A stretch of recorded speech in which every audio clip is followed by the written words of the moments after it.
hit my balls.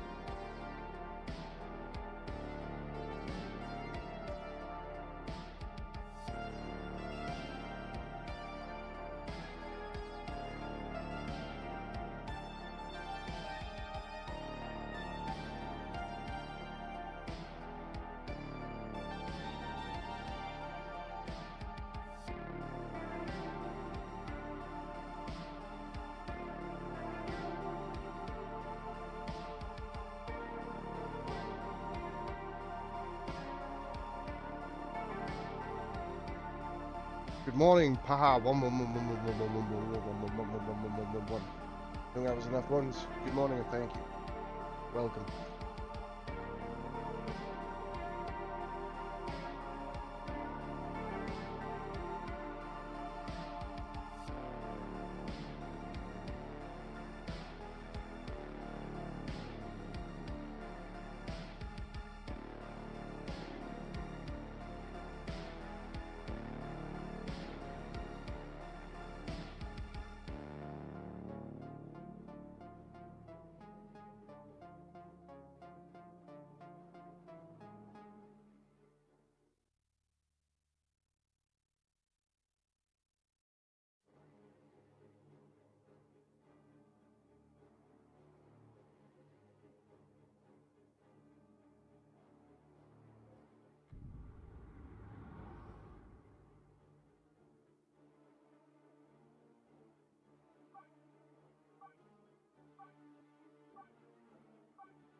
Alrighty, team.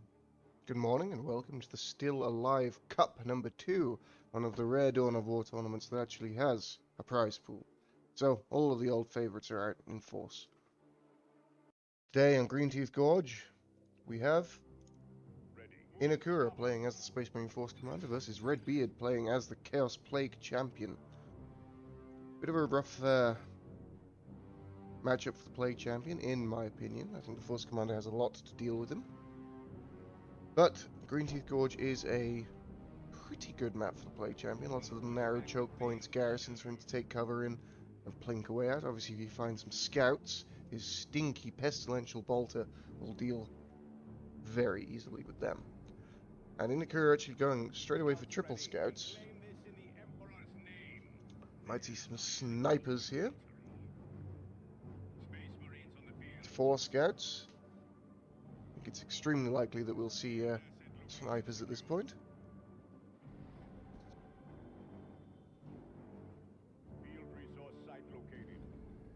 Pardon me, just having a bit of a microphone hiccup there. As you can tell, this is the first time I'm speaking today. It is bright and early in the morning for me here in Texas. We will warm up as the day goes by and more tea is drunk. The enemy is capturing one of our victory points. No engagement so far, just pretty standard moving out onto the map from both teams. Obviously mobility advantage severely in favor of Inakura with 4 scout squads. Scouts ready. Scouts here. Go ahead. Scouts ready. And here we go, Force Commander alongside 2 scout squads is going to run into some heretics and some CSM. Single heretic falls to begin with, and now the CSM will slowly back up, as you can see, not taking a huge amount of damage from the scouts and heading into the garrison now. They will be safe as houses inside the house, and these scouts need to get on out of there. Force Commander trying to climb in through the window, not quite able to do so. No grenades. Sergeant is coming in, so Redbeard will need to pay attention here. Be able to see the scout sergeant come in, predict the grenade, and out he goes. Oh, that... What? That grenade actually got... Yeah, Redbeard can't quite believe it as well. I'm surprised. But CSM does go down to that grenade.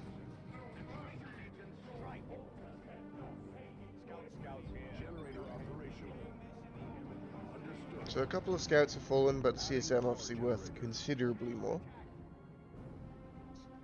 We're losing a power node to the enemy. First shotguns coming in now for the scout squad. They will get back out onto the map. Oh, they're actually already out there. That's not the Sergeant squad. Scouts ready. What happened to the Sergeant? Did the Sergeant die? Oh no, there he is. Second shotgun scouts. Trying to bait the heretics in. But not falling for their tricks. Heretics wise to it. Scouts here. War gear deployed. Scouts under attack. Support the fire. Play champion has found some scouts and will be shotgun blasters for his troubles. Scouts here. Go ahead. Noise Marine's the choice from Redbeard.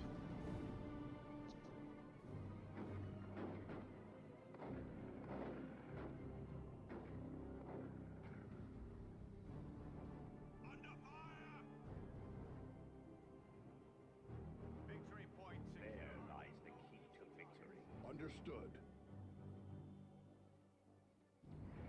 Many apologies, my microphone is having a nightmare this morning. A nightmare, to say the least.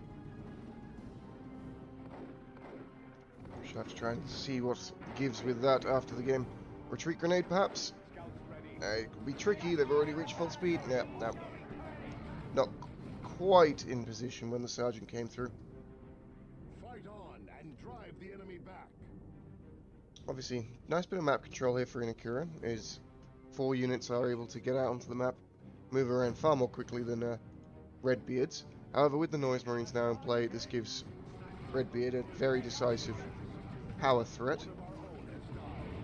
And the scouts are still just scouts. Eternal War CSM will eat them for breakfast. Support structure complete. 2 snipers have come in, 2 shotguns. Ready for duty. Flanking now is the Force Commander, getting in there. Missing a special attack, unfortunately, on the Noise Marines. But getting into close combat here with the CSM. With Heretic support, Force Commander doesn't really want to be here. And he will be forced into retreat soon enough. He might go down here, actually. Yeah, he's going to go down. Mistimed the retreat there slightly, and now the Noise Marines, with their sonic blasters setting up onto the power generators. Doom blasting heretics moving in against the shotgun scouts, who did not have energy for a shotgun blast. Snipers are set up further back, but they're about to be run into by AC heretics, and these guys need to get on out of there. Now they're probably going to die? Question mark? No, didn't quite get there. Shotgun scouts charging into close combat. Again, going to be eaten up by heretics on the retreat, and fortunate to get out with 2 models. And here we're seeing the downside of Inakura's composition here. It's just not beefy enough to deal with this push from the play champion. Adding support structure. So it's going to be expensive for Inakura to replace. There was a full power bash and he took the node. It's a pretty large economic lead here for Redbeard. As you can see reflected in the enemy power resource, but he is considerably not more income. beaten. However, his wreck income is lower. That's Adding power the generator. trade-off here. Inakura's scouts are able to get out into the map, cap up the wreck points. He has a couple of fully mature wreck points down here in the southeast. Fully mature wreck point up here in the north. And his population isn't too bad either. A little higher, Capturing one of our strategic equivalent to points. Redbeard's. Generator Have to see if Redbeard can defend his power here. Should be able to. He's what is this? Oh, he's the play champion. Yeah, gone. commander has reached level 2. Nice grenade there from Inakura. Redbeard on his way up to tier 2, and once the doggo comes out, this strategy will fall flat on its ass. Nothing in this army can deal even partially with a doggo. Worshipping the old Plague Father there in front of Sniper Scouts is a risky business, but you know, losing heretic models is to be accepted.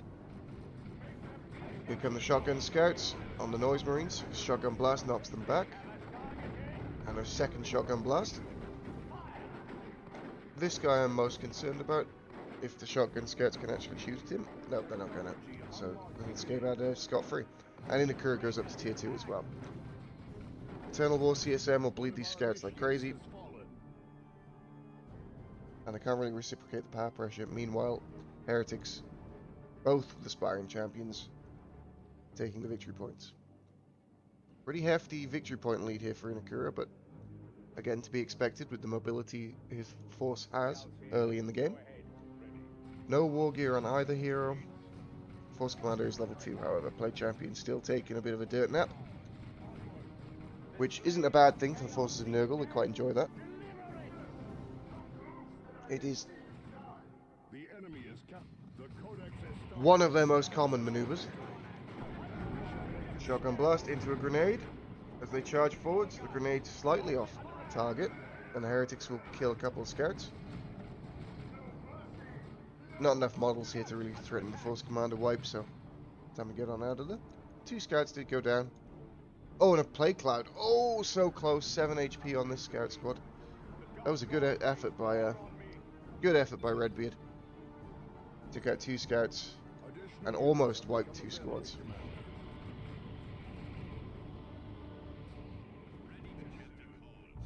Oh, and then a heretic squad got grenaded here, it looks like. But they did manage to get out of there. Lots of dead heretics all over the field. But the super weapon is almost online. The doggo. I have to see what Inakura's response will be. He is up to tier 2, so he has a few options available to him. He could go for Devastators with the last cannon, could go for a Power Fist on his Force Commander.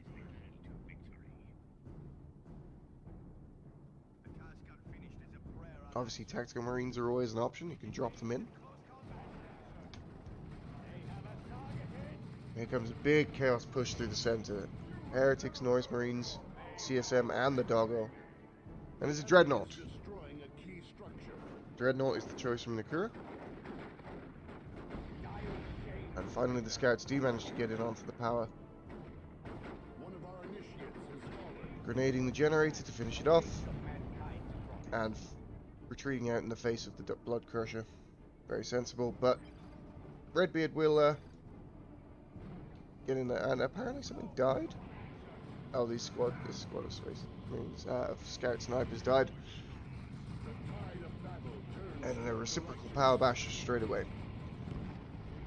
Does favour Redbeard a little here because obviously he still has power, he has resources to rebuild it.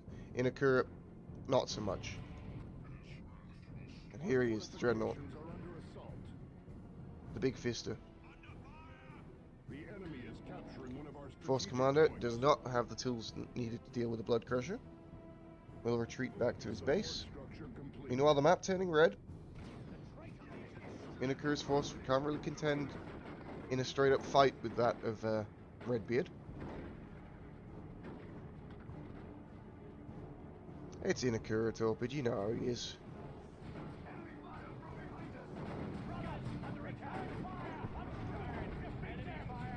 Plague Cloud coming in. All the fun in the world. Retreated out of, it's not going to do too much here. Maybe it can cut off these scouts, but a bit of a waste there from Redbeard.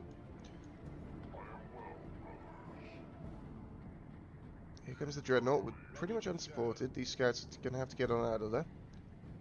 Dreadnought unsupported doesn't really want to try and take on the Blood Crusher, especially not if there are heretics nearby to heal it.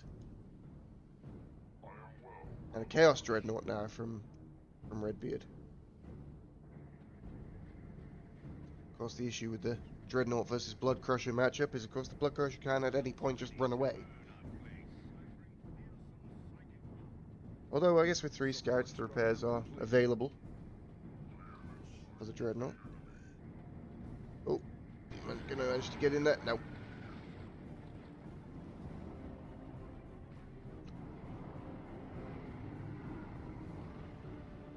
Yep, I have to agree with you there, Toil. If they got out a Predator, this game would be in dead stuck, but we have a Chaos Dreadnought instead. Oh, Mark of Tzeentch. Oh, no. Now, I don't know about you guys. I feel like I never see Tzeentch Dreadnoughts do anything useful.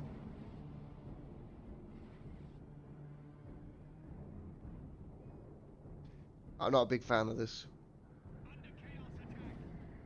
Mark of Tzeentch Dreadnought just to deal with a Dreadnought. Feel like Red has exactly what he needed just with a Chaos Dreadnought and a Blood Crusher to deal with the Dreadnought. Oh, it's a librarian. Hello. This librarian does not really want to be here. Gets the smite off, but then has to retreat out in the face of the Blood Crusher. The Tzeentch Dreadnought making his presence known. Shooting his triple missiles into the back of the Loyalist Dreadnought here. Let's see if they can slow this down. We know snare though from Plague Marines. Eventually the Dreadnought will get to safety. Taking a significant chunk of damage. But finally getting back into range of the scouts for some repair action. Tzeentch Dreadnought moving in, doing his rocket barrage here onto the repairing scouts. Blood Crusher, poorly managed. Oh no, now the Tzeentch Dreadnought is in melee with the Loyalist Dreadnought. Not a fight it can win. We see Flashover Steel here to immobilize the Chaos Dreadnought. No, can't quite get into range. Oh, he started it, but not quite able to get into range. There's a single aspiring champion here, just chilling out. Noise Marines giving chase now to the Force Commander. If the Tzeentch Dreadnought can... If the Force Commander could be forced off, the Tzeentch Dreadnought might be able to get some shots in onto this Loyalist Dreadnought. Oh! The Holy Fist of the Dreadnought will kill this kill him! Okay. Ah, Flashover Steel. The Tzeentch Dreadnought has been caught, and with no melee resistance. This guy's going down. Disaster. Absolute disaster from Redbeard. He has tons of resources, could go up to tier 3, but I feel like that engagement could have been handled far better.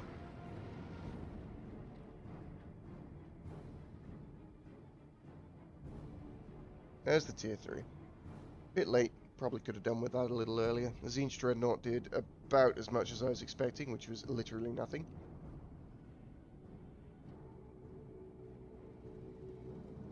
And we would have been better off seeing a Predator, for sure. Lucky to get out was this aspiring champion. He definitely could have been killed, and then they still could have got the Tzeentch Dreadnought, so... You know, silver linings.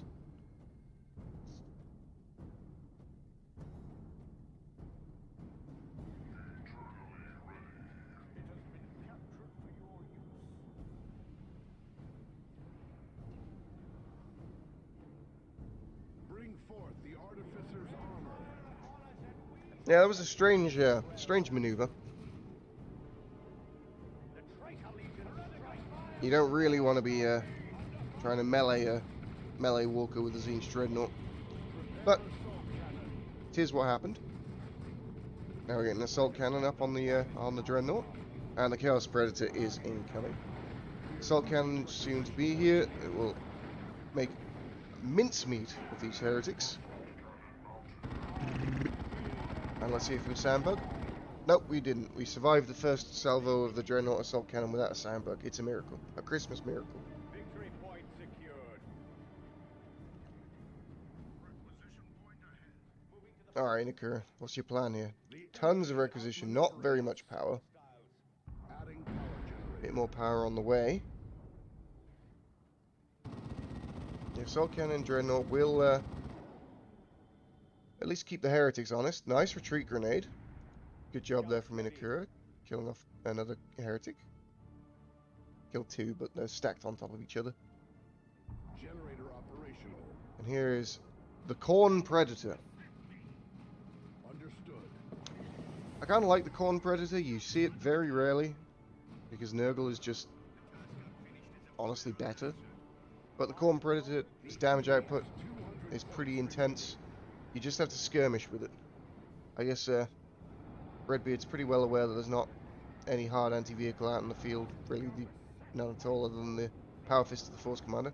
The enemy is destroying a key structure. There's the Force Barrier coming out now to push over the Plague Champion, knock him down. Asserting dominance here is the Librarian. Tier 3 soon for Inakura. Dreadnought giving chase to the heretics, but has nothing really to deal with the Predator. Alright, Redbeard. Watch your micro here. You don't want to get smacked in the back by a Power Fist.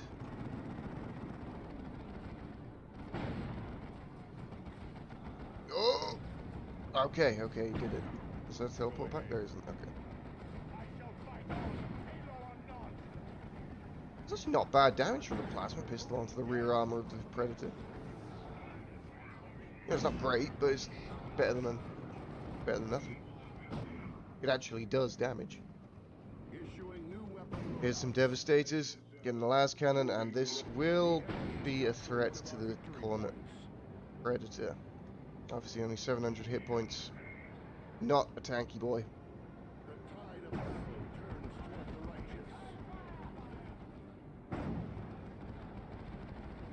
It's one of the reasons you see Nurgle so frequently, is that it is a very tanky tank.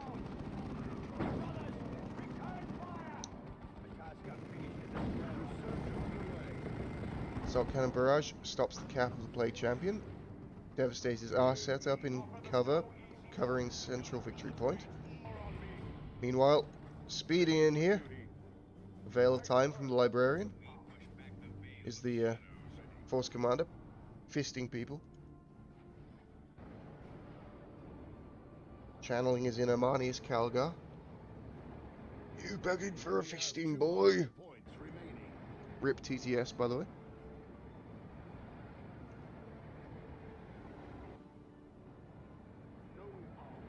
And tier 3 halfway done for Inakura. Plenty of time here. Redbeard needs to marshal his forces and make a push. How's he going to deal with these devs? Flanking heretics, perhaps? Noise Marines, if they can get there? Blade Champion taking a quite significant amount of damage here from the assault cannon. Redbeard's doing a good job keeping the Chaos Forces split up. That's what Redbeard. Inakura is doing. Inakura is still alive because Redbeard is putting out fires, basically, rather than just punching through the middle. He's sending too many units to deal with little annoyances rather than just taking a decisive engagement. But to be fair, I would say this was a pretty unfavorable player matchup. I think Inakura is significantly stronger than Redbeard.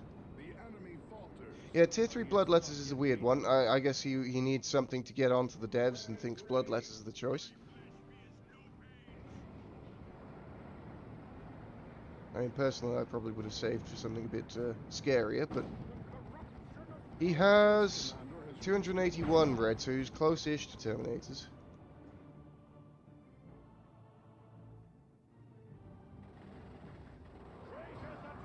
Yeah, I think I would have done the same, honestly, Torpid. Saved for the Termies. Yeah, this flank isn't going to work. Generally speaking, when you flank, you also want to push up from a different direction. Just slightly mistimed here. Fun Cloud, and here come the Bloodletters into the Fun Cloud. There we go. So they do actually force off the devs. This does allow the advance of the Predator. Bit of a dodgy engagement, but it works out. And this Dreadnought being blocked a little bit by the Bloodletters should go down here. Yeah, he's gonna go down. One last autocannon hit. Oh no, you moved, sir. You have to finish the Dreadnought, then you can move. There we go. Now run away. Oh, the Orbital on the center. What did that kill? Everything. It killed everything. It killed CSM, it killed heretics, it killed noise marines. Micro slipping here a bit from Redbeard, and now the last cannon of the Loyalist Predator will make short shrift of the Khorne. Redbeard realizes it. Micro dropped, lost his entire army to a nuke, and this will be all she wrote here. No real way back for Redbeard at this point.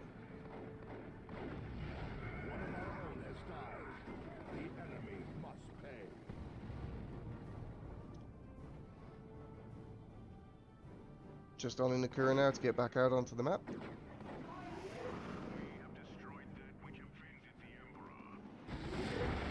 Unfortunately, he's now stuck. I mean, getting another Predator when there's already a last Predator out. I don't know. One of the key things about Predator, of course, you can't capture it. And with only 66 victory points remaining, soon to be a double cap, possibly a triple, depending on if enough support can get here for this force commander. Support structure complete. That was a really nice special. Iron Halo is up. Oh, that force commander's level 7, he doesn't need any help. Fisting demons is his favourite thing to do. Another force barrier here. Push down the worshipping heretics. More dominance asserted. Oh, and here's a Tzeentch Predator to deal with the las cannon. Plague Cloud on a single entity. Not the medicine we were looking for here. Oh, let's see. Oh, nice. And the tank duel is won by Redbeard. But the triple cap's in place. 21 BPs, 19, 16. Disaster. The enemy is capturing one of our victory And the Space Marines will claim victory here on Greentooth Gorge. GG! Da, da, da, da. righteous.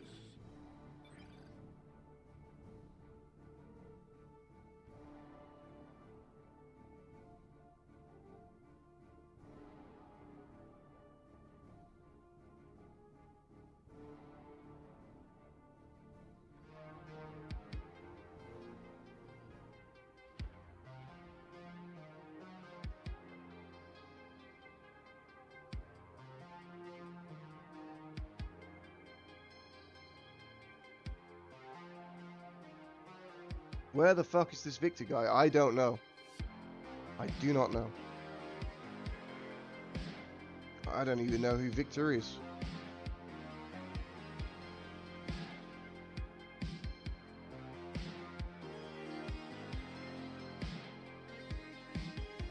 Are you in the tournament Discord, Seraph?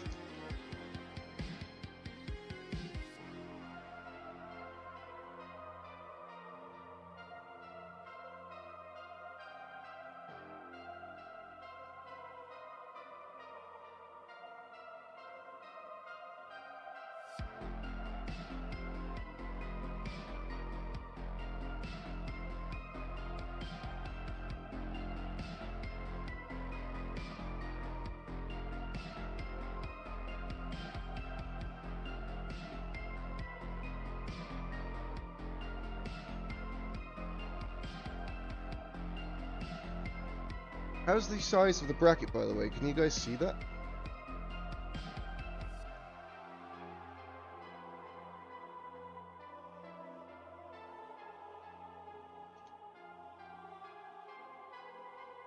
Good.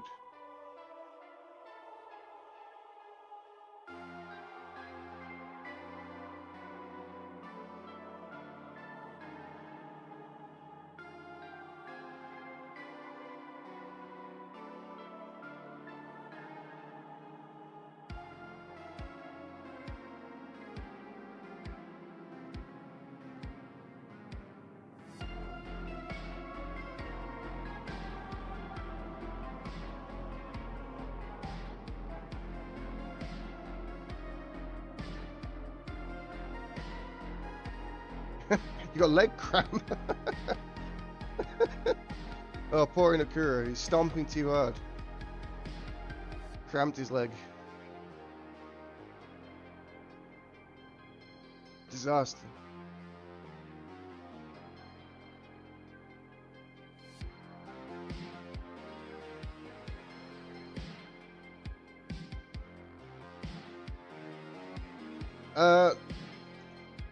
That wasn't the element of this game that gave me PTSD, you know.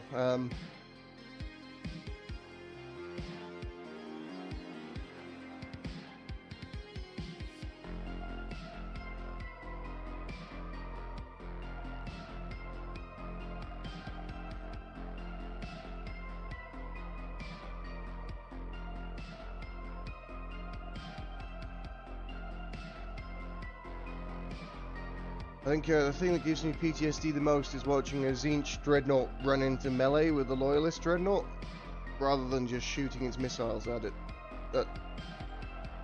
Yes, if I'm reading the rules correctly in Akira, he can pick Plague Champion again, and you can't pick Force Commander. Well, the other thing is he cancelled tier 3 to get that Dreadnought out. And I think a Predator would have just ended you.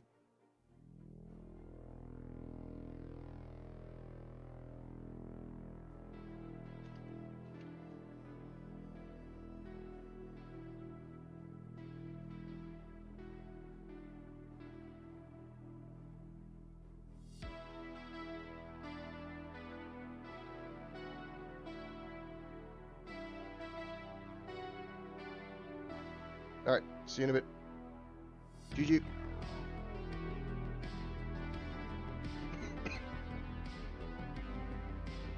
Oh my god.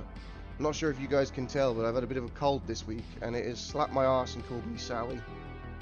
It has made me its little bitch.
You guys got first toil and torpedo.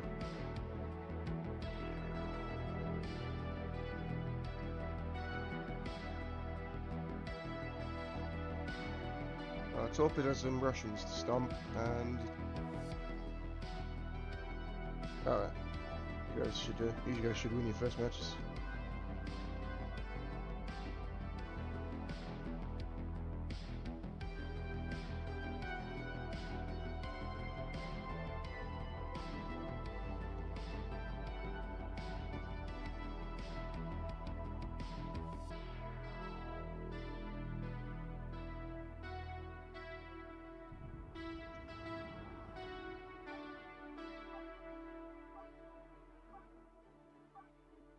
Alrighty, here we go, game 2.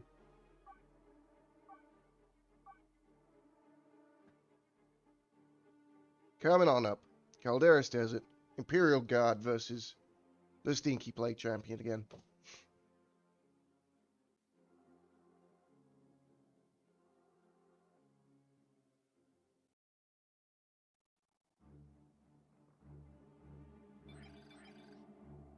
And here we go. In the blue, playing as the aforementioned pestilential plague champion, it is Redbeard, versus the Lord Commissar of Inakura.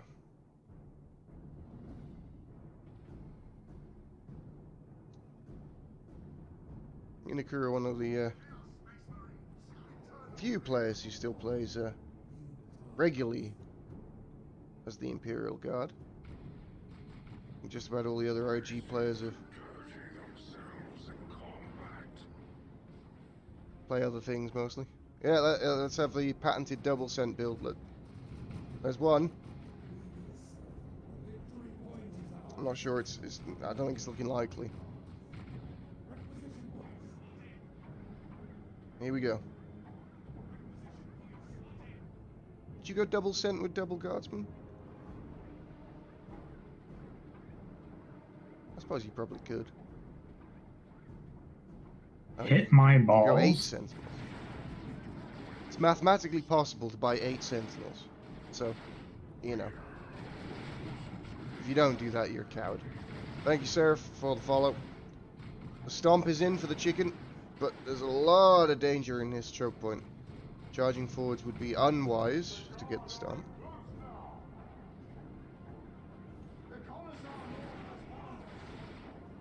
This little multi-laser has to be the least accurate weapon in the entire game. Unbelievable. Unbelievable, Sheriff. Well, I thank you for getting there. What was... Oh, he's attacking these seed pods, okay. Oh, these guardsmen, they have jeffed themselves quite royally here.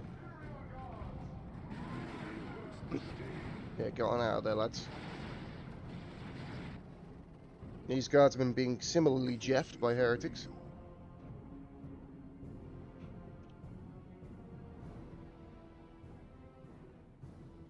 So early push from the guard repulsed relatively easily, with only a couple of cultists lost.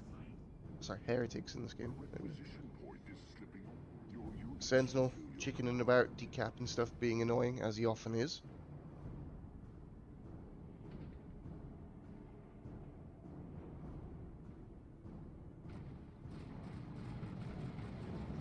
I guess because it fires so many shots, it just looks less accurate than it is.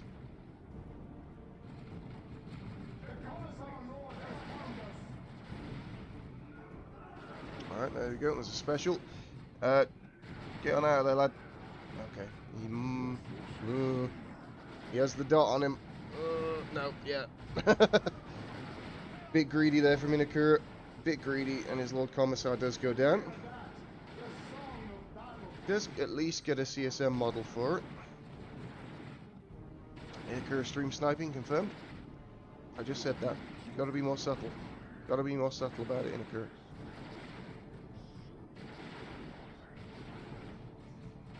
Here comes some heretics, right up the arse.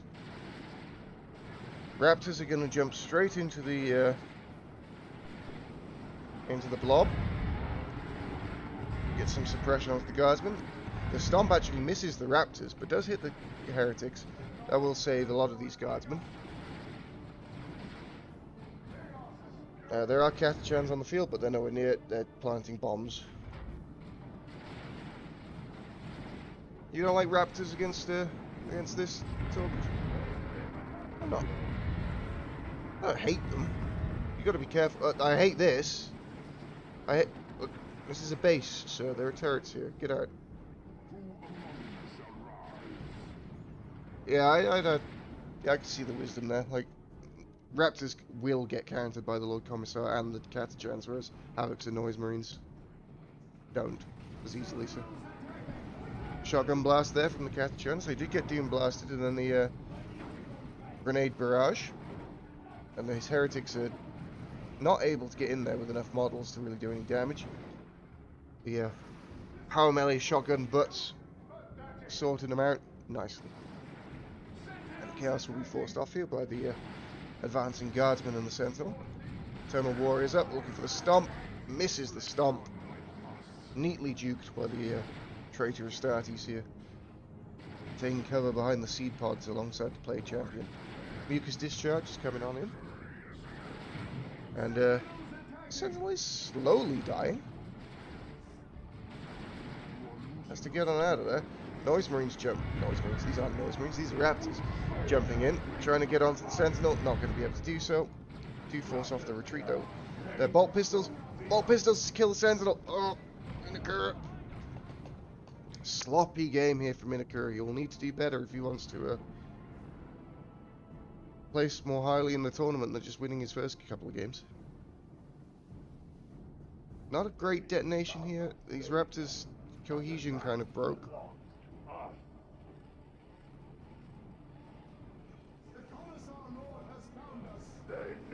It turns out Redbeard knows better chaos than Torpid. Who knew?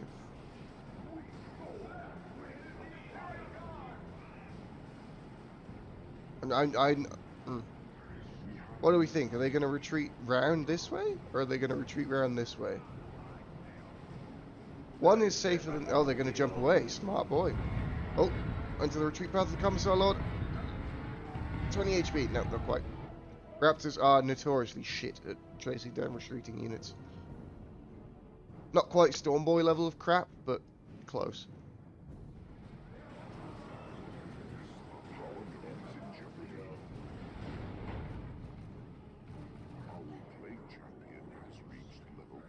Alright, so the big armoured meaty fist of chaos, right up the centre. However, without the Sentinel, there's nothing really to tank for the Imperial Guard, which makes it a little difficult for them to take an engagement. Nice grenade launcher barrage there from the Catachans, punishing Redbeard for keeping all of his units pixel stacked.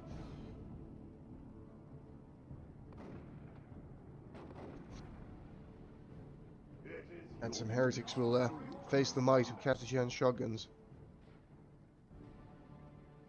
CSM retreating on out of there. Don't want to lose another model. They're already at 2/3 strength. Raptors jumping in onto the Catachans. Oh, nice special. There's going to be some Catachan bleed here. The shotgun blast does knock them down. Down to half strength. Might lose one more. They do. And those guys are relatively expensive to replace. Got some Nurgle worship here, healing up the Chaos units. Lord Commissar on retreat, trying to get on out of there. He'll be able to escape. Tier 2 in for both players now. Let's see what the choices are. Blood Crusher makes sense. And for Minakura, we'll have to wait and see. Stormtroopers might be the choice. Chimera. Needs something to deal with the Blood Crusher. And unfortunately, having lost the Sentinel, he doesn't have the missile launcher available. This could be nasty. That's slightly off center there.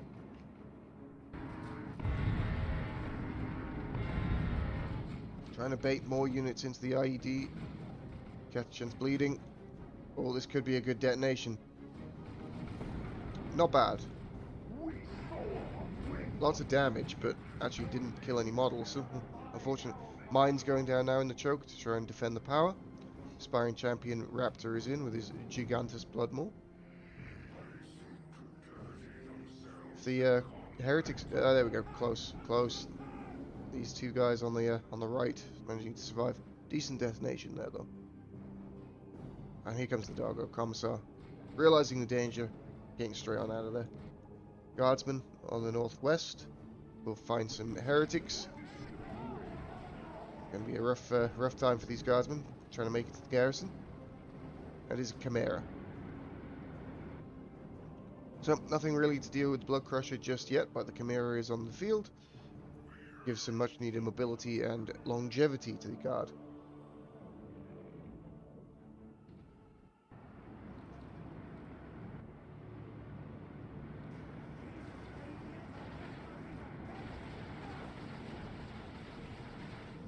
Again, not a DPS tank, definitely a transport reinforcement point primarily. It's going to tickle these heretics and they'll get on out of there. But depositing guardsmen right into the power, assuming the guardsmen are going to get out at some point.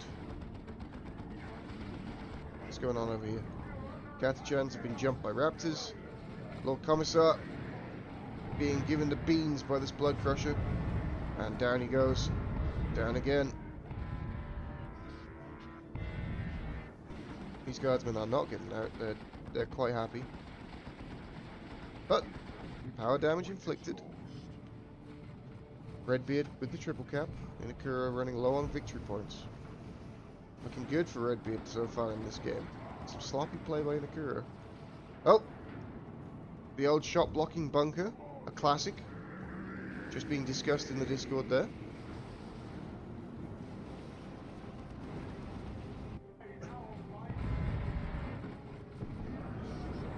Grenade barrage does knock down the CSM and the plate champion. CSM also with an aspiring champion. It's Catachans. Don't want to hang around too much longer. And the Chimera being forced off by the Doggo. Stormtroopers, next choice in tier 2 for Inakura. Probably going to see the anti-armor kit. Try and get these this Blood Crusher off the field. Going to be a little while before he can afford all of that.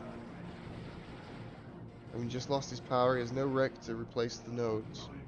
The nodes, the generators. There we go. But time is against him. Ticking down fast to the victory points. Chimera being poked in the nose by a blood crusher, not what you like to see. And now he's going to be poked in the arse by it, even worse. Disaster. Chimera goes down. Anti-armor kit coming in. These guardsmen are in dead stuck. Oh, here comes the fun cloud. Everyone having fun? You having fun yet? You got him. Gas chance. Not having too much fun. These plague clouds have been a bit weird. Like, if that was like here, would have done a lot more damage. There's the melter bomb, and with the melter guns of the stormtroopers, this blood crusher might go down. Needs another volley. Not gonna get it. Gonna get feared off. This guy's still firing though. One more. There you go. They got it. But is it too little, too late? Stormtroopers getting minced by the Raptors in close combat, as well as the Plague Fist of the Plague Champion.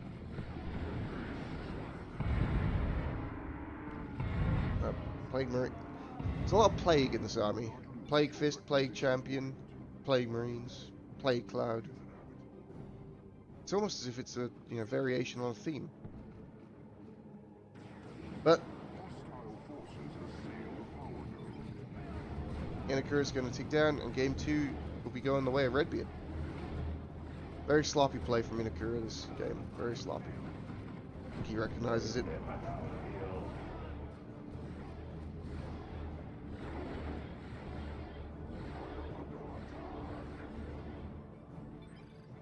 GG is the call. And we go next.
Yes. Very neutral. The music is synthwave redos of Warcraft theme tunes. It's done by a guy called Jay the Bard, who I fully recommend checking out. He's a guildmate of mine in World of Warcraft. Very talented musician, great singer, great musician, and he's very kindly agreed to let me use his music on my stream free of charge.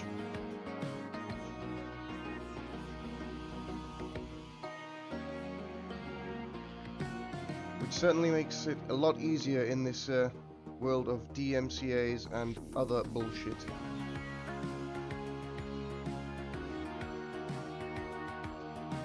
Yeah, check him out. He does a Twitch stream. He has a YouTube channel.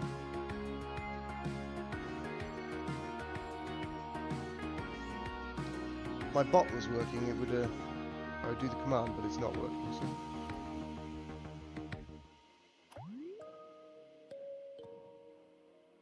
So I'm not going to.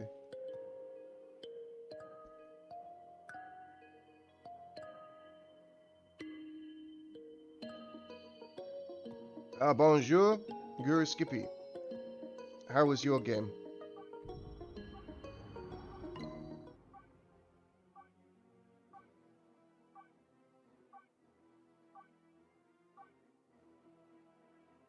We are in Game 3 here on Vulcan Pits between Redbeard and Inakura. Inakura took Game 1 on Greentooth Gorge. Probably shouldn't have taken that one. It was a bit of a throw from Redbeard. Inakura then played probably the sloppiest game I've ever seen from him in Game 2. And here we are on Vulcan Pits for Game 3. Match point, ladies and gentlemen. A best of one to decide who proceeds is the Chaos Lord of Redbeard versus the Inquisitor of Inakura. Who was your opponent, Guru? I suppose I could look at the bracket, but... yeah, Alarian's good. Alarian is good. He's, I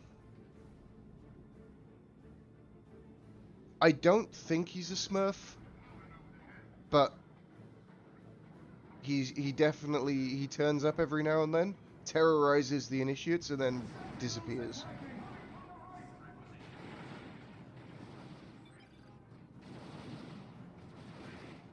Anyway, let's talk about this game. What do you reckon? Double Sentinel? Are we doing double Sentinel? I'm down for it. Or is this the Inakura double Catachans?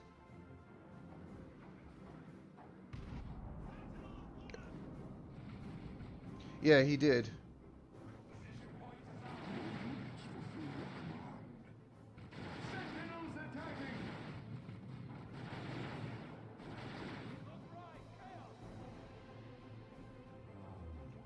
Illyrian's definitely a Division B player. He probably wouldn't win Division B, but he would definitely compete.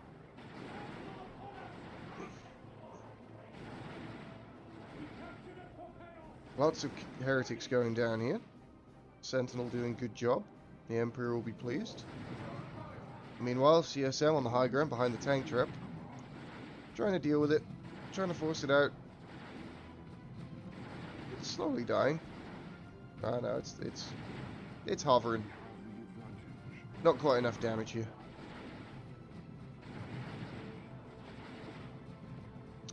Kind of a waste of time for Redbeard. He needs to go and do other things. Like at this point, he's just taking unnecessary damage. Although he's holding 2 squads here with 1, so I guess there's an advantage in that. And he does end up outlasting the engagement. Here comes the Inquisitor, however. She has Chaos Space Marines in her sights. She wants to shoot them with her pistol and chop them with her sword. She has learned the ways of the orcs. Shoot then chop, chop then shoot. But instead she judged one of them, and he died from it. Very judgy lady, the Inquisitor. It's quite a nice little corner she's backed herself into here. Heretics can't get good surface area. They are dying in their droves. Nice positioning there from Inakura. I like it. Meanwhile, the Sentinel forcing off the Chaos Lord. Raptors are the choice again. You're going to have a tougher time this time facing up against the Inquisitor and 2 Catachan Devil squads. Particularly later into the game, the Inquisitor gets a lot of interesting anti-melee war gears. Excruciators being chief amongst them in my experience. Inquisitor, oh! The Doom Blast and the chops, not enough. She gets out of there. She'd reached terminal velocity. Sentinel taking offense at these heretics. Pushes forward, shoots down a couple of them. Maybe one more. Nope, spreading the damage too much and changing to another squad. Generators going down in here for Inakura. Straight into the path of the onrushing heretics, but there are sufficient guard forces here to defend. Great grenade barrage, just a ton of damage. Oh, the stomp! What a... oh my!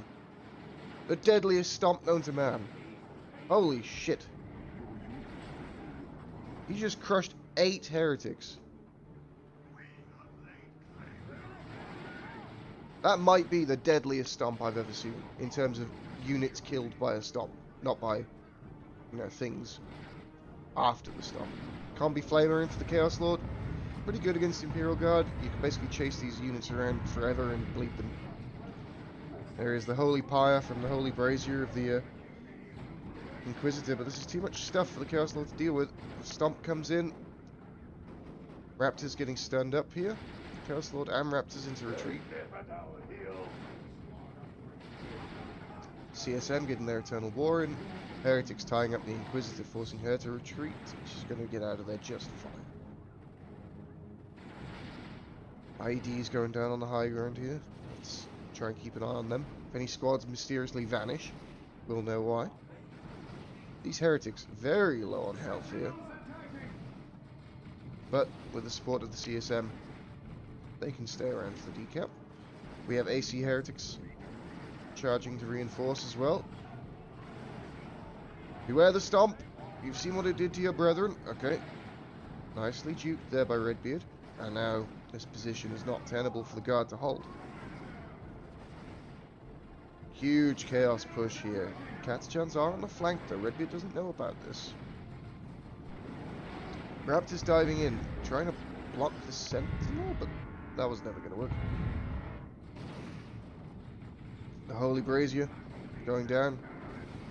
Getting some good hits off. There's the Inquisitor. Nice grenade barrage. Inquisitor going after the Raptors. Now poking heretics. Chaos Lord dealing with the Catachans quite nicely actually. Eternal War CSM trying to shoot down the Inquisitor, but she has a Rosarius now. Gives her the energy shield. This blue bubble you see around her drains energy instead of health when she's hit. The Chaos Force neatly repelled. The flanking force of Catachans actually doing a huge amount of damage there, as well as the Holy Pyre from the Inquisitor. And tier 2 on the way now for Inakura. Praying for some Banewolf shenanigans. I do like a good Banewolf play. Map overwhelmingly red. Triple cap in favor of Inakura. Check the incomes. Yeah, he's considerably ahead in both Rec and Power. Oh, the IED. Not going to claim any models, but does weaken the Raptors significantly. Tier 2's just started for Redbeard, 3/4 of the way done for Inakura. The IED not going to be detonated on his own units. I got excited there for a second before realizing it was Catachans retreating over it. Generally speaking, unless you're a dealer, you don't blow up your own troops. Your forces obey you.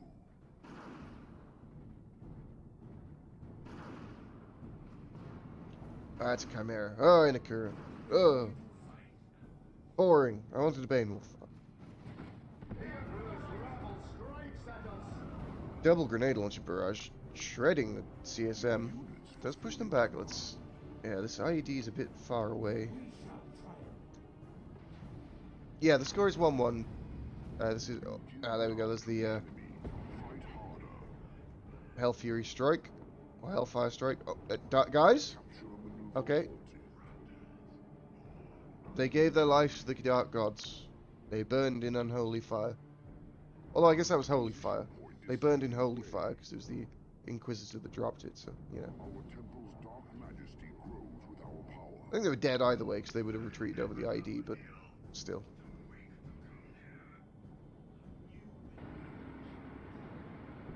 Here cometh the Chimera. Are guardsmen within? They are not. Guardsmen are without. Stormtroopers, second choice here in tier 2. Predicting the doggo, perhaps? I mean, it's a fairly safe guess. It does indeed look pretty over. This has been a far better game from Inakura. None of the sloppiness that we saw from him in the game 2. And Redbeard doesn't really have an answer.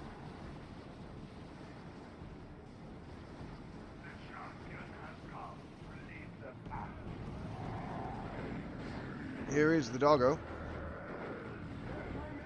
With double Catachans though, he already does have some level of anti-vehicle from the melter guns of the sergeants. But going for further anti-vehicle with anti-armor stormtroopers makes perfect sense. And this doggo won't achieve too much.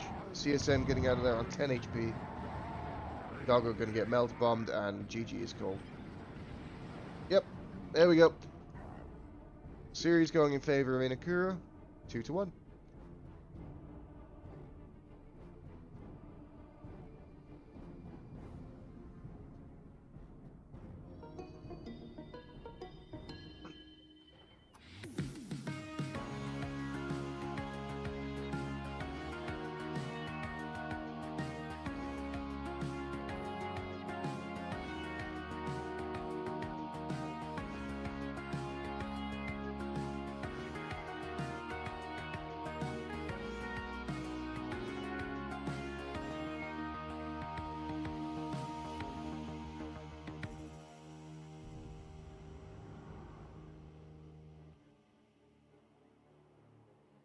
Brackets displayed on the screen right now for you. We're just swapping into our next series, which will be Adilla versus Le Bruce Campbell.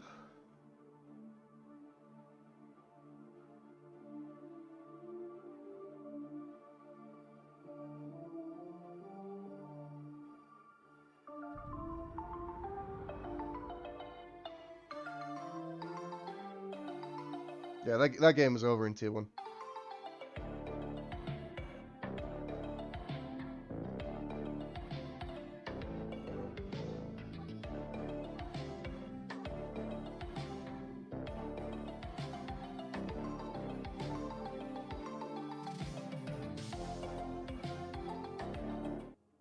I believe this is game 1.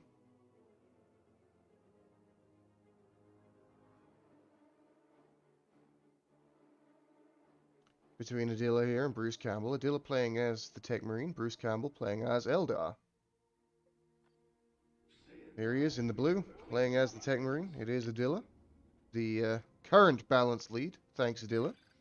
So if he wins, it's because the game is imbalanced and broken, and it's favoritism.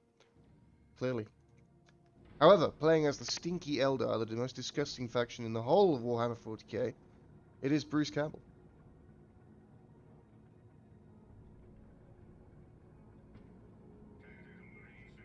Banshee's first out from Bruce. Very standard stuff. Scouts, tech, scouts. Not gonna see the Inakura Ford scout build. Thank God. Jesus.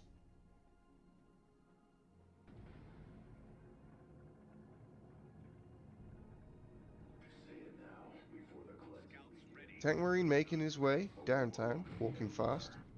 He's found the Warlock. This isn't what he wants. He's going to get leapt on, and this is bad news bears for the Tank Marine. He has to get the hell out of dodge. Luckily, the Warlock doing too many special attacks. And he's found Tactical Marines now. In fact, the whole Space Marine force is here, barring one Scout Squad, who is currently under duress from Guardians and Howling Banshees. Warlock will be forced into retreat. Nice little early engagement here from Adilla. Keeping the Eldar hero low on health. Forced into retreat. Going to be healing in base for a little bit of time. First Shuriken catapult coming out. You see Antandron for Inakura doing weird shit is 100%.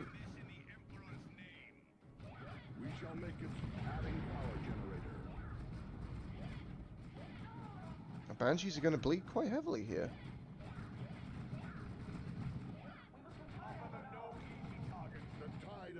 As we're getting a sergeant, we are. Adilla's prepping for a retreat grenade. It looks good. It looks really good. It is really good. Nice play there from Adilla. Excellent, excellent job.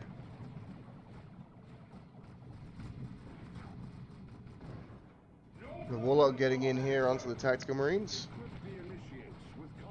And Initiates are being equipped with combat shotguns, as you do. The fucking... What's that called? What's the zap called from the Warlock? It's not Banishment, it's not Smite. It's something else. I can't remember. It's the same thing. It's Banishment and Smite. He goes zap, you take damage. Easy clap. Destructor. It's called the Destructor. There we go. The enemy is claiming a victory point. Here comes the Space Marine push. Rangers and Shurikens are on the field. Banshees are reinforced. Bit rough here. Shotgun blast knocks down the Shurikens, but these Banshees are going to absolutely mince. Scouts of Adilla doing a good job kiting, actually. Keeping the Banshees away from the Tactical Marines with their Kraken bolts up, doing good damage to the Guardian weapon team. This first model is, of course, heavy infantry, so if you get all of the shots on that, the Kraken bolts do an immense amount of damage. Tank Marine just chilling out by himself. Scouts forced into retreat by a single squad of Rangers. Okay, Our fortifications that's fine. are under assault. A nice early game so far here from Adilla. He's got a little victory point lead. He's not lost anything, really. In fact, I don't think he's lost a model so far. Whereas he almost killed the Banshees, did a bit of work on the Guardians. And he's managed to hold his power and get a decent victory point lead. Mastercrafted Bolter now in from the Tech Marine, gives him the snipe, the high-powered shot, which does sniper damage and suppresses.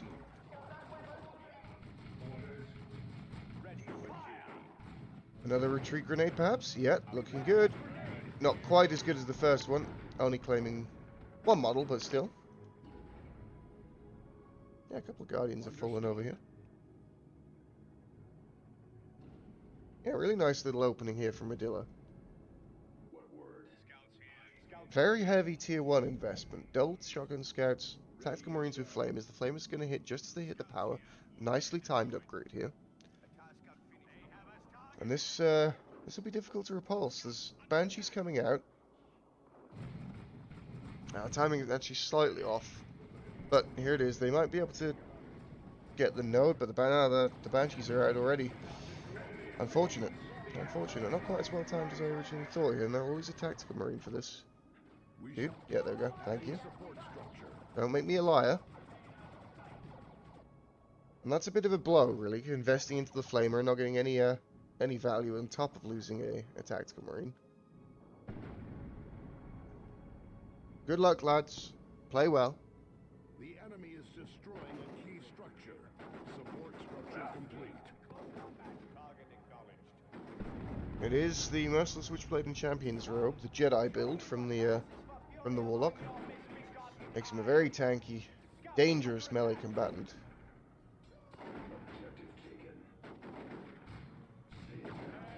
But against double shotgun scouts and a tank marine with a mastercrafted bolter, that's not a place you want to stay for very long.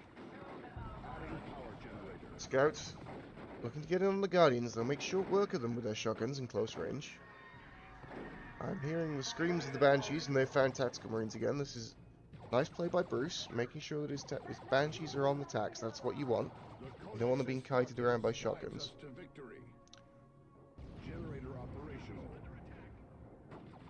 Forcing Bruce back into base, though, is Adilla.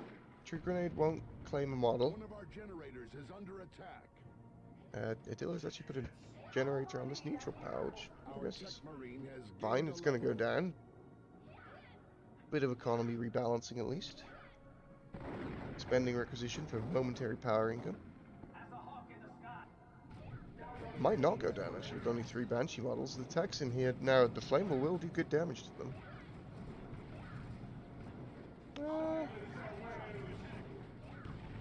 And down it does go. There we go. But unfortunate there, if they're obviously because the Flamer does damage to all models that it hits, wasn't really able to focus them down. No energy for grenades here. No energy for shotgun blasts, so these scouts just have to get on out. Trying to kite it out a bit, but with the support attacks, they can stick around for a bit.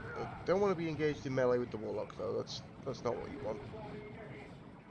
Tack's trying to get a few flamer bursts, and there's a grenade on. It does hit this tank model, actually. Being knocked down, this guy might get stabbed in the face. No, he's going to get on out of there. Okay. Warlock got a bit confused about who he's supposed to be hitting there. Tier 2 on the way for both players.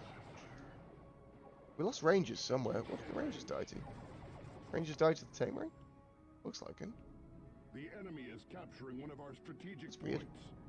Guess just a little drop in micro alert. Infiltrated scouts coming forwards onto these Guardians. Nice reactions from Bruce, getting them on out of there, but there is a grenade on retreat path. It's good. It's very good. It kills 3. And if another further one goes down to the shotguns of the scouts. Nice play so far from Adilla in this game. Fight on and drive the enemy back. Scout micro has been on point for the most part. It is a Razorback, the choice in Tier 2. Here come the Banshees of Bruce, though. They are upgraded with Aspect of Strength and getting their Banshee Exarch in. So, definitely get the node. Not sure he's going to get any more here, no. Adding support structure. And Adilla can afford to replace it immediately.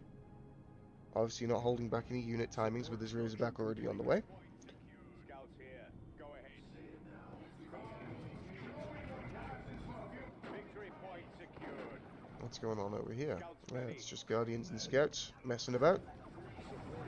And here's the Shuriken Catapult, setting up now to defend this victory point. Supporting the Warlock, chasing off the Tech Marine and the Tactical Marines. The foot grenade not quite in position. Will there be a secondary grenade? There will. How does it look? It looks pretty good. And a Guardian Squad will wipe. Now this is giving me PTSD at the time when I played against Best Noob in a 2v2 and he just grenaded me to death. Which was not the most fun. But this was basically my experience. Every time I moved a unit out onto the field, it got grenaded by 5 scout squads. We shall make it so. However, the skill gap between me and Best Noob is considerably greater than the skill gap between Adilla and Bruce Campbell. However, Adilla has now captured the power, decapped it. Oh, he's not quite going to finish the... I think it was actually 6 scout squads, yes.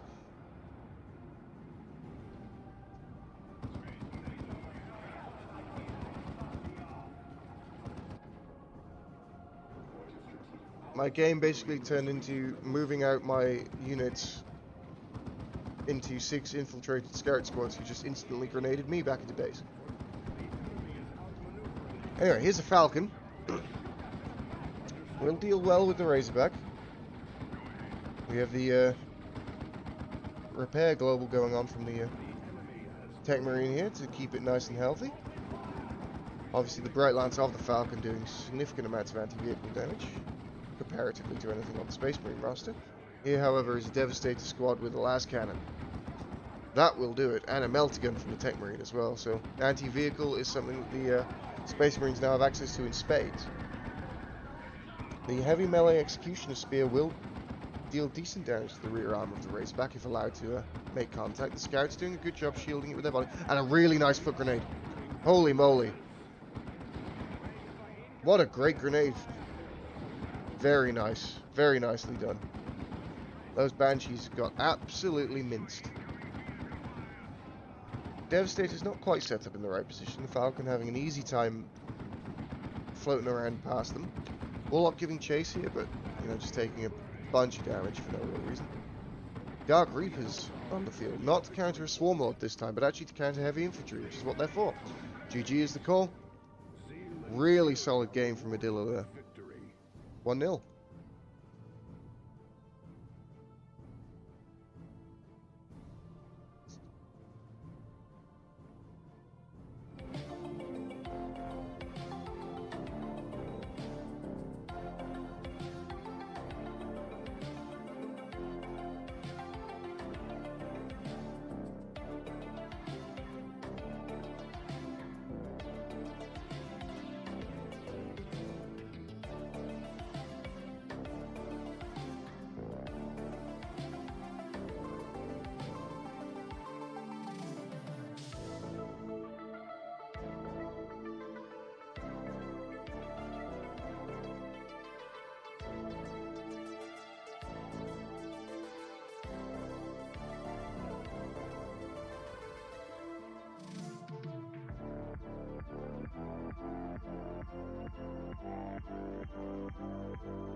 Alright. Game 2. Coming up, Jerilo's Forge. Adila playing as the Eldar this time. Bruce Campbell playing as the Chaos Plague Champion.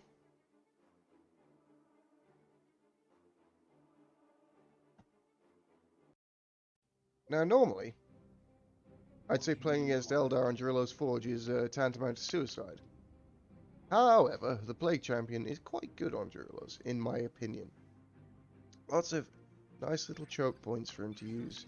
Garrisons can be annoying for him. Offers him some protection from the Banshees. Yes, Adila playing as the Eldar, which is this Bealtan? This might be Bealtan, I don't know. Filthy Space Elves. Whereas Bruce Campbell playing as the Plague Champion, Iron Warriors. You might have the whiniest Primarch known to man. Although Angron does exist, so I guess maybe not. Is Angron whinier than Perturabo? I don't know. Both are bitches. Not that I'd say that to their face, of course.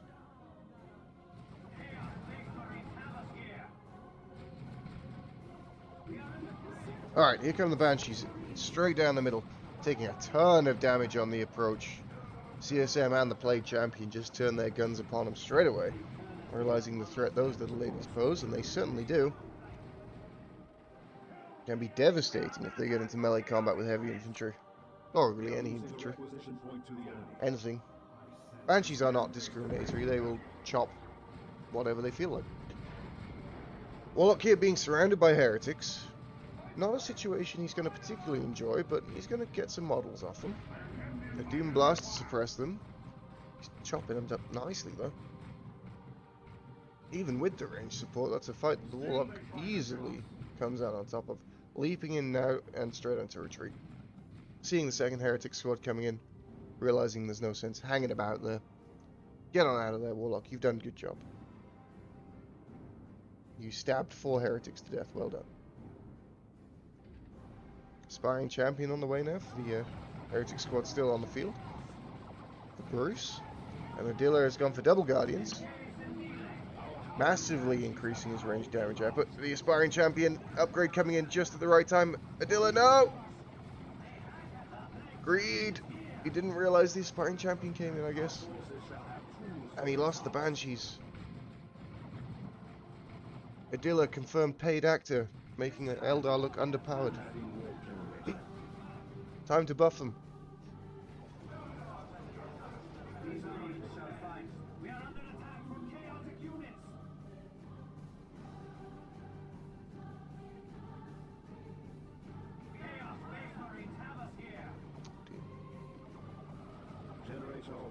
Maybe having some internet issues. Let's have a look-see. Apologies for the freeze frame. No, I am still connected. Here we go. Alright, despite the loss of the Banshees, Diller is able to take control of the center of the map. With his Shuriken catapult set up behind this pipeline. Flanking now with the heretics along with CSM support. Guardians being forced off by heretics. Repositioning now as the Shuriken team. Will they be able to get a volley off? They will. Suppressed, not a massive amount of damage, but, you know, considerable. Warlock leveling up to level 2. Plague Champion also leveling up to level 2. Heretics not able to achieve too much. Took a bit too much damage on the approach, getting on out of there. Only having lost a couple of models. Again, heretics are definitely expendable.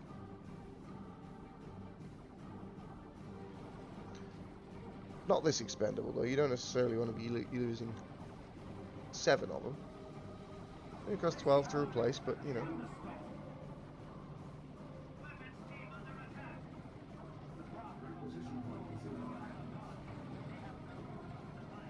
These Guardians have to get on out of here pretty soon. A few more shots on the DOT might kill a model, but this is the nerfed version. couple of patches ago, that squad would have wiped. Here are the Havocs. Chaos Space Marines armed with a heavy bolter.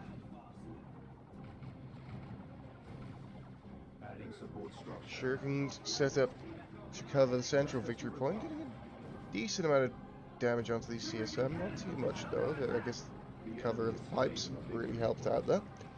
Forced into retreat are the Shuriken weapon team. Rangers now hitting the field for Medilla. Losing the Banshees that early has really hurt him. He's taken the teeth out of this Eldar force. Nothing really that Bruce Campbell has to be afraid of at the moment.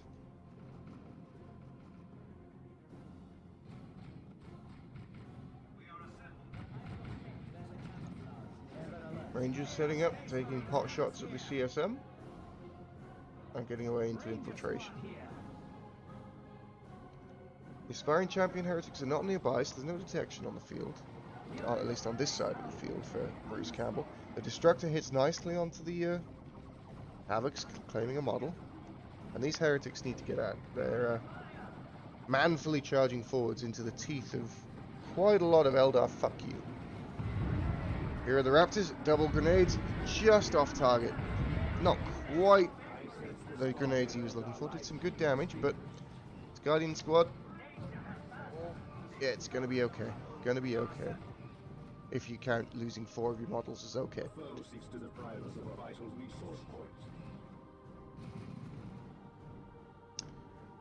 Very shaky tier 1 here for Adilla. He has managed to keep some form of victory point lead at least, but his army is not threatening. Raptors are in, they do lose a model jumping forwards. Was not aware of the positioning of the Guardians. On that low health, the retreat might have been the better option right from the start.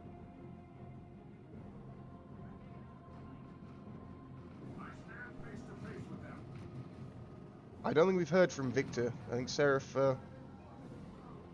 just got defaulted against Redbeard. Strategic location spotted. It's possible that Victor is indeed a no-show. Check the tournament Discord.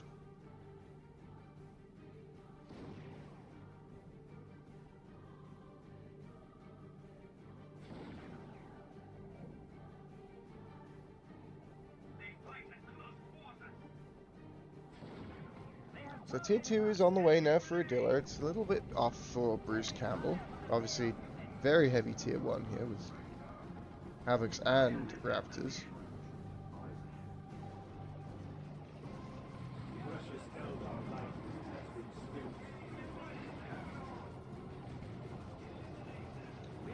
Set up behind the cover of this energy shield, the Guardian weapon team only has to fear the Raptors, and here they come.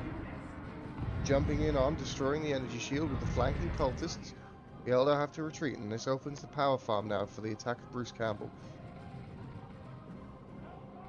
As he comes in, the single Guardian squad trying to hold off the Chaos Hordes. Not quite going to be enough, I don't think. There's the Raptors jumping forwards, suppressing the Guardians, but getting into range of the base turrets, rarely a wise move.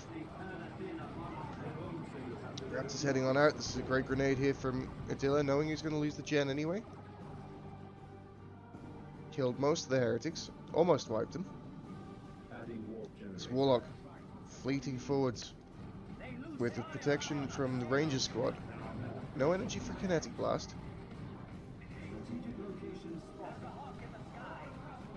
Warlock delivering some zaps here. Might want to consider melee actually. There you go, leaping in. Forces the retreat. Center once again in Eldar control. Just got to cap it up. Dilla stabilizing a little bit. I have found terrain. Still losing his power farm, not able to apply any power pressure for himself. The dog is on the way. Play champion being engaged by the Warlock. Destructor does good damage to cultists. Heretics. Guardians getting messed up by Raptors. Chop chop. This warlock has killed many heretics this day. We have succeeded in our objective. Grenade coming down. It's going to catch 2 models. Not great connections, but enough to cover the retreat of the Guardians. Rangers firing at the Havocs, capping the center point. Not going to be enough to claim a model. And the Warlock will get behind the shot blocker before the Heavy Bolter can set up. Retreating safely back into base. Blood Crusher hits the field, and coming out now is a huge Chaos push.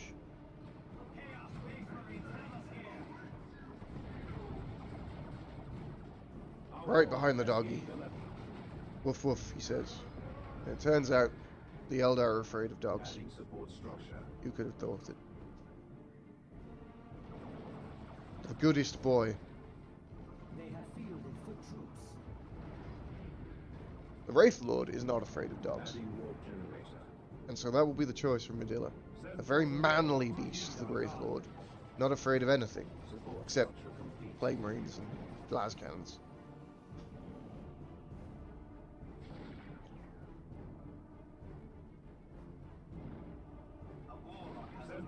I guess Sentinel missile launchers are also quite scary for a Wraith Lord.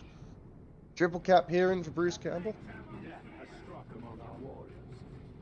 Play champion. Doing a lot of damage from range with his bolter. But here he is, the Wraith Lord himself. Onwards, Pegasus. As he strides nobly forwards, the Raptors jump in. They're not going to like what they see. Uh-oh. Uh-oh. And a sound bug has been called. Uh-oh. Raptors sound bug. Medilla. I don't know what the ruling will be here. I'd say this was pretty in favor of Bruce.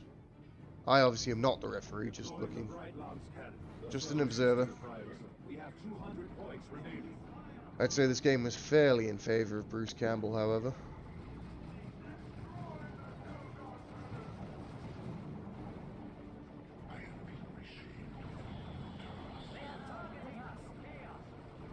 Shoulder-mounted Bright Lance coming in for the Wraith Lord.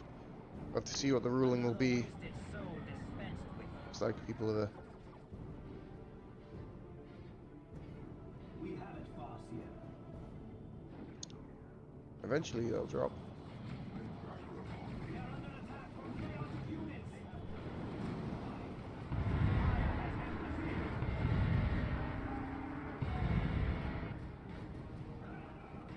Let's see if yeah, looks like he's dropped. Yeah, definitely.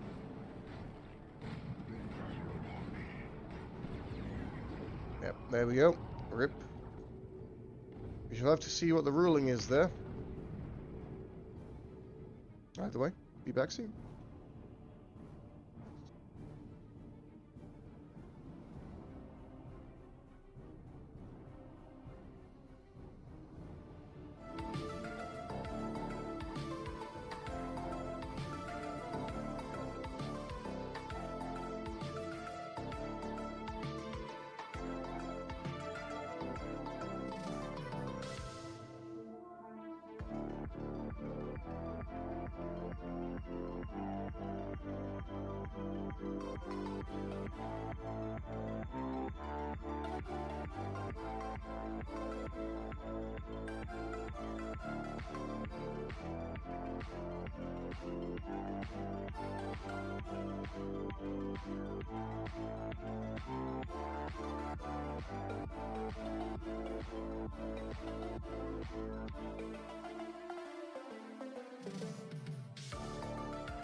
It looks like we are going to have a rematch. Which I think is... as long as both players are okay with it. I would say that game was very much in favour of Bruce, however.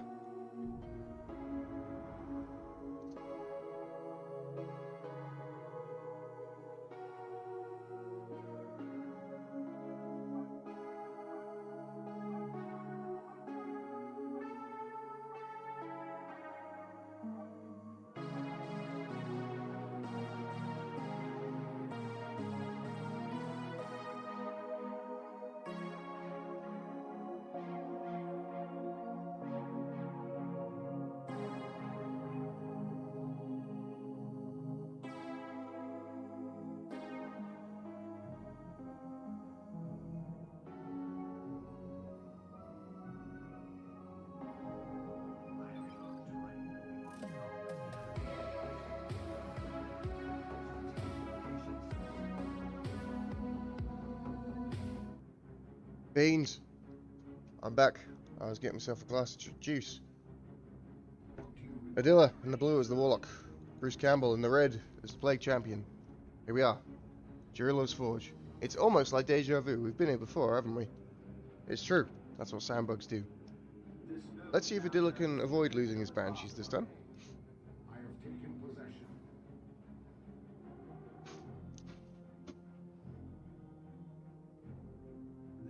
This is a rematch of Game 2, so...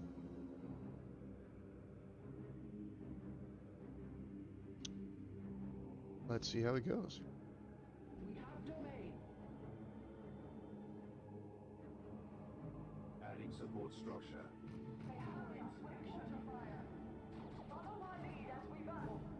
Alright, double heretics alongside the Plague Champion. In fact, the whole Chaos Force is here. Adilla doesn't realise this, and now he does. Going to take a ton of damage on the Banshees on the approach. Chopping up the heretics. The whole Eldar force is suppressed at this point by heretics, and the Banshees again losing massive amounts of models. At least they don't wipe this time, but... flanking force of Guardians is in position. They have their battle equipment nice and early here. I was hoping to maybe see if he could force a retreat, but Bruce Campbell's savvier than that. He knows if he presses X there, that squad dies to a grenade.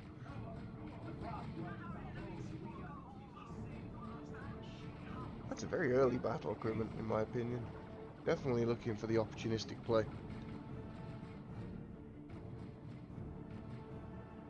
But, you know, slight early lead for Bruce Campbell here, obviously. Banshees losing 2 of them and a Guardian. Definitely worth a couple of heretics.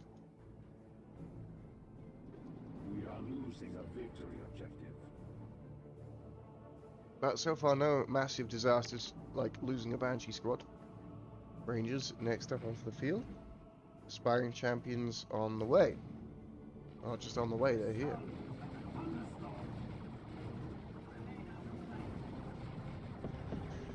Guardians, supported by the Destructor, taking a pretty good trade against CSM. Obviously CSM out of cover there, capping the wreck point. Guardians in heavy cover behind the pipes. Now the Eldar flanking around to the southwest, looking to catch these heretics napping. Grenades are available. The grenade squad sharking about, trying to stay undetected. Waiting for the crucial moment when Bruce Campbell presses the X button. Looks like the retreat path will take him past the Guardians. This could be dicey. There's the grenade. Off target. Just slightly too far in front. Unfortunate. And again, the Banshees get absolutely rinsed in this little choke point here.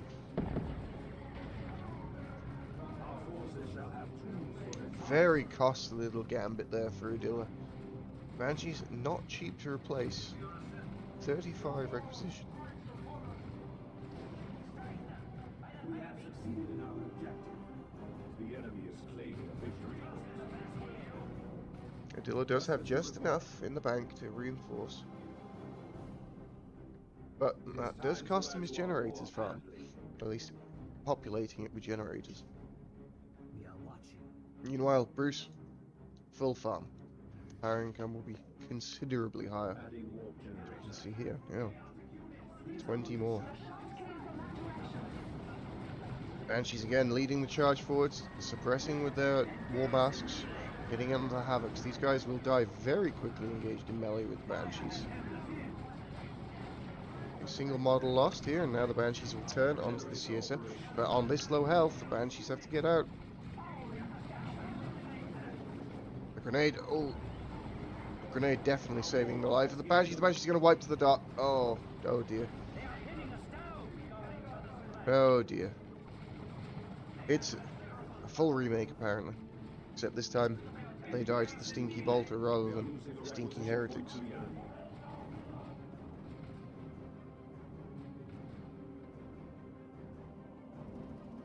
Look at this guy leaving a trail like a slug. He's disgusting.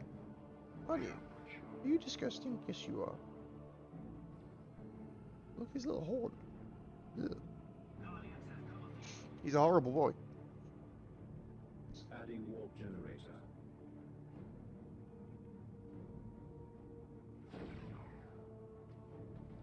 Alright. So tier 1 ended much the same way as it did the last game. Generator operational. Oh, the kinetic blast of the grenade, it's very good. It's very good. Well played. And those heretics are wiped out. Obviously, not the not quite the bounty that the Banshees have, and let's just touch of Nurgle now onto these heretics charging in. Does force off the Rangers on this Guardian squad, and the aspiring champion's still up. This is a scarier squad than it looks with 3 people charging at you. The aspiring champion is a beast.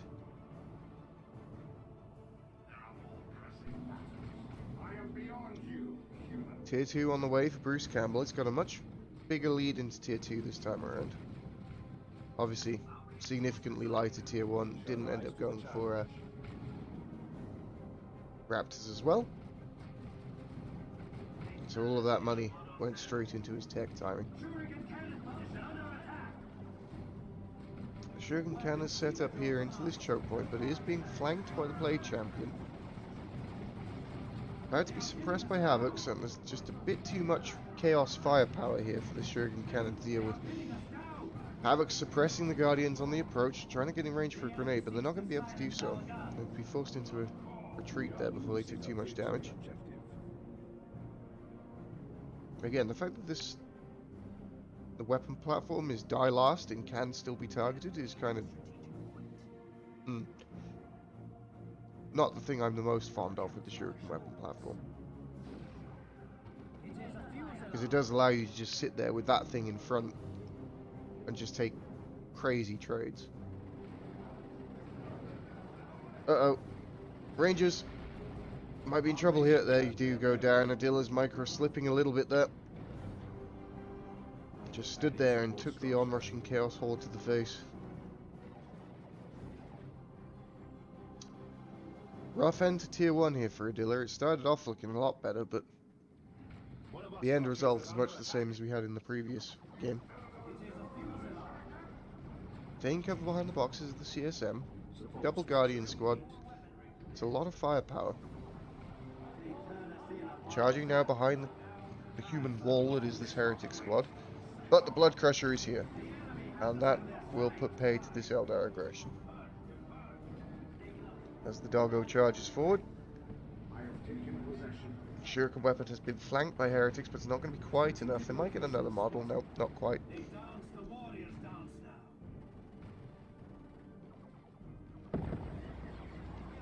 And now the heretics themselves are in danger, but the dog is here to support them. Retreating out. Not really stacked for a grenade, and also larger problems, such as being eaten by a dog. The Guardians do manage to escape. And 69 HP, nice. Havoc suppressing the Warlock now.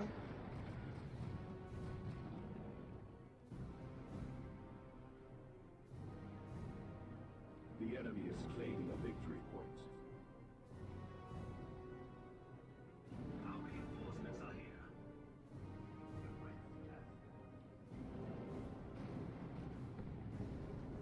Apologies, the cold's come back to get me.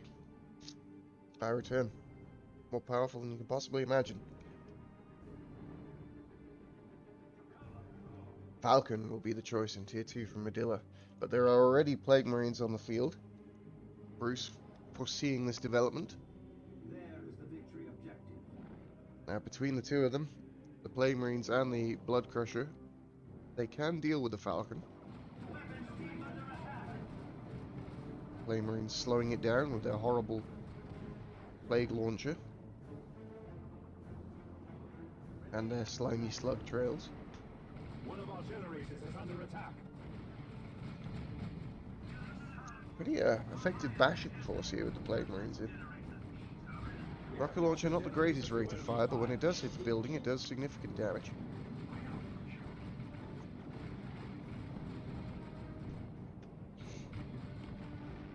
There's also a Plague Fist, okay. So the Falcon has to be very careful about how it chooses to move around the map. Autarch drops in. The grenades do hit nicely onto the Havocs. The model is dropped there. And the Autarch now engaging in melee combat with the Plague Marines. But there is going to be slightly too much chaos stuff here. And the Autarch might actually die. Yep, he's going to die.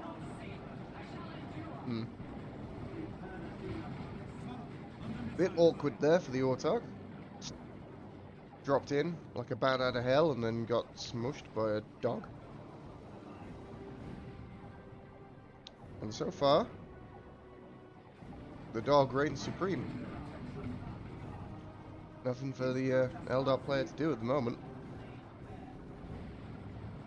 Except hide in base and pray you don't get eaten. Good damage has been done to the Plague Marines, so... There might come in a point where they could have to be forced into retreat. Right now, in fact, with the Warlock charging forwards with the support Guardians and the Falcon. This does offer Adilla a bit of an opportunity to get out onto the map. Without the Plague Marines, the dog can't deal with the Falcon. Strategic locations. And eventually the Bright Lance on the Falcon will wear it down. Strategic location spotted.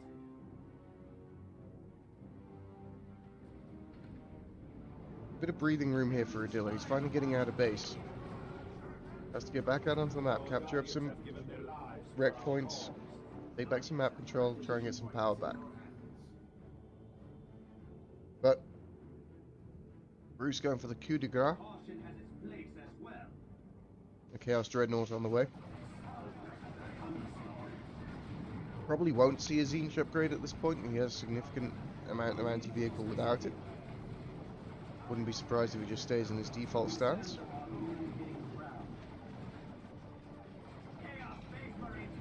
The Doggo charging in, gonna get onto the Shuriken platform, forcing off Guardians and the Shuriken weapon team. And with the support of the Plague Marines back out onto the field, the Falcon can no longer be the linchpin of this formation. Warp Spiders are the choice here for Adilla. Trying to get some mobile range damage in, as well as a Haywire Grenade to deal with the dog.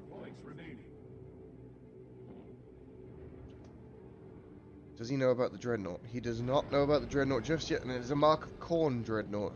So this will be the battering ram that Bruce uses to break through the Eldar defense.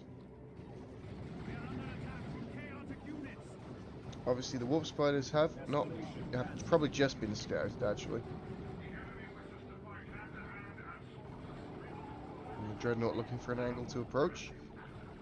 Doesn't have to be too cautious, like even if he gets Haywire Grenaded, there's not a massive amount of anti-vehicle. And here they come, Chaos Spearhead. Charging forwards behind their demonic vehicles. The Khorne Dreadnought uncontested. And GG is called. Adilla, he can't cope with this push. And down he goes. 1-1.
Hello, Inakura.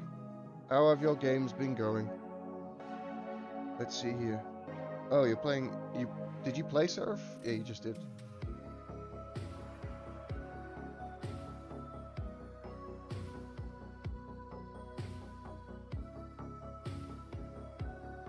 How did it go?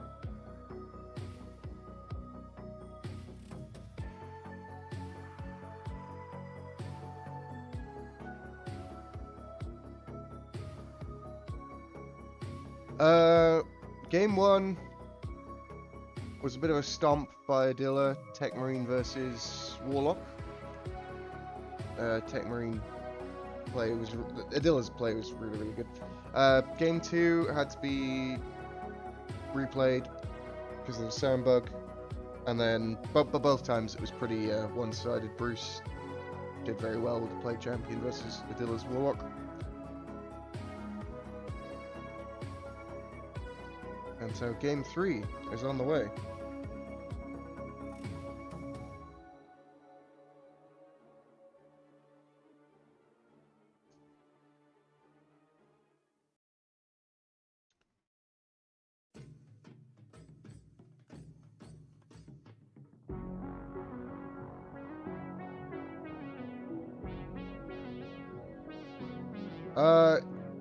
Yeah, you don't have to play again until the end of this game. Do you? I think it's enough time to order food. Let me tell you once they pick factions. Once I see the matchup, I'll let you know.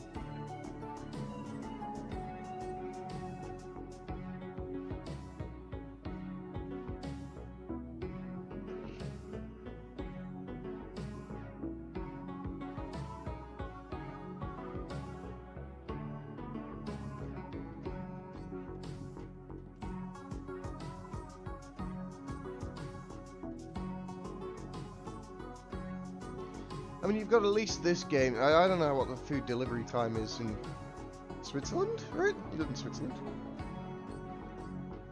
Question mark?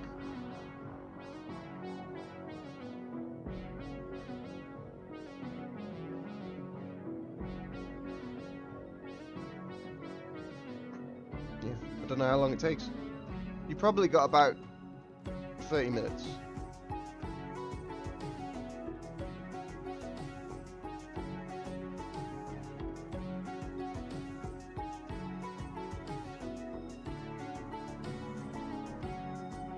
Maybe a bit less. It's Warp Spider X out versus Force Commander.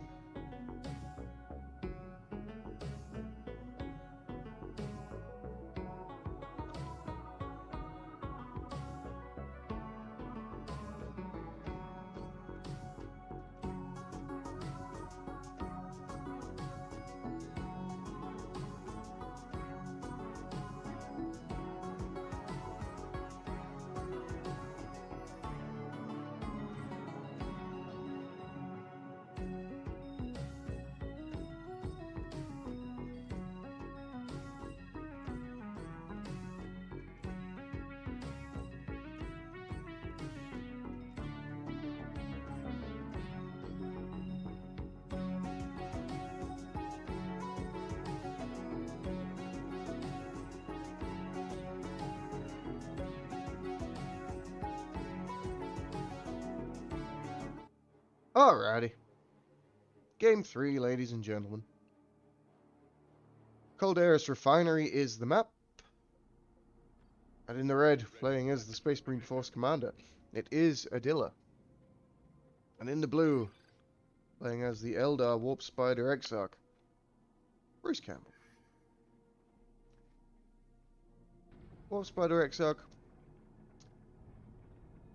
probably the most annoying hero? Probably, yeah. I mean, Lictor Alpha is really annoying, but Warp Spider Exarch is also annoying. And he's Eldar, so yeah, okay, he wins.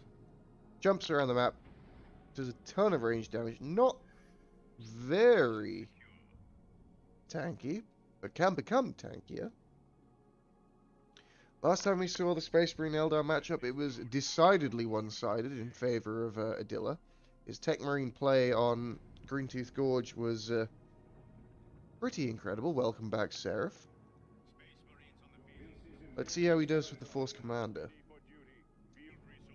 Already not looking great for Adilla if the Warp Spider Exarch meets these scouts.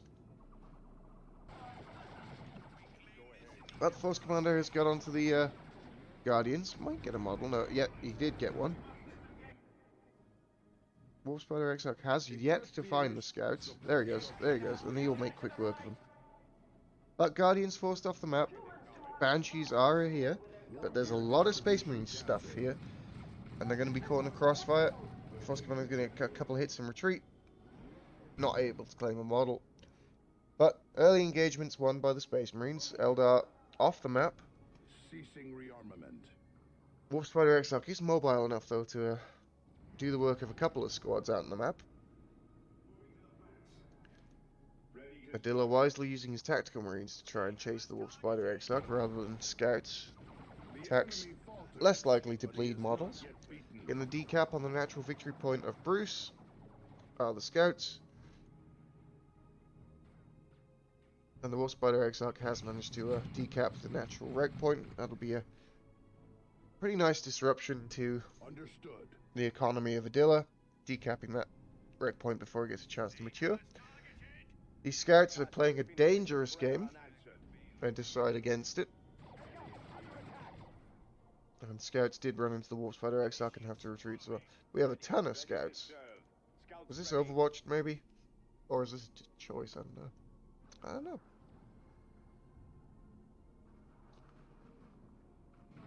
Eldar Force moving out here. Scouts have managed to get behind heavy cover and are getting good intel to Adilla what's going on. He sees most of the Eldar units. All the Eldar units he knows about, at least, are on this side of the map. There is a Shuriken weapon team set up in the center, however. Tactical Marines have made their way back from their little mission over onto the northwest. They did a good job there, killing 2 of the Banshees. Shotgun Scouts giving chase to the Shuriken weapon team. No sergeant for them, so grenades are not an option. But doing good damage. They get a model. Very nice, very nice. And they got another good early game so far from Adilla here. Definitely has a good handle on it, and this Warp Spider Exarch is going to go down. Yep, he is. And down he goes. Nice early advantage here for Adilla. And here's the grenade. Does a good job. Kills off 3 of the Guardians. And here comes the rest of the host. These scouts are taking up a very dodgy position. Oh my word. Luckily they had the support of the other squad in there to knock back those Banshees. Holy moly, that was a bad position. And now it's a flame attack squad. The Force Commander tanking the Banshee shots. Shotguns are about to come in for this scout squad. These attacks low, need to get on out of there. They lose 2 models. Ooh, expensive. And Soundbug from Bruce. This will be a rematch. Offer them no easy targets. So just wait for them to drop on out. Scouts ready. and then they shall rematch.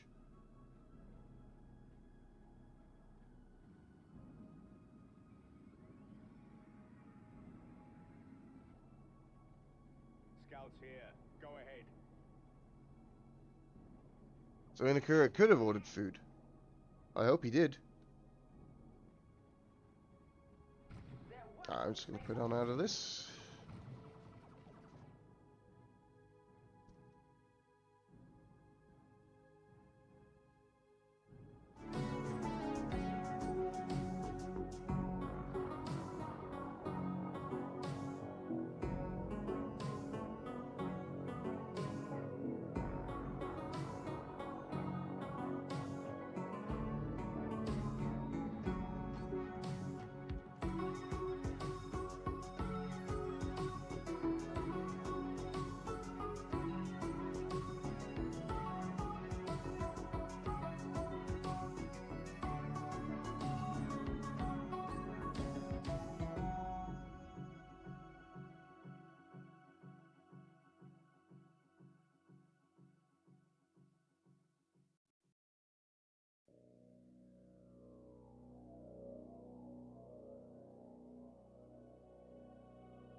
I'm trying to work out a way to get the entire bracket to fit on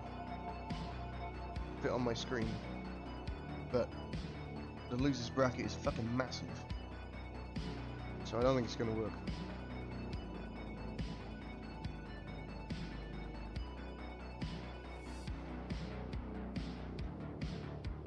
Hallå, Cornholio.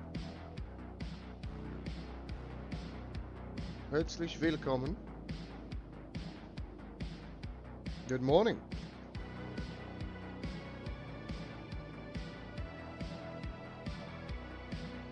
You will have to forgive my voice and the occasional muting of the microphone. I am sick as a fucking dog.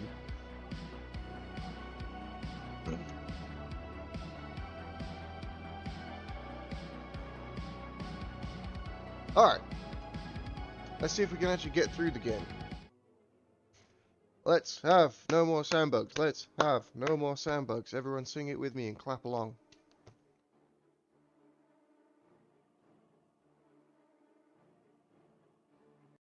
Alright, let's go. Eldar's Refinery is the map. The blue Force Commander is Adilla. The red disgusting Warp Spider Exarch is Bruce Campbell. And here we go again. The deja vu is strong this day.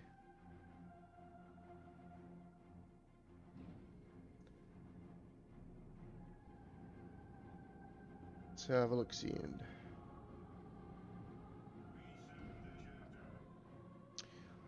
So Adilla, in the last Space Marine versus Eldar matchup, did very well as the Tank Marine. Scout play was on point.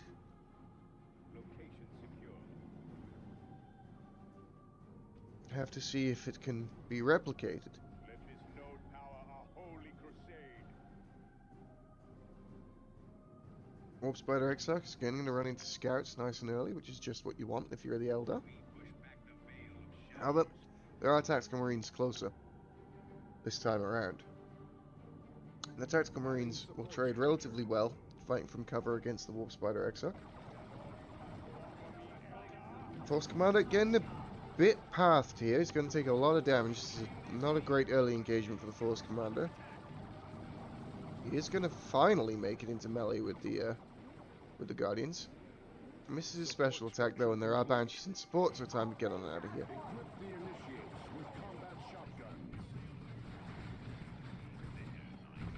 Both heroes having a bit of a dicey start to Tier 1. Running into a little bit more than they can chew. There are shotgun scouts ready to support their Force Commander, however. And there he goes. And another special, chaining the knockbacks. Very nice, very nice. Let's see if the scouts can claim any models here. Yep, they got 2. Very nice. Wonderful. For the price of just 1 scout, yeah, you'll take that trade any day. And power pressure. With 2 squads of the Eldar tied up with the hero, the Tactical Marines are able to get in here. Oh, and this Shuriken team is not going to be able to set up in time to defend this, and will be forced on back. Kraken bolts will do extra damage when they actually hit the weapon platform. They will not if they only hit the attendants. Oh! Lots of damage taken here by the Tactical Marines, as the Shuriken did manage to set up right in the face. Teleporting back into heavy cover is the Warp Spider Exarch. But being punched in the face by Tactical Marines is rarely a good situation for anyone. And that is especially true for the Warp Spider Exarch, who hates being punched in the face by anything, let alone giant 8-foot tall superhumans. The Warp Spider Exarch will have to retreat. Not great shots here. I was expecting a bit more damage from the Kraken bolts there, but does force it back into base. We'll be healing for a little while. Banshees on retreat. The grenade. It's possibly very, very good. It's pretty good. Not as good as it could have been, but you know, we're starting off strong here with the retreat grenades. Again, it looks like the flame attacks are going to be forced off the power before... Yeah, he cancels the upgrade. He realizes he's not going to get a chance to bash the power here. With the Eldar host streaming out of base to defend. Smart play from Adilla there, realizing he wasn't going to be able to get the opportunity. Flamers are definitely an opportunistic weapon more than anything. Unless you're a page, of course, in which case you buy them all the time.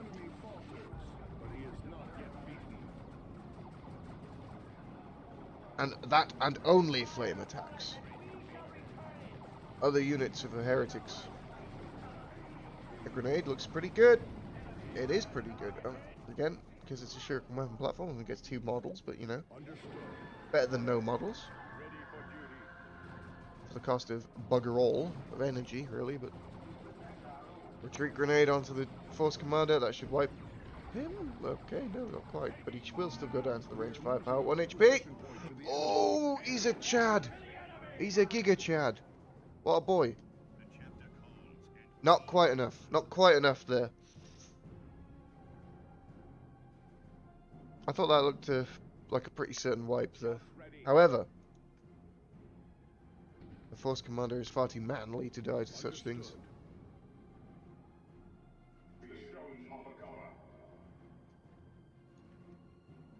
So again, heavy tier 1 investment from Adilla. He has 3 fully upgraded scout squads.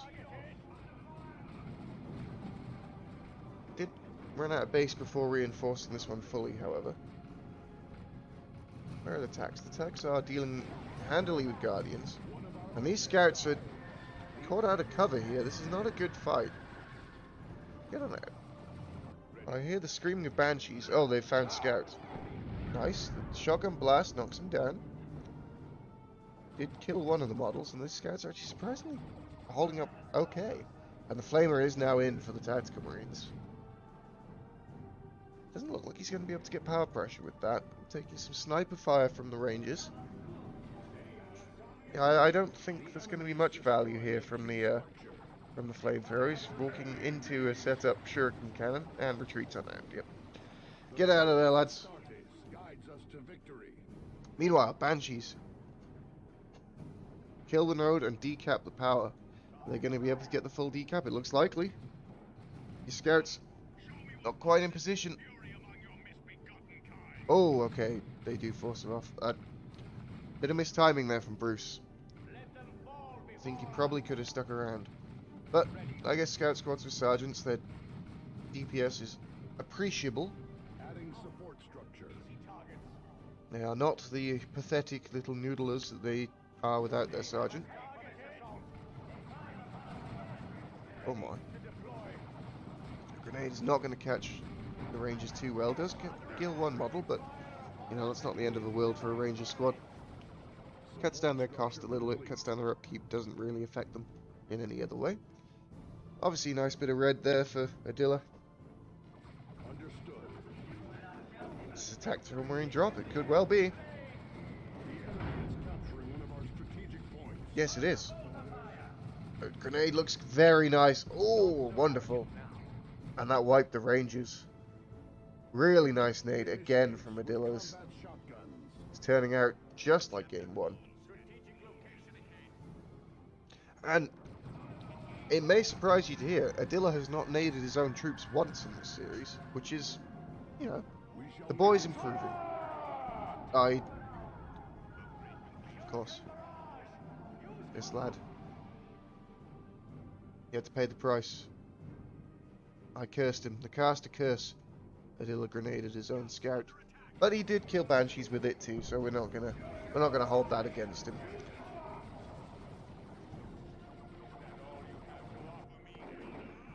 Warp Spider Exarch has his heavy gauge death spinner, but forced off by Scutes.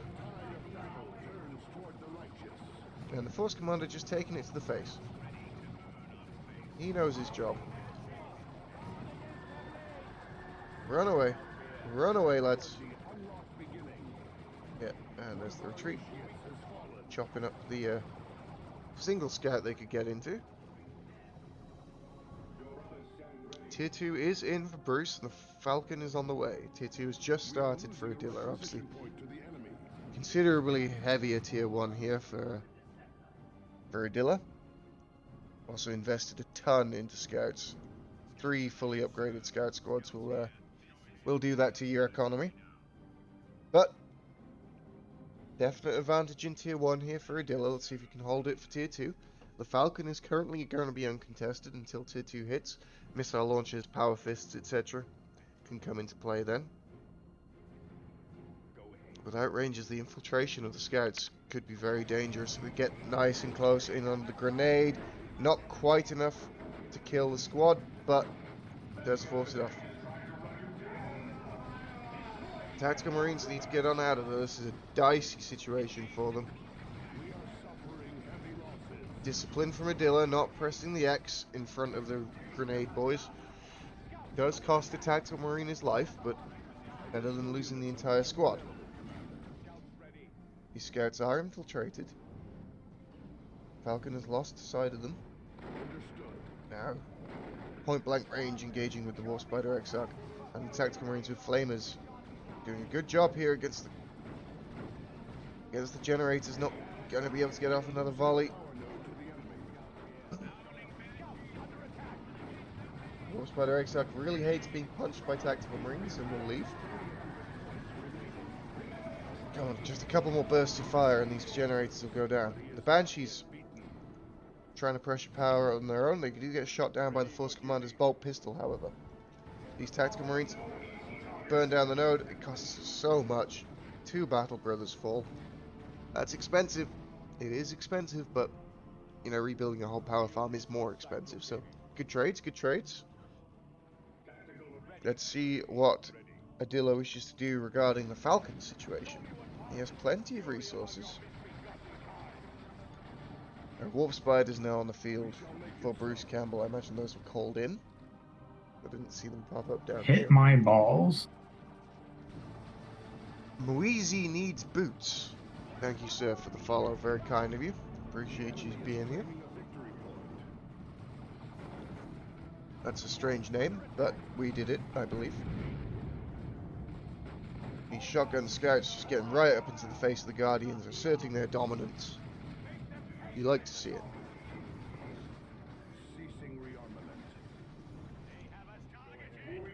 It is a las cannon devastator. That's going to be what we've got on the bill for dealing with this Falcon situation.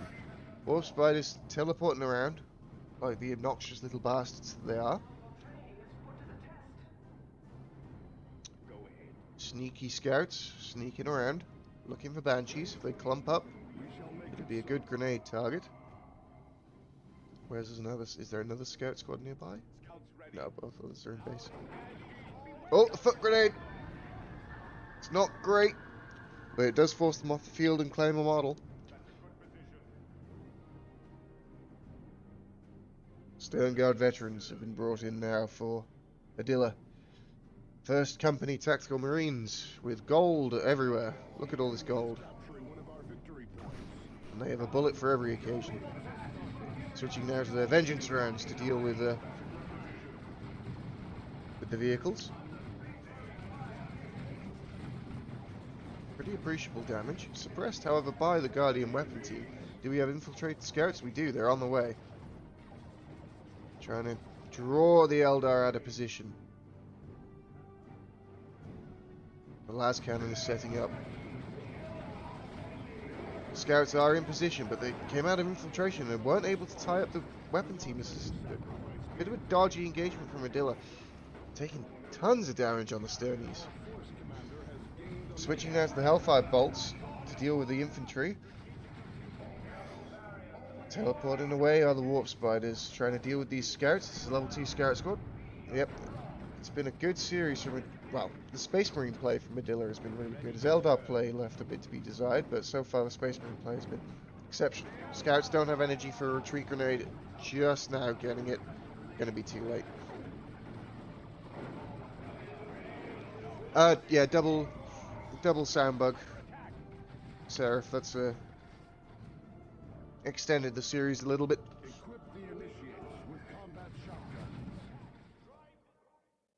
Oh fuck, I meant to mute my mic and accidentally tabbed out of the game. Well done.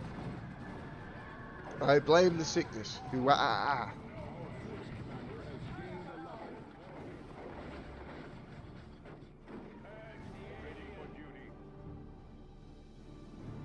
Let's have a look.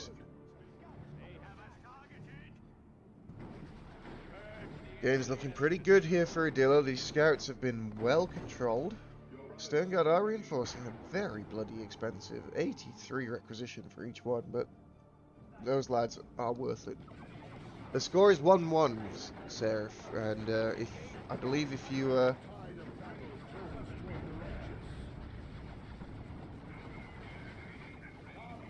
wait, hang on, did you beat Inakura? Because if Adilla wins this, he will go on to play the winner of whoever you and Inakura. The enemy has 200 points remaining. I haven't checked the bracket.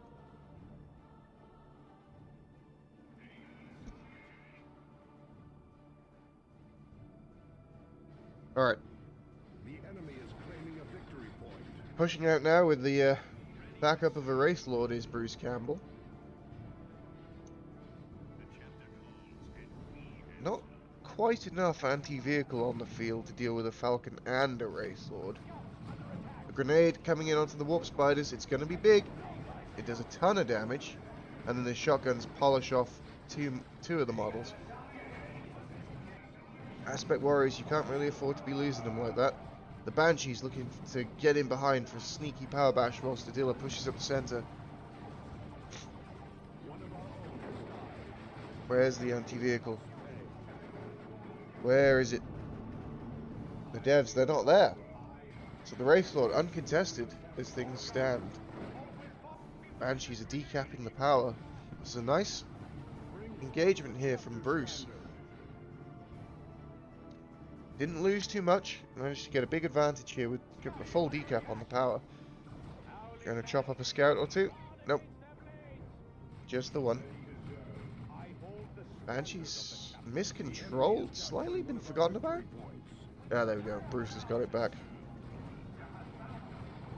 Wraith Lord trying to get in on these tactical marines. We'll get a swipe off. Maybe one more. No, not quite. The last cannon is set up as a deterrent. Warp Spider Exarch still only with this heavy gauge Death Spinner. No group teleports or any weird shit. He's just going to shoot people. And here are some more Warp Spiders coming to shoot people. Grenade. Oh, shotgun blast instead to send them flying back. Teleporting forwards onto the Force Commander who has his Sacred Standard now. Oh, charging in. Trying to get to cover. Nice work for the Force Commander there. Covers himself and gets out. Power is a real issue for Adilla now. He's not been able to recap this due to the presence of the Wraith Lord. Where is the Devastators? Like, just not enough anti-vehicle.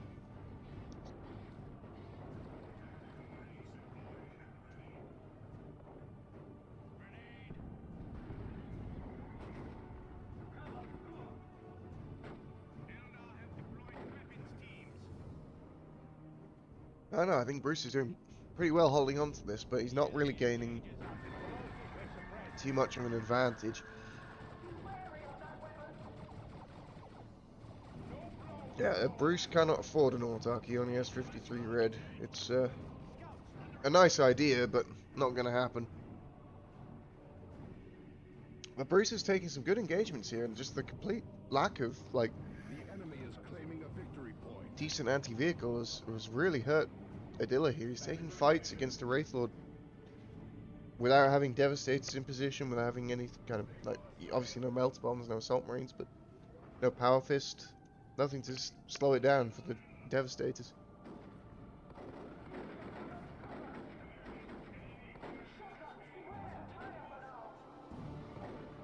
But given the disaster that was Bruce's late tier 1, you see the devs just getting fucking mullered here.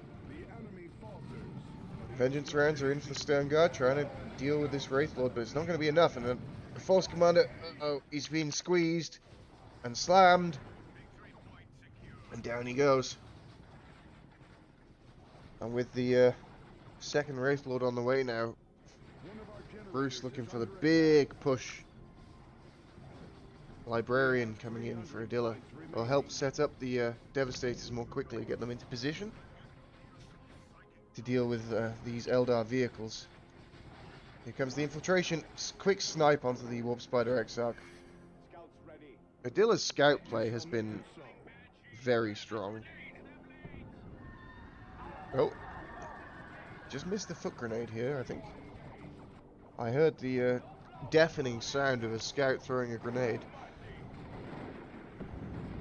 Oh, is that what they're playing for, Cornelia? I didn't realize that was a stipulation.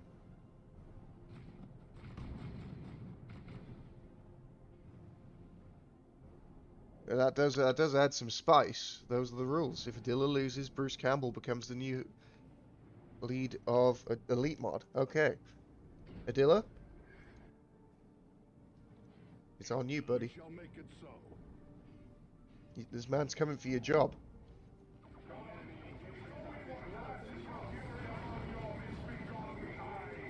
I think Flamers against Wraith Lords is rarely a good move. But the Librarian really doesn't want to be here. Oh lord, get on out, chap.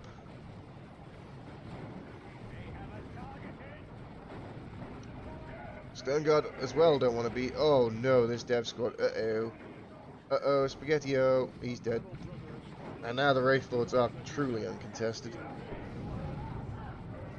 Random grenade, but the Scout Squad might die to the splash damage from the Wraith Lord. Nope. Nope, not quite. And Bruce has broken the back of Adilla here.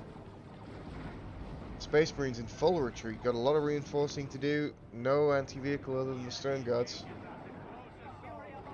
Adilla will have to take his scouts and just start playing ratty, but difficult to out-rat the Eldar. Yeah, it's got a fairly significant VP lead, which is 1 point in his favor, I guess, but there's nothing that can deal with this mechanized force of Eldar right here. No requisition, tons of power.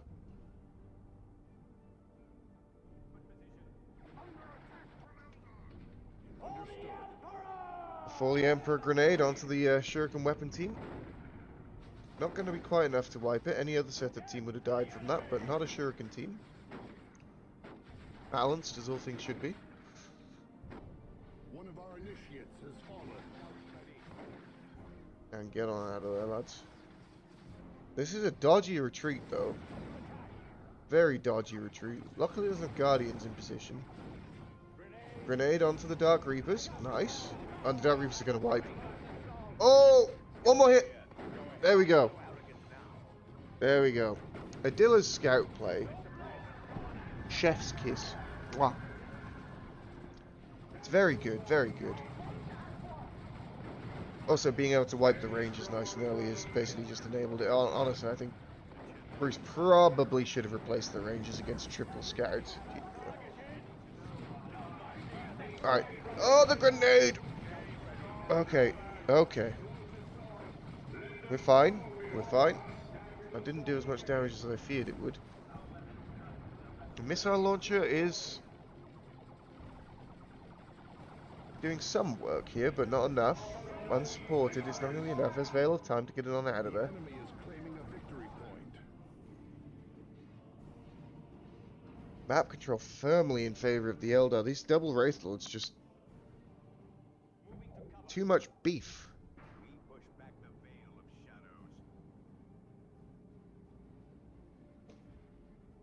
We shall make it so.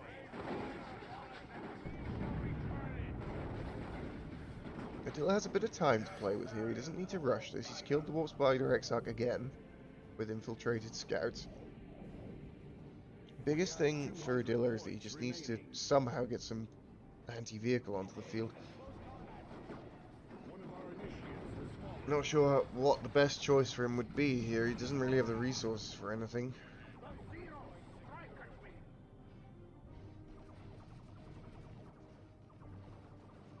Yeah, I don't think he can hold wreck points, though. That's the problem. Like, even if he captures them, he's not going to hold them. But using the scouts to pull the Eldar army apart would be a good move. No, Adilla has his red point. Bruce has obviously way more wreck, but Adilla does have his one.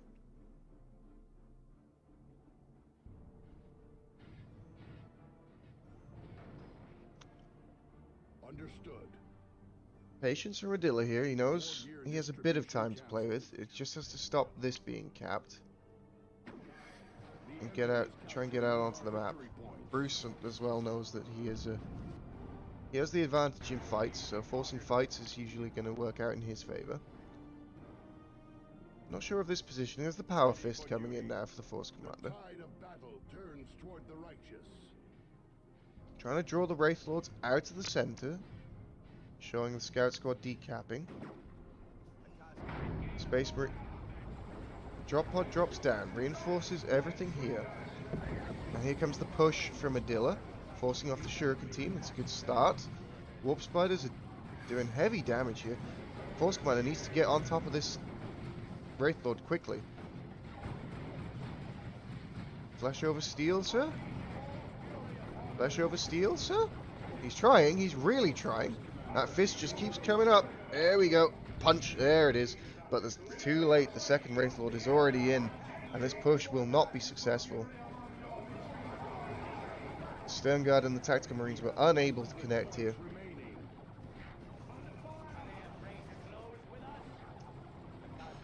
And the Force Commander goes down. Librarian soon to follow. He will go down. And this is looking like a complete fucking disaster for Adilla here. Just overwhelmed by vehicles.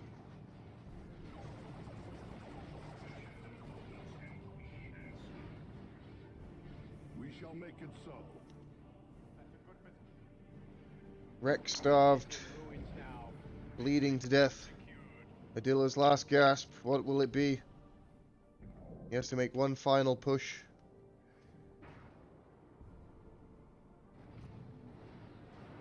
Oh, no Force Commander, no Librarian. It's all on the Scouts, and the Scouts can't beat Wraith Lords. Oh, the rocket launcher did actually manage to hit a Banshee there, which killed it. And the Wraith Lords again. Massive problem. Look at the splash damage from those Wraith Lord strikes. Oof. Huge damage.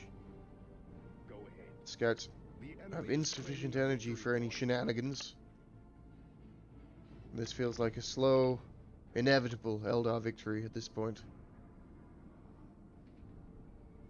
Shenanigans are off the table for this Scout Squad. They're about to be revealed as well.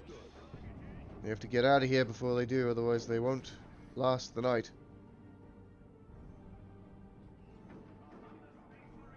Ah, they've revealed themselves.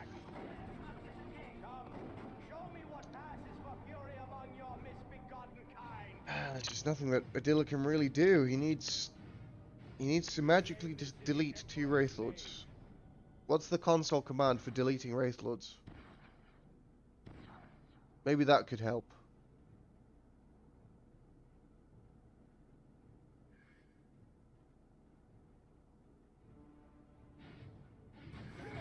Alright, Tactical Marines and Stern Guard. Stern Guard charging in very manfully. Good lord. Well, that was a push, I guess. We'll call it that.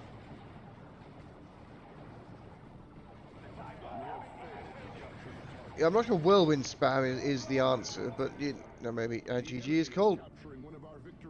Started off really strong for Adilla. He looked like he was in complete control, and then Wraith Lords came out and couldn't deal with him. GG, Bruce Campbell takes the series 2-1.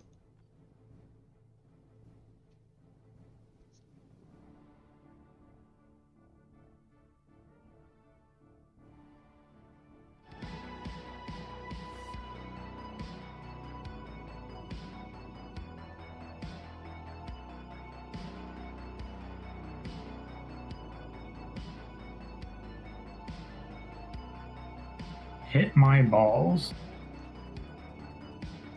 Joshua. That's how I'm saying that. That's how I'm saying it. You can't stop me. So where's my... Okay. There we go. Joshua. Yes, okay. Who's playing? Let's just see. Check. Death bracket. Is Toil playing? Twalali?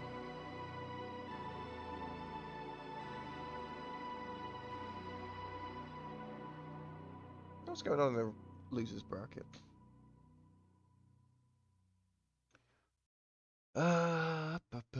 I'm playing?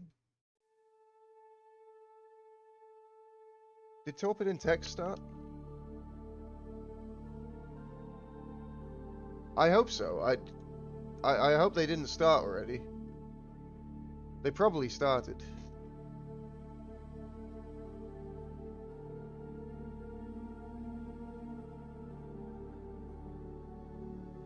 Can anyone tell me if they started or not?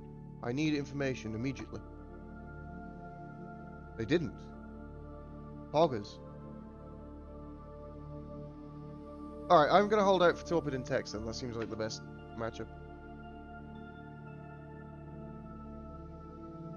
Unless you are debating me, sir. If you're debating me, I will find you.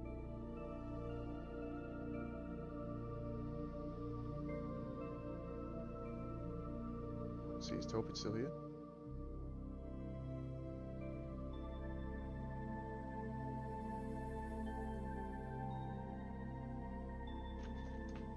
My dog is barking. What are you barking at? Hey!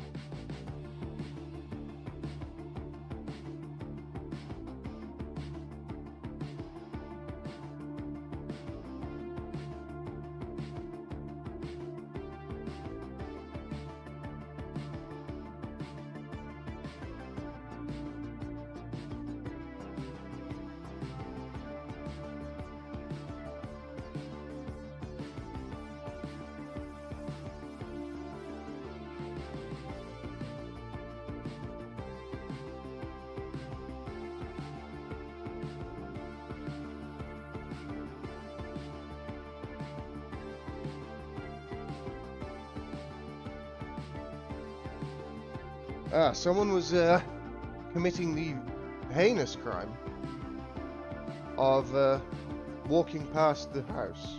So the dog had to bark at him to show that that was not acceptable behavior.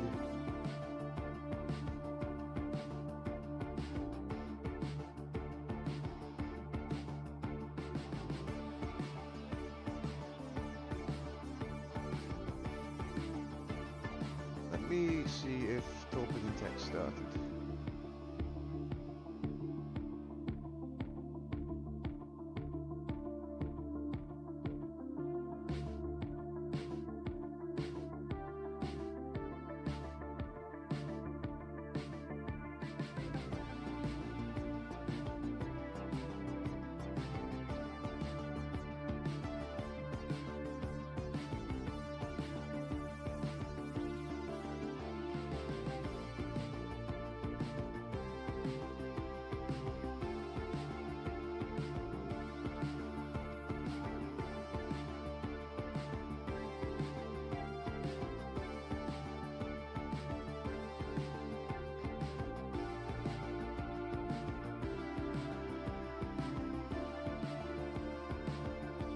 Oh, yes. Here we go.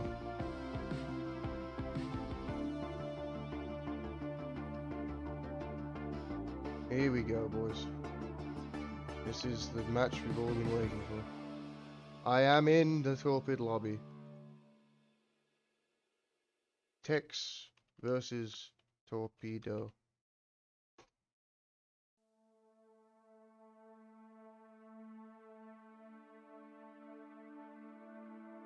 Damn you people with your short names.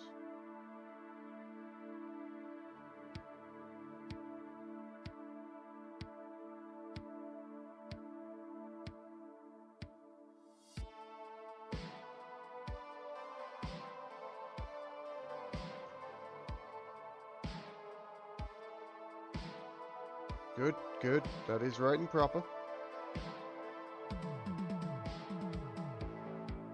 That is the way.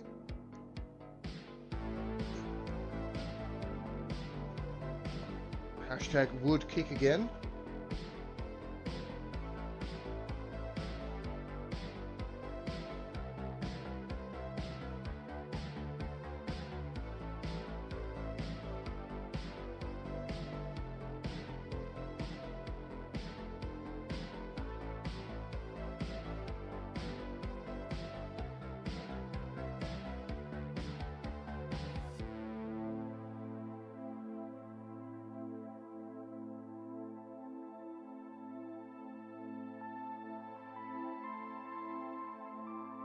Let's see what these lads have cooked up for us then. I know Torpid's been practicing, and when he's in form, he's definitely one of the better players around. But Tex, you never know what you're going to get with Tex. I mean, when isn't Torpid tired? That's the thing. Is like it's always like.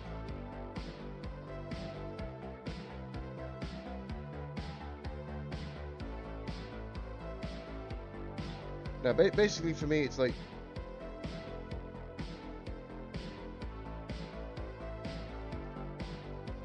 if Tex is random, like, oh, not random, like exactly, Inakura. That's exactly it. It's a fucking psychological warfare. Yeah. Every tournament I've watched with Torpid in it, there's always something. He's tired. He hasn't been practicing. I don't know what it is. Now, sometimes that's true, like in the TV2, where he hadn't played for like 2 months before that. Yeah, he was slow. He did have bad micro because he was rusty as fuck. But I think he's been practicing, so I don't hold with the excuses this time.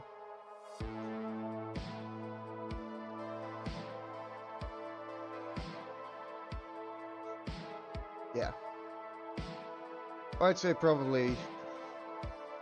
Let's have a look at the bracket. Who do? Yeah, out of the players who are left, if Torpid's in form, he and Tex are probably the favourites. The two I'd most likely say are the players who are left to win this. Obviously, all the players in the upper bracket are really good still at the moment, but you would expect.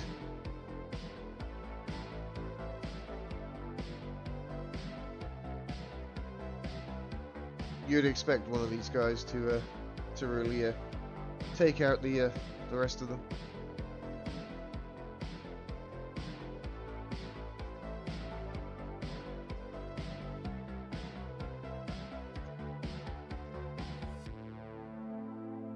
Who can beat best noob in the elite community? At the moment,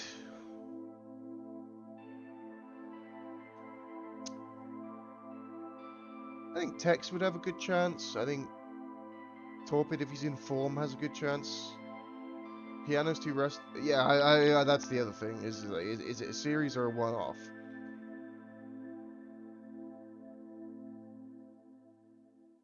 Because just about anyone can take a game off him. Panini is not playing in this. A best of 5 against best noob. Who can win that?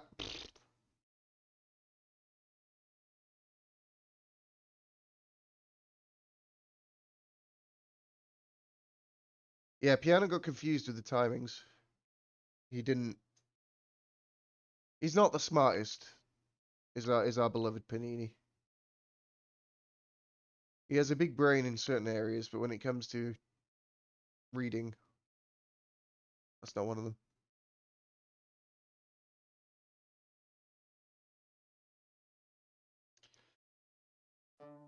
Yeah, regarding the who can win a best of 5 against best noob, Tex probably could, Torpid could, Val could. If Val, well, that's the thing. Is like if depending on which Val turns up, fucking weird ass Val that buys Dark Reapers to kill a Swarm Lord. No, that's not gonna happen.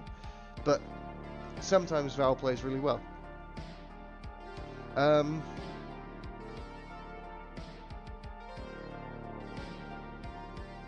was reading the chat. Oh shit.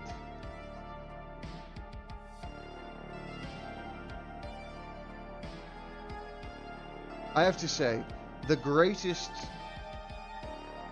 Dawn of War media to ever have been produced is the Mosquito Hunter video by Cry. Go watch it. We might watch it after the tournament together just to really enjoy it. But that tickled me quite significantly in all the wrong ways.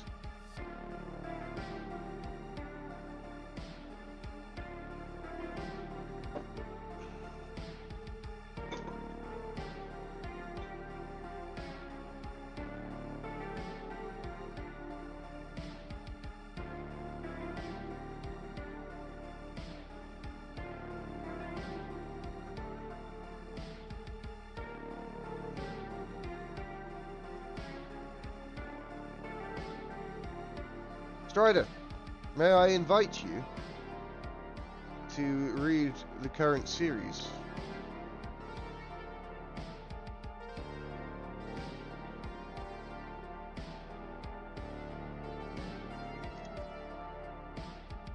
We will be casting Tex versus Torpid.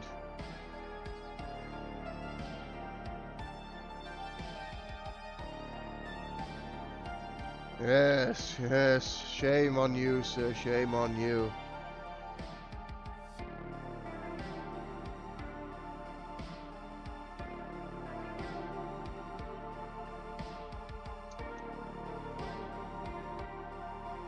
This lobby might well be the longest lobby.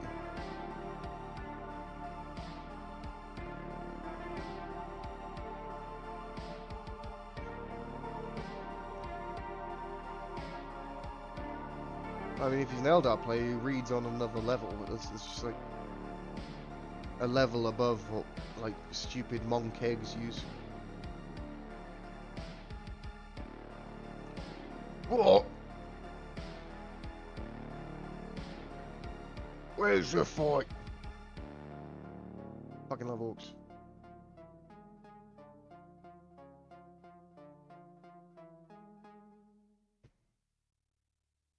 Alright. Here we fucking go, here we fucking go.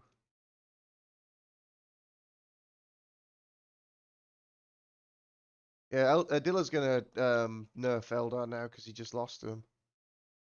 I'm waiting. Yes, sir. Here we are, Fedrid's Folly. We have hashtag new factions. Never before seen in the history of Dawn of War 2.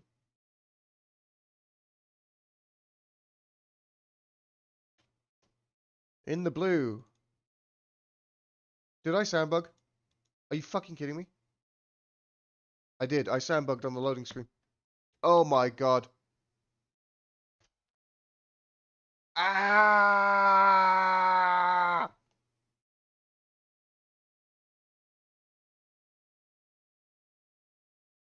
Fuck!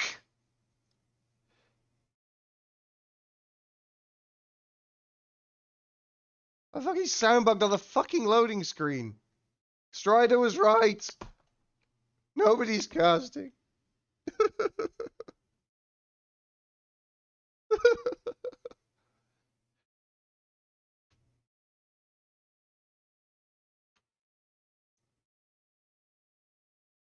It's the cold and the despair, Mr. Dragon. The cold and the despair. Those two things combine.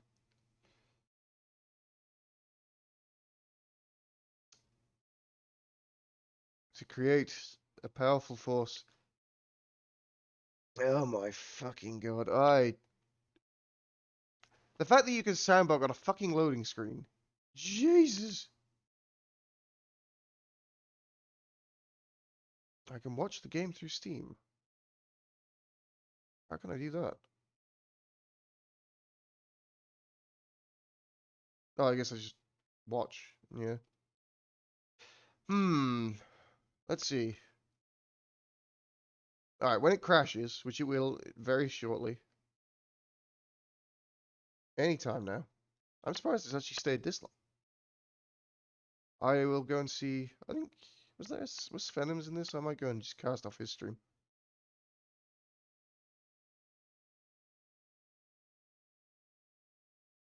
I could do the sound effects. Pew pew pew pew pew pew pew.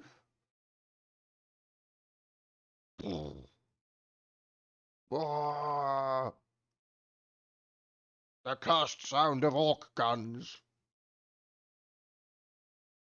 Oh, that's a lot of. We're struggling a bit. Yes, bang, bang, bang. Exactly. Chop. Ah, dead. Blech. This is good. We can make our own sound effects. We don't need actual sound effects. We can do our own.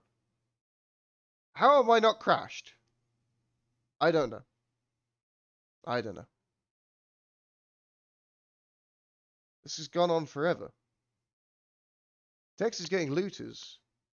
They go daka daka daka. as it says quite clearly there. Strider, could you read that for me, please? Ah, no, it's gone. Strider can't read it anymore. Greenskins.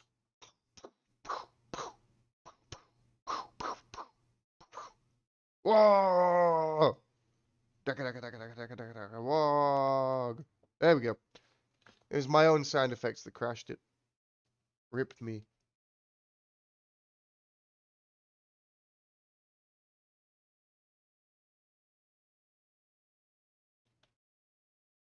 Okay. Let's go and see if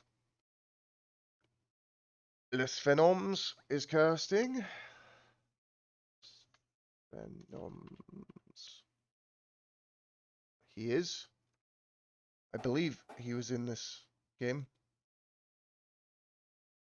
Yes, I said we. You were supposed to help me, Sir Dragon.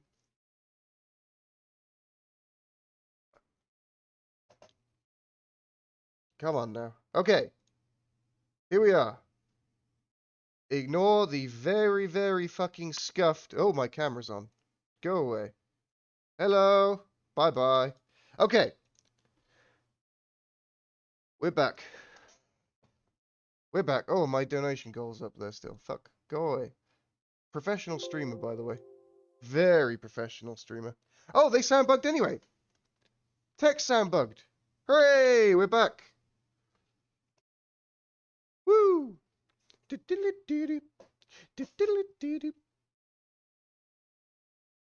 Okay, let's re. I agree. I agree in the re. I, too, uphold the re.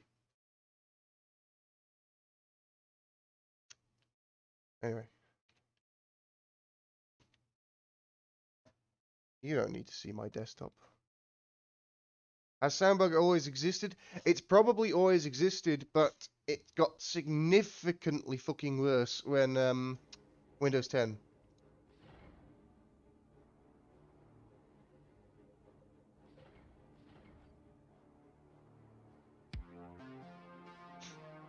But yes, as far as I'm aware, it has always existed. I have honestly have considered making a Windows 7 partition just for Dawn of War 2.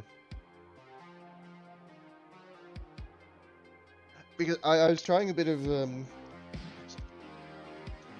I've been trying to do a bit of replay casting, and I have found that I sound bug almost invariably every time I watch a replay. And it's really fucking frustrating because you can't go back to where you were. So you record something. Yeah, if you're on Windows 7,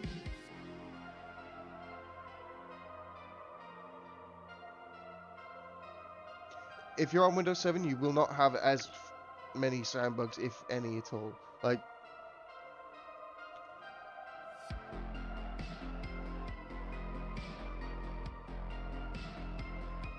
I mean, to be honest, Seraph, I'll just set up a partition.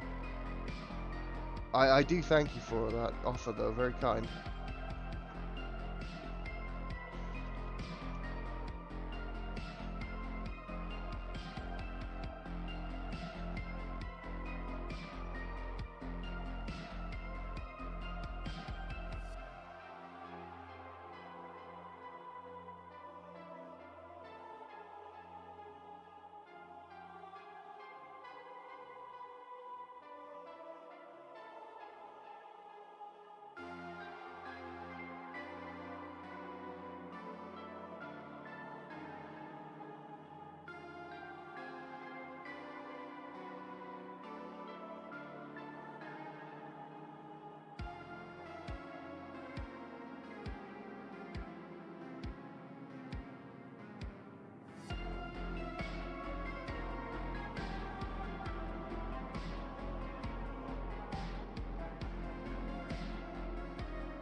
a bit of a shame as well, because even running in Windows 7 compatibility mode doesn't change it. You actually have to be on Windows 7.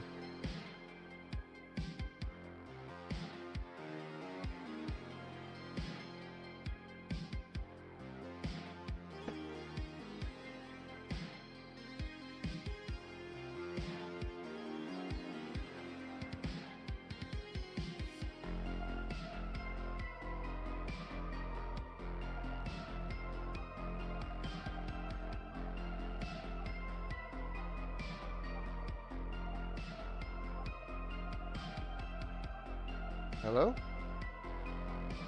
Game?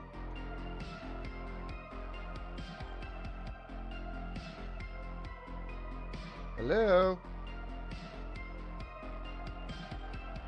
Fucking Christ. Technology, ladies and gentlemen. Who the fuck needs it?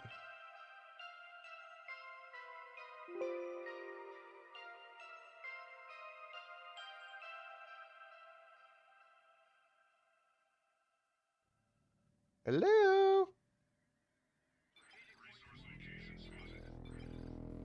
Wait, we need to Okay, good. Hey, it finally fucking switched. Jesus.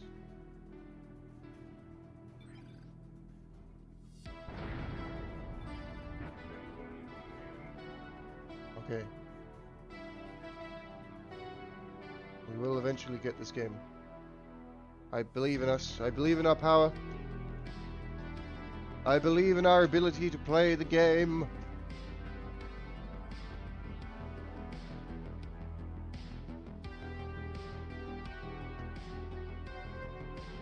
I believe that we will play the game eventually.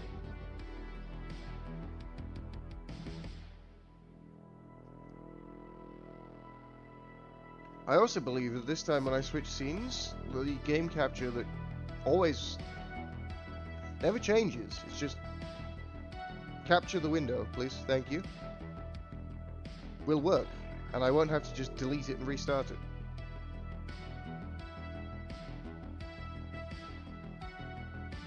It's probably something with it might be something with the sandbox actually, because it does happen more after a crash.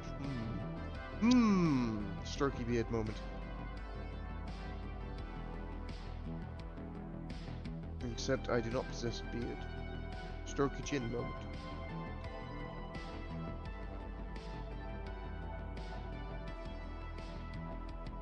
So some of you who've caught my cast before probably knows I've hit my point of insanity quite a lot earlier than usual. I'm blaming illness. Yeah, that's what I'll blame. That's my excuse. My brain has melted. And here we are, hoping to enjoy some Dawn of War 2 together.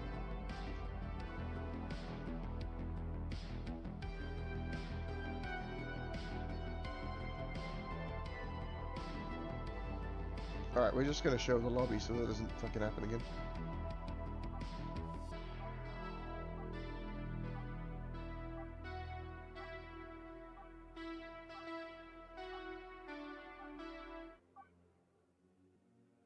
Alrighty. Heavens to Betsy. Here we go. I believe in us. I believe in our ability. I have faith. Tex has inspired me by being a man of faith. To have faith. And so, here we are for the third and hopefully final time on Fedrid Folly. It is Torpid as the Eversor Assassin versus Tex as the Commando Knob. Orcs versus Order Malice.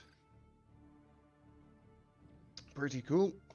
I like both these factions. I'm terrible at Order Malice and slightly less terrible at Orcs.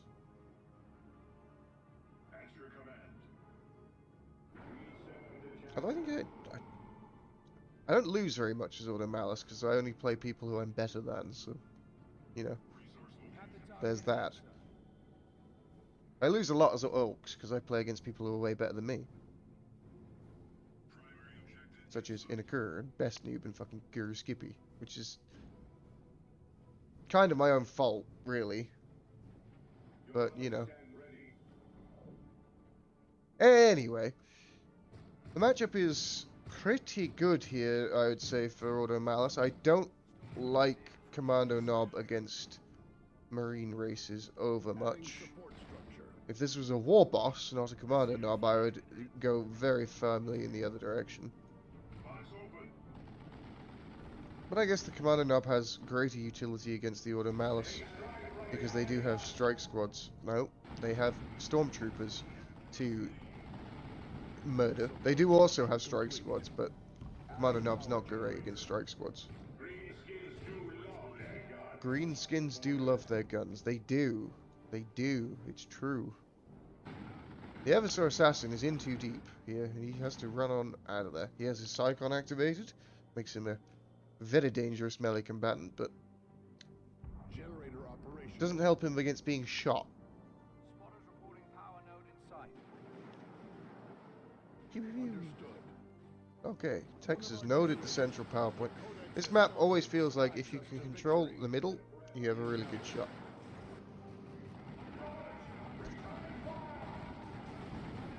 These orcs are taking a bit of a beating, actually. Where are the sluggers? The sluggers are enraged. There's the banishment. Nice early tomes of Titan from Tex. Sluggers will get in here, but it's not a great fight for them. They don't have their burners. There's enough support here from the orcs, though, that they might be able to... Oh my god, they wiped. Okay. No, this is a fucking disaster for Tex. This little position in here didn't allow the sluggers to get, like, a full surround on, like, 2 or 3 models. And without burners and no power melee, the heavy infantry, spooky, very spooky. And they sliced and diced the sluggers. Stormtroopers reporting ready. Sluggers have to be replaced. You can't really play orcs without them. One of our generators is under attack. Yeah, this is sort of a situation where Commando Nob just feels a bit underwhelming. He hasn't been able to bleed any of the stormtroopers. He's just here shooting at generators, which, you know, isn't the worst use of his time. He'll probably get this one. Just to reload quickly. There we go. His recoil control's pretty good. Nice, that's a generator down. Eversor Assassin and 2 IST are coming in. Oh, you've got the Executioner pistol. Neurotoxin is the ability of the Executioner pistol. Does a load of damage, slows him down. As you saw there. Same animation, I think, as the crippling toxin from Terminus. Obviously, hardest part of modding in new models and new things into the game is the fact they don't have animations. You can put a skin on pretty much any frame and it works just fine, but giving something new animations, Jesus, these strike squad. Mincing the shooters. Spotters reporting power node in sight. And here come the operatives. This is probably the most contentious unit that the Ordo Malice have access to, at least at the moment. A new one will surely come. Set to receive some nerfs. They're pretty... Honestly, the key to good Ordo Malice play is how you use your operatives at the moment. It feels that way, at least.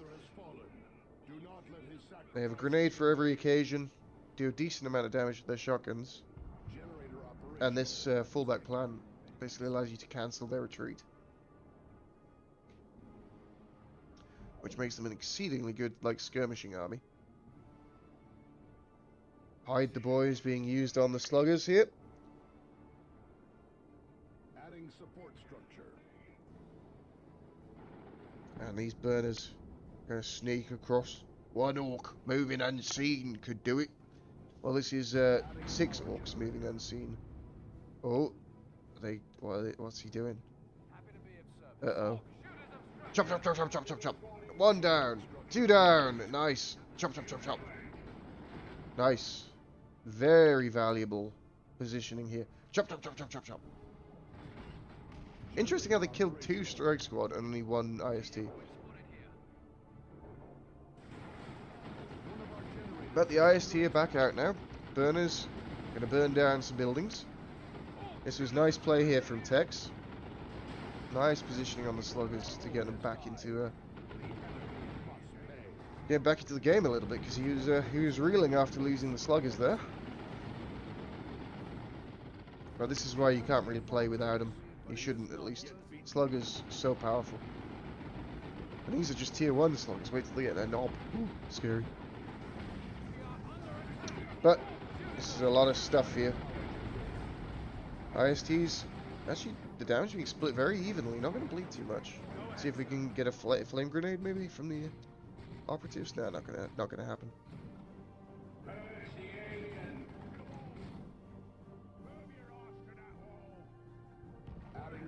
Let's have a look.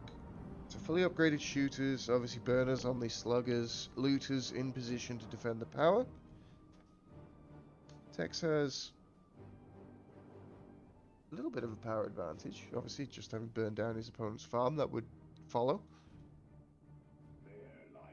Generator operational.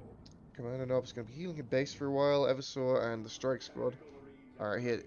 One of the scariest things that can happen is a strike squad getting early level ups, because they become complete monsters with levels.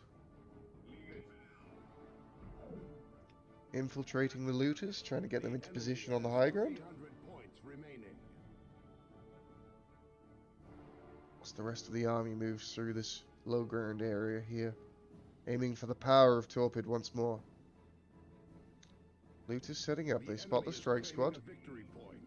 Strike squad obviously doesn't see them. The operatives are a detector unit, but they're nowhere near. They have, though, detected the presence of a commando knob flanking.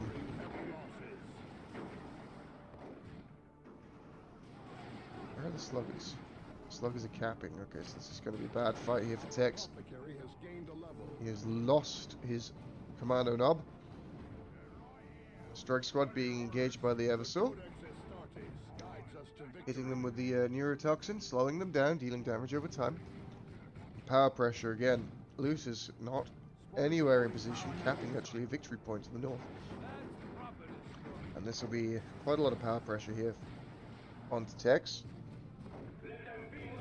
They're going to go for the decap with the operatives, whilst focusing generators with their ranged units. Shooter boys firing at the operatives, but they do manage to sneak into infiltration. Out of range of the shooter boy knob, who is the Orcs detector. So power completely denied now to Tex. And Torpid will finish off the rest of the generators. Yes, they do. Ops do have that. All shotguns, I believe, have that.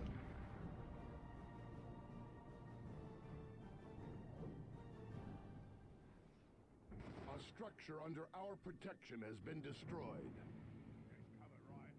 Stormtroopers reporting ready. Operatives firing a volley with their shotguns against the sluggers. It does reveal their presence. The sluggers are going to walk over the incendiary grenade. Huge damage. Slugger knob. Get it in there. Swamp him is active. And here come the sluggers. Oh, retreating out of the face of that grenade launcher. That was a nice reaction from Tex. Those IST grenades are fuseless, so difficult to dodge. Slowed down here are the sluggers by the strike squad, Justicar. Knocking them down with a special into a banishment. Strike squad leveling up to level 2. Commander Knob will just about get out of town. The Purifiers are the way forward for Torpid. Tex completely starved of power. Income is only at 15, and that's just passive plus this single node. Adding power generator. Map control pretty firmly in favor of the Auto Malice. Oh, see you, Seraph. Good luck. 200 points remaining.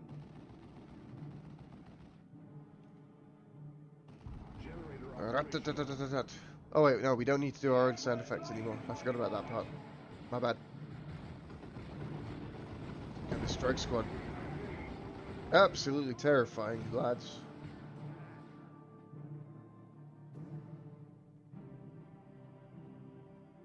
Okay, Tex, what's your play here? You recapping your power? Good. Wandering, meandering the sluggers to the power farm of Torpid. What's nearby? The purifiers are nearby, and here comes their Justicar.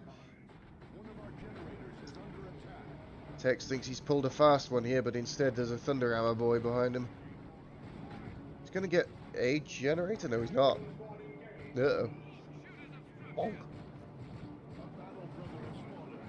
Do not let his sacrifice be in vain. Purifiers chase off the sluggers. And Tex calls it. No way back.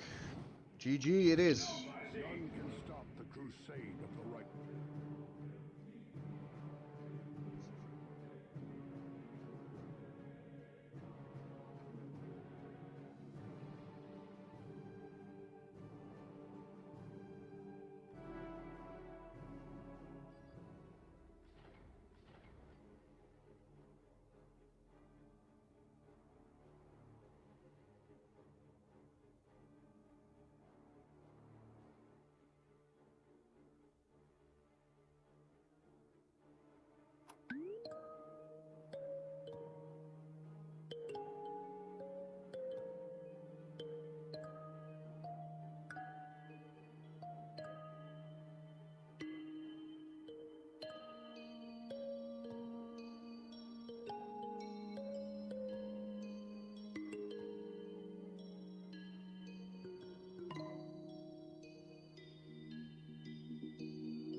Alright, let's have a look at the bracket.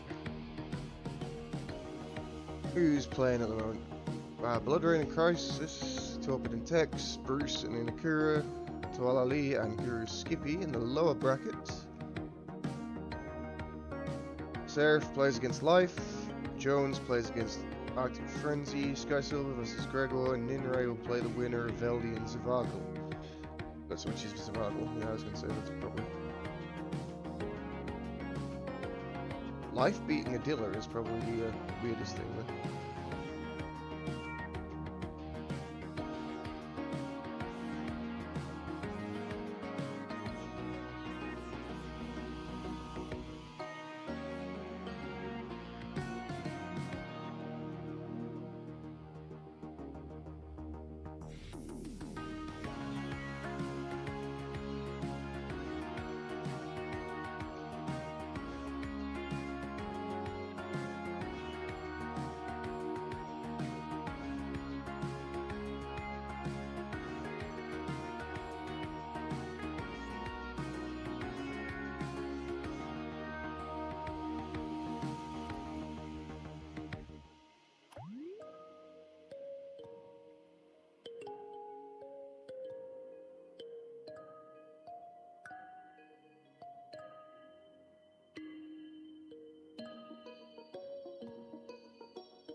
Alrighty.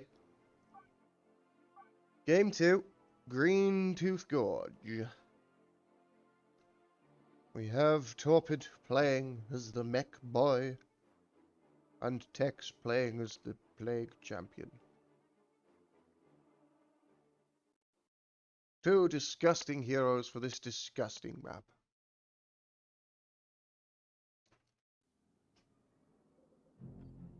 I really like Plague Champion against Orcs. I think he can do exceptionally well in this matchup. And agreed, Neutral. It's not the first time I'm seeing Tex play Plague Champion, but you know, it's not something I would say he was known for.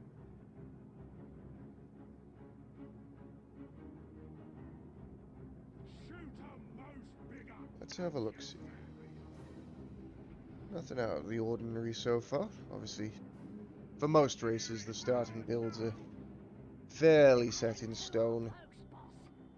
Outside of some weird, you know, double sentinel shenanigans, mass scouts.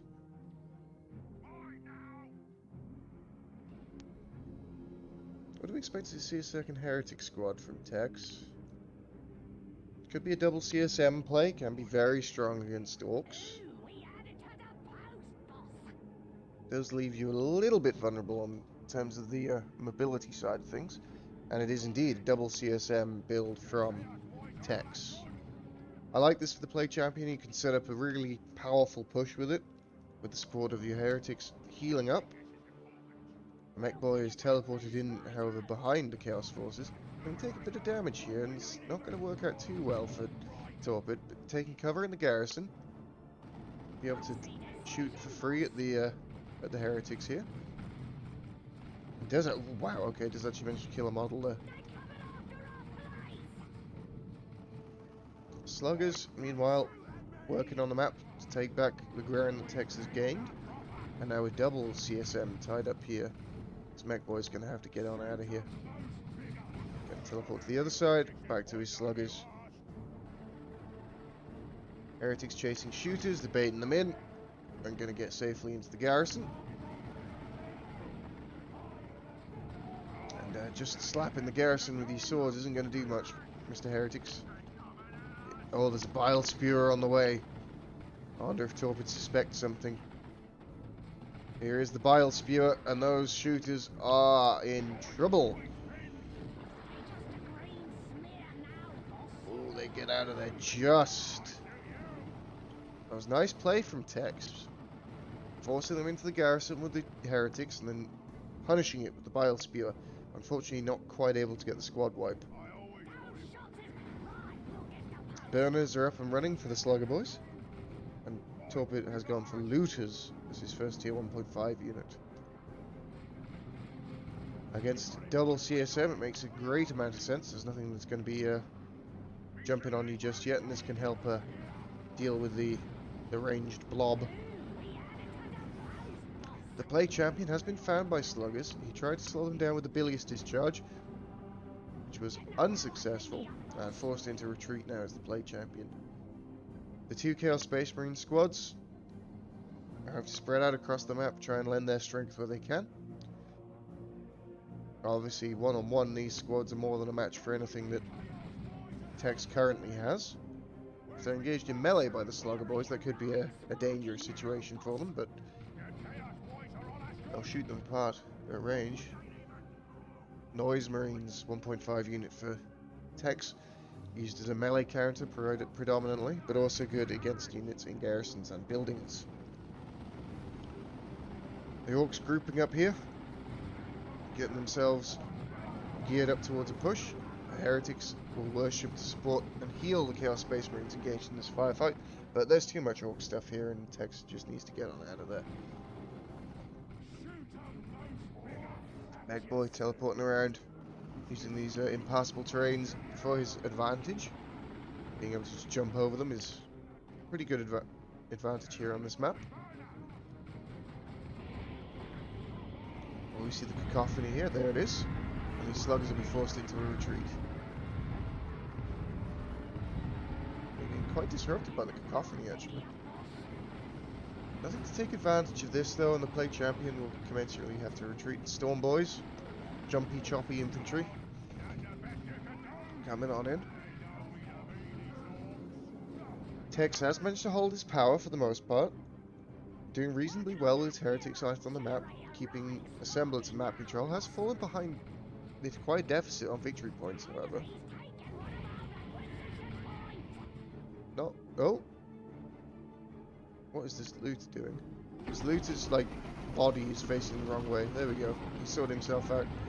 Here come the Storm Boys, and this will force Tex into a general retreat here, I'd imagine.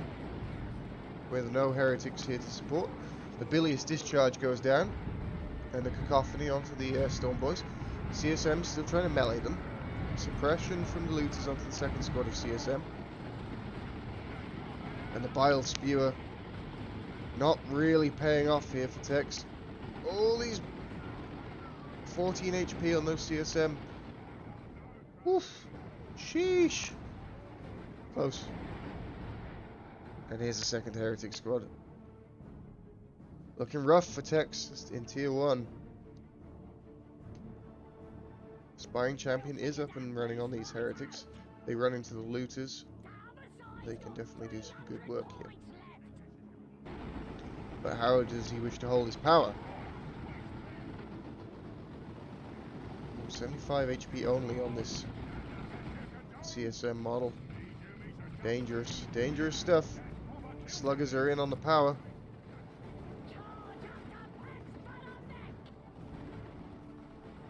Now the mech is going for the battery pack to heal up and support his sluggers. Sluggers do eventually get forced off. They burn down a single generator and almost know it, but not quite.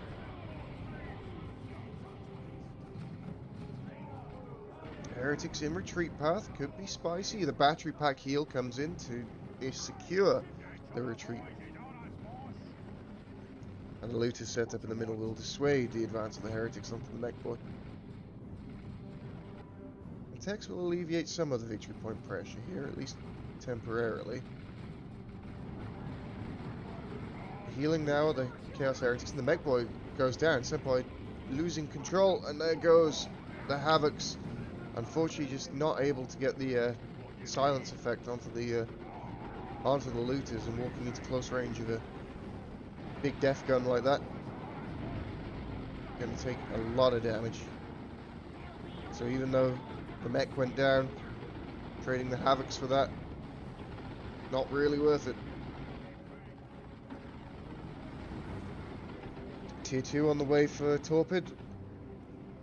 Little way off now for Tex. He's going to lose his power again. Bile Spear doing good work from the garrison here. A lot of damage inflicted to the shooters.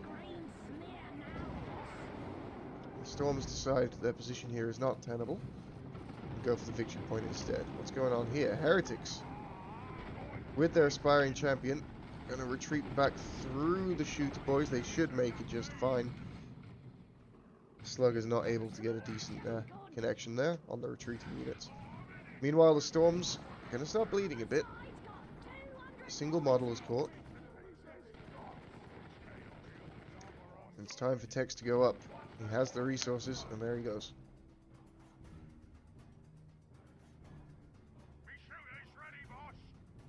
Large advantage here for Torpid. Obviously, he has all the time in the world. 1-0 to Torpid. This is game 2, Toro.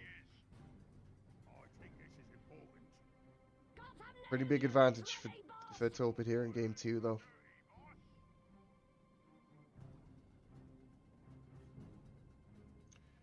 Trying to set up some shenanigans here on the Slugger boys, but it's not likely to cause a wipe.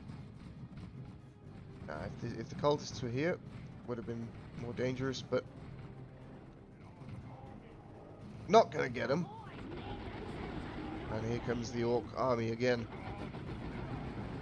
Heretics setting up some worship to try and heal up their Chaos Space Marine masters, but forced off. Well, I love the Daka shooter boys, and here come the Storms.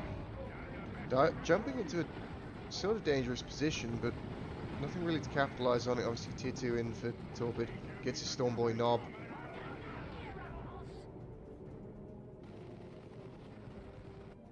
Well, we discussed it a little bit earlier. when Torpid's in form, he's definitely one of the best. And he's definitely playing well today, from what we've seen. He's been practicing a lot this week. It's just about... I mean, for all of the really good ex-players, it's just about shaking off the rust, getting back into the habit of getting your fingers moving in the right way again. Like...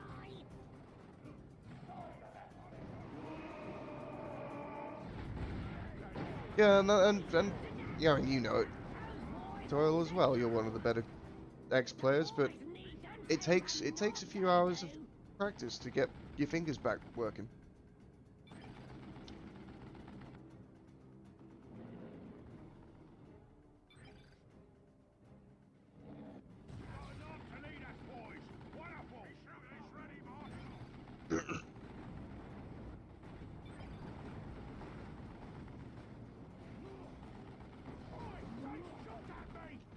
Not really much to talk about with this game anymore. We could just Yep.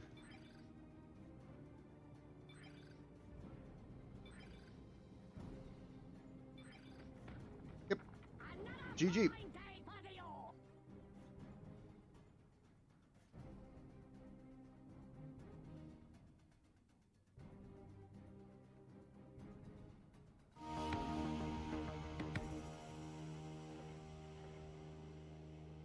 Yeah, no, there's no doubt. I wasn't expecting it to be as one-sided as this. Hieroglyphics. Okay, that's a strange name to say. I definitely wasn't expecting it to be as one-sided as that.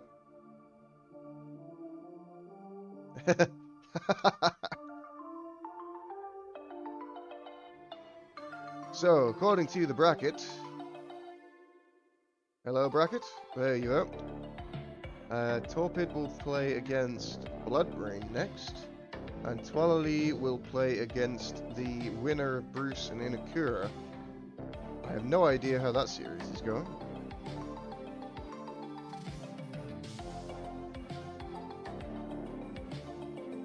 But we shall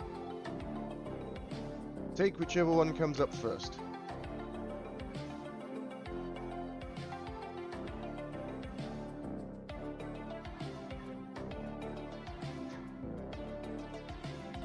Whichever lobby populates, we shall take.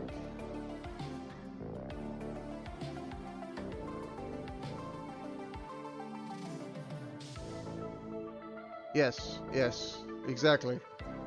He was undercover. Very sneaky boy.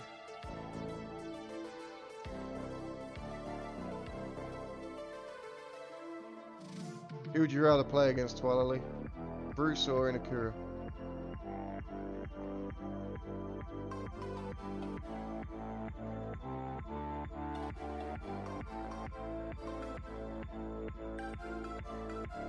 Yeah, Bruce is a strange one. Sometimes he plays really fucking well, and sometimes he plays like Valerio on crack. It's a bit weird.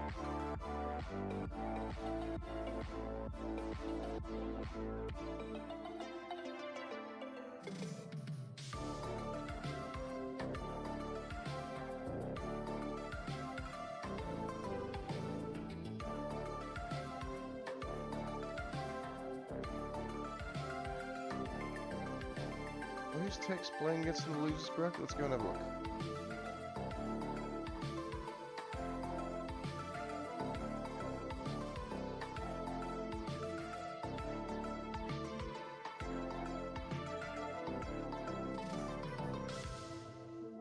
He will play against the winner of Seraph and Life.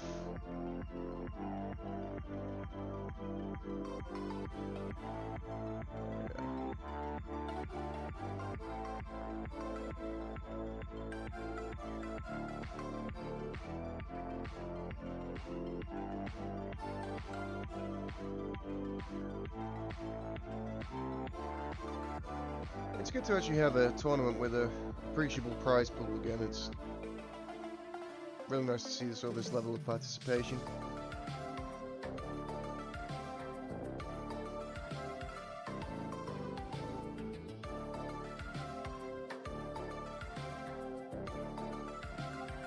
Prize should be Arctic Frenzy. I would put Guru ahead of... Yeah, Guru should be either of these players. I imagine Tex will make short work of either Seraph or Life. Torpid, if he plays like that, will crush Blood Rain, but Blood Rain is not to be underestimated.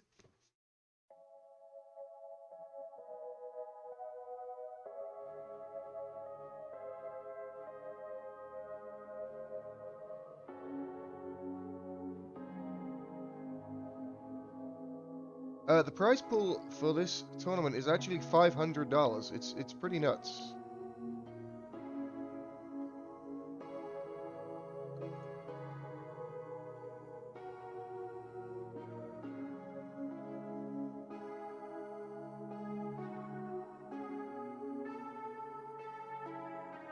Pretty crazy, actually, Nash. We don't see prize pools like that all that often.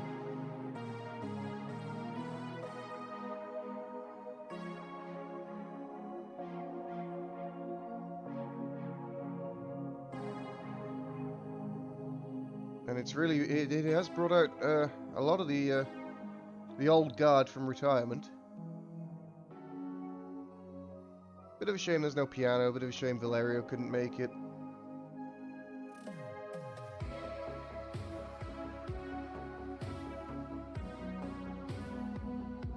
Oh damn, yeah, I mean, well, that makes sense. Russian tournaments usually have a decent input. It's a strange one. There's a lot of... Well, it's not that strange, is it, if you think about it? There are obviously an awful lot of very wealthy people in Russia, as there are in any country. And all you just need to do is have them, even the middling ones, support a scene for a little bit, and it can definitely increase.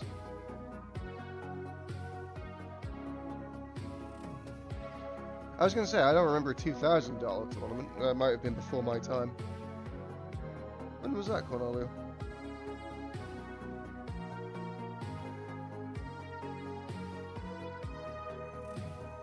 Oh. Oh, the fucking Korean tournaments are nuts anyway, yeah.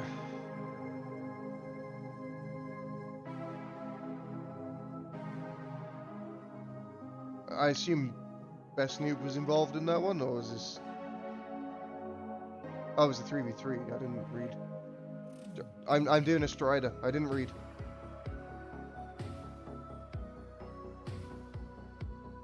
Hey, there's a game 3 between Inakura and Bruce.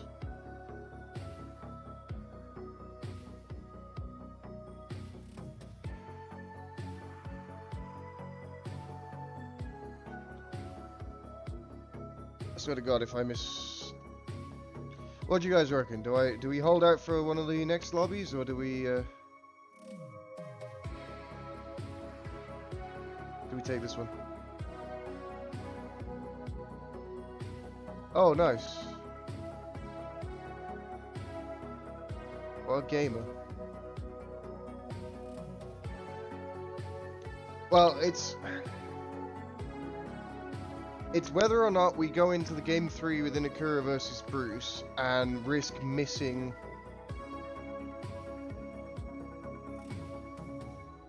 It's been fun, Sanguine. It has been fun. It's good to see, like, top tier competition again. We haven't seen that for a little while. All right, we'll go game 3 with Bruce versus Inakura rather than hold out.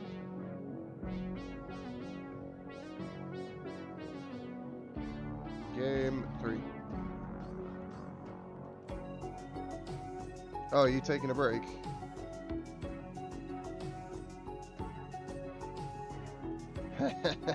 Careful, don't get disqualified, any.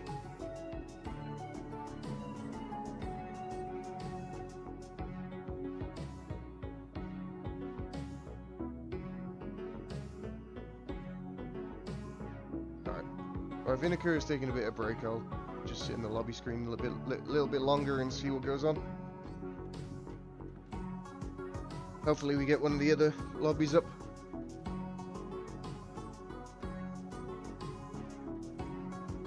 Great dishonor on Bruce Campbell.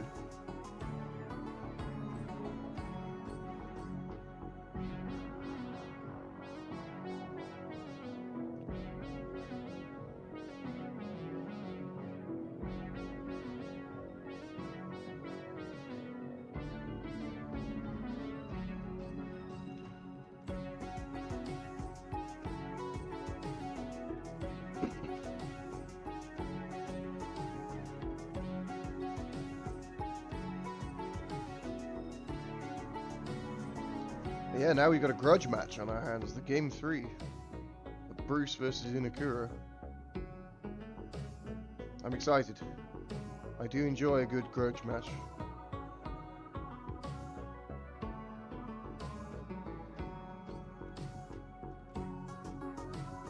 We still haven't had the Piano Val Hero grudge match since Season 6. I want that one.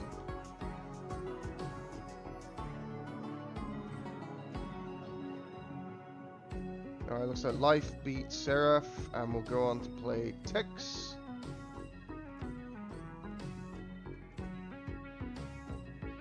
Oh, that was the,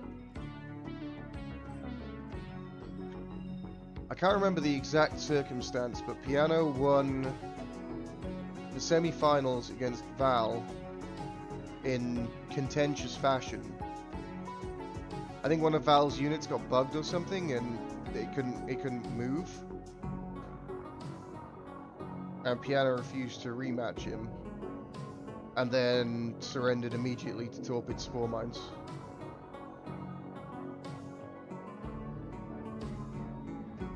I think that's what happened. Now, citation fucking needed, boys. Citation fucking needed. Yes, yes.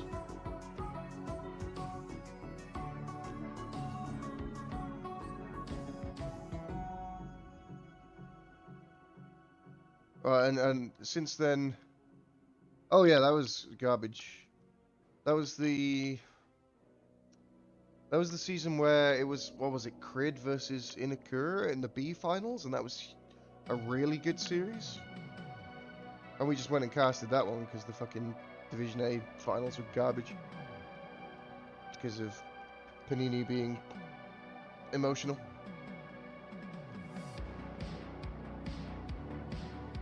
Oh shit. Oh, it was Mustafa, was it? Might be.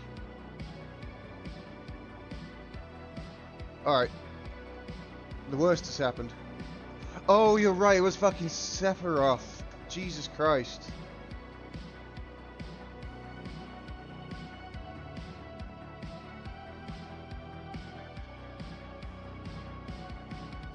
Yes, yes, I remember. Just a lot of fucking Smurfs.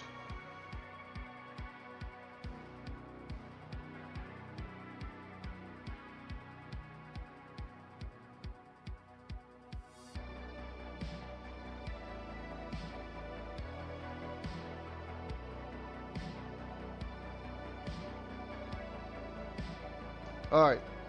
We got Blood Rain versus Torpid. Is Torpid even Torpid? Have you met Torpid's mum? It could be.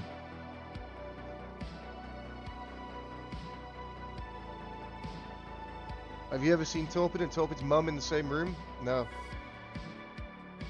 I haven't. They're the same person.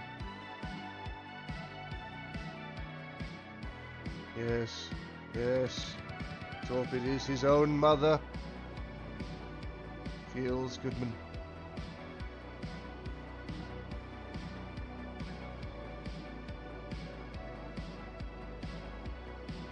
There's a lot of Russian being spoken in this chat. Is Torpid's mother? Is Torpid's mother Russian? Probably not.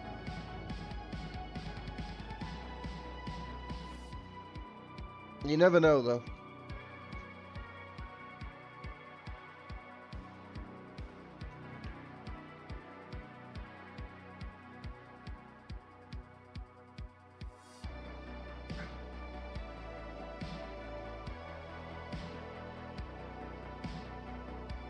Hangover sushi. Oh, in Akura.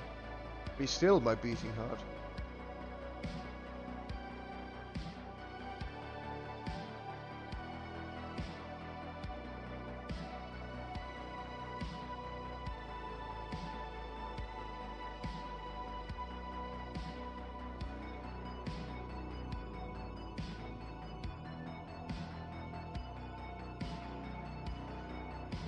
Oh, those are good observations, yeah.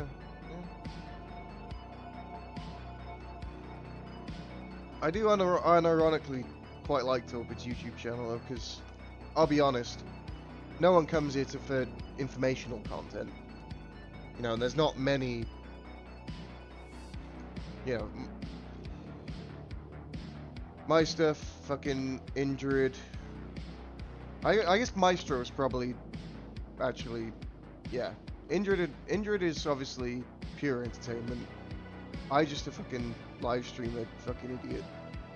Maestro is actually useful, and then Torpid is analytical stuff. If you're looking to get good at the game, watch Torpid and Maestro stuff. You'll learn a lot more than, you know, watching Indrid and fools like me.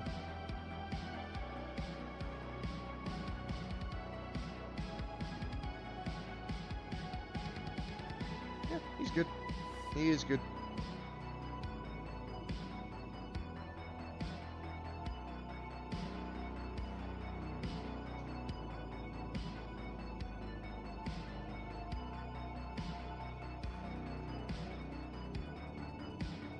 In the incredibly small field that is Dawn of War 2 content creation, he's definitely found himself a good little niche.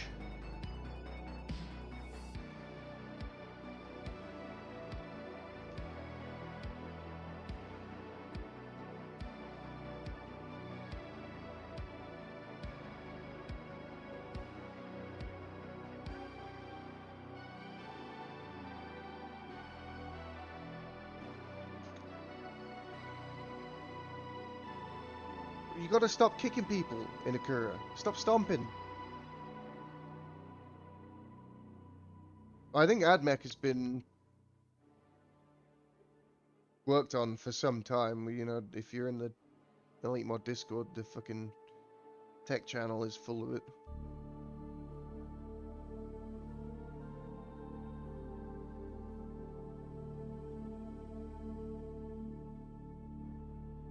But I wouldn't say confirmed for sure. It's like, I know there's some big plans. We'll see. We'll see where that goes. To be honest, I'm just happy that people are still playing this game and working on the mod and giving me something to do on a day off. You know, other than be sat on by a dog. Where is the dog? Oh, that's a good point, actually. Where is the dog?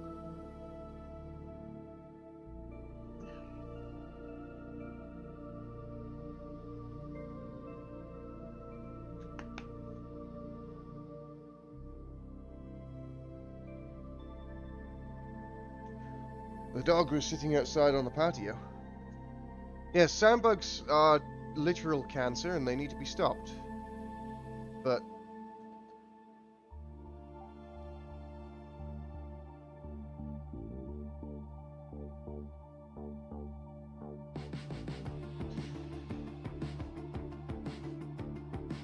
it's been tried before. I think honestly the biggest thing is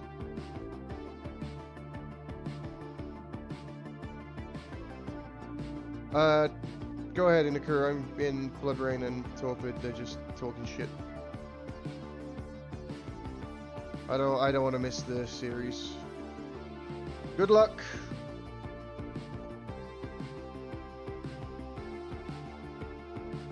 Kick his ass, and then we'll watch you against Twalali. Iron Harvest. Didn't that die? I think that died, right?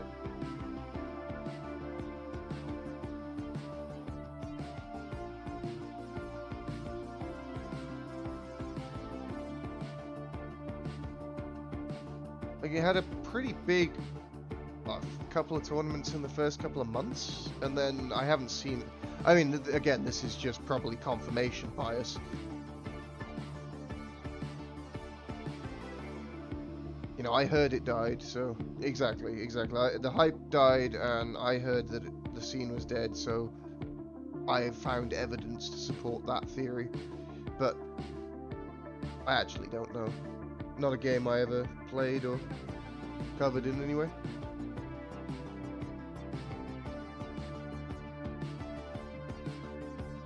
Yeah, when it comes to RTS games, I like Dawn of War, I like Age of Empires, and I like Warcraft.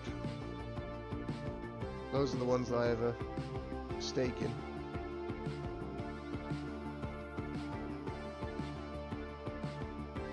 I find StarCraft a bit too mathematical.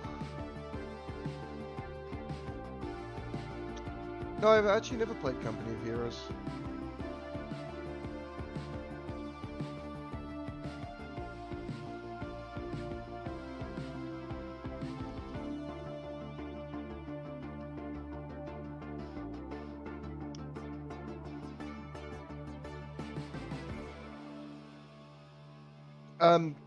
Because it's the only good 40k multiplayer game. Really, that's the reason, as far as I can tell, anyway. Like,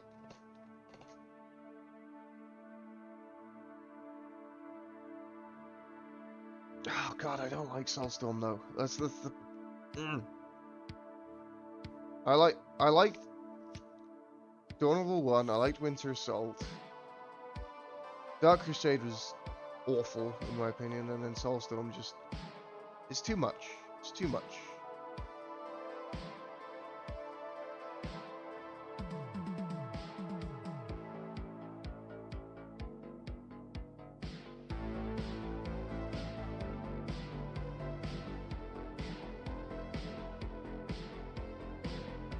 Exactly.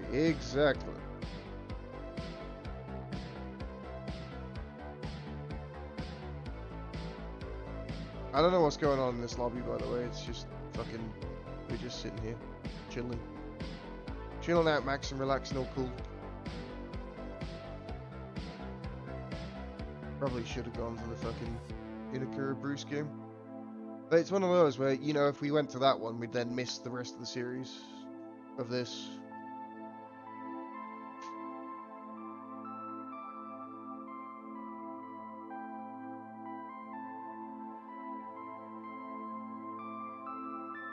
Stupid fucking shit. I wish you could see back to like the lobby when you're in a game. These are little things that UI improvements that they could make. They being Relic, who's not supporting this game anymore. But you know, this was never an esports ready title. Let's be honest. Fuck, when this game was made, I don't think esports really... I mean, StarCraft and Warcraft had it, but... It wasn't like nowadays, where every game is made, more or less, with the idea that it could one day become an esport. Is the entire losers bracket best of one? Yes, it is, up until the finals, I believe. Oh shit, Frenzy won against Cry? Damn.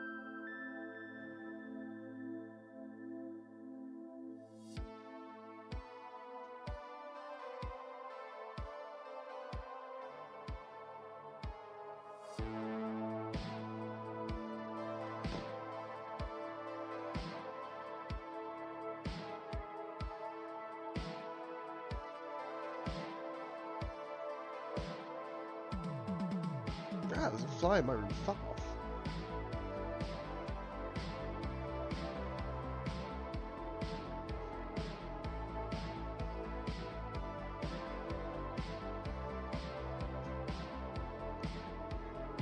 Now there's a dog and a fly in my room. Hello. All the animals are coming to see me. What have you brought me? Oh, you brought me an antler. Okay, thank you, sir.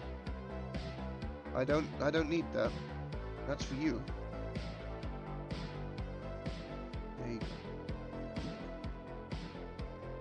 Okay. The antler situation has been resolved. The fly has left. This is what it's come to. Dawn of War 2, ladies and gentlemen. The dog antler fly conversation. We're having it.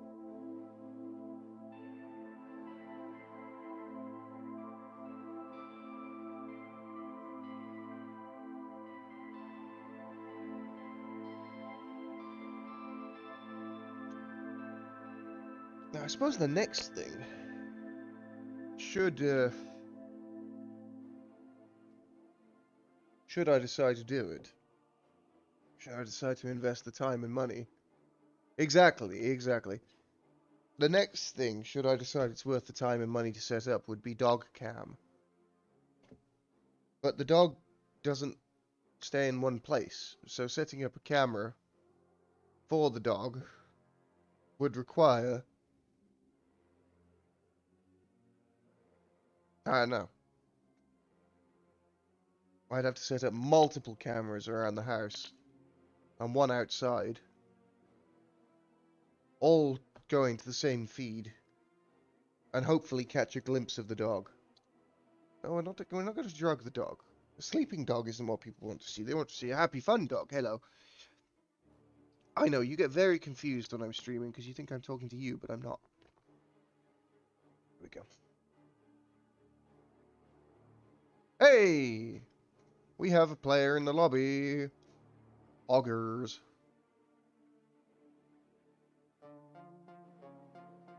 Oh no. Torpid was late and forfeited a match. So it is 1-0 nearer. Yeah, maybe. Maybe. He has to be in the mood though for chew toys. He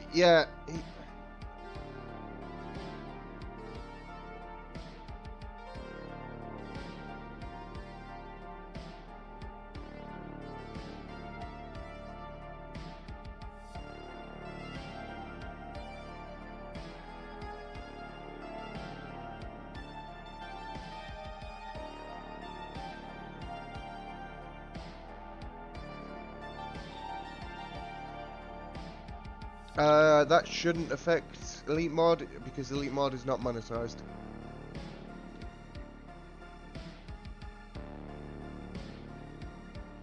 And also it's using...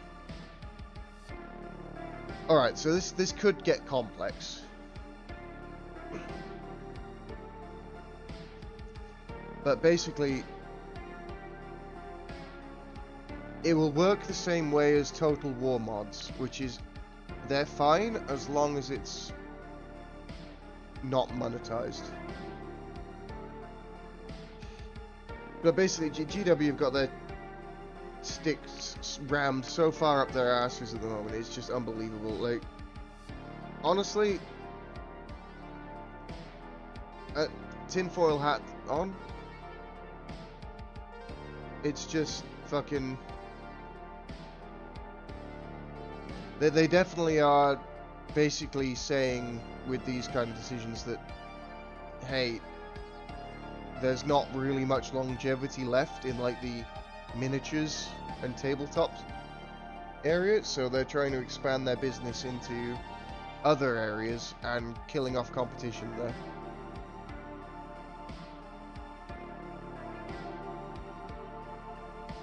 Yeah, exactly.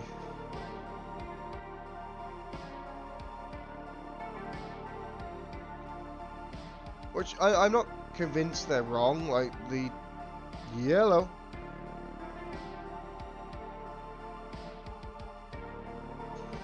Yeah, I'm not convinced they're wrong there. I don't think there is much longevity in their, like, miniatures franchise. It's been a while, Sir Rostam. How are you?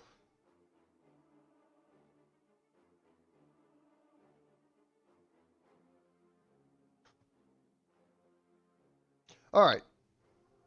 Good to know. Good to know. So. Oh. And get bored shitless from it? Yeah, it's great fun. Anyway, so. There was a bit of drama. hit my Torpid balls. was apparently late.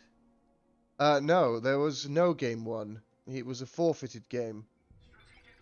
Anyway, in the red, I walk in the witch path, and it leads to war. playing as the Warlock, it is Blood Rain. And in the blue, playing as the Eversor Assassin, it is Torpid. A bit of drama beforehand. Apparently, Torpid forfeited the first game by not showing up. Bit of contention about that, because apparently he was available and just there was a miscommunication, but, you know, whatever, it is what it is. Organizer says you forfeit, you forfeit. Hey, maybe. Yeah, Crit's good. Crit's real good. Considering, like, he doesn't play very much. Like, Crit always, like, fucking destroys me whenever we play. It's not even fair. Not even fair. I am garbage, so, you know. Anyway, this might be, in my opinion, one of the worst matchups for the Auto Malice imaginable against the Warlock. I really don't see what Auto Malice have to do against Eldar and against Warlock specifically as well. But good early engagement. The Banshees took some heavy damage. Yep. 3 models dead already. The Space Marines are taking one of our But this is the problem, this chap. The Guardian weapon platform. He's the problem. Yes, Eversor is the best Auto Malice hero against Eldar, but I still think the matchup is incredibly one-sided. We'll have to see how Torpid wishes to deal with this gentleman. Yes, yes. I mean, Banshees will kill them if they're unsupported and get good specials, but, yeah, other than that, it's fine. But this cheeky chappy, this lad, is the problem. He will set up somewhere, and then the Auto Malice just can't go there. It's just what you're supposed to do about it. Nice flank here from the Strike Squad. Gonna dice some Guardians.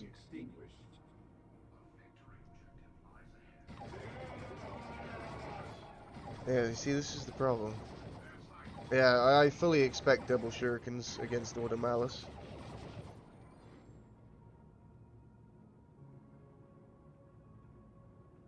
Precious instruments of war. Let's have a look what's going on over here. Oh, Warlock chopping people together.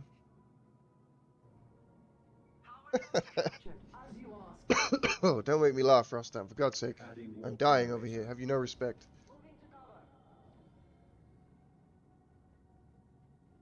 Alright. Here are the operatives. Running away are the operatives. Oh, they're stopping. Why the hell did they stop? Excuse me? Game? Okay. Luckily they didn't lose any models. I'd have been incensed if they'd lost models over that. I have paused the arms delivery. Yeah, this is the dicey part for the Auto Malice. This is tier 1.5. Once they get into tier 2, they have what they need. Let's get on out of there, lads. They're gonna banish the Strike Squad. The Strike Squad are gonna banish the Guardian weapon team, and then retreat on through. Operatives are out. They don't have their fallback plan. They are stealthy though. Warlock has upgraded the channeling rings, which you don't see all that often. Operatives sneaking around. It is time to add to our war panoply. They do a hell of a lot of damage actually. And without rangers on the field, difficult for Blood Rain to counter this. Oh, is Torpid paying attention? He is. He dodges the grenade nicely. And the Guardian weapon team set up facing backwards. Can we see an Auto Malice push here? Unlikely. Where's the Eversor? Eversor is down here. Pretty tame so far. pretty tame. I think Torpid's probably quite happy with this, which is that, you know, he's held onto his power. Hasn't had to invest too much into tier 1. Double Sergeant, obviously the Executioner pistol. It's a bit of tones of Titan as it is an investment. The Operatives do manage to get behind the Guardian weapon team, fire an incendiary grenade, which forces them off. The Warlock is also in retreat. And now the double IST will do reasonably well here against the Guardians if they can find some cover. But where are the Strike Squad? Strike Squad are coming in now. There's one of the grenades onto the Banshees. Banshees retreat out of it. Banishment not used just yet. Oh, slightly off-target grenade there from Blood Rain. And now the field belongs to Torpid. He can get back out onto the map, capture up these wreck points. Restoring energy to the Operatives there with the Strike Squad. One of the things that makes Order Malice kind of difficult for less skilled newer players is the amount of abilities all of their units have. It does require a level of micro that a lot of people just don't possess. Here's a grenade from the Operatives. Kaboom. And away it goes. Nice. So far so good for Torpid. He's going to go up to tier 2 pretty soon, I should think. Yep. So he's going to have an advantage into tier 2.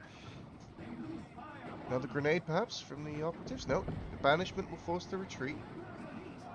And now there's enough stuff here to force off the Banshees, you would think. There's a grenade. Yep. Oh, it actually hits mostly Operatives. Operatives do need to get on out of there. It's a bit spicy in there with the ladies.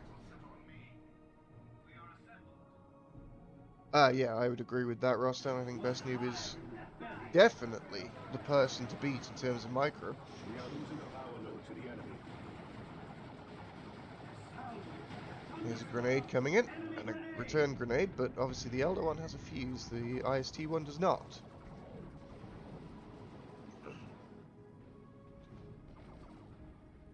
Operatives being used to good effect here, and this is actually going to be a pretty hefty tier 2 advantage for no, Best Noob is not playing in this tournament. He recently won? I think he won the Korean tournament, or did he come second? I can't remember if Critical 32 won it. I don't remember. But that was a retail tournament. Either way, tier 2, about a third of the way through for Blood Rain, whereas Torpid just finished it. Have to see what he goes for. It could be Purifiers. Get a bit more of that melee blob going. I don't even... Does Boss still play? I haven't seen Boss in years, it feels like. And it is a Rhino for Torpid. Precious Eldar lifeblood has been spilled. I have taken possession. Yeah, I was going to say, well, I don't think I've ever seen Boss play a tournament.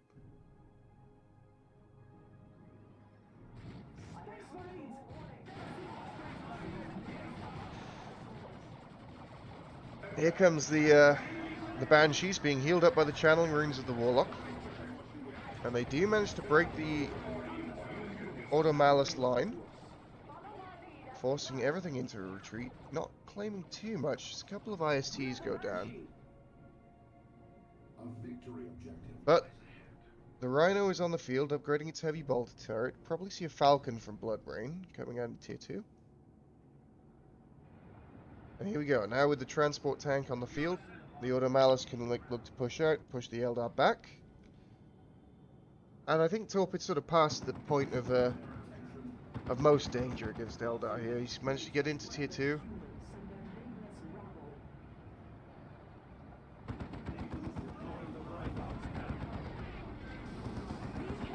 And now they can group up around their transport and push out. It's the Chaos Lord, Rostam. You just can't deal with the Chaos Lord. That's how you win against Arctic, is you ban Chaos Lord. Enemy space marines are claiming a victory objective. I hear a Bright Lance. Ah yes, a Bright Lance weapon team. Well, this is the thing. Arctic is a good player. He just has piano level mental ability. You know, it's just one thing triggers him and his mind just vanishes. Prepare to lead your sisters. Which is a shame, because honestly, it's both those players are their own worst enemies, really. Sense the spark of Eldar life being extinguished. It is Purgations. Purgations is next, and here comes Silences to deal with a Wraith Lord. Not a Falcon, it is a Wraith Lord. I would tend to agree with you there, Toil, as well. You can very well be the best player in the world in pubs, but if that doesn't translate to tournament success,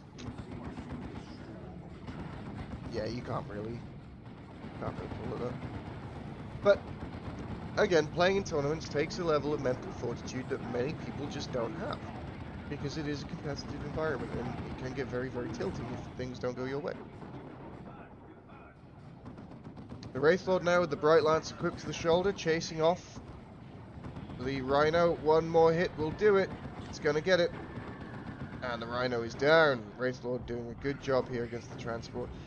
We are guided by a great The Melter Bomb hits the Wraith Lord, but nothing really in position to counter that. Banshees are going to flank the Silencer squad here.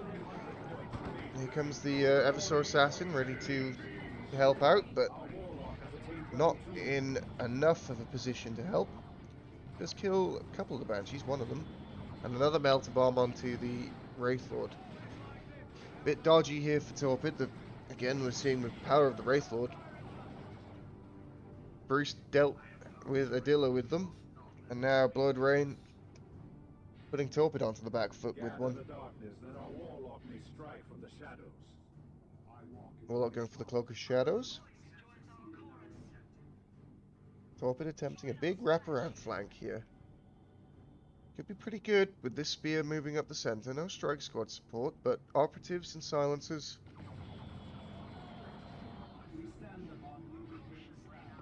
Yep. I think the Bright Lance was a bit of a knee-jerk reaction to seeing the transport. If he'd thought about it a bit longer, and he would have just done what he did and grabbed the Wraith Lord. And now the Bright Lance, as you say, Toil, is completely superfluous. Strike Squad do manage to connect with the Warlock, but he gets on out of there.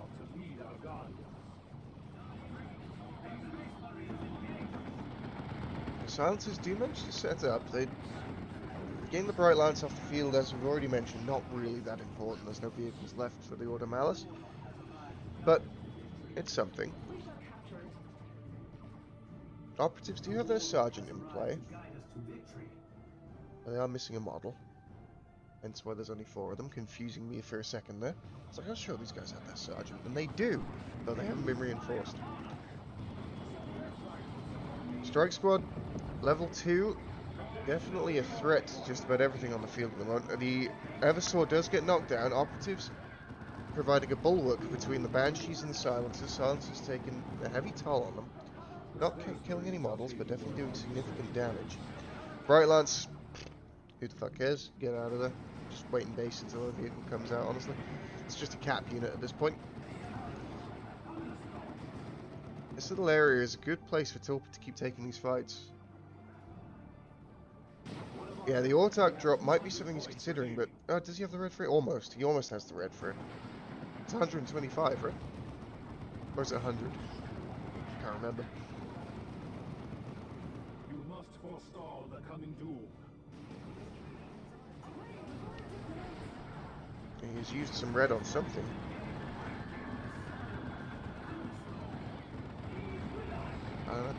He's not thinking about the Autarch, clearly, because he's not saving the red for it. The Banshee is coming on in, and the Wraith Lord does manage to make contact with the Silencers. Strike Squad might be in jeopardy here with the Wraith Lord. Get on out of there, lads. And that was a big push from the Eldar, just grouped up behind the Wraith Lord, and all at once charged. Pardon me. Again, we're seeing a Wraith Lord just going pretty much scot-free, uncounted, and here's a second one on the way. Blood Rain going with the same approach that won Bruce Campbell game 3 against Adilla. And there's just no hard anti-vehicle. The enemy I has don't claimed know. victory points. I don't know, Twalali. This unit shouldn't be fighting, it should be capping, but here we go. He's heard now. He's reading the chat. Hello, Blood Rain. Nice to see you. Joking, of course. The requisition point is ours. We have it, Farsi. The plan has changed. Alright. What's the plan here, Torpid? You gotta deal with double Wraith Lords. You have plenty of time. The victory points are in a very comfortable position. Aspect of fleetness, allowing the Banshees to do their little hops. Here's the second Wraith Lord going for the Shuriken Cannon on the shoulder. I don't know what the play for Torpid is here. He needs some hard anti-vehicle, something... Conversion beamers, maybe.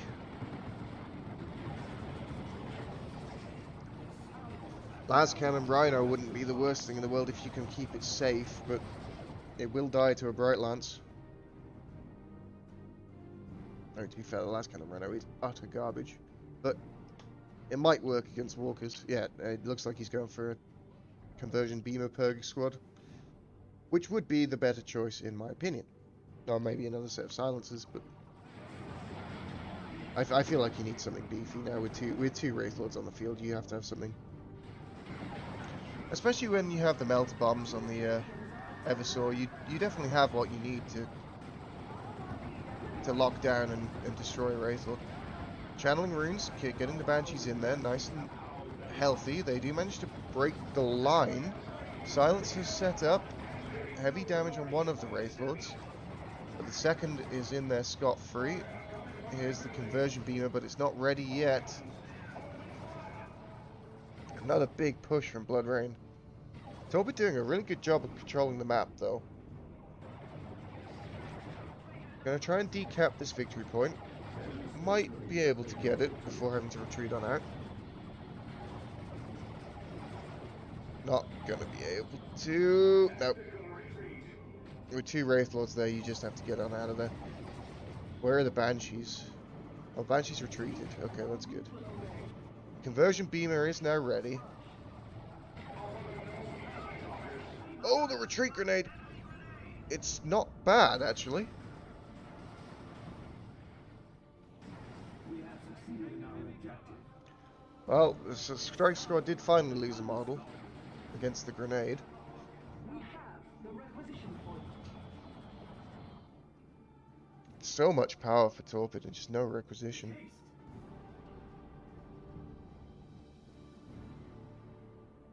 We must not lose the day. It's kind of an issue with this map, I find, because these rec points get so often decapped, and yet your power is so very safe. 1-0 to Blood Rain in Akura. Torpid forfeited the first match, so this is game 2, but technically the first game played. There is some confusion about timing. Here's the Conversion Beamer. Let's see if we can get a Melter Bomb. We can, but on the one on the back, it's about to be out of range of the Conversion Beamer, and it's behind a shot blocker. It's not going to die here. A little misjudgment there from Torpid. Oh god, these operatives. Huge push here from Blood Rain. The strike squad is in there. Eversaw has gone down, actually. Yeah, that was the bio meltdown, and GG is called. The double Wraith Lord strat, proving too strong.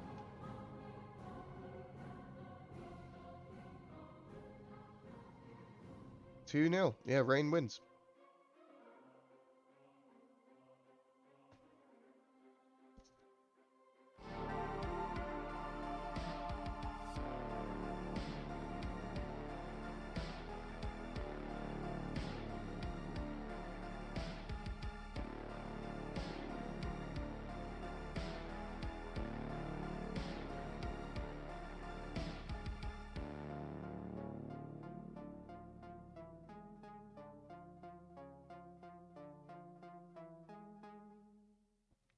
Well, I mean, Bruce has to get past the wall that is Zavagel, the Chaos Lord. Alright, once Inuka and Twalali start, we shall go to them. Can you make the bracket bigger? I can, just maybe a little bit. Hello.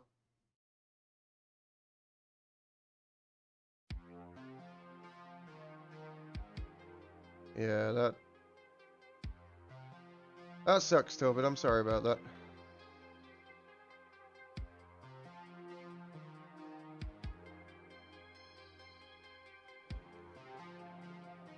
Is that any more legible? I don't know. Maybe it is.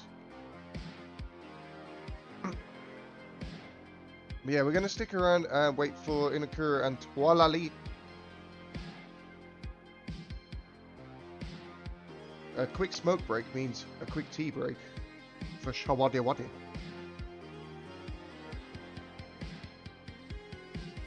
However, by the power of the wireless headset, we can still communicate. Unfortunately so, Crid, yes. Unfortunately, Torpid forfeited the first game. It was tough.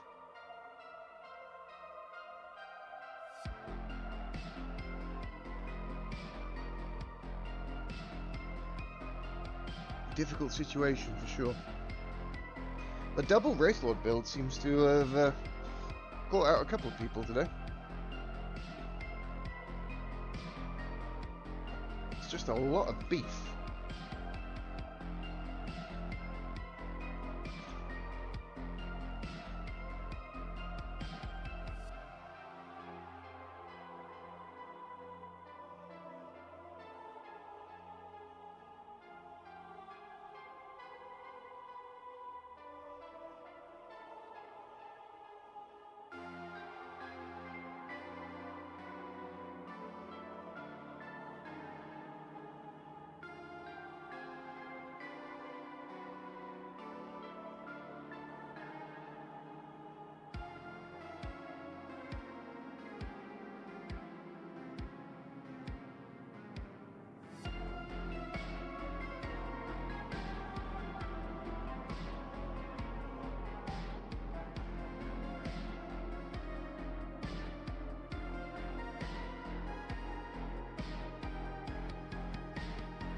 I second that. People who smoke indoors need to be re-educated.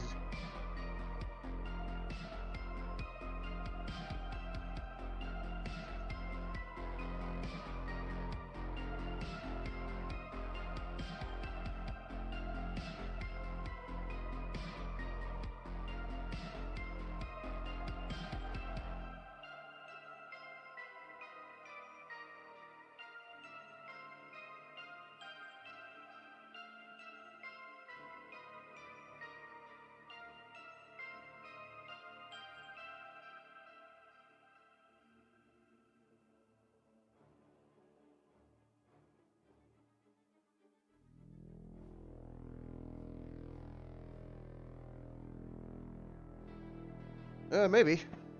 Let's see.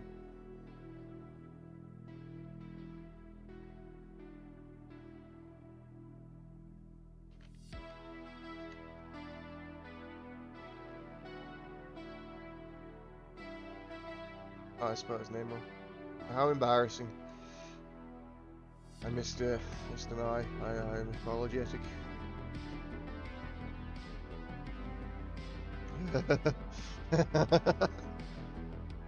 Monkey Giga. Oh, he's here now.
Alrighty, let's see what we got here.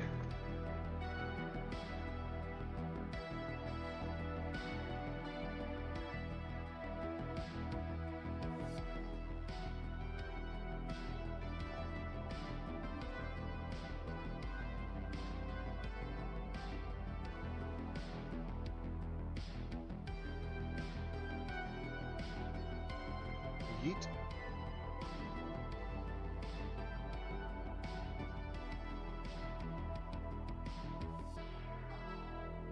Alrighty, we have a game, ladies and gentlemen. It is game 1, which is the best game. And it is Twalali versus Inakura. With Twalali playing, of course, as the Imperial Guard, and Inakura playing as the Order Malice. Because, as was just written, you don't mirror match Twalali. That is known. It's a truth that we hold self-evident. The map is Frederick Folly, and in the red playing as the Lord General, it is Twalali. And in the blue playing as the Eversor Assassin, it is Inakura. Here we go. I'm liking the amount of Eversor Assassin we're seeing today. A fun hero to watch. I like the Order Malice quite a lot. A lot of baby rage at the beginning of this patch about Order Malice not being able to win against anyone and having no favorable matchups. And then people got good and learned how to do it.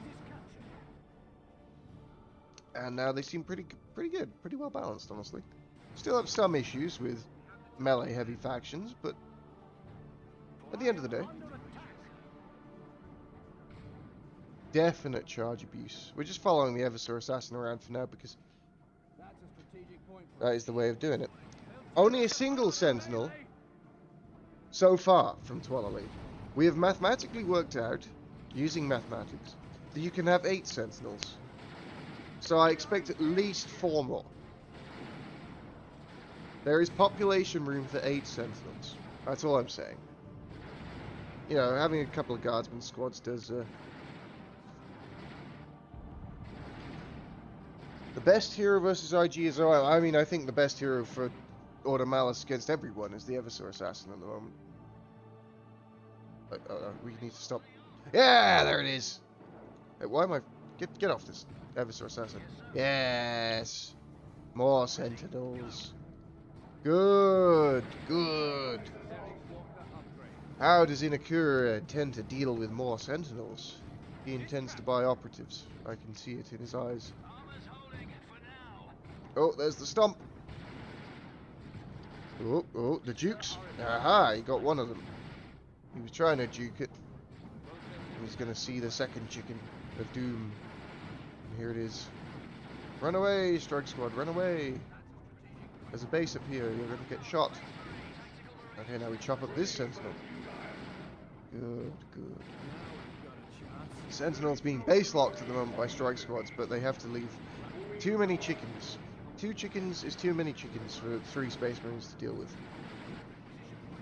The Eversor Assassin, oh, that's a really nice special. I think that hit everyone. Nice. Yes, chop up the Sergeant. Hitting him, you kill the others. The stomp neatly dodged by the retreat. Wonderful, wonderful. But the map is completely red. Oh yeah, bigger legs than chickens. I'll agree, I'll agree. These are turkeys.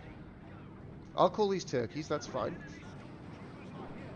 Oh, yeah. One of the stormtroopers got killed.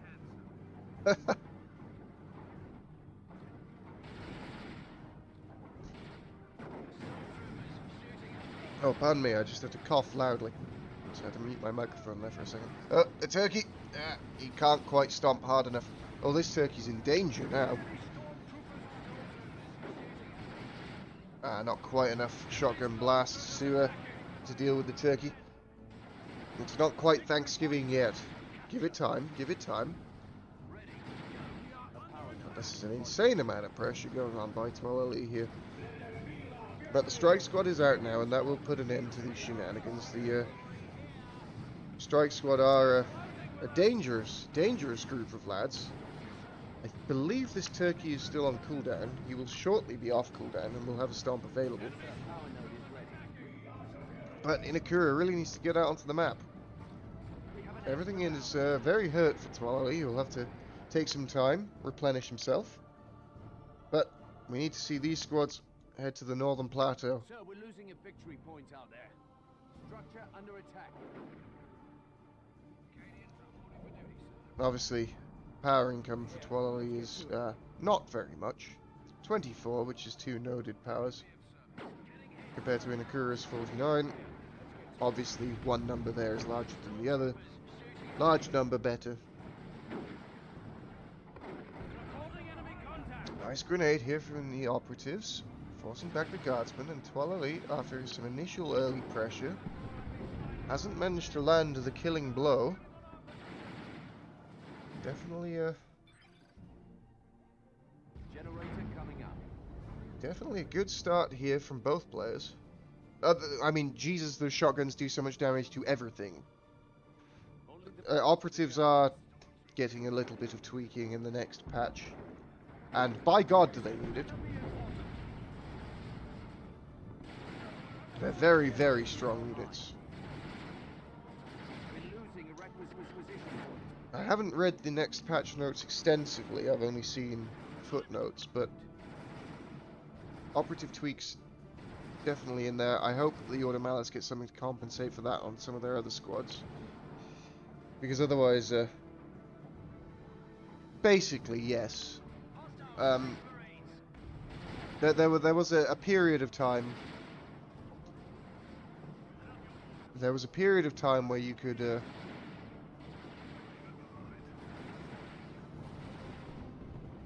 where people didn't know about how good operatives were, and that was when OM felt pretty bad. Yeah, they're in the balance discussion in the Discord for patch notes. Pew pew pew pew. Oh, the strike squad. Oh no! Catachan's on retreat. These guys are deed. Rip. Disaster. Oh, actually, wait, no. Calculated. Inakura was freeing up supply for more operatives. Excellent play there by Inakura. Calculated perfectly. That's the play. That's what I'm saying. That's the call.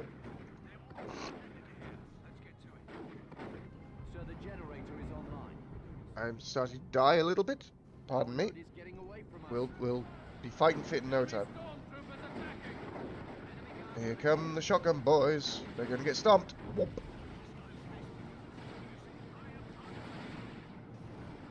Yeah, it's not going to be good with this many operatives. The medical sergeant has bitten the dust. Ironically, he could save others from death, but not himself.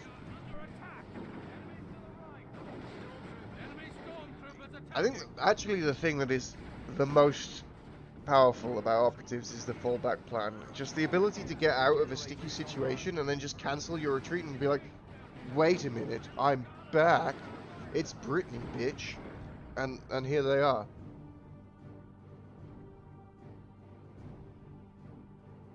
Being Brittany, bitch.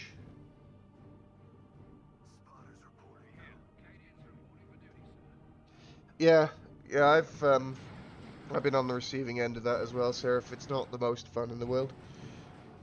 But power pressure here from Twalali. Catachan's setting up IEDs in vision of Inakura, so he shouldn't walk into them, but it does a huge amount of damage to the buildings, obviously, and then the grenade launcher barrage finishes that one off. The Lord General is here, using his bolt gun in one hand, which is one hell of a feat for a human, let me tell you. Like, even Space Marines struggle with that. And this guy in his bionic arm, it's the mustache. It's the pure Chad power of the mustache that allows him to do that. For reference, that gun is like the same size as his torso and fires grenades, so you know.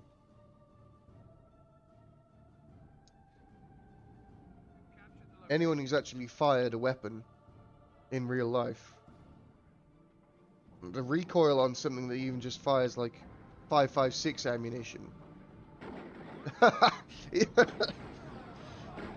Oh, that's the question, Rostam. Did you have the Tash before you learned about the Lord General, or did you or are you the inspiration for the Lord General's Tash?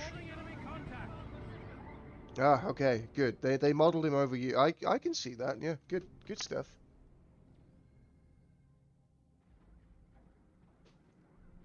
The question then remains: why don't you play Lord General? Why aren't you a Lord General main, Rostam? If he's your love child, I guess.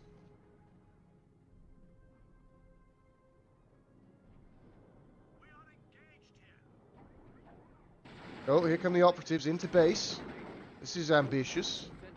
Okay, nice snipe. Smiley face. Sir, reporting tech upgrade. Oh god, laughing is very dangerous. Uh-oh. Uh-oh. This is very cheeky. So both sentinels are now dead. The turkeys have been roasted. Generator under attack. We're here. It turns out Inakura is prepped for Thanksgiving. He's ready to go. Good grief. Triple operatives, ladies and gentlemen. Oh, and the off-map Basilisk Barrage, not sufficient, and these guys are roasting to death. And retreating through the flames as well, uh-oh. Fucking disaster. You got operatived, mate. Sir, we're losing a victory point out there. Twala he doesn't know, Pepe Hands. He doesn't know. Sir, our structure is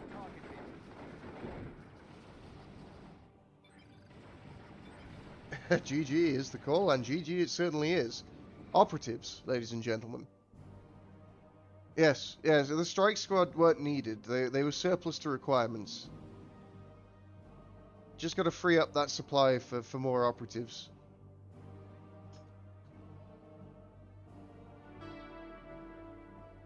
They're a very good unit.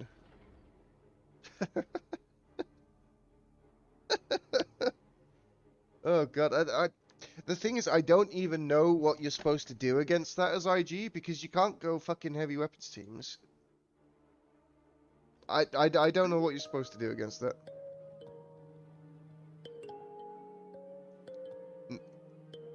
No, it was not two Katas. He went double guardsman, double sentinel, Katas.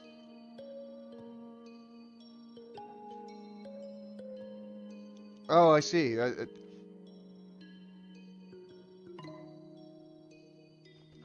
it didn't work well. Yeah, you missed it, Topi, but Inakura ran all three operative squads into the base of Twalali to snipe the sentinel.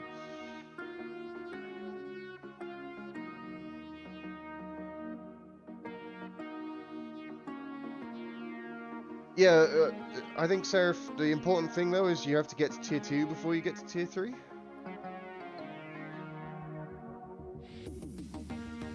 So, if you lose the game before Tier 2, your Tier 3 strategy doesn't really come into play.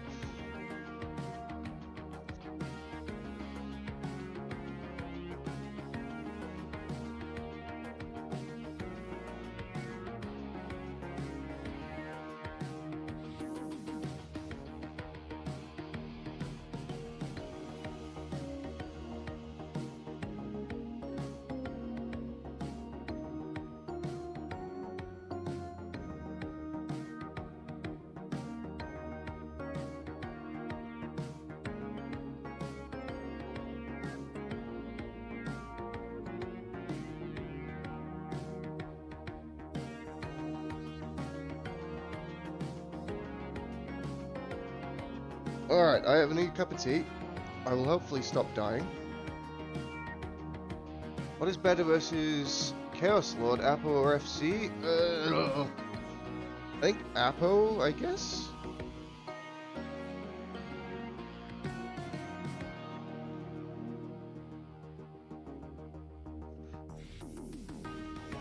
Oh, this is great. This is like any sort of Dawn of War 2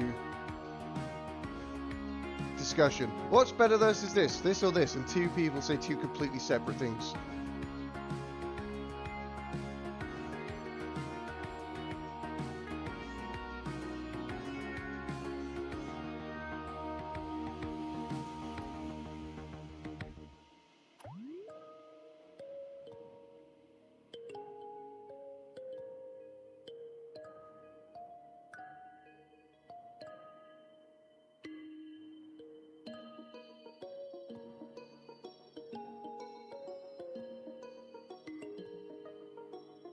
I know, I really like Apple versus Chaos Lord.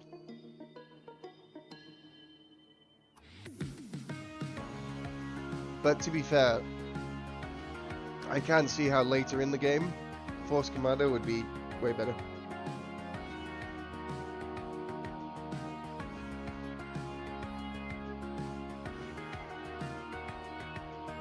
Yeah, I think if you got conversion beamers earlier, Topage, you probably would have been alright.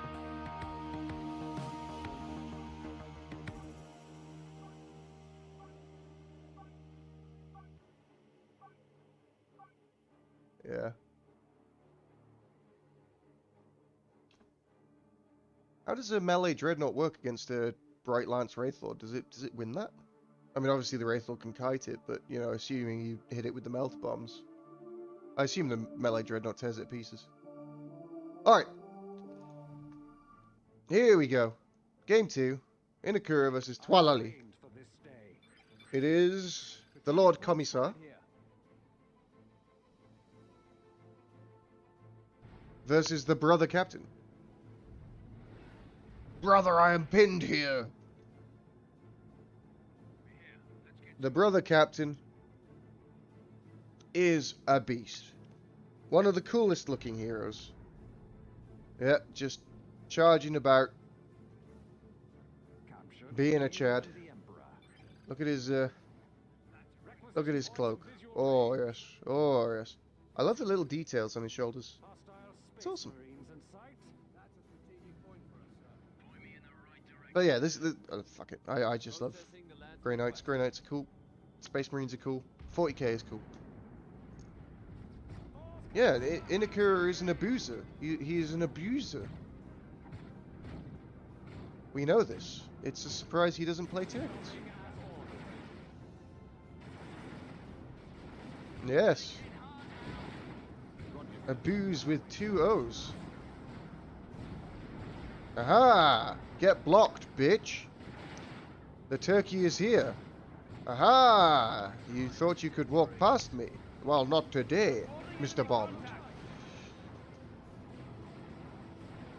And now the Brother Captain, having been path blocked to holy shit by a Sentinel, is leaving.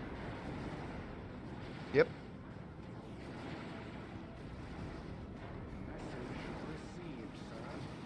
And here come the operatives. La da da da da. They are coming. Yes, I think Twalali is probably going to expect the same thing and will not purchase a second Sentinel and will in fact purchase Catechins. That would be my guess.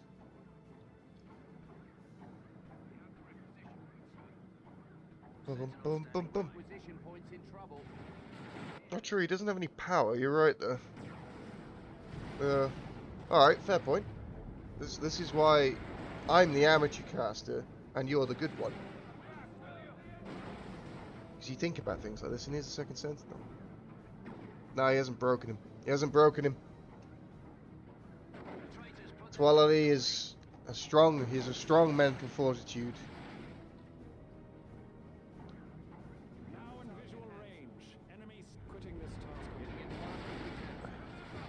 And here we go again. Here we go again on our own.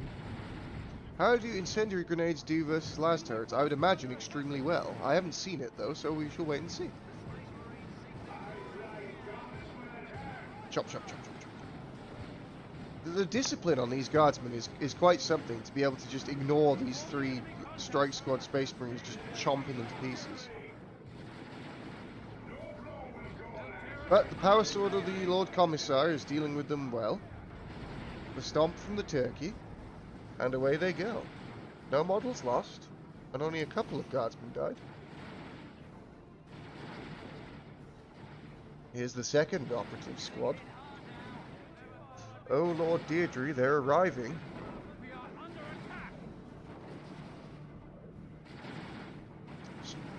ISTs being chased off by turkeys. But in return, the turkeys being chased by operatives.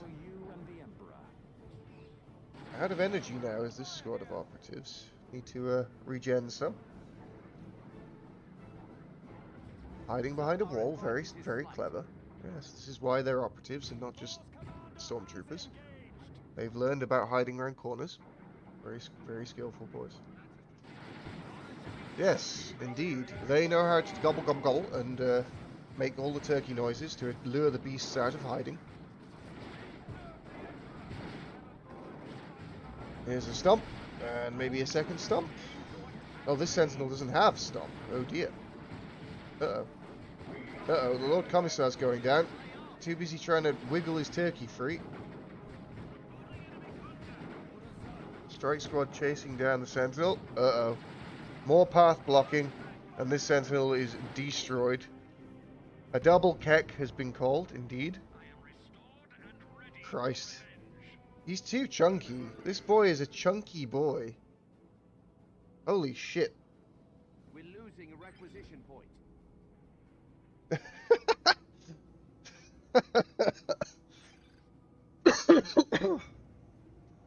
Oh Lord.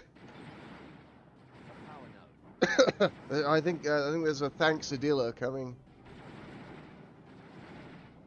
Christ. That is silly. That is quite silly. Yeah, the brother captain's a big boy, but Sentinel should just be able to kick him out of the way. Off you fuck. Sunshine. See, Inakura has clearly decided he didn't need to free up supply today. And has kept his strike squad this time. It's an adaptation from the first build. But, you know, game isn't over. Far from it. Twala Lee still with a fairly decent victory point lead.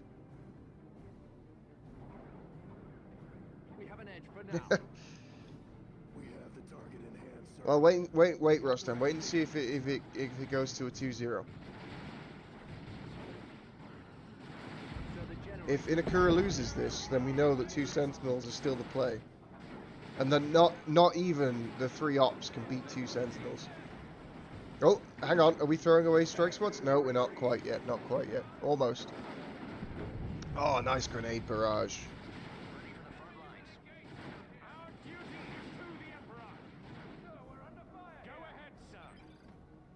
Ah, well, you see, the 3 operatives have been broken now by losing a squad of operatives. And now he only has 2 operatives, which isn't enough.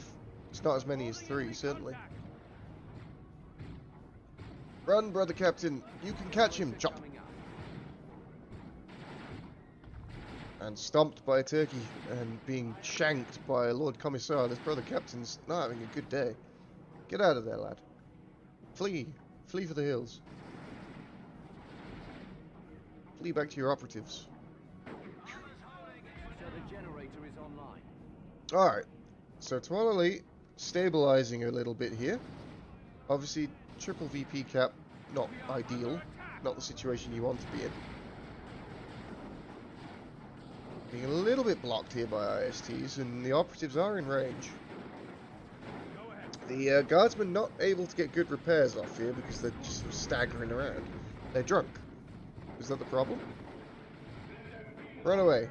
Run away. Good job, lads. However, did manage to get decap on one of the victory points. And he got it back, so that will stem the bleeding a little. Did he buy Spotlight on the Sentinel? Looks like it. Sir, our advantage is slight. Doesn't show up on this panel though, which is stupid.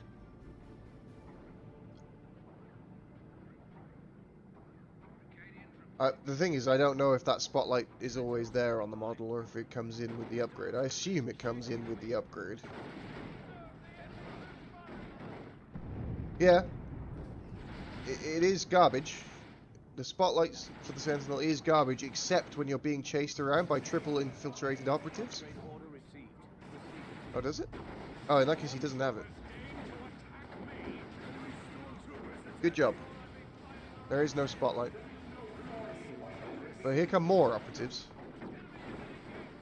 Oh, wow. Actually toxic behavior from an Australian? I never would have imagined. Hello, lunatic. Troopers deign to attack me. They want it personal. Anyone who says Australians are toxic is completely correct. I'm English, that's what we do. I mean, we sent them there for a reason. It's because they were toxic.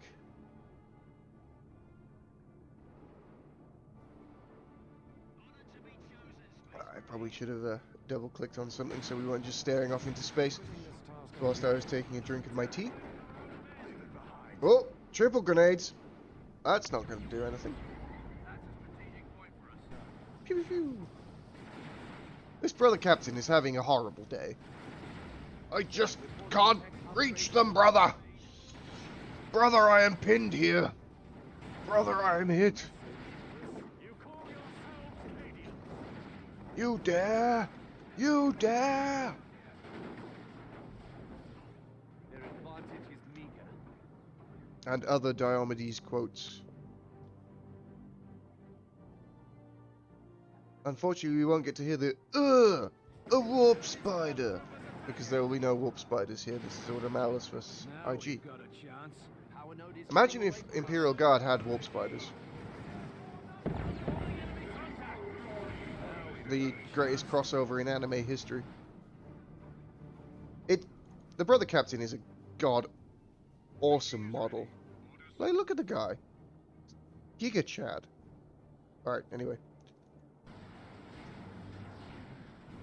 Oh god. Tier 2 finally on the way for Inakura. However, there is a Chimera on the field, and Twala Lee has done a lot better against the triple operatives this time. He understands. He now knows Pepe laugh. Uh-oh. No, boys. Uh-oh. Uh-oh. There we go. Can you select the Lord Commissar? I can select the Lord Commissar. He has a power sword.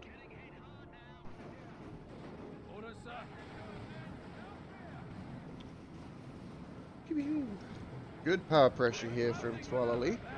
What's Inakura's response?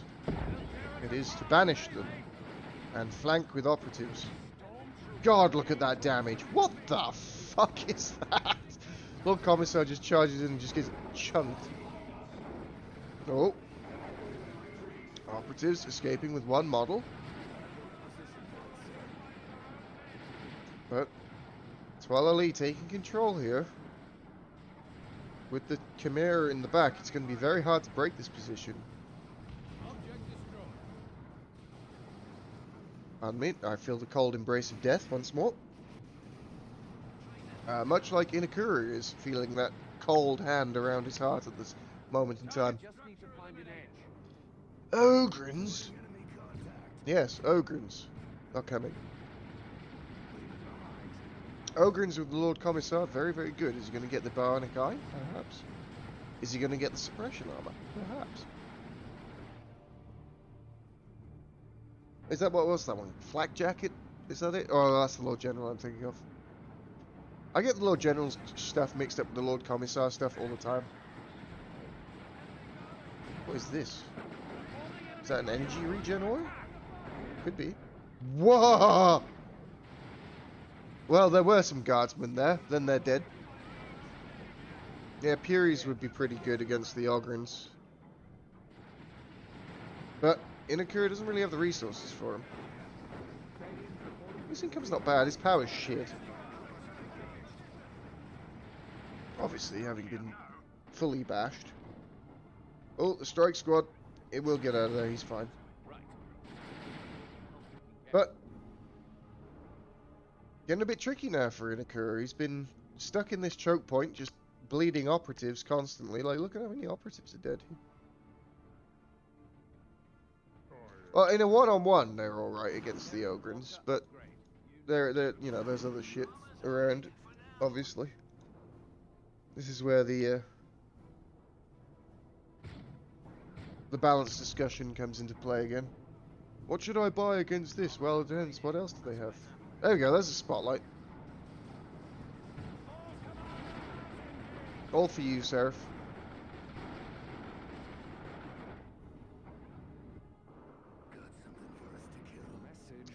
Yeah, I don't know. I don't see a way out of this for Inakura. I'm not going to say no.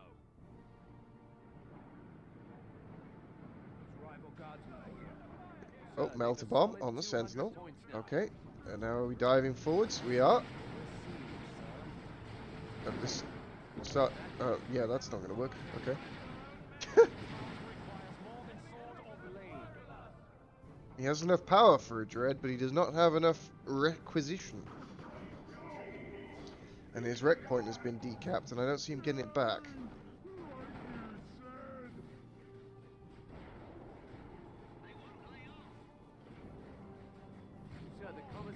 Yeah, oh dear, Strike Squad not doing so well. They lost a model, but... Oh my god, they killed 2 in return, okay. That went well. That was looking disastrous, and then the supporting operatives and the brother captain came in and cleaned up. We did lose IST somewhere. Not sure where. Doesn't really matter. This is an operative stream now. I mean, has been for some time. If you guess the requisition for a Dreadnought could be good.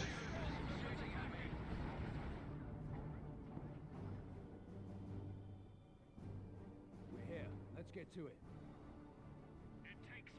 I mean, they're level 3 strikes, and the levels on those guys are quite scary. Here we go, pushing again. Not too much damage from this Commissar Flare there to reduce the range, but you know, there's shotgun units anyway, so... Triple Melter Bomb. Sentinel probably going to go down here. Yep, definitely will. Down he goes. Grenade Barrage from the Catachans. Doing good work. It was a bit of a shame they weren't with the army. Oh, it's a Rhino from Inakura. Las Rhino, maybe, to hunt the Chimera? I don't like the Las Rhino, if I'm honest. I think it's shit. But look at all the death in this little choke point.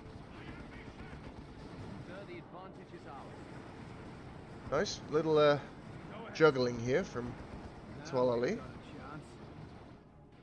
Moving the injured units in and out to the Chimera, giving them some time to reinforce. Plasma guns now on these guardsmen. Yeah. Here's the Rhino, but it doesn't have a heavy bolter turret, so it's not very dangerous. Grenades are retreated out of.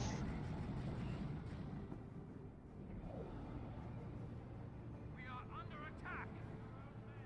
We're here. Acadians reporting for duty, sir. Is that the giant purple aura torpid? We're losing a requisition point. Thing that looks like a giant purple flare, yeah.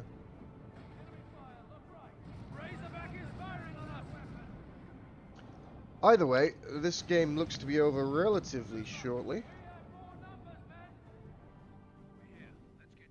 It was touch and go for Tualali for a while, but he's got his handle on it. It seems like Inakura just never really got the ball rolling in Tier 2. Obviously, having no resources was a huge part of that. And Tier 3 started for Tualali, but the game will probably end before he gets there. Brother Captain just being chopped to pieces by Lord Commissar. There's another flare, casting down the range. Las Rhino not going to be able to do too much. Strike Squad do get in onto the Ogrins. Not a fight they're going to win at half health. Yeah, the Las Rhino... yeah. This is what happens to every Las Rhino I've ever seen. They just get run at by something. In this case, Ogrins. Gige. Well, it's because they're well, I'll hold off saying it until they kill it. Yeah, they're pretty shit units, honestly, but they did do work this game. Good show, sir. Victory.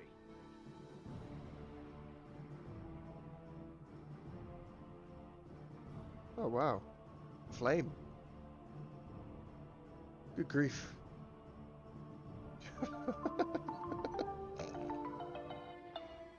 Such a wholesome community.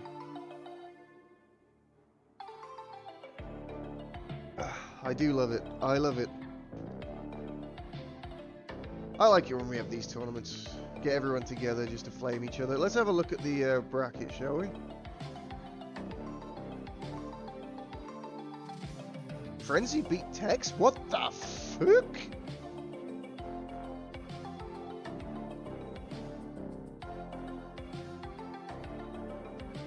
When did Frenzy go out? Frenzy went out... Oh, Frenzy lost to Guru. Then beat Red Crown, obviously. Jones, who's pretty good. Crisis is obviously good. Then they beat Tex. Good God.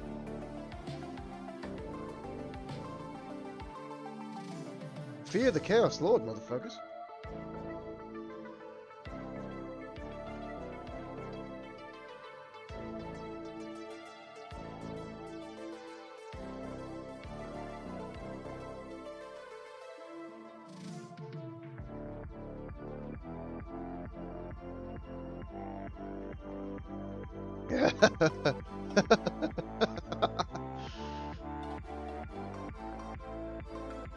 So I've been practicing Chaos Lord because I keep fucking losing to it too, and I don't understand. I don't fucking understand. It's just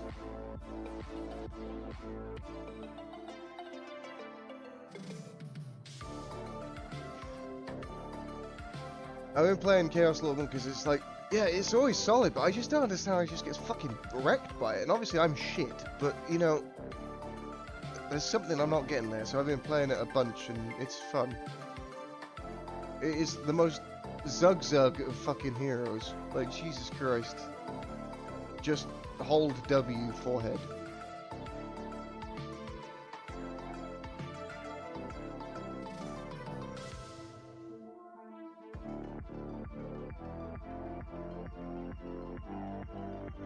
Okay, I think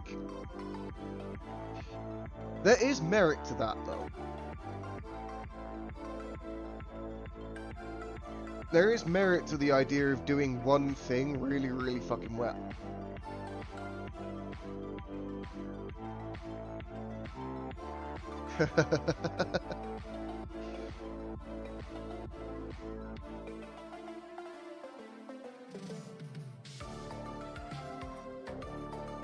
There's definitely a... I'd rather do one thing really fucking well than a bunch of things mediocrely.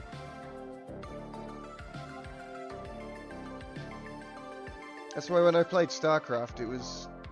Oh yeah, for sure. When I played StarCraft, it was very much a...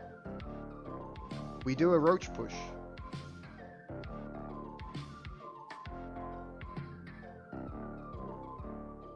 He's preparing his opponents here. Torpid's like getting them, luring them into a false sense of security. It's all a debate. I'm prepared. Alright.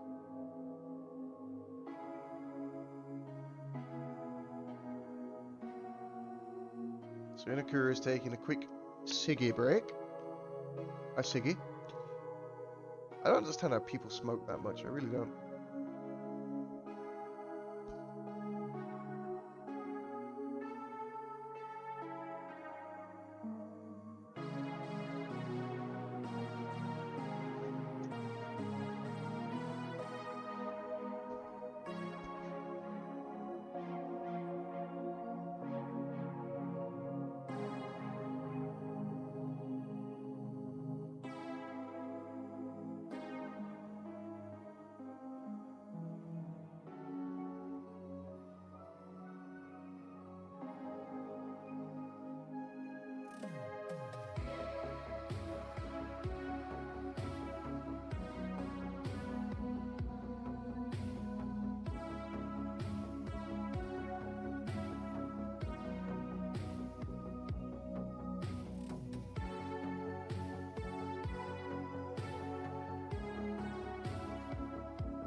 Yeah, he picked IG.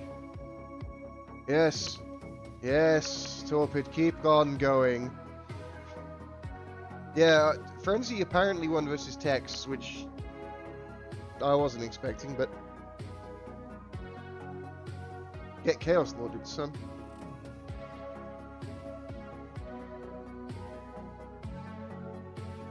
Okay.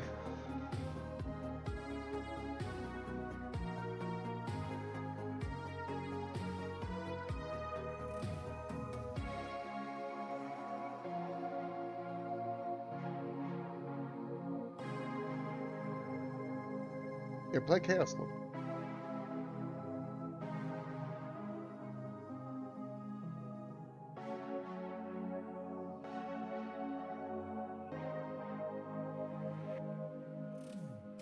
Oh yeah, oh, for sure.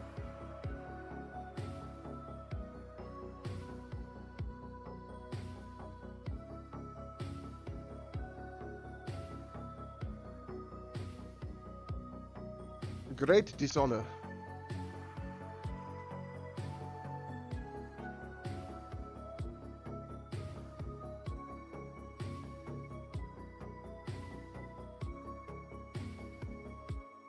V plays a game.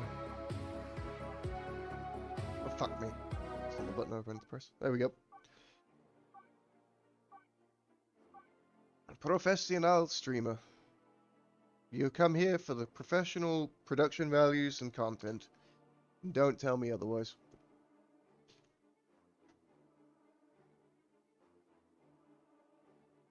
Alrighty. Game 3. The operative dream has ended. There is no more operatives. Commander here. It is the Lord General versus the Tech Marine. See what kind of abuse Inakura can pull off with a Tech Marine. Oh fuck, if he does that, Seraph, I'm sandbugging instantly. There's just no way. The AC Dreadnought has to be the fucking worst for me in sandbugs. Like, the second that thing starts firing, it's like, nope, you're done. You're done, son. Crash to desktop.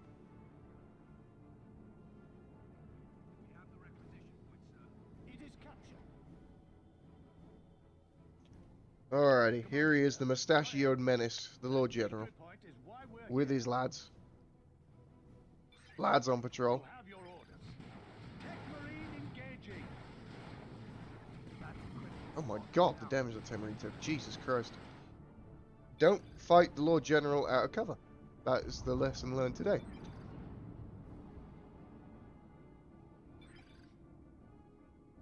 Double generators drop for an Akira. Oh. No, he's not going to do 2 AC Dread. This is dev spam. This is Vengeance Rounds Devastator spam. This is what we're going to see here. I don't know why I didn't think of that immediately. Yeah.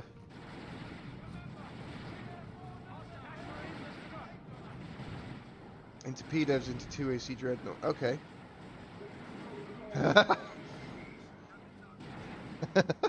Oh dear. That sounds quite traumatizing.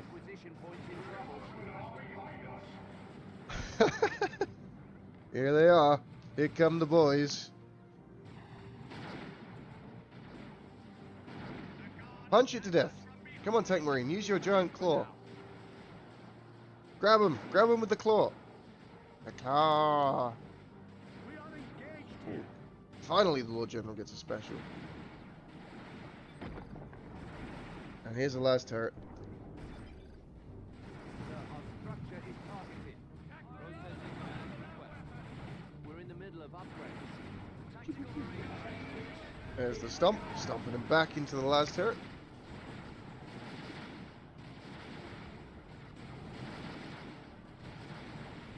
Well, frankly, that's a skill issue.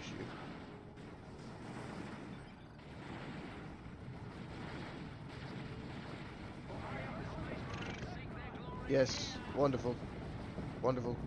Vengeance rounds are one hell of an upgrade, ladies and gentlemen. I am surprised they can't see the turret from there. But okay. So we got 2 vengeance rounds out. Or 2 devs out. That's in range, okay. Cool. This is not going brilliantly for Inakura at the moment. However, the build is yet to come to fruition. And now the punching begins. Speak now before the punching begins. And the punching has begun. But power has been lost. Scouts are just doing scout things. Getting shot at by the second sentinel. Here is the second dev squad.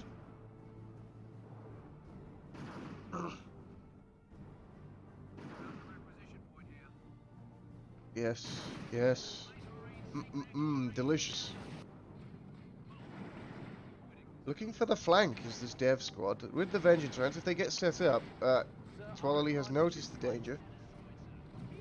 And the crossfire was not yet set up. So, a bit unfortunate there for Inakura.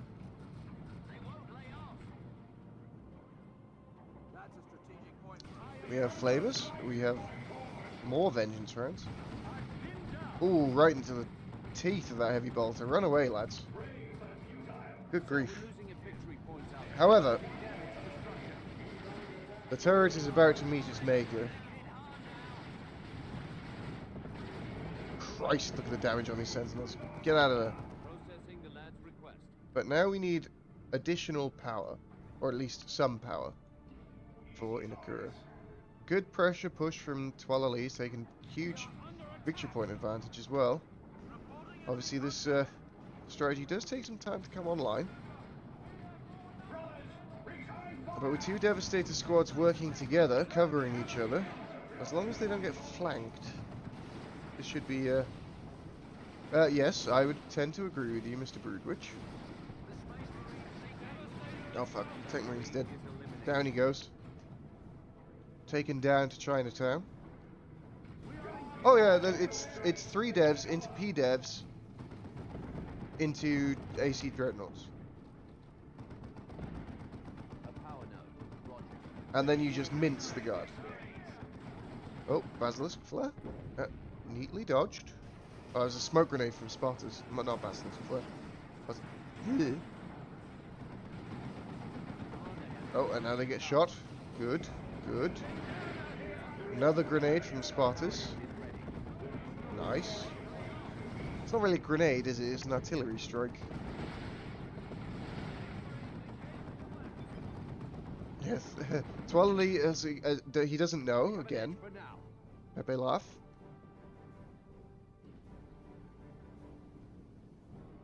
Unfortunately, Inakura's build does rely a bit on having some power. Some power is necessary, and so far he does not have that.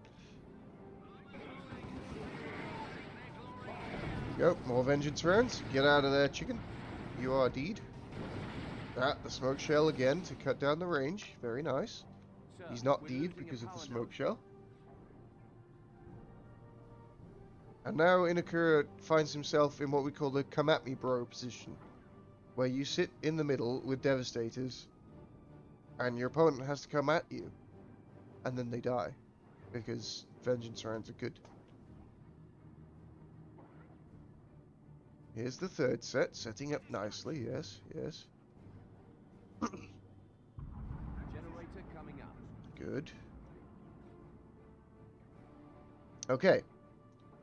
So now, whilst Twalali waits and tries to come up with a strategy to break this, Inakura just has to sit patiently. Oh, getting some vision.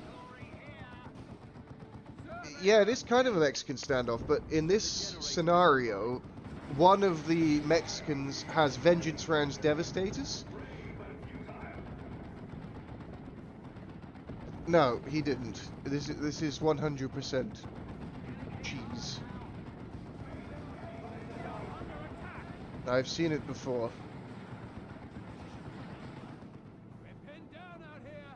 And now they push forwards under each other's cover. Manticore is probably actually a good shout. The spotters are doing good work. I wonder if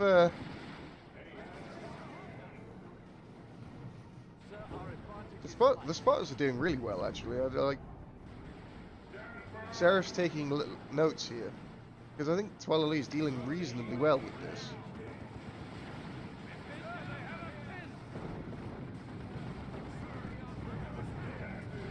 It's good play, honestly. He's using his units very well.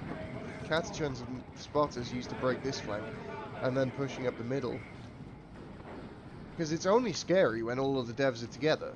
If they get split up, if you force one into retreat, that sort of dominoes the rest of them down.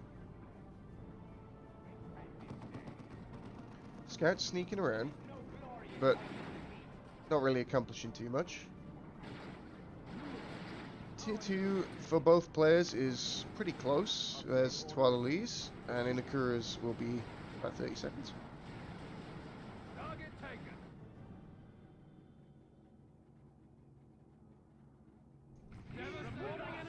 Well, I mean, yeah. But it's like that when you see anyone, like, anyone who is significantly better at you at anything. You see something and it seems impossible, it seems unfair, and then you watch someone better than you do it, and you're like, oh, okay, well, I guess I'm just being a little bitch.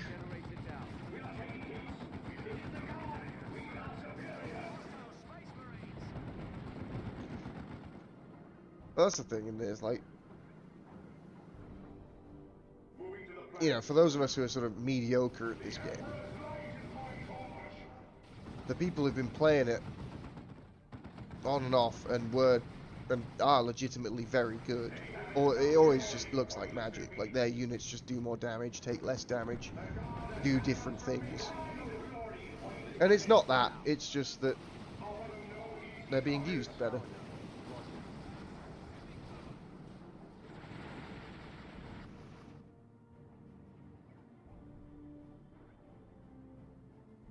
I strongly believe that like most players would have lost to this just because they don't know how to handle it.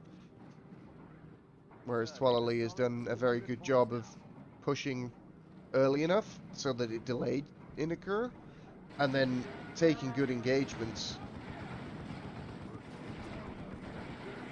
You know, not fighting into the teeth of it, using his spotters and his Catachans to disrupt the flank. Yeah. Has it historically been a fairly common tactic then, Brood? Because I've only seen it. I've only seen it recently with Vengeance rounds. But equally, I suppose I haven't seen too much IG play because really it's only. Who do I play against who plays IG? Corbo. I've never played against Seraph. You know, playing in the American time zone, I don't play against many of the, like, Division B Europeans. So pretty much all I play against is fucking Chaos Lords and Eldars. And here comes a creeping barrage.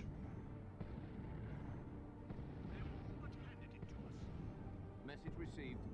Commander here. You know. Signal received. There we go. What did Twalali spend his resources on?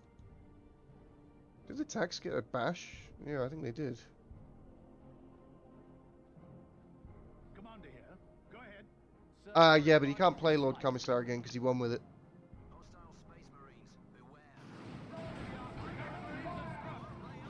Yeah, Commissar Flares would definitely do a good job against this.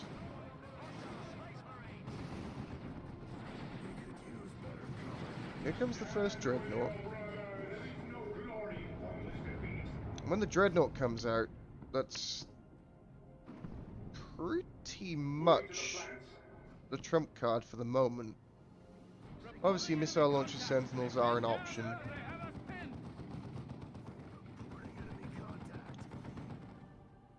Where did Twalali's resources go? I wasn't really paying attention. I was more sort of pontificating on general state of the game, but yeah, where the hell did they go? I don't know. Whatever, they're not there anymore. There's a Chimera coming. Oh my god.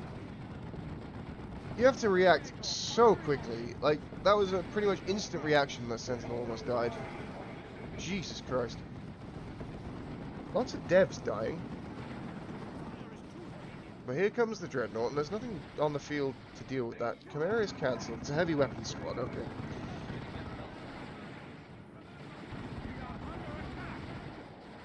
So the heavy weapons squad will get a last cannon to try and deal with the Dreadnought, but until that is online and in position, this Dreadnought is uncontested.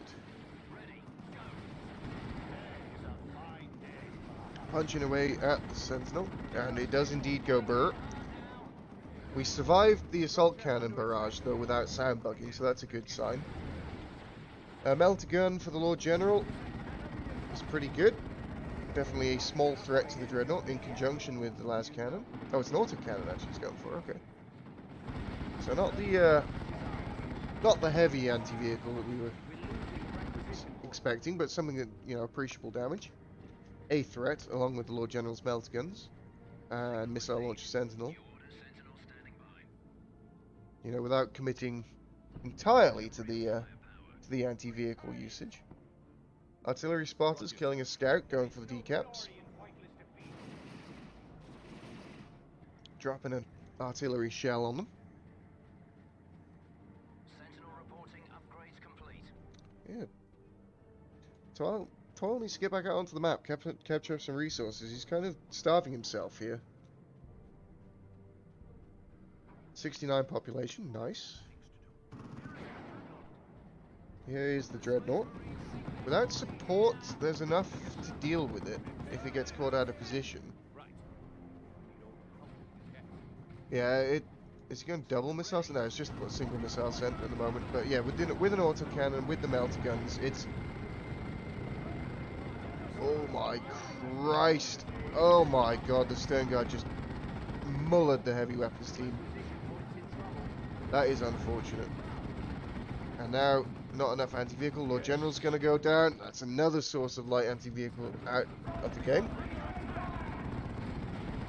Toil can't quite believe what's happening to him, and, you know, he can. Surely a second missile launcher on the way. Nope. And this Space Marine force. Yep. Looks like it's going to take up position on Twalali's power and deny him all resources. Looking good for Inakura here. Got something for us to kill, sir. We are winning this one, sir. So Sentinel just being an irritating little bastard, but it has set up right in front of the Vengeance Rounds devs. So it is dead. Oh, the stomp! Can you live, sir? 20 HP. Anything here? No? Okay, it's gonna live. I think Twalali may have given up a little bit. Or at least needs to recollect his thoughts. Jesus Christ, there's another barrage. Just destroying the fucking Lord General. Hello, sir. This unit is pretty lore accurate. Which isn't good for balance.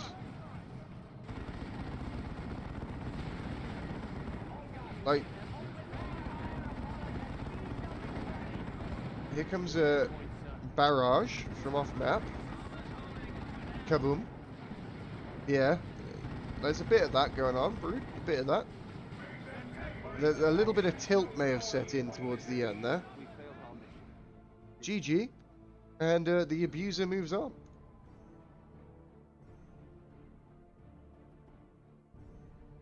In abuser, as we should call him now, I guess.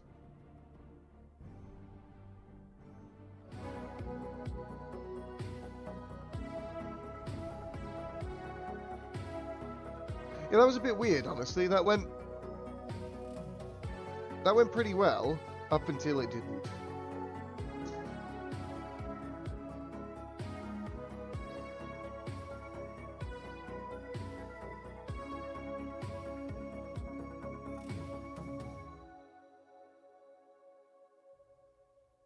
Oh dear, oh dear. Alright, I guess we watch Inakura versus Blood right now. Yeah, let's do that. I haven't been Eldar'd enough today, so we need more Eldar up in here.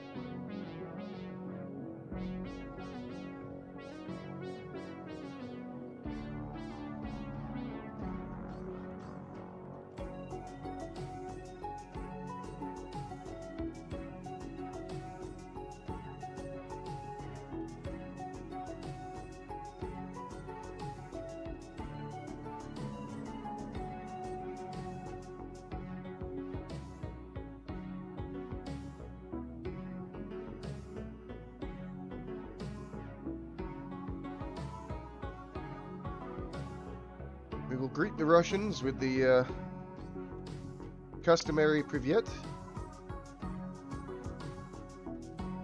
because we are cultured and we speak like 3 words of Russian.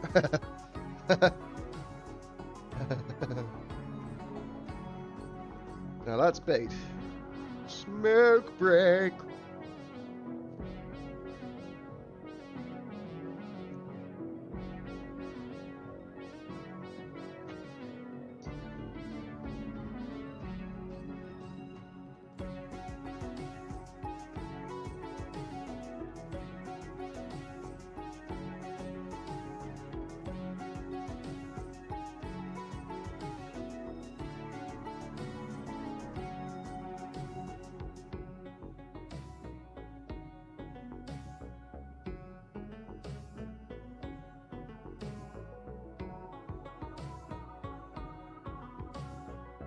You know, one of the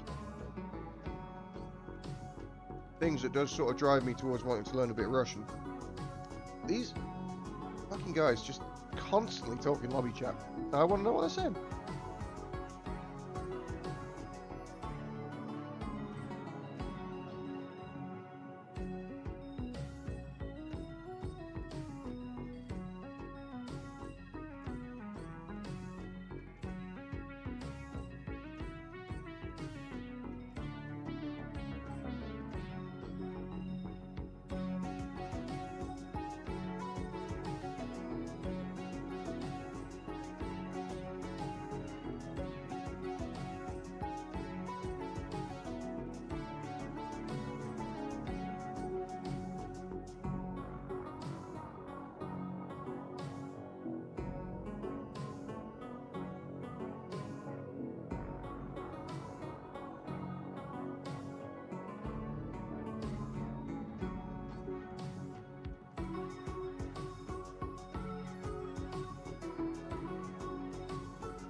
Yum.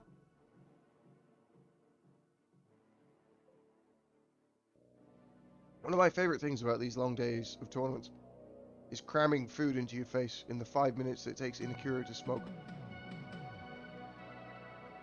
Between him, fucking Blood Rain, Crisis, and Valerio, those are the best series to cast because you get a break between each game because one of them's gotta go smoke or something. Or someone's fish is drowning, or a cat fell out of a tree, or, you know.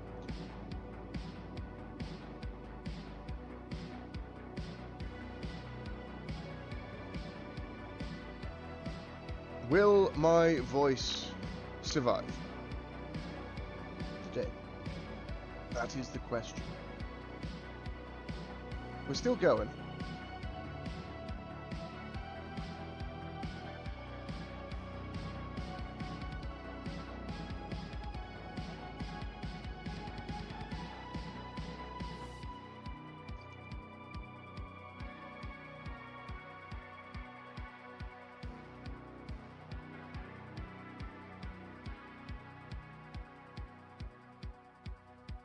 Hello,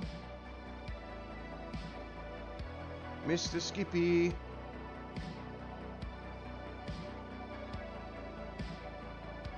Have you played against Liberus?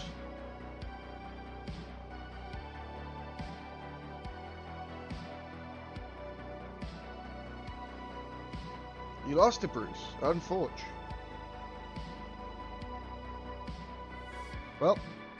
Oh. Yeah, that doesn't sound good to me.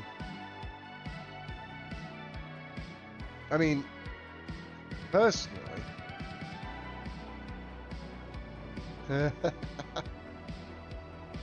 Yes, more devastators. No, I mean, the Rise of the Chaos Lord is here. I think Arctic Frenzy wins the tournament from here.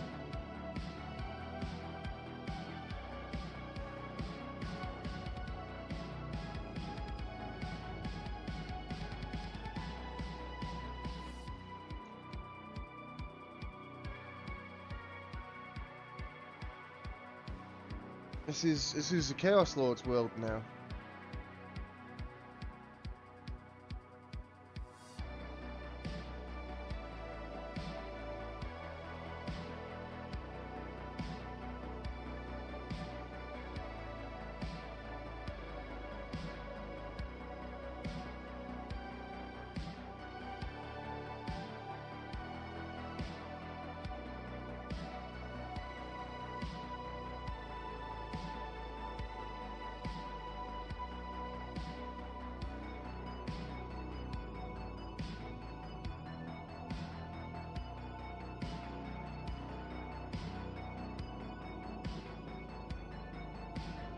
We're almost done, folks.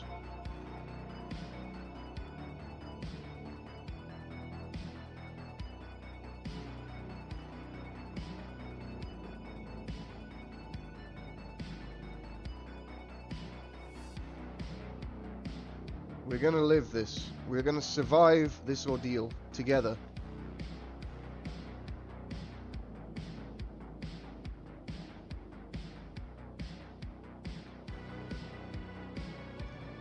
Uh-oh. Blood Rain is prepared. There is...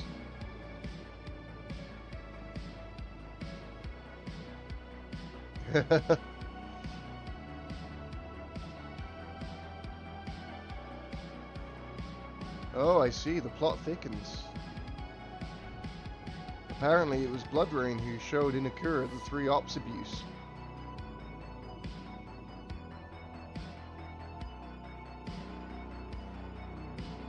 We'll have to see if it's strong enough.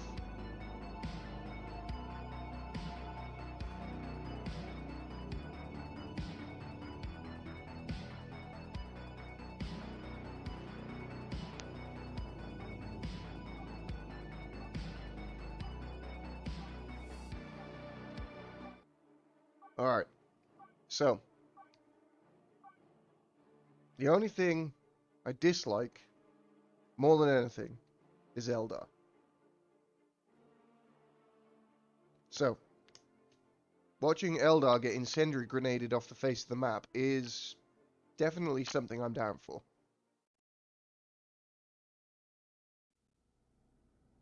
So here we go. Playing as the filthy Eldar. It is Blood Rain. And as the equally filthy Ordo Malus, it is Inakura. So little things to look out for here is how many operatives Inakura goes for. Obviously a skipping strike squad. It's kind of common against Eldar, because, you know, Banshees exist. It's not, I wouldn't say it's common, it happens. It's relatively common on a list of things that don't happen very often.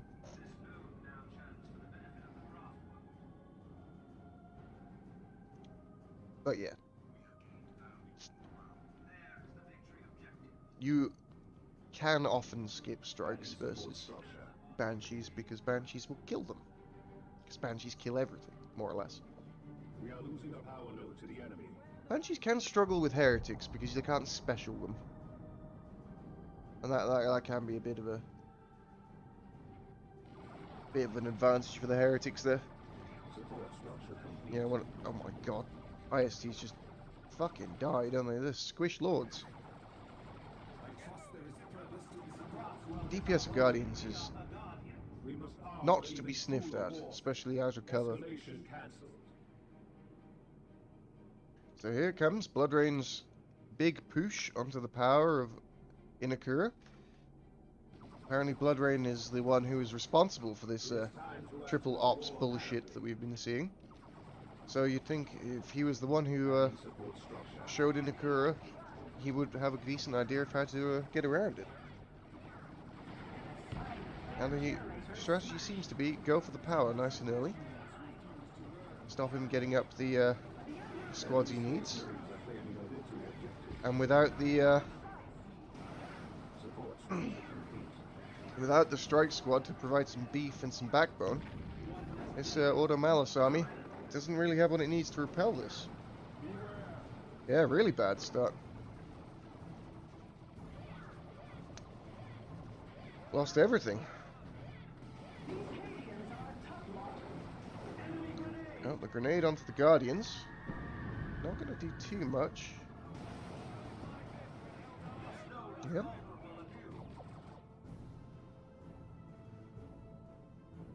Yeah, really tough. Really tough start for Inakura here. The only saving grace is the fact that he has managed to get 2 ops out. Is that enough? Who knows? But Rangers are on the field. If yeah, Bloodrain can get those guys into a decent position, can maybe avoid some of the backdoor shenanigans. Obviously map control for in a little bit in favor of Inakura. As ever saw, not turning up to the fight, just running around decapping everything. As Bloodrain lost his wreck, he's going to lose. He didn't lose his second wreck. Yeah, he's been doing that pretty consistently. It's time to add to our war. The charging to get around the map faster. Operational. Definitely something he's put some practice in. Adding warp generator. We are better furnished for that. Torpid's confirmed to be a boomer. Our guardians have given their lives for our cause. Here we go. So the Rangers... Oh, Inakura! No, that's a grenade, sir. You don't want to hug it. It looks friendly, but definitely not what you want to be hugging. Oh my god. RIP Ranger model number 3. He shouldn't have worn his red undershirt. One of our generators is under attack. IST's getting into position on the generators. They're not the fastest of power bashers, but, you know, it's a threat that must be dealt with. Forces response from Bloodrain. Our forces shall have tools for their task. Meanwhile, straight down mid comes the Banshees and comes the Warp Spider Exarch. And the third operative squad hits the field now. Little bit delayed, obviously, in the massive power pressure that Bloodrain managed to get there, destroying the farm and the node. Set Inakura back significantly. It's also going to definitely affect the tech timing. But the build is complete. We have triple operatives. Only 2 of them have fallback plan, however. Generator operational. Let's see what these IST are doing. Looks like they're just heading out to cap. Hello, Mr. Warp Spider Exarch. 2 volleys down to 60% health. Grenades behind the cover, but detected they are, and forward they come. Falling back as these lads, cancelling their retreat. Standing in your own incendiary grenade is rarely a good plan. Let's see. Kinetic Blast knocks down the previously retreated squad. Now here comes the Eversor Assassin to meet the Warp Spider Exarch. Not a fight the Warp Spider Exarch can win. Charging into combat, activating Psychon is the Eversor Assassin. The Space Marines are taking Oh, yeah, our gonna resources. see the melee Exarch build, you reckon, Torpid? Diving in, slicing and dicing. It's gonna be a pretty huge tier 2 advantage for Bloodrain, though. Structure complete. I mean, he could pretty much go whatever he wants in tier 2, surely.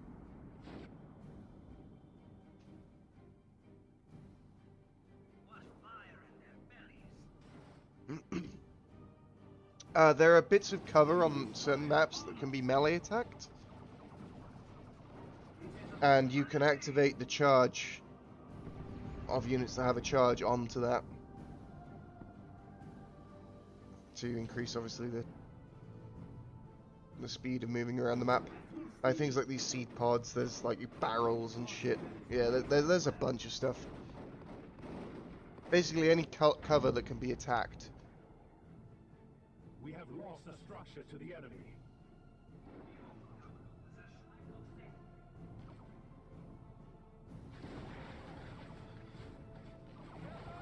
I don't have the exhaustive list of what cover is and is not destructible, but there are bits and pieces. Like I think like some of these branches can be. The bone singers have delivered new gifts of Yeah, here come the warp spiders. the foe seeks to deprive Might see a squad dropped in as well once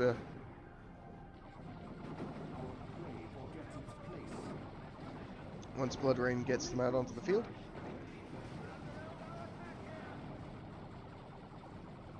Oh god, my voice is failing me dramatically, I'm afraid, hence the longer periods of silence. I do apologise.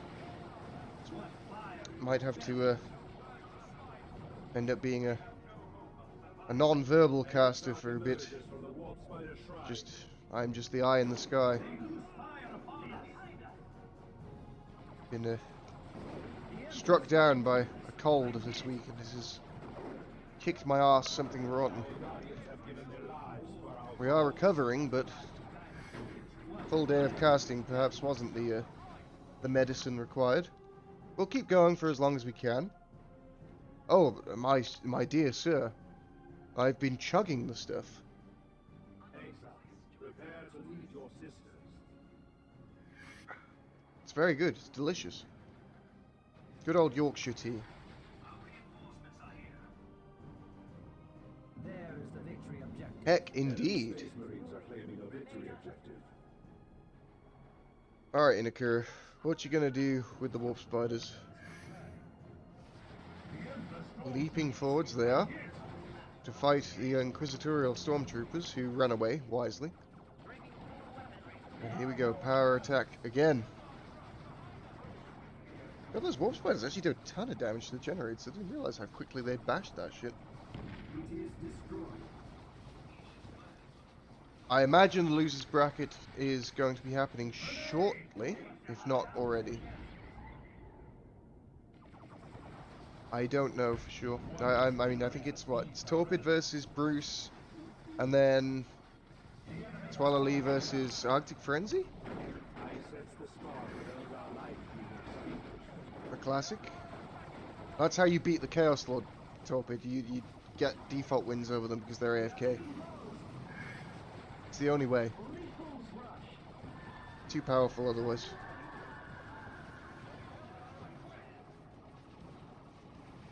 The foe seeks to deprive us of a vital resource point. Alright. Inakura. What are you gonna do now? Oh yeah, I mean, it's the winner's bracket game, so... This node is vulnerable anew. Why do people still let Arctic play in tourneys? They draw Eldar blood. It's a question. I think the answer is because it's a very, very small competitive community, and he's a fairly decent player when he's not being a complete arsehole.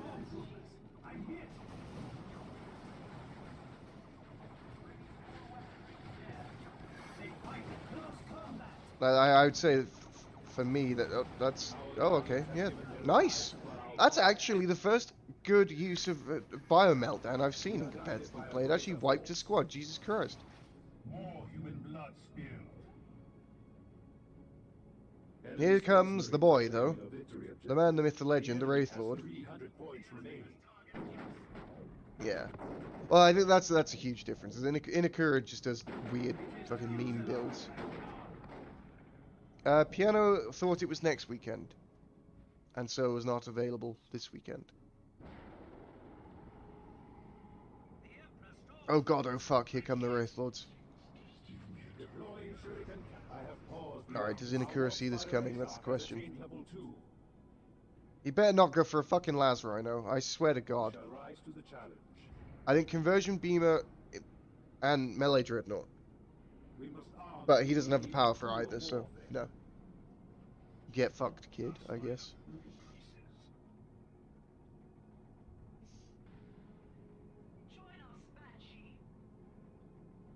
just as you require.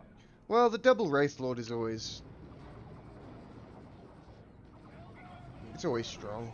You know, the Wraith Lord is just a very, very strong unit. Like, its versatility as well leans into its favour. The fact that you can make it...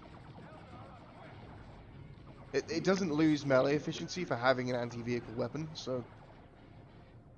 Just fucking do it. You know, obviously it's still going to lose in a 1v1 melee fight to, you know, melee Dreadnought, but not if it has a Bright Lance, you just kite.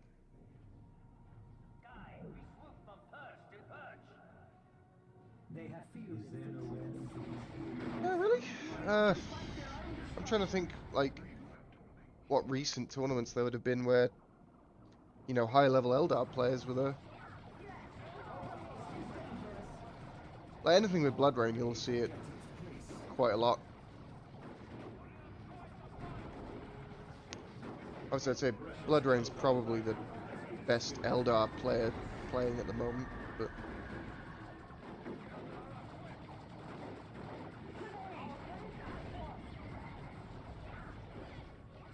Our structures pray to space marines. Yeah, I didn't see that. I was working that weekend for that cup, so I didn't see the first one. But yeah, this looks pretty over. Obviously, Blood Rain, his first power push really delayed the strategy, stopped Inakura getting his 3 operatives online. There was a little bit of trade-off with map control, but it's really hard to come back from that kind of like early deficit. Looks like it will be a Las Rhino. There's stuff to deal with it though, like you got the Haywire Grenade already, the Wraith Lord can get a Bright Lance, and once the Rhino gets hit by a Haywire Grenade, the Bright Lance will kill it. Yep. Here comes the Bright Lance. And the Las Rhino's just not going to do enough damage to kill the Wraith Lord before it gets Haywired, and here's the Haywire. Oh, and rear armor as well. GG. Yep. This is why... One of the many reasons I don't like the Las Rhino. Like... It's so squishy, man. Like...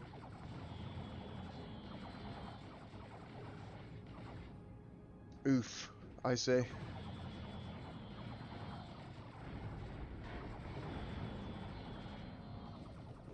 I mean, I guess PogChamp forced Bright Lance, but the Wraith Lord doesn't care about having a Bright Lance. He's fine with it.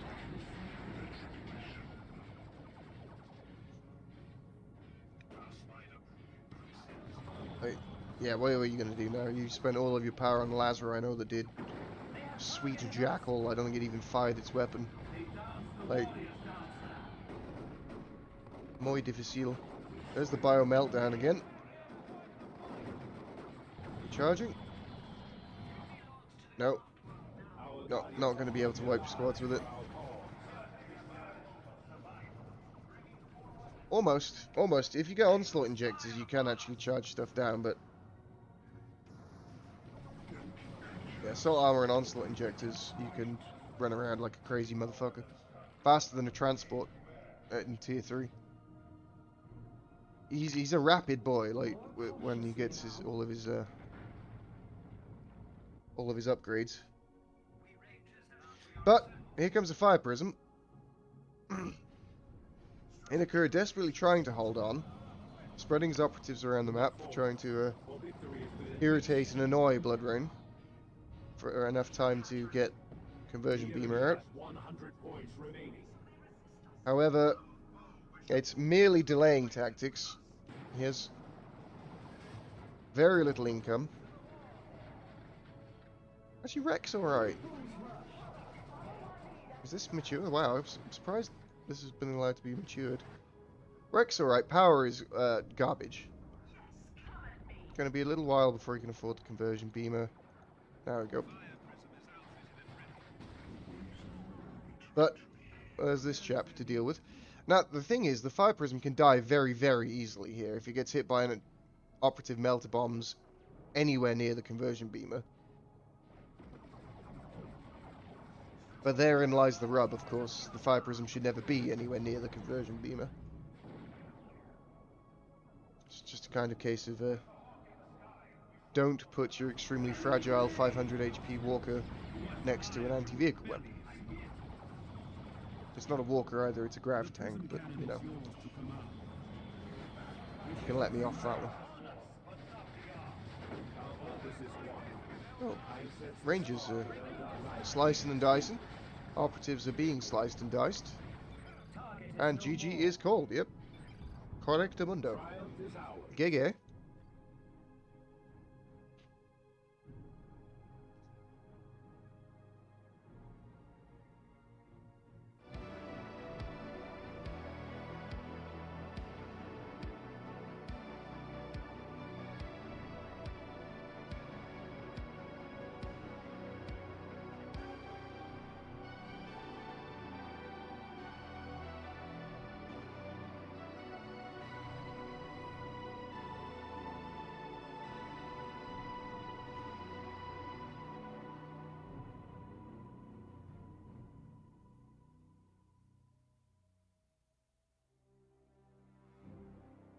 Alrighty.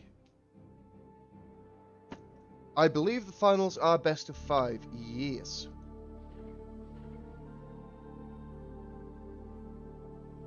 So I believe as well, I don't know if Torpid and Toil are still around. I'm hoping they're going to be playing their matches relatively soon.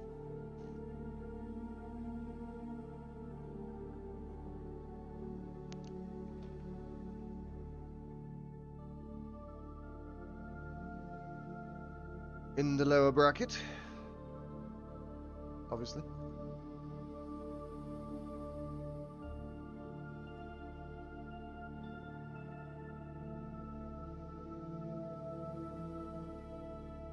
Yeah, that beep beep, I'm a Jeep. Boop, boop. Yeah, that boop boop is when I mute my microphone to cough, sneeze, or blow my nose.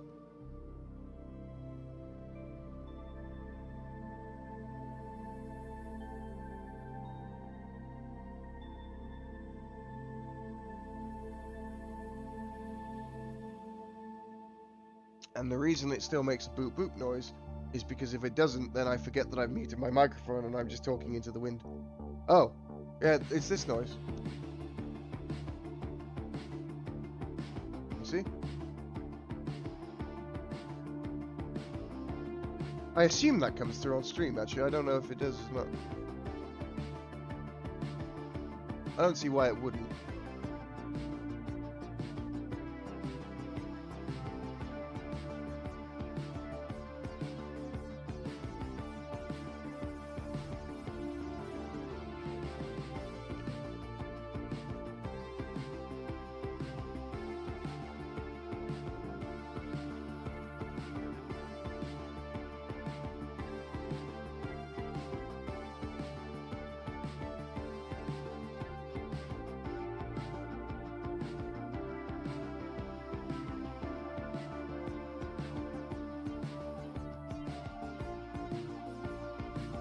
Say, I'm very impressed with the turnaround time for the games today. Other than that wait that we had for Torpid and Blood Rain, that was...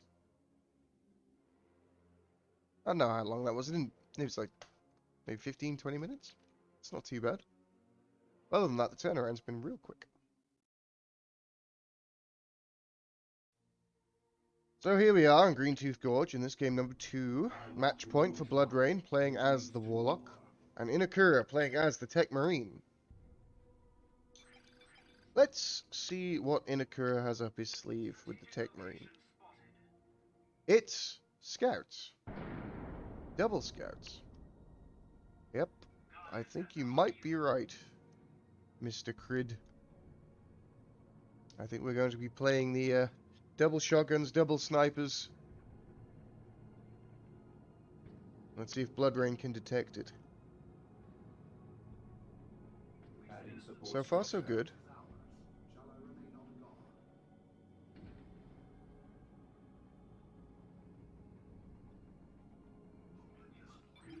We will stand against any enemy. Howling like a thunderstorm. Here are the 4 scouts. Structure. As So ever, far, no we serve banshees, the craft world. which obviously wouldn't be very useful against the scouts. Looks like Blood Rain has a good read on his opponent here, understands what's going to go on, or at least what is likely to be happening. We are generator operational.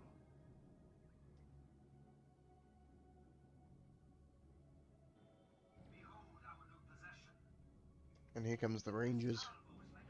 Yeah, Blood Rain knows for sure what's going on here. Obviously, at this point, he's seen 3 scouts squads, so you know. Where you see 3, you expect to see 4.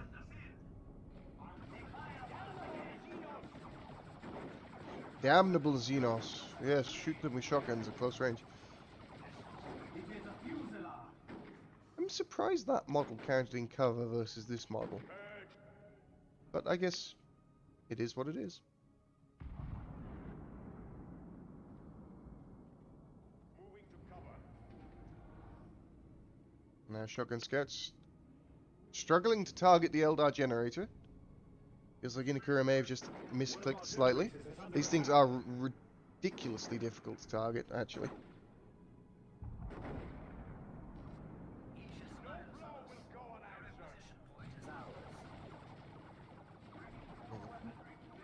It is time to add to our war panoply. Let's have a look-see. What next? Yeah, more shotguns are the order of the day. Knocking down the wall up with the shotgun blast whilst the Tech Marine lays in. One of our resource points. More Guardians, the choice from Blood Rain. Alongside the Rangers, this will be a pretty good firepower on the side of the Eldar. If a Scout Squad gets caught out in the open against this many Guardians, they are toasted, roasted, and burned to a crisp. Although I guess with Eldar it's more like shredded by Wraithbone fragments from a shuriken cannon. Which sounds really fucking horrible, to be honest. Like, of all the horrible weapons in 40k, a shuriken catapult feels pretty bad. I mean, a Ghost Flare from a Necron is probably bad as well. I guess all of them kill you equally as dead. Once you're dead, you don't care, but... you know, unless you happen to be killed by the forces of Nurgle, in which case you're coming back anyway. Oh! Not quite the combo we were looking for there from Blood Rain. A kinetic blast into the plasma grenade, but, you know, it was worth a try. Inakura trying to show him how it's done. Does it far better. The shotgun blast into the grenade. Good job. However, Blood Rain doing a good job maintaining map control, obviously. Recognized his opponent's strategy nice and early. Didn't overinvest into units that were going to be countered by shotguns. And has assembled a decent map control lead. There's the sniper shot from the mastercrafted bolter, killing one of the Guardians. Space Marines are taking one of our resource points. And again, apparently he's in cover from these guys, which seems a bit weird, but what do I know? I didn't code the game. Oh, this is a ton of Guardians, holy shit. That is a lot of firepower. To see if they can sneak a grenade in there, but with Rangers on the backline. Kinetic Blast knocks down the snipers. Yeah, I'm aware that these rocks are green cover, but he was standing, like, here. It was weird.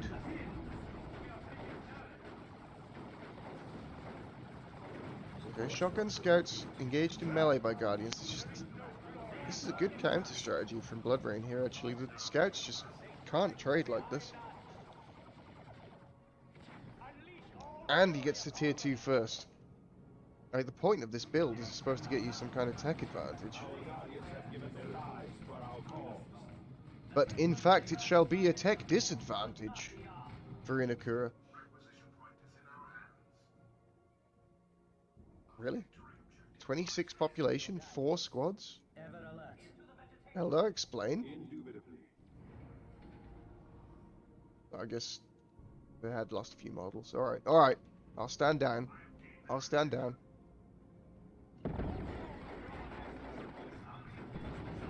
Yeah, that's a bit better. Still kind of nuts how little population Guardian squads are. We must save the lost one. We will stand against any enemy. Ever alert. And now, so with the Ranger discussion, this comes up every time I see this, because it just winds me up. It's better for them to lose a fucking model. They prefer to be on 2 models, surely, because it costs less pop, so you save a ton of money there. A ton. Inverted commas. You save a small amount of money there. And it doesn't affect the squad at all. Yeah, but at least with, like, you're not wrong.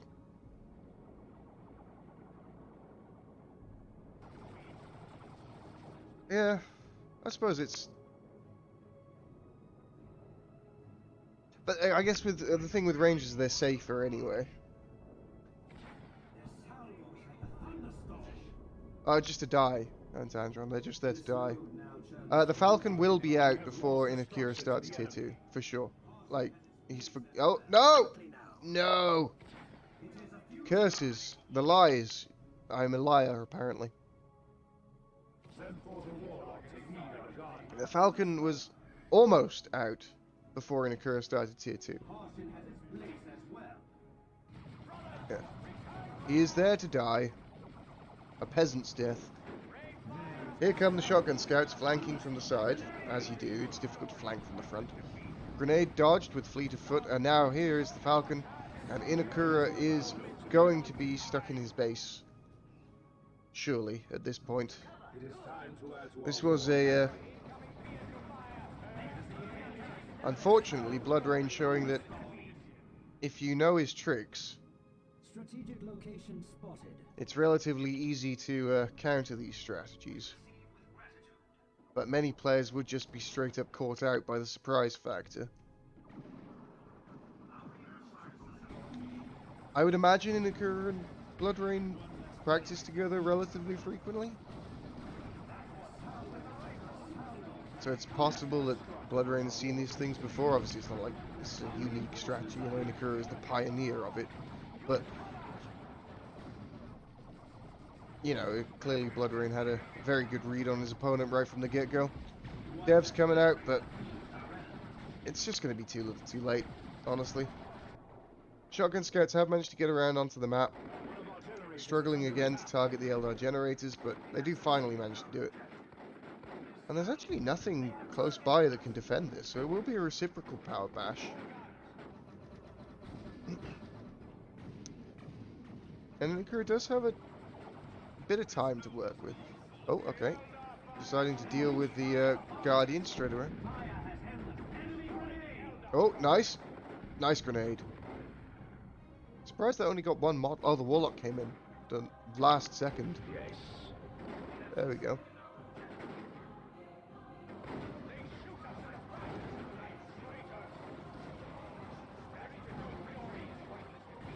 Yes, I think the Fire Dragons might be a bait. And indeed they are cancelled.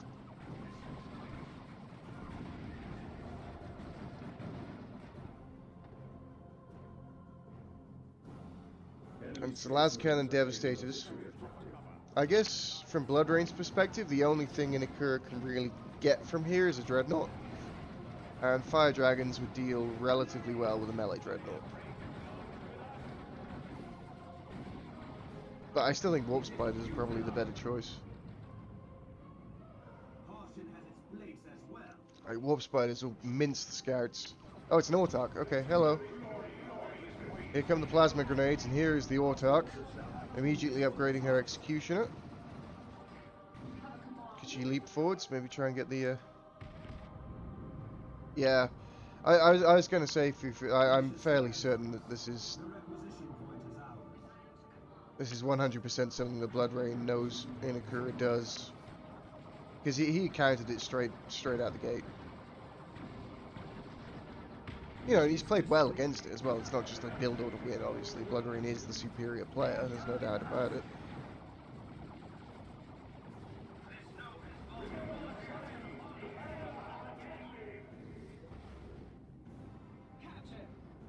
Here's the Executioner Spear.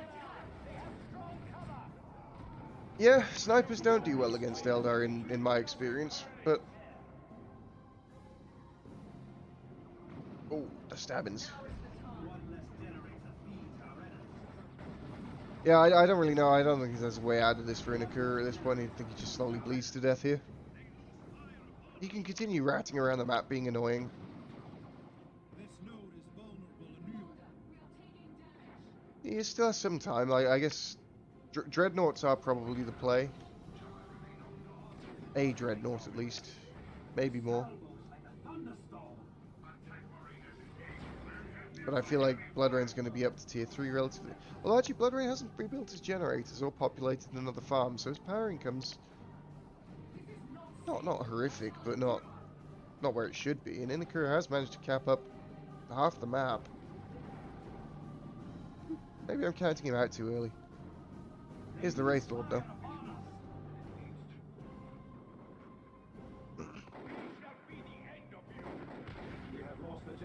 And Fire Dragons cancel. Wraith Lord cancelled and go for Fire Dragons again. Okay. Hasn't seen anything from Inakura, so must be guessing. Oh, these grenades could be interesting. He didn't even try. Okay. Orbital jumps in, heals up. I could have sworn there were going to be some retreat grenades there. Maybe Blood Rain disconnected by the typing. Yeah, and the last cannon apparently can't hit the shield. Yeah, it doesn't hurt it. Weird. The enemy has 300 points What the fuck? We are assembling.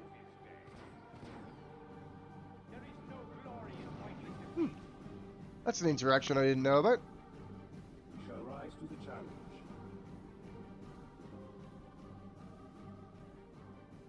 Each new tool has its purpose. Does he even hit it?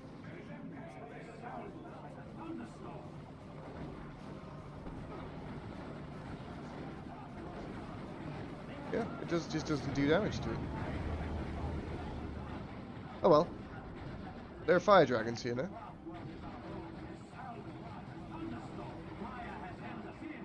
There's the Dreadnought. Melee Walker going to run in and try and do his best. Any war gear on the Tank Marine? Yes, he has the Mastercrafted Bolter. But nothing other than that. Soldiers are dead. And the Autarch jumps in, kills off the Devastator Marines. Here are the Fire Dragons. This is what they were born to do, I guess. Get punched to death by a Dreadnought, and whoop. And they retreat. And this is why... Oh, thank you. Thank you, Cornelia, for 25 bits. Very kind. Oh, fuck me. I've destroyed myself. There we go. Professional stream. Alright. So this is why we don't buy Fire Dragons, and it's because they're wank. They're shit. They don't do what they're supposed to do. Like, they require so much babysitting to actually do their job that you would have been far better off just getting a Wraith Lord with a Bright Lance. I hate Fire Dragons. Love them on the tabletop. They're some of the coolest looking models. They look great. They're thematically awesome. But they just don't make sense in Dawn of War 2.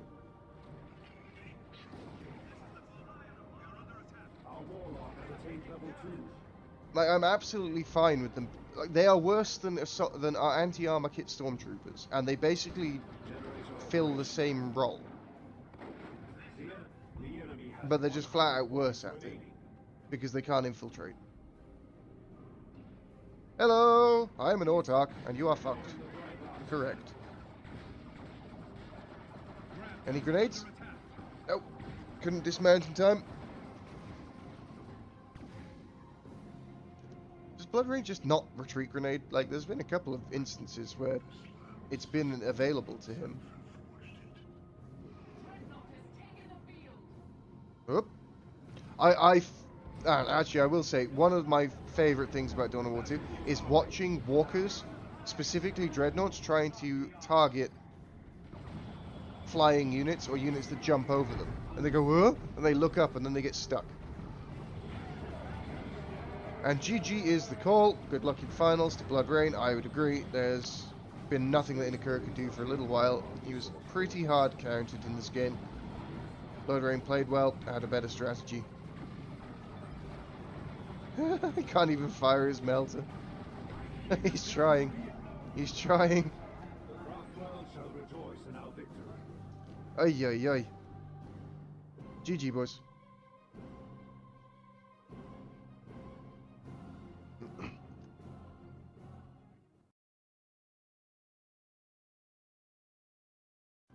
Alright. Let us see what can be seen. Oh. Losers final. Torpedo versus Twalali. Let's go. Properties. Torpedo versus Twalali.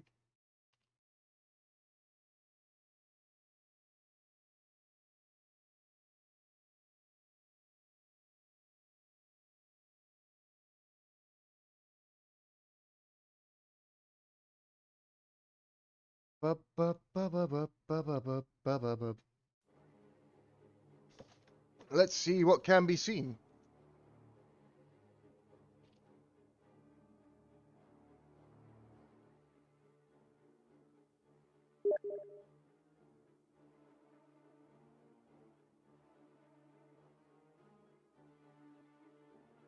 Oh, we have been raided by Vengitron. He popped into the lobby, called Torpedo Feg, and then left. Well done. Well done, Vengi. This is why you're here.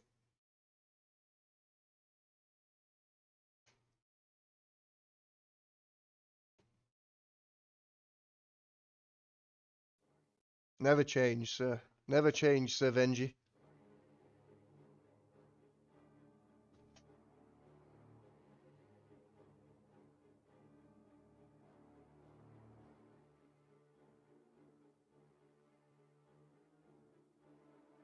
Alright.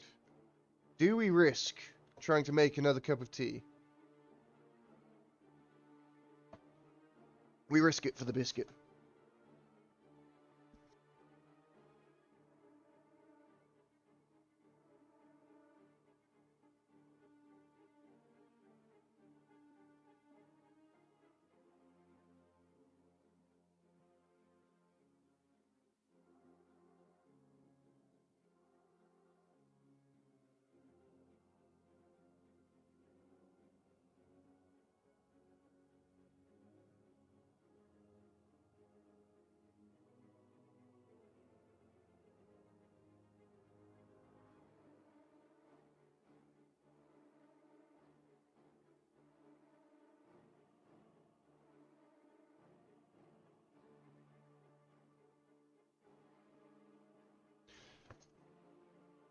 Alright. So what I really want, what I really want, is origin stories for Vengitron. Let's go. What is Vengitron's origin story?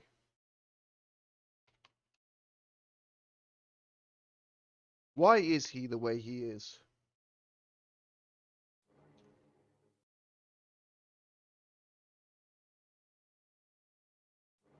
I'll go first. I think Vengitron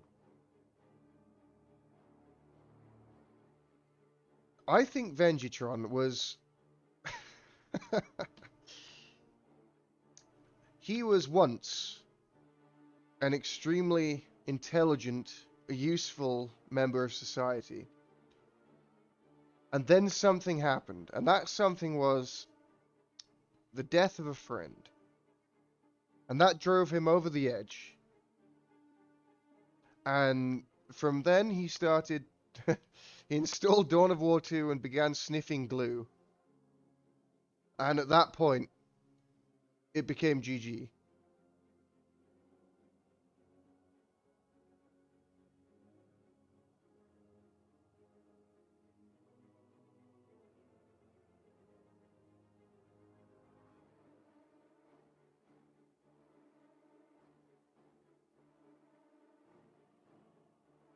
Wait, is there another... Fuck me, who's the other round?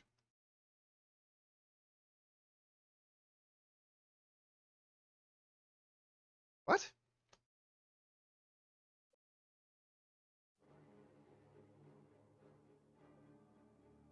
Apparently this isn't the losers finals?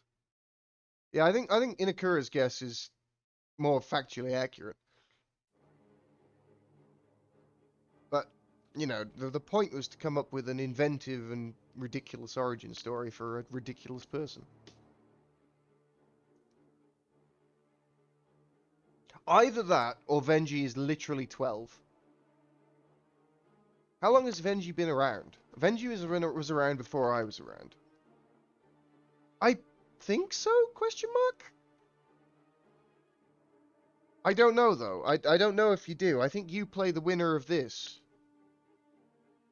Innie. I think you play the winner of this.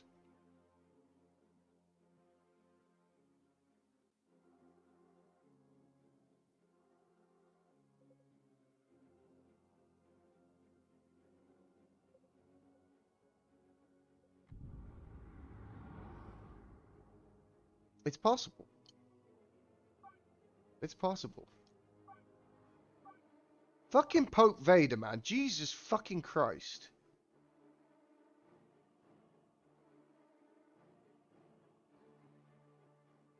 He's a monster. A monster in his own lunchtime.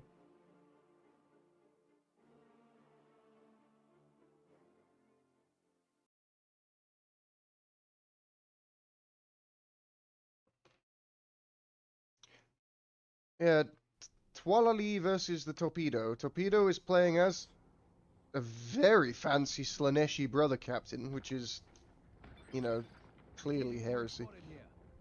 And the Lord General of Twalali. And fuck me, I haven't seen this map in competitive play in a very long time. I like playing on this map. You get great fights down here.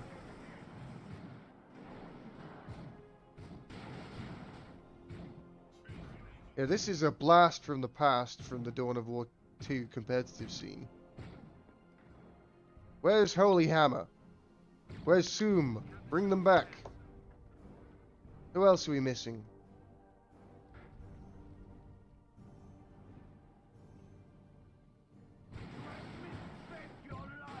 You have misspent your life, guardsman!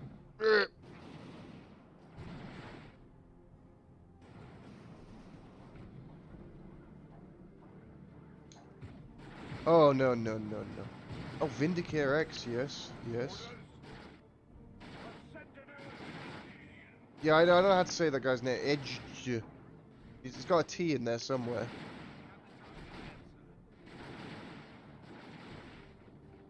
But Lord General... See, this is not a lore-accurate unit. This is not a lore-accurate unit. In the lore, if this was a lore-accurate game, these guys would be chopped into small cubes by now, just by his very presence. Remember how we talked about how the Assault Cannon Dreadnought was lore-accurate? Well, some consistency would be nice, Relic. Bruh. Yeah, what happened to Ben? Old Ben 1992.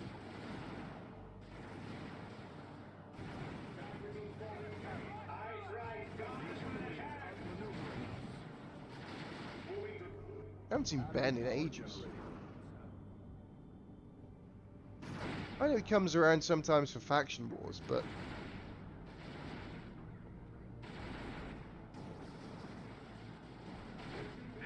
I think that's just because Impreg's like stable of people who aren't shit at the game anymore to play 3v3s is diminishing greatly.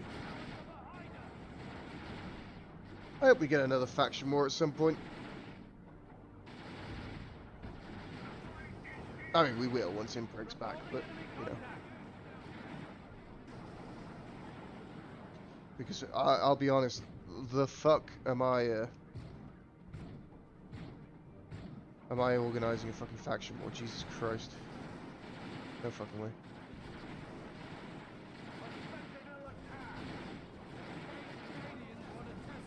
Yeah, 3v3 Tech Marines are not cool.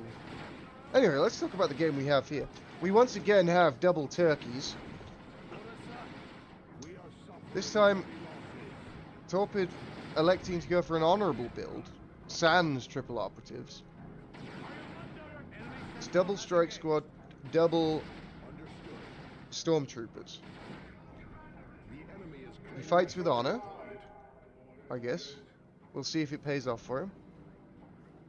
Very honourable. Sir, you know nothing of honour.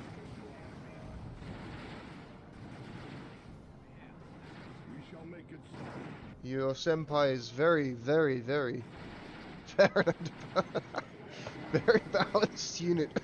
Christ, don't make me laugh in a curve. For God's sake. If I laugh, I die. Jesus. I must live a life without laughter. I'm English, so that should come easily to me. We are humorless and miserable by definition.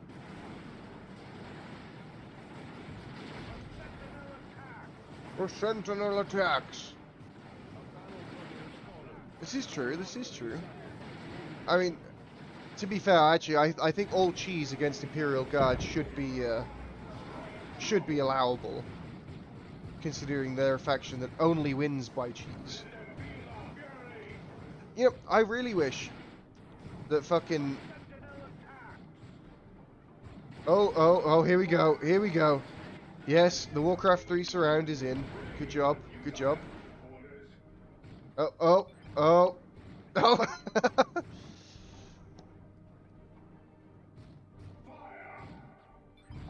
I mean, he's a fucking beefy boy. He's a big boy. You can't get around him. He's very heavy. Terminator armor weighs a fucking ton, literally.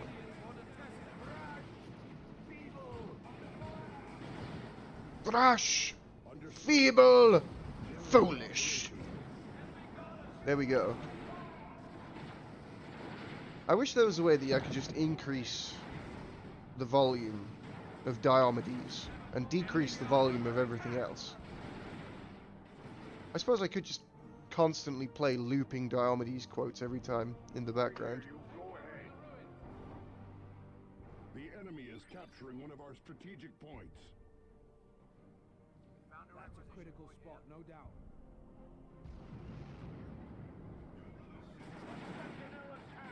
I mean, is that your build in Akura? I mean, I think I don't know, maybe it is. Sure, yes, if that is your build in Akura. Well, he's doing it against IG, and it seems to be working out reasonably well. One of the turkeys is dead. He has power, more power than his opponent. This map is strangely lopsided. It's weird looking at the map. I like this map a lot.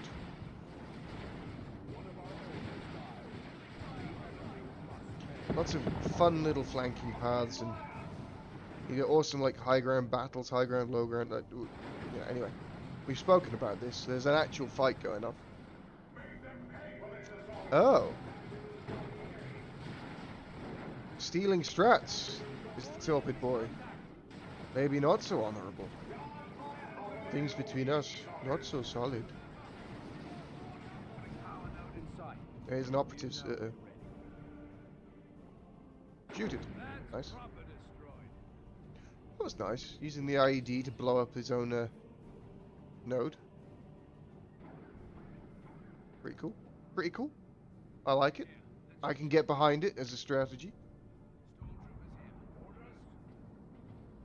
Imagine being the fucking brother captain and coming to relieve plebby operatives of basic menial work. Brother, I am hit. It is a shame that the brother captain is immune to suppression. Because we don't get the brother I am pinned here. Oh, he's struggling. Come on, you can do it. You can turn. There we go. Run away, brother captain. Bellowing, brash, feeble, foolish. At the top of his voice, he retreats. It's good running away words, those. To ensure you always get the last laugh, Diomedes knew the value of psychological warfare. When it came to asserting dominance, there was no one greater than Captain Diomedes.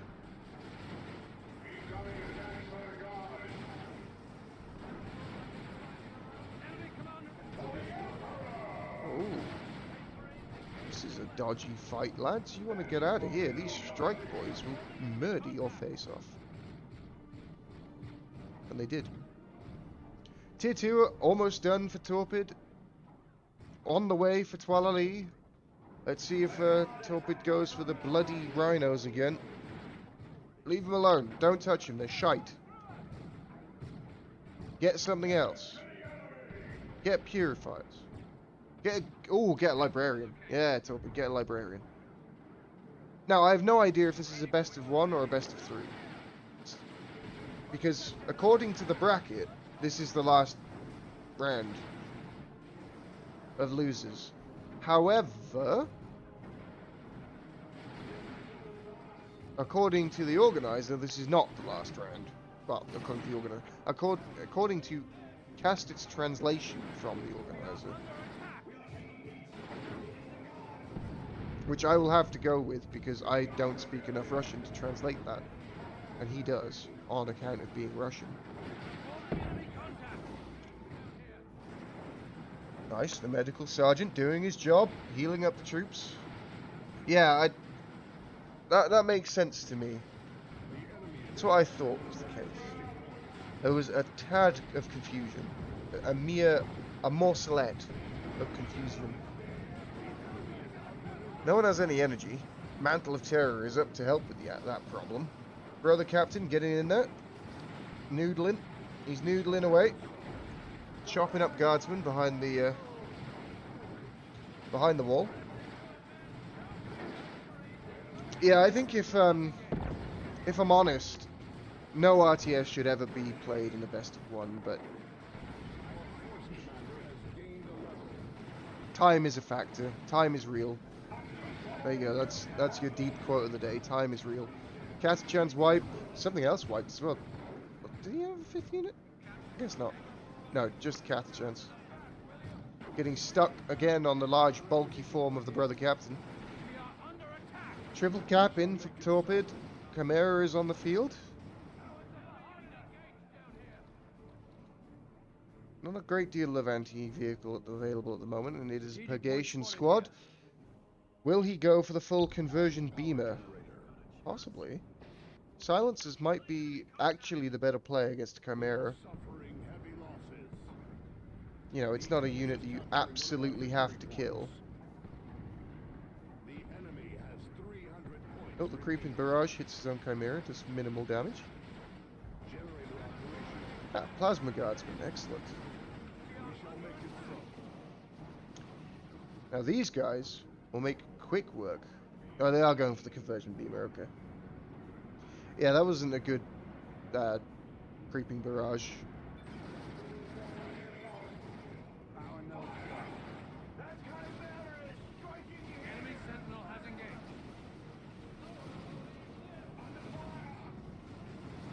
Oh, we're being challenged to 3v3 after a tournament.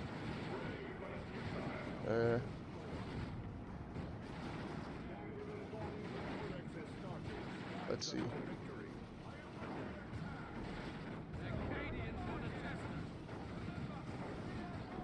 Turkey is dead. Oh, the grenade neatly dodged by everyone teleporting into a Chimera at once. Good job. Well done. If only getting into vehicles was that easy. You just look at them and all of a sudden you go, whoop, in. Easy peasy. But looking pretty grim for the old Twalali here. He merely has guardsmen and a Chimera to draw upon.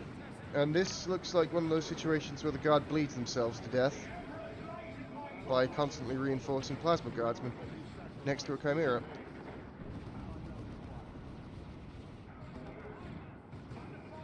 Chimera advancing up the hill. Stormtroopers coming in now for Twalali. Not really much else you could get that would possibly help him. Yeah, this definitely looks like a bleed to death situation. Get out of there, lads. And they are doing sweet fuck all to these lads. I swear, ooh, there's the conversion beamer hitting on rear up. How the hell did you get a line of sight there? Okay. Well, now I know why you're a Grey Knight. The best of the best, you can shoot through fucking floors. Who needs line of sight when you have a conversion beamer, I guess? Oh, the conversion beamer set up in a flanking location. Can it get out of range? No, it can't. Who the fuck are you? You've been subscribed for 9 months? Jesus Christ, Pone. Thank you, sir. I guess your wife wasn't the only one who got pregnant. We're having a Twitch baby. Good lord.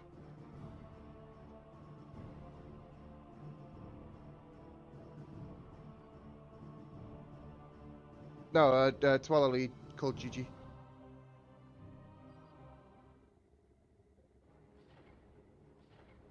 Oh, the bunker. You mean the bunker? Oh, fucking Christ. Yeah, alright. I got you there. He should have done that, you're right. But he's not a torpid, so he can't. It's illegal. Alright. Oh, there we go. So you see, all I had to do was scroll a bit. There we are. We scrolled. I got you, don't you worry. Don't you worry, sir. If it took me a moment, but fuck. We did it.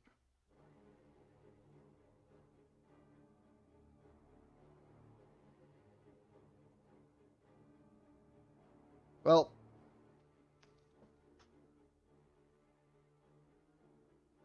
Pone's a god and has just remained subscribed for as long as I've been streaming, apparently.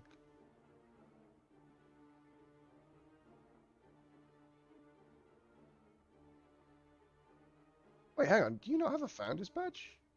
You weren't one of my first subs. Good grief, Pona. Good grief! Where are my Founders? They're not here. None of my Founders are watching tonight. Where the hell are they? Torpid 1. You must play against Torpedo. The boy. The Northerner.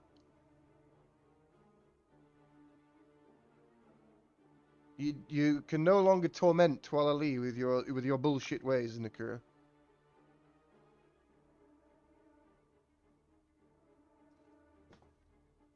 I mean, to be fair, that sounds more disparaging than it's meant. I enjoy watching bullshit. It's good fun. Good, clean fun. Disgusting. It's good, clean, disgusting fun. Oh, there's no music. What the fuck? Why didn't you tell me? What use are you, chap? Explain yourselves. For shame. Oh, God. Hey, Benji. How are you, sir?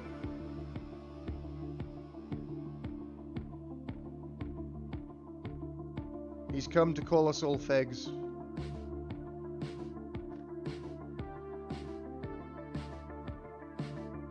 We were having a debate about your origin story, Benji. I was saying that it was you were formed by a tragedy. A great tragedy. And your way of coping with this tragedy is to host endless 3v3s and call people thanks.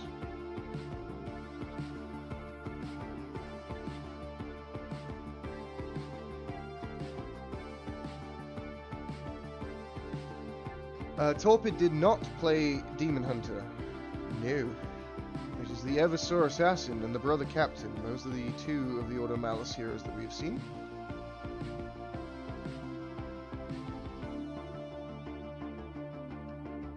Oh shit, I was making tea. Fuck me. This is going to be the strongest cup of tea known to man. Oh, actually it's not, because I didn't even put the... I didn't get a chance to even put the water in the cup. Disaster.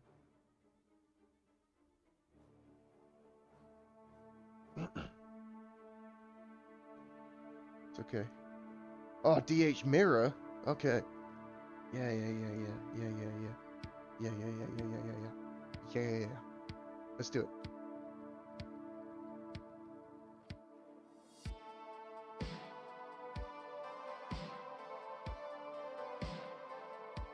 I'm not going to get a chance to make my cup of tea now. I'm just... Fucking hell. Tripping over my words is what I'm doing. I'm just relentlessly boiling the kettle. Over and over again. Torturing the water. Tell me your secrets. Exactly. I'm just over and over again just boiling water and boiling more water. It's never ending.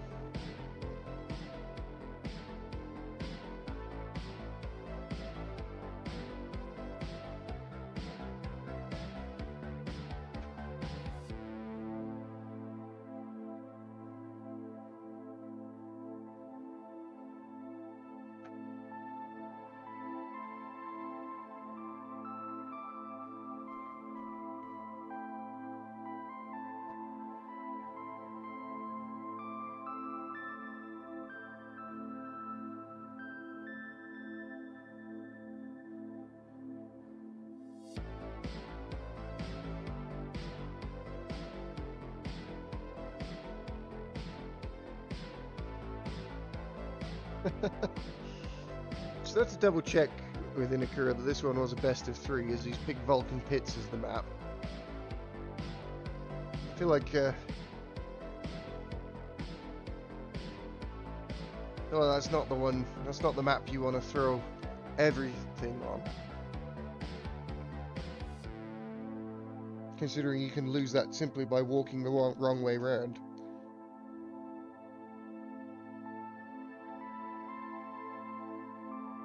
Oh shit.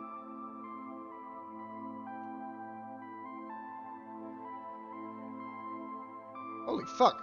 We got a match, ladies and gentlemen. I like it. I like it a lot. And I know you're gonna like it too. Look at this! It's Orcs. Orcs versus Imperial Guard. Fucking love Orcs. Orcs are cool. I don't care what anyone says.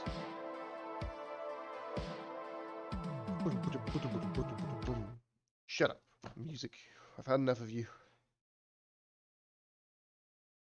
It's not true. I love it. Alrighty then. In the blue, playing as the Commando Knob of the Death Skulls, who are the sneakiest Orc faction, I'll have you know. It is Torpid. Versus his opponent in the red, playing as the Inquisitor. Significantly less sneaky, but also quite sneaky. It is Inakura.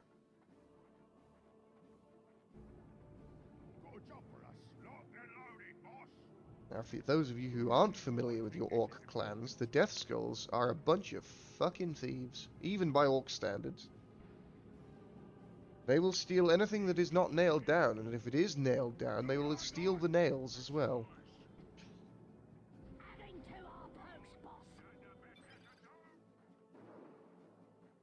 Ah, yes, the Sentinel has found Slugger Boys. This is 100% what Inakura wanted. That's what I was talking about walking the wrong way. Torpid walked the wrong way and Inakura walked the right way. If the Sentinel had found the commando knob, that would have been significantly worse. We are now getting that. Come on, commando knob. Fire your weapon. Fire the weapon. Okay, he's hiding. Good. Ah, now hit it. Hit these guys. Punch. Headbutt. Kick. Low kick. Block. Okay. Alright. Commander Knob has taken a significant amount of damage whilst doing a bugger all in return because he spent a long time dancing around these rocks. Stun bomb. Off the mark, but does force the retreat. You can't path block a Sentinel to quite the same degree with a Commando Knob as you can with the Brother Captain. If that was a Brother Captain, that Sentinel would be deed. For sure. But the Orcs shooters are set up on the power of Inakura. Sentinel will not be enough to see this off without losing a generator. And we're probably going to see the double Catachans build from Inakura. Very effective against Orcs, or really any faction that wants to blob up.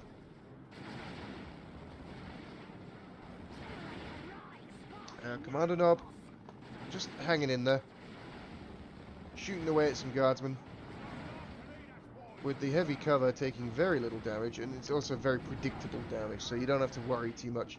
You know, it's not like a special attack is going to suddenly knock you on your ass. The Inquisitor was nowhere nearby.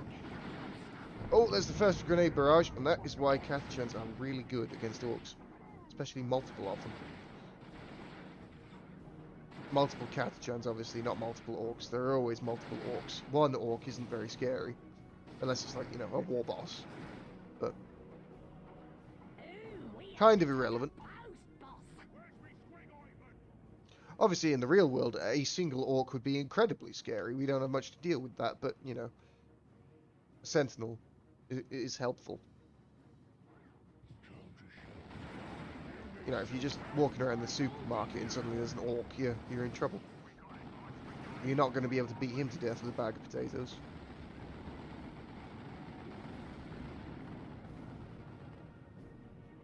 The Imperial Guard luckily are furnished with more than bags of potatoes with which to assault Orcs. They have guns, lasguns and grenades and sentinels and swords and other weapons as well.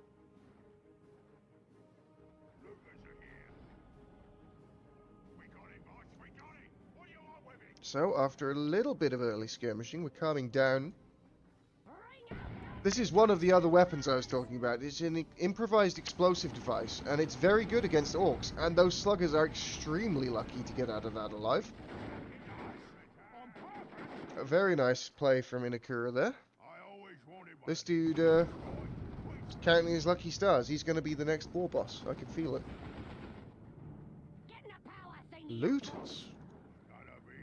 Now, interestingly, I was once told by a Czech Dawn of War 2 player who will remain nameless that should I buy looters against Imperial Guard, he will find me in real life and perform certain violent acts upon my person. I like looters. I think the word you were looking for was kvek, Cornelia. Yeah, exactly. But, you know, he will remain nameless. I'm not saying it was anyone in particular. But I like looters anyway, because you can do this with them. You can set them up in choke points, so they sit there and go, daka daka daka. And being an Orc at heart, it is the quantity of daka that is most important. Actually hitting shit with it, irrelevant.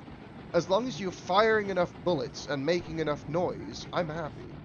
And looters fire tons of bullets and make loads of noise, so... See? Very manly Catachans here. Of course, Catachans are the single most manly unit available to the Guard.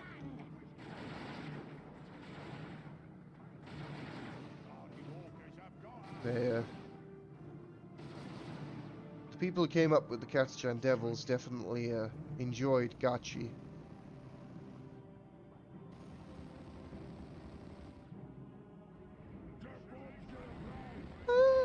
most manly unit available?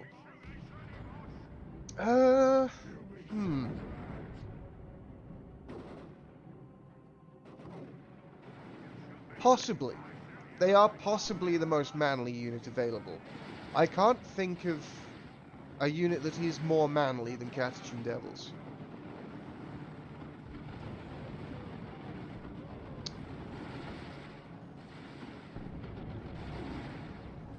No, I can't. No, Kazakhstan aren't manly. Well, they're kind of manly, but they're not as manly as You know, they wear helmets and armor and shit. You know, they don't beat power-armored super soldiers to death with shotgun butts. They shoot them from a distance. I will agree they are quite manly, but they're not anywhere near as manly as Catachan Devils. Exactly, exactly.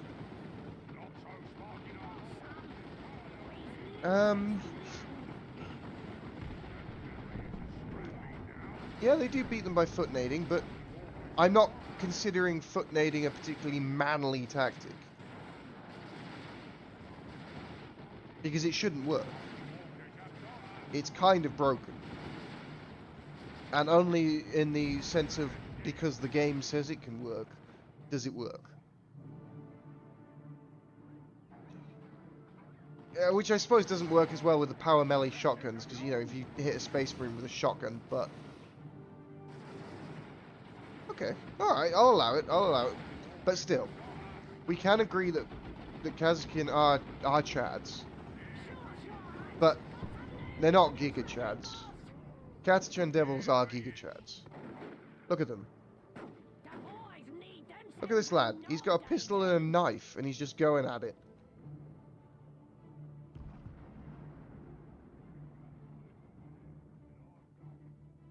Open vests. No helmets, just bandanas. Yeah. Yeah. There's no doubt about it.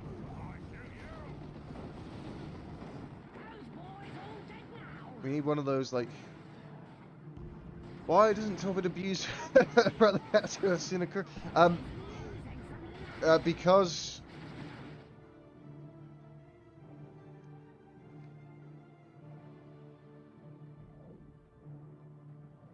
The Trillionaire Chad. I'm ready. Tell me about the Trillionaire Chad.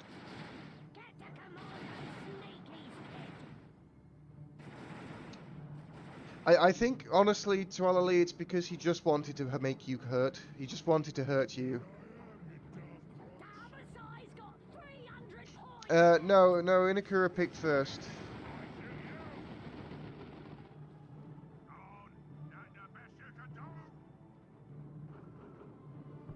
The Lord Commissar is very manly.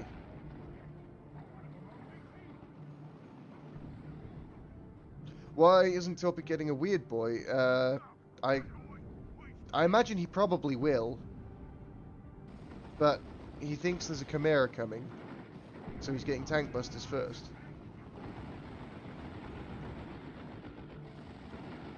Actually, you have loot. Beamy Defcon looters are kind of weird. Yeah, I don't like them. Now, if the unnamed...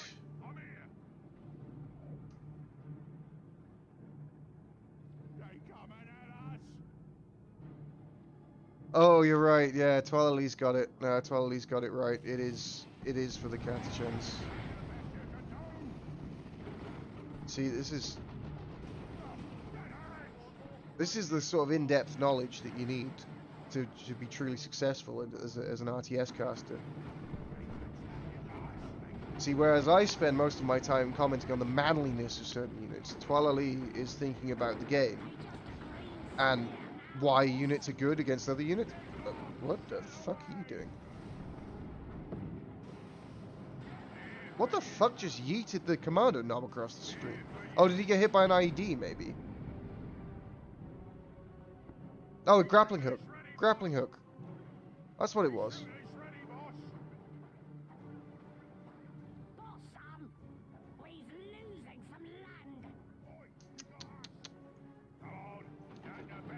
I feel like Twalali is a little bit biased. A little bit biased. A fucking special shooter, man. Look at the amount of damage that shit does. Christ. Nice stomp, though. Oh, he's trying to path block with the knob, but the knob's just not as large as the brother captain. If he was a larger boy, that would have worked. But he was a small boy. Oh, knocked down is the commando knob. These guys have shotguns too, sir. If that is your real name. Oh, oh! Sentinel! He was in the danger zone for a second there. Only a second, mind you. Assault kit stormtroopers doing assault kit stormtrooper things, just chilling out. Oh, now they found sluggers. You want to shoot at these boys. Oh, grenade. Gonna miss. Swamp them active. Run away, lads. Run away.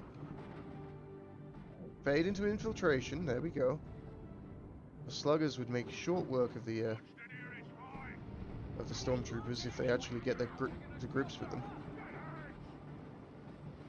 The Inquisitor is here to help out, though, so sluggers have to run away. And it is Storm Boys coming in now. Getting their knob, probably Bomber Boys next. And Bomber Boys will do a good job. Does he have a beamy? He does not have a beamy because he hasn't seen a vehicle yet. Here come the Storm Boys. Jumping in onto Stormtroopers. Oh, nice grenade. Yep. That is a lot of bleed right there. The bleed boys are in effect. It's tough. This is a tough push. So far, though, Catachans have flanked.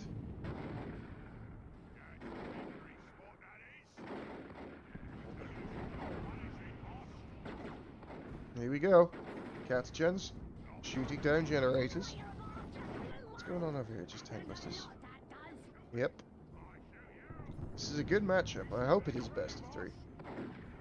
I root for Inakura because Inakura has been playing the game constantly and doesn't just come back for a prize pool.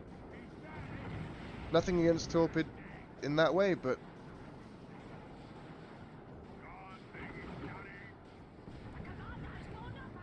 you know, he's got to make his decisions on how he spends his time. Bang! Nope, no bang. And I'm glad that we can have an event that can bring the older players back. But I think it would be nicer for me to see Inakura advance to the finals, as he has been the more consistent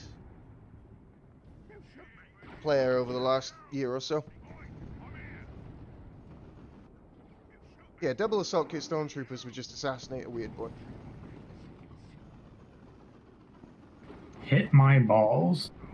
Thank you, Hunter, for the follow. Yeah, I didn't see where he lost the Cat squad either. I was probably talking about manliness or some other bollocks. It was, well, maybe over here. There were 2 squads of Catachans over here somewhere. I don't know. Fuck it. We'll find them eventually. Or we won't.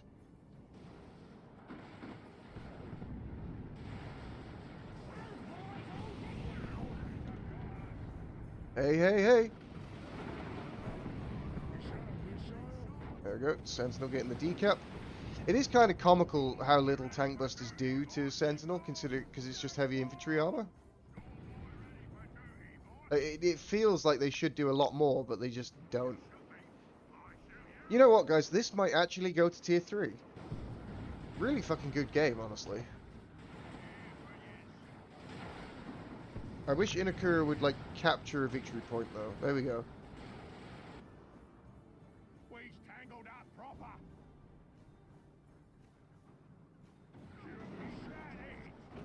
Why they need to do this on a Sunday? I don't fucking know. The brackets I will show after the game. There you go, thank you, Torley. This is the losers bracket final. The winner will go on to face Blood Rain in the actual final. It's been a really good day of Dawn of War, and this game is excellent. Guardsman died somewhere, I didn't see where because I wasn't paying attention. Tier 3 on the way for Inakura. Broodwitch has the right of it. Broodwitch certainly has the right of it. Torpid is bleeding out of the arse. I mean, abusing Eldar slash just good at Eldar. I think Blood Rain is one of those players who takes the strategy of do one thing very well, very much to heart. Yeah, it's the double Wraith Lords have been pretty crazy, and people just haven't really worked out how to counter that, I guess. I mean, haven't worked it out. I mean, run away! Oh, the Excruciators, nice, stopping the attack of the Slugger boys. Storms getting onto the Storm Troopers, trying to lead them back over an IED. This could be a dodgy position. Blow it up! Yeah! Nice. Guardsmen are coming back in. I mean, the entire Imperial Guard army at this point is sweating. They're in trouble. They've been pushed back into their base. They can't really take a fight, but they do have attack advantage. Tier 3 Guardsmen to repair a Sentinel. It's very important. Lack of power for Inakura. This pretty massive armor for a...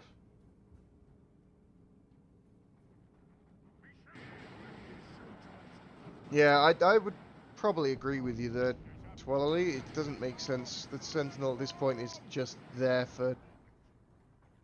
No, he doesn't have power for Kazakin. He's got 60 power.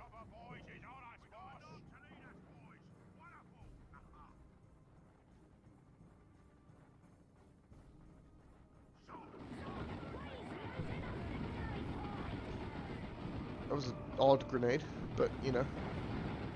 They're 65, aren't they? I mean, I don't remember, to be honest. I guess they're not that much. That would be pretty insane, actually.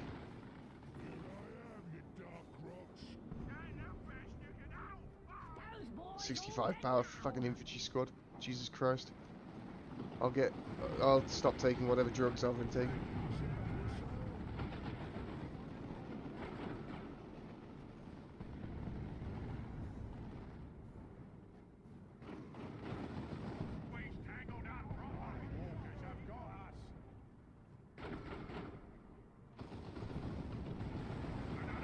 Alright, here comes the shooter boys. Been found by stormtroopers, however. Both squads of stormtroopers here, so that's a ton of damage. All these storm boys. That was an aggressive jump in, and they will get the Sentinel. Don't path block your own Sentinel, you buffoon! Oh my god, that was close. Christ alive. Holy shit. I think actually the path block saved it from the bomber boy. We'll need to go to a replay analysis on that one, but I think the bomber boy was aimed right, but the fact that he got path blocked by fucking stormtroopers saved the Sentinel. Calculated. Fucking calculated, boys. Like, we just can't comprehend the level of gigabrain we're dealing with here. Get the air horns out. It's a Lehman Russ, that's what's... Oh, don't do it. Please. Is Inakura going to try and style on Torpid with a Baneblade? Yep. They almost died to the Hellfire Strike and didn't. There's the jump in onto Kazakin. Just getting the stun from the knob. Shotgun Blast knocks them back into a grenade launcher barrage, and the Bomber Boy, huge damage. But they're far enough away, they should be... Oh, that's a god-awful retreat path. Okay, okay. Holy shit, this guy turning the corner there just saved this squad's life. Like, in a curry, just buy a unit, please. Buy Kazakin. It's a Lehman Russ. I was somewhat concerned that Baneblade was the play. I think you're right, Neutral. I hope that you're right. However, the temptation for an Imperial Guard player to click the buy Baneblade button is very high. For example, the only reason I ever play Imperial Guard is so that I can rush tier 3 and click the buy Baneblade button and then instantly lose it to fucking Melted Bomb or something. It is the Baneblade! I get Baneblade. It's a tier 1 Baneblade. But my second favourite unit in the game is here. The Lehman Russ.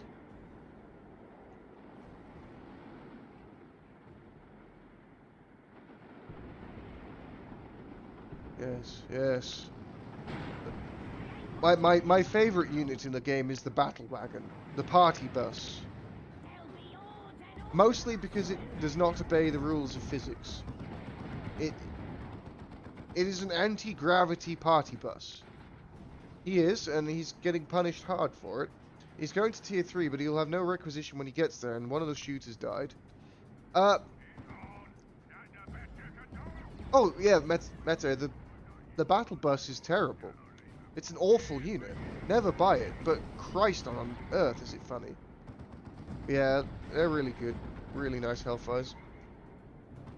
You did say it. This is beyond obnoxious.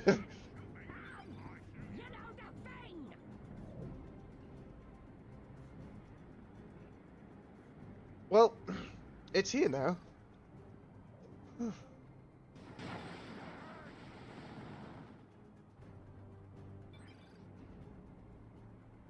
Just general IG stuff is obnoxious. I know. The fucking balls on this guy to complain about IG. But, you know, we'll let him get away with it. Whatever makes him happy. Yes. Meta Torpid is one of the guys who is known for the fucking... Yeah, he's fucked, honestly. Like, the only... He could still win the game because of the fucking victory points. Kaboom! But...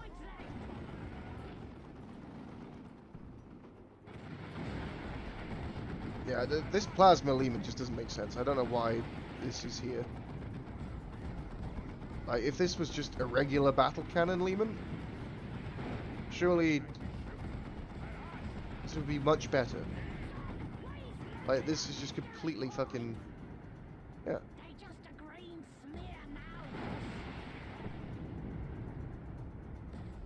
Inakura! For fuck's sake. What do you mean, nice? You couldn't fucking... You... AFK! You're fucking AFK!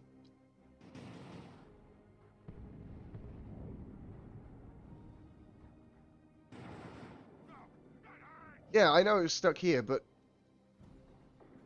Yeah, you weren't dodging that fucking barrage by the time you moved. Like, Jesus. Here are the Kazakin. How much do they cost? I was right, it is 60 power. Holy shit, I got something right about Dawn of War 2. Holy fuck.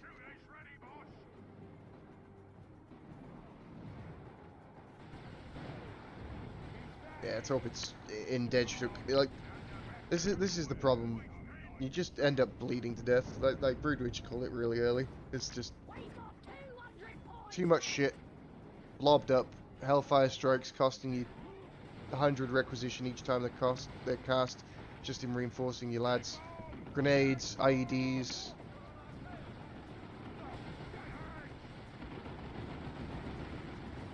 Yep, he's got some red. But there's nothing to hold him in place. There's nothing to set it up. You know, there's no warp vomit into rocks. There's no, you know, mega rumbler of a kaboom. Nah.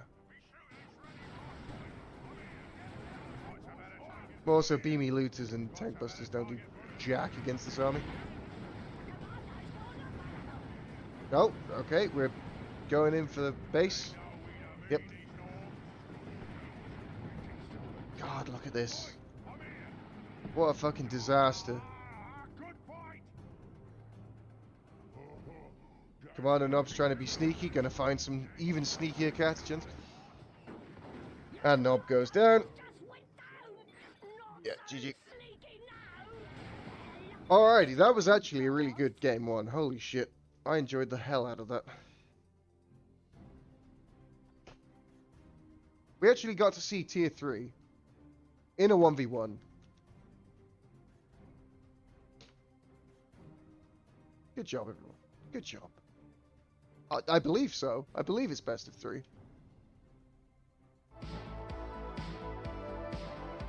It's not a best of 5. The grand finals are a best of 5.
Yeah, I really hate playing Orc versus Inquisitor. I was really struggling with it, and Corbo, like, one evening, like about 2 months ago, I played 3 games in a row with Corbo, and he just fucking defenestrated me each and every time, and I got really angry. And, ugh.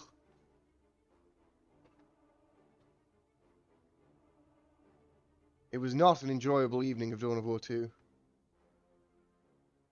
Like, everything you just try, you just get fucking gypped or by a fucking Inquisitor in a hat.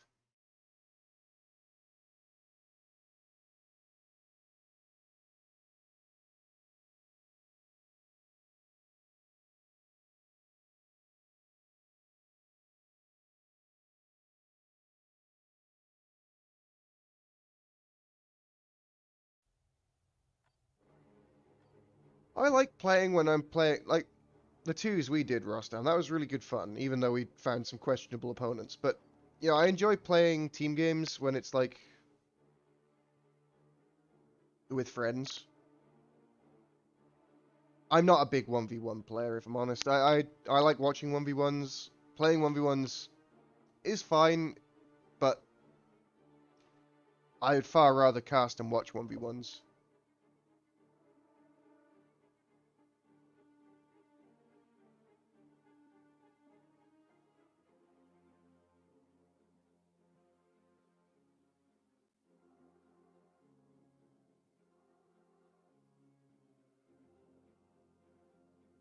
Oh, I need to change the,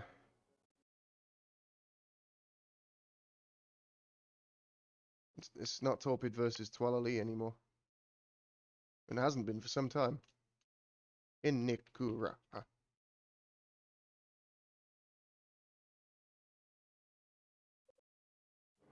Yep, stream has been live for 7 hours. We have at least one more game Yeah, that's me. That's me too as well, Hero. It's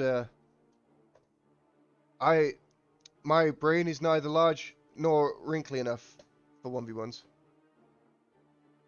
Well, that's why you play with a group of people that you enjoy playing with, Seraph.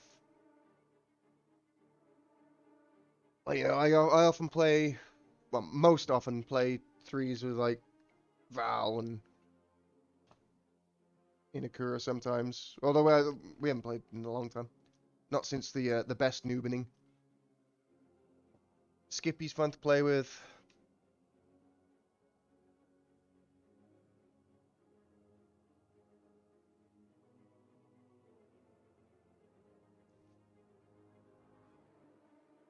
Honestly, just find a group of people who are like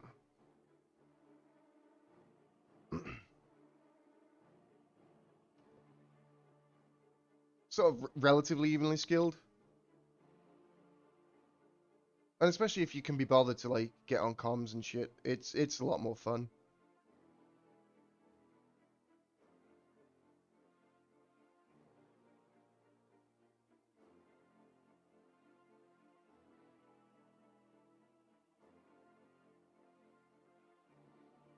Do you two want to get a room, Lunatic and Seraph? Like, you've been going at each other for like a week now. At least. Is it love? Is it true love?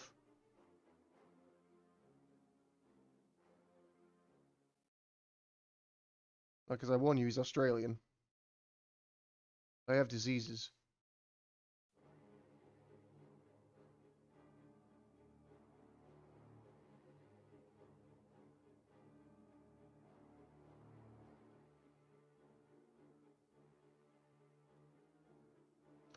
Orcs come from space, Australia. No. Orcs are cool. Rostam, please. Sir, don't hurt me like this. I like orcs. They can't be Australian. You'd say Space New Zealand, that would be okay.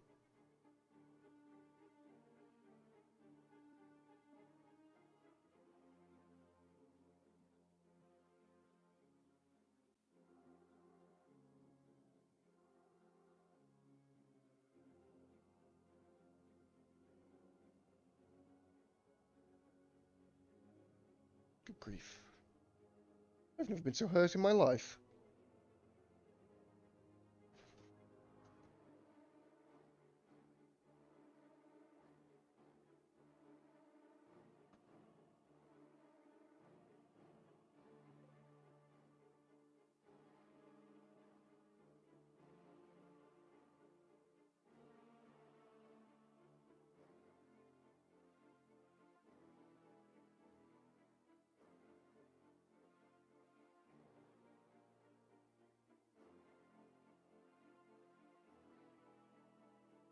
No music again, chat. Why didn't you tell me?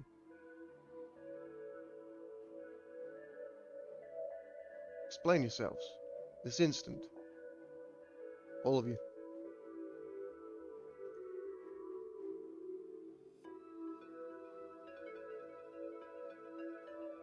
So, that doesn't make it better. You lost Sentinel and 2 Guardsmen due to you typing. That's not... You can't use that as an excuse. Jesus. I only crashed the car because my head was stuck between my legs and licking my own arsehole. Well, don't do that then. Or don't do it. It doesn't excuse it.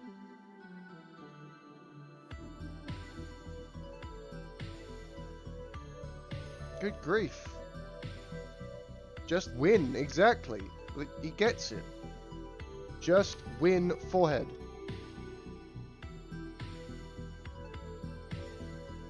Only winning.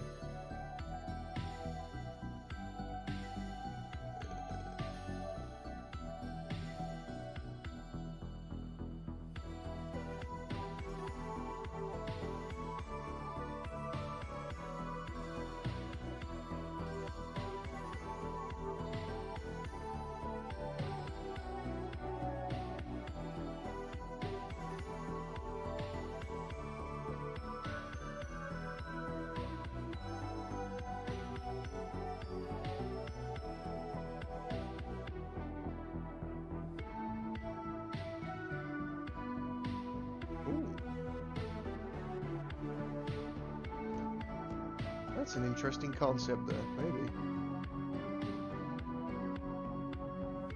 Yes, yes. The problem is, we do kind of need Torpid to win. Because,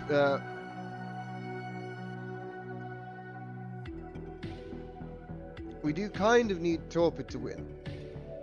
Because, I'm gonna be honest. Blood Rain seems to have Inakura's number.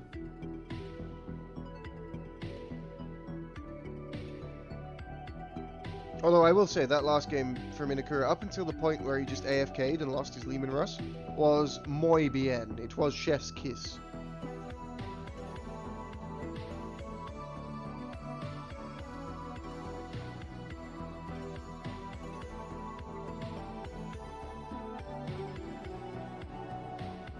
I don't mind Blood Rain winning. I'm quite happy for Blood Rain to win. I just want it to be a competitive series.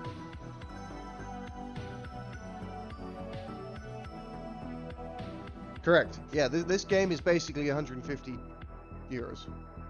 At least.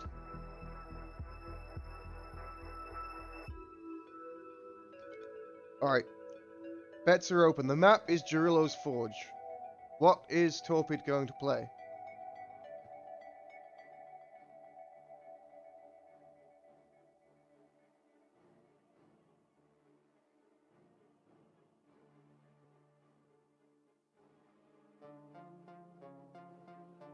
Order Malice, perhaps? No, because if they win, they get 350. That is also true. Swalali makes an excellent point. It is fucking hot. How is my graphics card doing? My graphics card is fucking hot.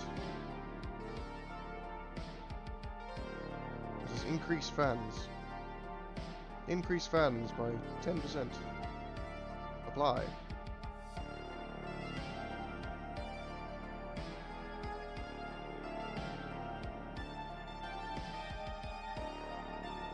I'm not counting out Inakura. I know he's just doing weird shit, but it's difficult when small map is usually very good for Space Marines, Chaos, and Order Malice.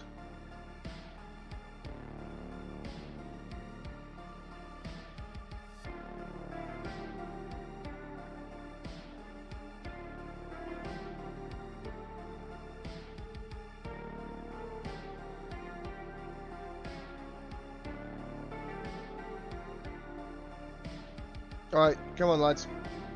Game's about to start. What's Torpid playing? Tell me. I know, but do you know? Did I say the proper rites and burn the correct amount of incense? Oh shit. Fuck. The machine spirit will be angry.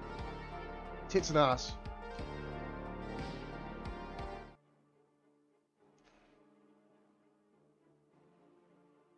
We have a game, ladies and gentlemen.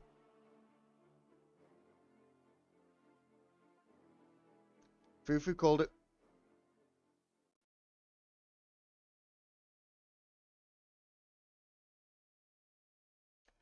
Of course he does. Inakura is an abuser. And playing as the Lictor Alpha. It is Inakura. And as the Eversor Assassin, it is Torpid. The map is Gerillo's Forge, as we've already discussed. Inakura has been practicing his Tyranids.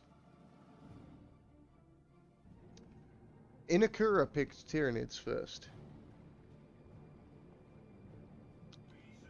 And Torpid took a long time to decide on the Order Malice as the choice.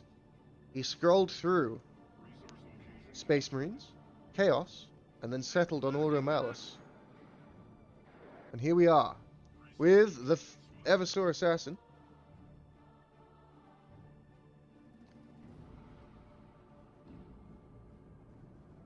Up against some disgusting bug people. Well, they're not really people, they're just bugs. You want to fucking Tito's me, you slut? Good grief. Who the hell? Who the hell do you think you are? Reached one of our strategic points. Yeah? It's just the Lictor, doing Lictor things. Adding support structure. You stabbed him, man.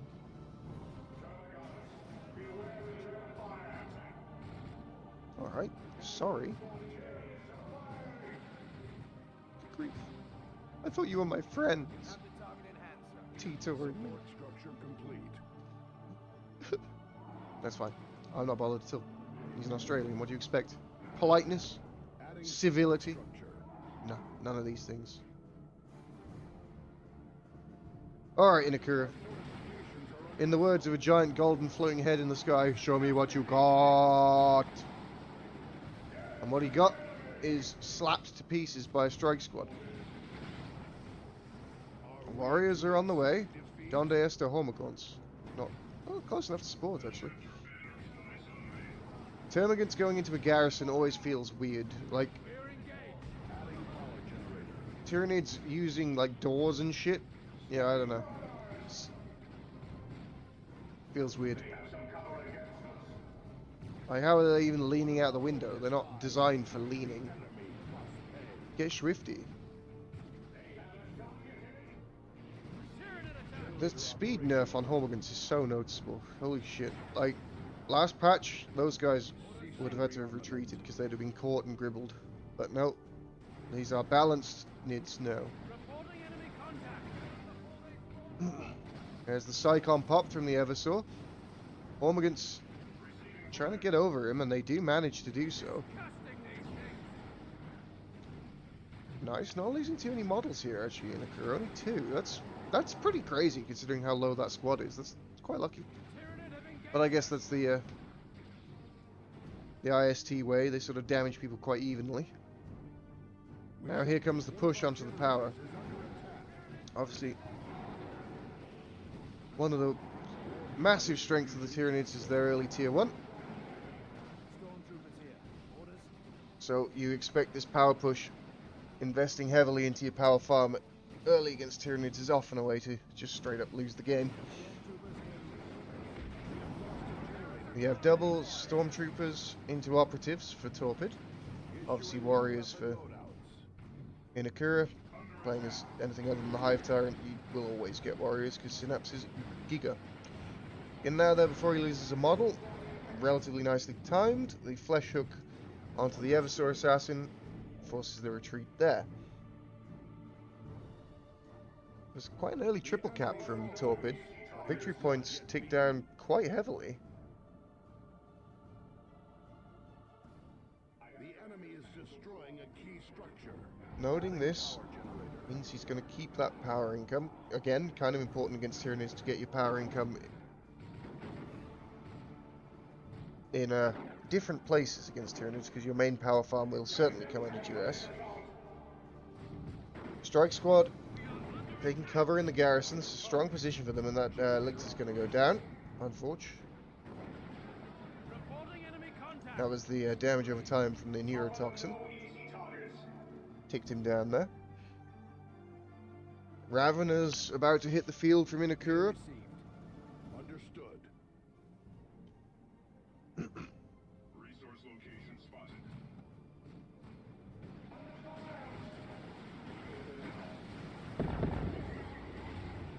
Regarding Inakura's Nid practice, he's been playing it for a little while. As far as I know, like at least a couple of weeks. Nice slow there from the Strike Squad. The Raveners do manage to burrow strike in, getting onto the Strike Squad of the Warriors. They do kill one. Are they going to get a second? Not quite. Wow, okay. Raveners being knocked around by the grenades. Not able to get a decisive engagement onto these Stormtroopers. But they do force off the Eversaw Assassin with Termagants and the Warriors. Where are the Horms? Horms are on the other side of the map. Okay. Now the Warriors are here solo against 3 squads. And they're tanky boys, but are they that tanky? I don't know. Tanky enough.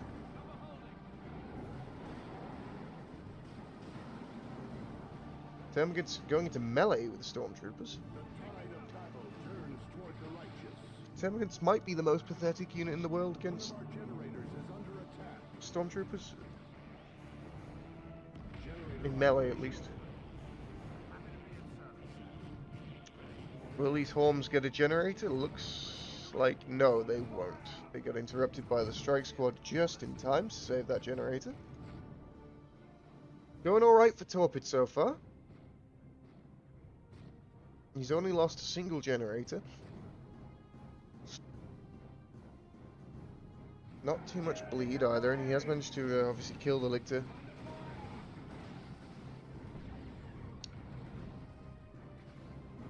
The map is very red, but that is to be expected. Obviously, more squads for Inakura and greater speed.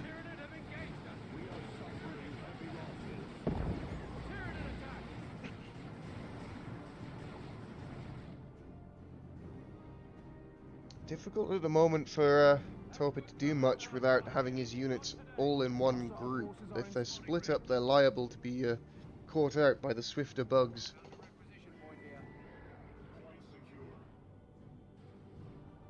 technology unlock beginning. That early triple cap really has set him up quite well here. Definitely forcing Inakura to play a bit differently around the victory points. Oh, there goes a warrior. It's pretty blue now. But it was pretty red. And then the Termagants got forced into retreat. Will the Eversaw go down? No, he will not.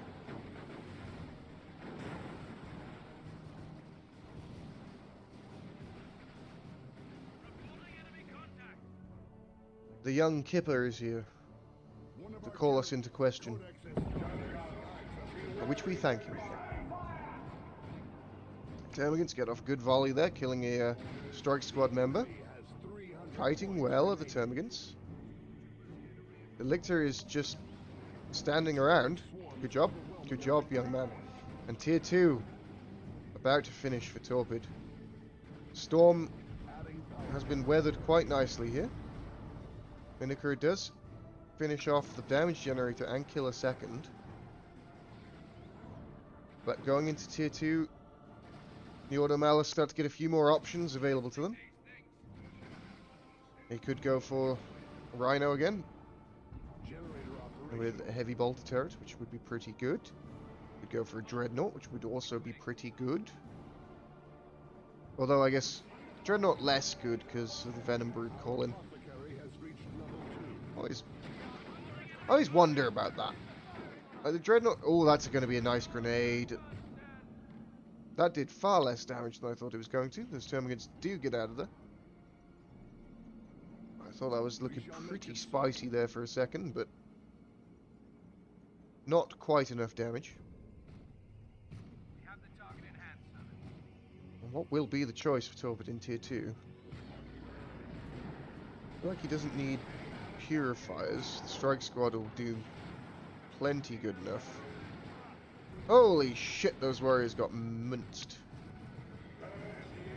Thought we could be going for a librarian. I wouldn't hate it. Dreadnought Librarian has a lot of cool little features, but more of a melee like force multiplier than anything else. And I feel like a vehicle is probably the call. He's saving a lot of resources. Wonder if he doesn't feel like he needs to get tier 2 units. Ah, yeah, there it is. There's the Rhino. So this will be a heavy bolter Rhino, most likely. No reason to go last cannon against Tyranids. And really, if I had my way, no reason to go last cannon at all. Lictor's gonna die again. Shaky game from Inakura.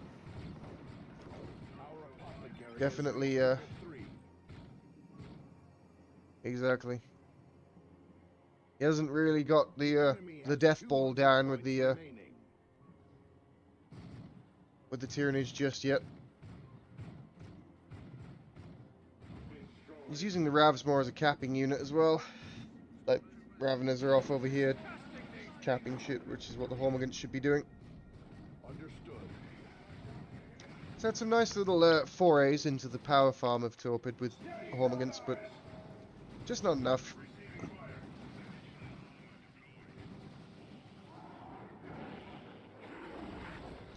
Nice, the knockback from the charge of the Eversor Assassin. Now going for the Nero Gauntlet. That was well played there by Torpid, actually. Protecting his strike squad with the charging Eversor. Raveners have discovered the problem, and the problem is a heavy bolter Rhino. The solution is a Venom Brood. And the Venom Brood is on the way. Charging, well, the leap attack from the Warriors knocking down the Eversor. His Nero Gauntlet is in there. Makes him a far more dangerous melee combatant. Particularly against Warriors, he will do a ton of damage. But the Thorax Swarm coming in there for the... Sorry, the fucking Thorax Swarm, it's the ranged Synapse. I was clicked on the Venom Brood. Has the same picture as a Thorax Swarm. Chop, chop, chop. Oh, and the Eversor charging on out of it. Nice knockback. Yeah, IST with plasma guns will destroy the Warriors as well. And without the Thorax Swarm on the Warriors, this Rhino can just kite forever. Very good banishment there. Does he know about the IST in there? Because this Venom Brood is definitely overstaying. Trying to block him with a Capillary Tower. Not gonna work.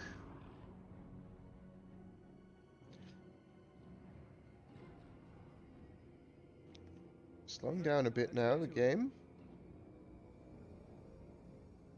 As Torpid recovers in base.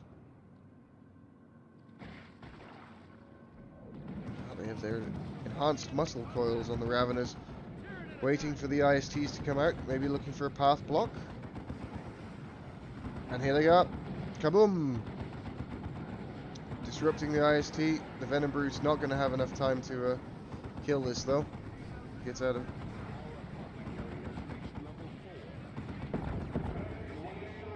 And the Capillary Tower has spawned Rippers. The smoke grenade from the Rhino protecting it from the Venom Brood.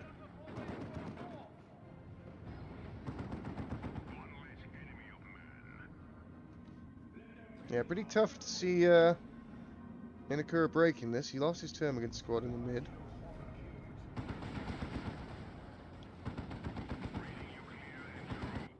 Definitely needs a Thorax Swarm to slow down that transport if he wants to kill it with a Venom Brood. But just starved of resources, no map control. Lictor is here, he has the Toxin Miasma. But that's a leveled strike squad, so that's a level 3 strike squad. You know, Lictor is ineffective. Does force the retreat.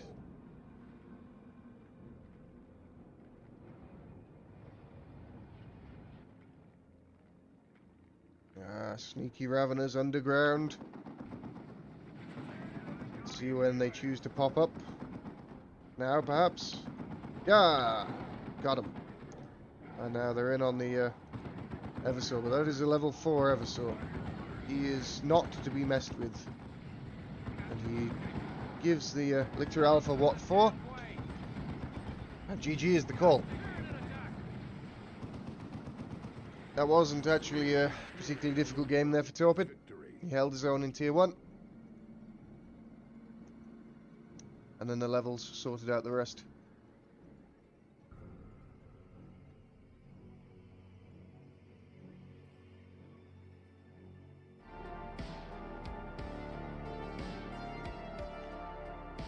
More practice needed with the NIDs, I feel.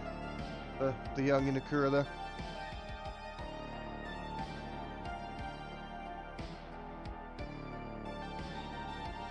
Game 3. Jesus Christ. And then we got a best of 5. Fuck me. Okay. We're in it.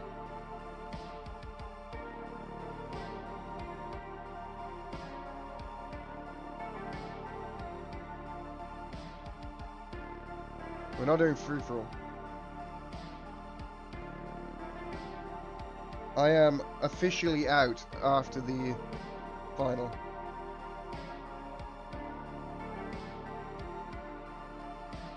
It's official. I've officially said it.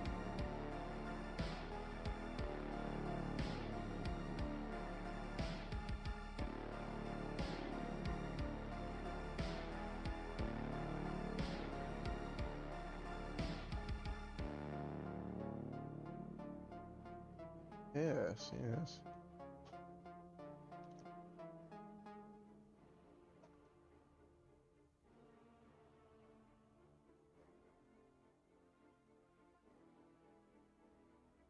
No pressure. Never any pressure. It's just game. Why you have to be mad?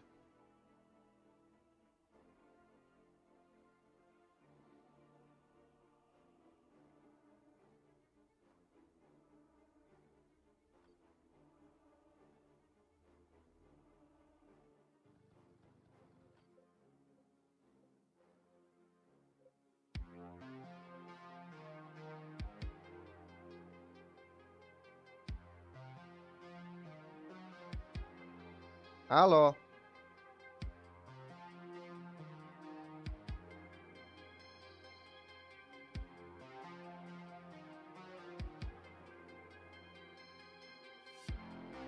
The man, the myth, the legend.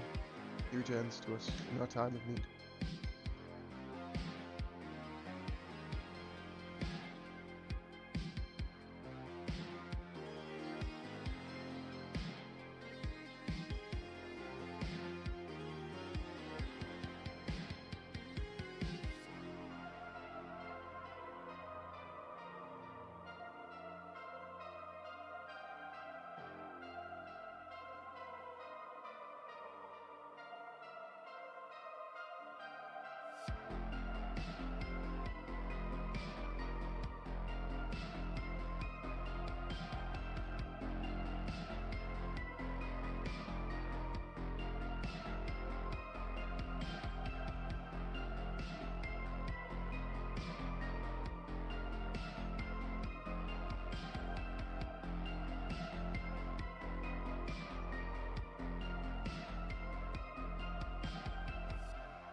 No, no, stop.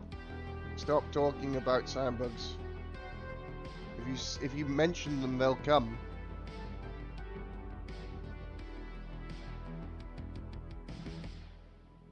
I'm nipping this in the bud right here. Cease and desist with the sandbug talk. Otherwise, we'll never get through this. Really?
We will eventually get back into the game. How many games have we played today?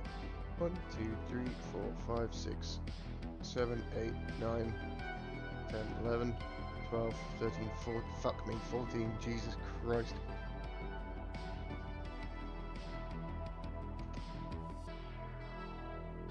Yeah, there's no way I'm cutting this up for YouTube. This is just all going onto YouTube. People can suck a bag of dicks.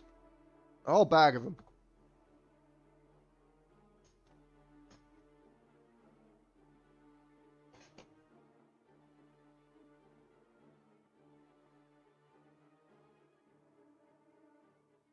This is indeed Game 3 of the Losers Bracket Final, that we are awaiting with bated breath.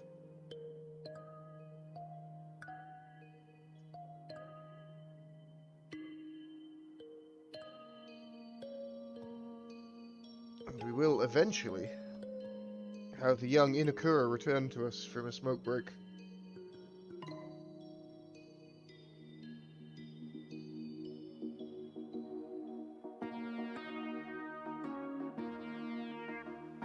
We got this. Fuck. I need to think. So it sounds fucking ridiculous. I had a bowl of cereal this morning, right before I started at 7:30. Yes, he does. But anyway, yeah, I had a bowl of cereal this morning before I started streaming at 7:30. It's fucking almost 4 o'clock. Jesus.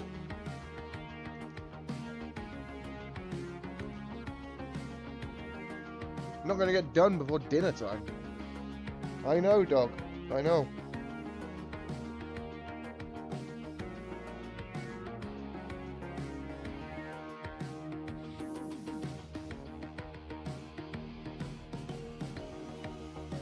Mm-hmm.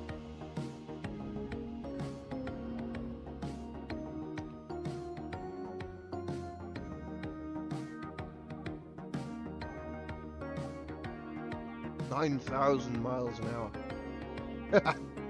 I like it, Magnus. Forgive me if my voice sounds like I have a dick in my mouth. It's actually a throat lozenge. But it does sound similar. He did pick Automalus versus Eldar.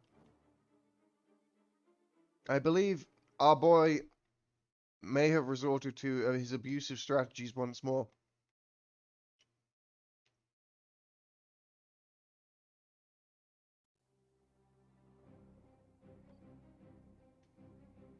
Alrighty. Torpid is playing as the Eldar.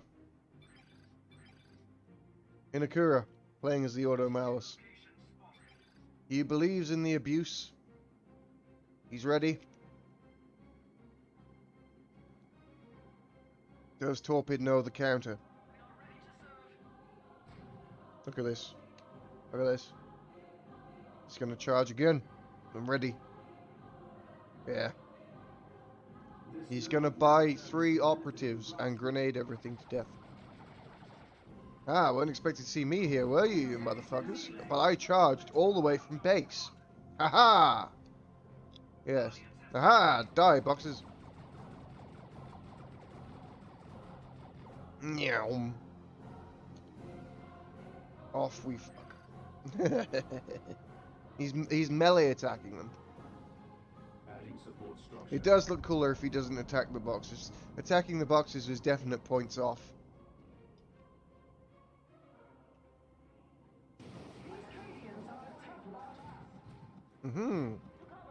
Yes. Shoot at them. We have succeeded. Shoot at them with your pistol. Support Aha. structure complete. Adding I feel support like... structure. Oh, he's charging again. Oh, okay, okay, okay. Oh, there we are. Jesus, he's rapid. Onwards to the boxes. Ah, no, these are better than boxes. These are guardians. They go squish. Support structure complete.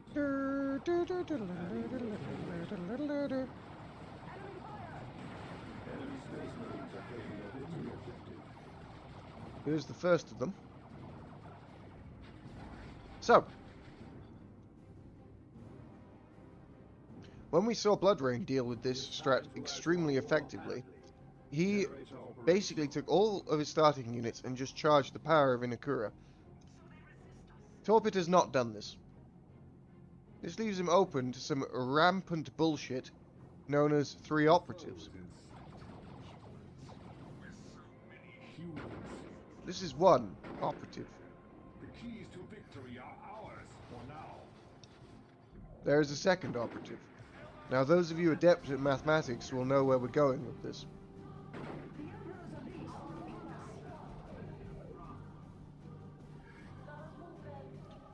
So Inakura is not yet online. He requires time and space. That point would provide both vantage and dominion. Now to see if he gets those things. Banshee's in the choke point. Monka fucking Giga. Oh my god, okay. How? How? Enemy space marines are claiming How the victory did you not lose any models? Jesus Christ, that was lucky.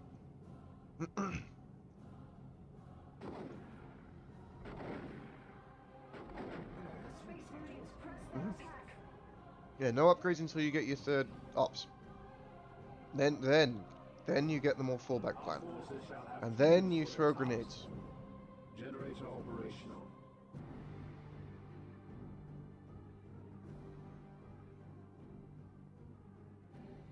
Although I will admit to being a little bit surprised that this isn't run with Strike Squad, because Strike Squad give energy, which means more grenades. But I guess there's a To add to our war panoply. calculation there, isn't there? Is it worth it or is it not? And if it's not, then don't do it.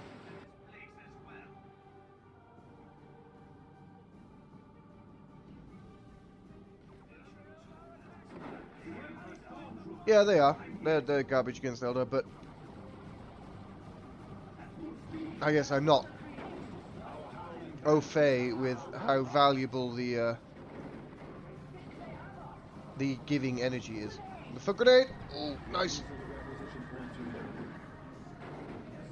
That's 2 Banshees down. Better camouflage makes a deadlier ambush. Let's see how well the energy shield holds up to the operatives. Not well, and the grenade in the retreat path. Gonna kill another one? No, it is not. 3 models still here, no need to retreat just yet. Ah, you think you can out-grenade? Oh god, move. Christ, okay.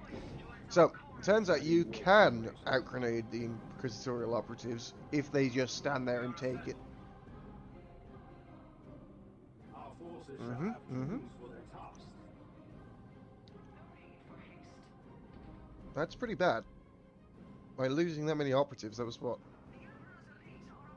3 operatives dead? Operational. And they're not cheap. They are not cheap. Oh, and they're relatively cheap, but... Preparing The victory points are not looking good. If you're in a Kura, at least. But that's sort of been the theme of this series is Torpedo always gets We are losing a requisition point to the enemy. a nice early VP lead. Our howling banshees have howled their That is a last. frankly retarded amount of damage. Not the best grenade known to man, but you know, it forced the retreat, saved their lives. And now we can just cancel that and go home. Oh, look at these guys. They're like spread out across the entire map. Nice. It's a cool trick if you can do it. The enemy has targeted our structure.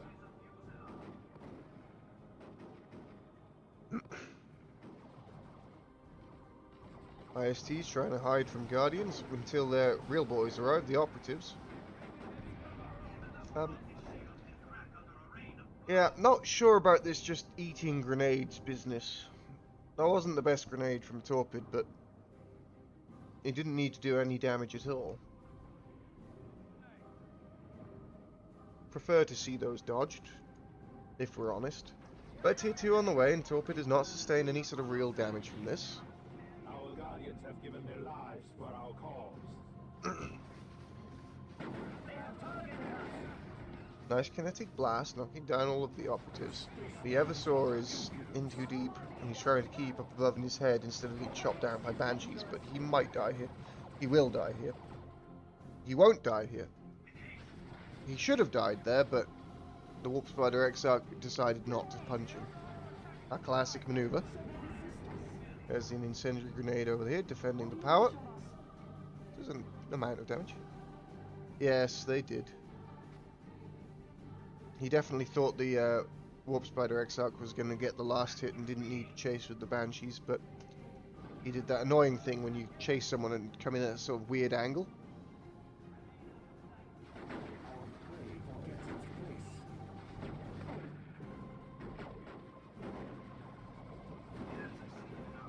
That's the, one of the globals, isn't it? Oh yeah, Lunatics said it, yeah.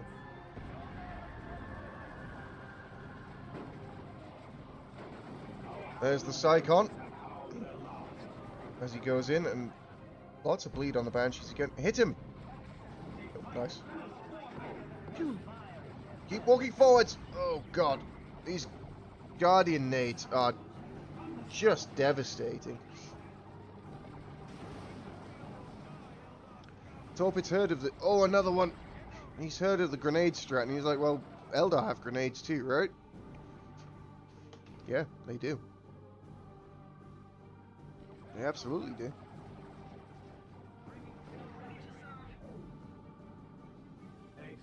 But let's see how he has. He is caught up in VPs. Let's see how he deals with the double Wraith Lords, which is what I presume are coming. Or actually, Warp Spiders. There's no way it's not Warp Spiders, right? Warp Spider into Wraith Lord probably makes the most sense.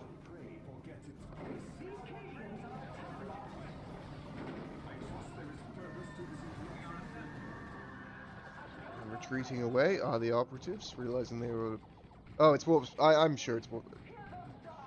It's a Wraith Lord. I was sure it was going to be Warp Spiders into Wraith Lord. But it's Wraith Lord first. And that's fine. Like... This army actually does nothing against a Wraith Lord. Heavy bolter turret. The space marines are taking one of our resource ports. He doesn't know, Pepe Laugh. There are a lot of melt bombs. That's true. The Eversaur will get one, and then there's one each from the. Yeah, he's gonna regret this. But either way, we've seen it proven before today. The Bright Lance Wraith Lord just kills the Las Rhino.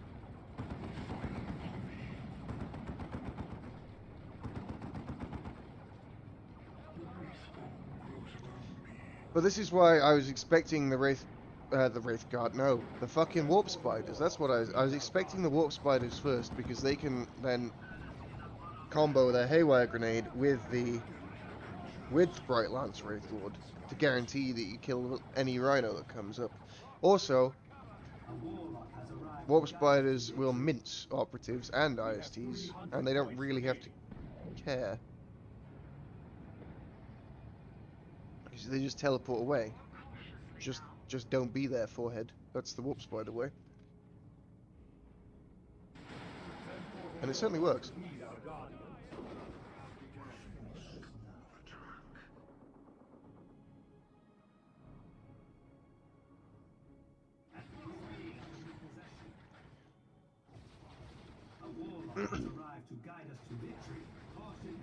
I mean, historically that's been true today, Luna. Is buy multiple Wraith Lords. Hello? It says there are ranges here for you to shoot. You don't shit ranges, generally speaking. Yeah. Oh, someone died. IST died. Deactivated. Shall we secure it? No, they don't. But they do more damage at close range. Acquisition point to the enemy. Set a vehicle on us. An increase in terror. It doesn't look well. It doesn't look well for Inakura here.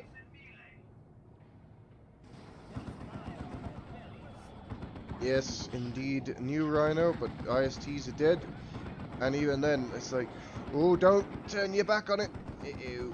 Uh-oh, SpaghettiOs. Luckily the melt bomb was in. Our guardians have given the enemy has 300 points. And here are the Warp Spiders. Oh, dead Eversaur Assassin.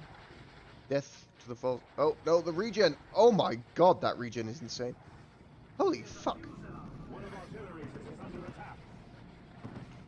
Alright. Well, don't fucking sleep on that regen. Jesus. That saved him twice there.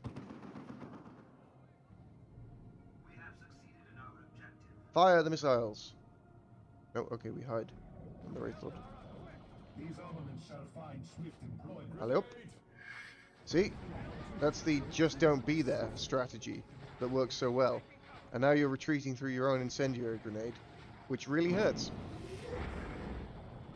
Here is the Lazarino shooting at the Warp Spider Exarch, because the vehicle target priorities in this game are a mighty Keck W. He's going to get behind the shot blocker. He's not going to die. Do you dare chase, Mr. Lazarino? No, you do not. There we go.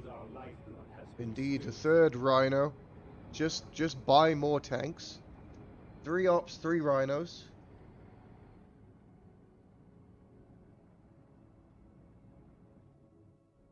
Nah, he cancelled it. He cancelled it. Thank God. Away before it detonates. The shots came from that direction. Run! Run! Oh God, all the humanity, oh Jesus, they're so fast. Only fools rush. There's the charge, knocking down the Banshees. Chop them. Slice them. We are guided by a greater force.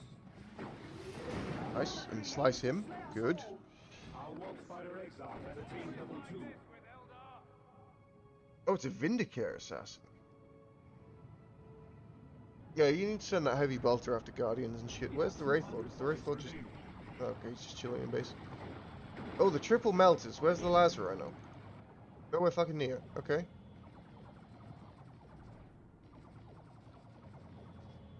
I think ops is still good all the time.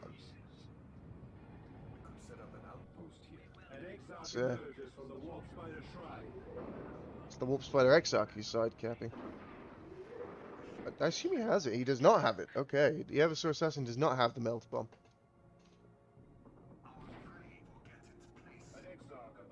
Are you using your turbo penetrator round, sir? It appears so, yes. Wraith Lord just being plinked away at and repaired by Guardians. Nice. Plink. Plink. Okay, so what's the plan here? Everything's sort of slowed down. Torpid feeling like he needs to get a bit more anti-vehicle on the field, and you know, I can't say I disagree with him. And that Wraithlord's goose is cooked. I would hasten to add. Where's the Vindicare? Oh no, I can't click on it. Oh, it was in the Rhino. If that thing was not in the Rhino... Ah, the Wraithlord gets away because the Vindicare was in the Rhino. And is stutter stepping. Oi, oi, oi.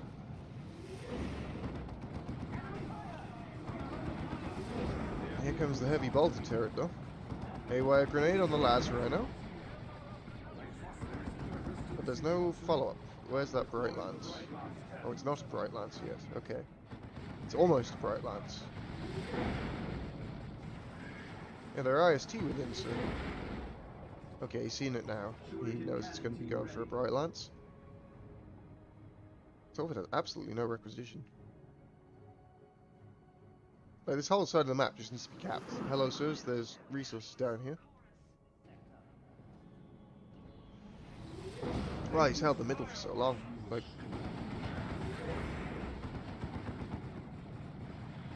this has been a tough position for Torpid to break. It does look good for Inakura. I think Torpid maybe got a bit too fancy, too much variation. I honestly think if there was a second Wraithlord, Torpid could have just F2 A clicked, and there was nothing here that could deal with two Wraithlords.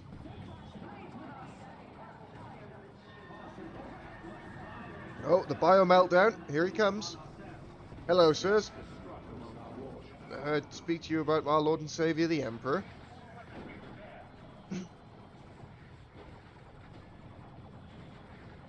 They weren't interested in converting to Emperor worship.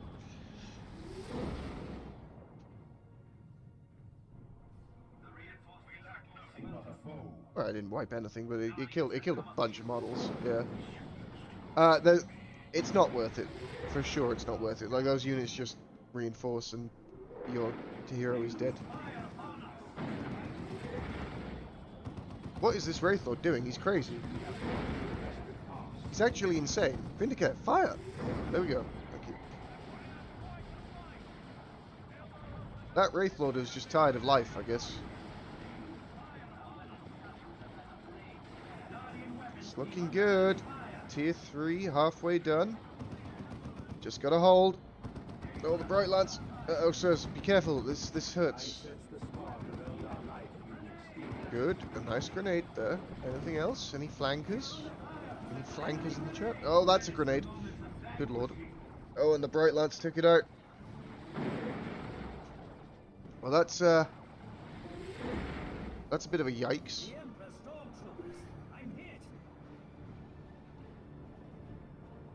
And now we have this useless laser rhino that does nothing.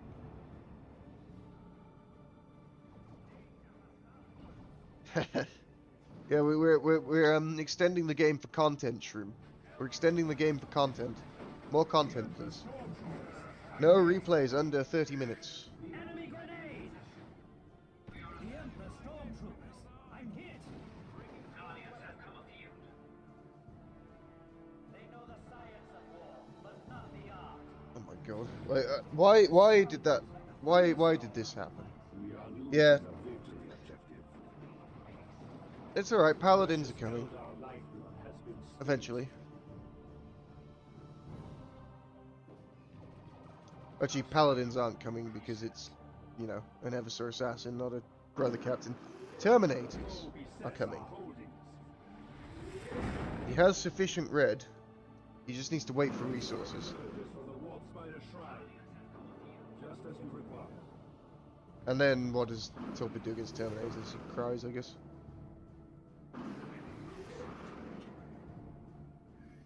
Oh yeah, you build Grey Knight Terminators. They come from base, yes. They don't get dropped in. There we go.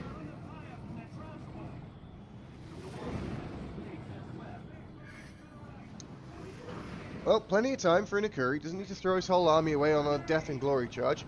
Grenades. Oh, not quite. Third one.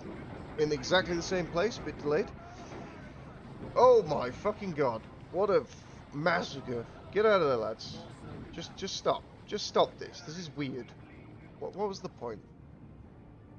Like, you've got time. Just chill out. Just hold this one. Get your Terminators and win. No. They're getting reinforced. Look at it. Look at this shit. Terminators equal delayed. Look at this piece of crap. What a useless unit now. It did its job, but only because the fucking Wraith Lord just walked in, I guess. I suppose at least you can still put IST in the Las Rhino.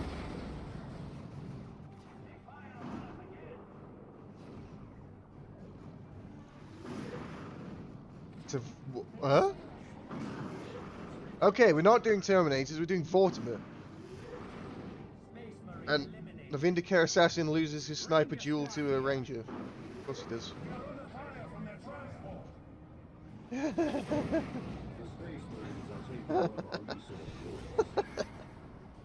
Oh dear, you can tell it's getting late. A Vortimer is a Razorback with silencers on the back. It's pretty good, but it dies to a Bright Lance, of which there is one.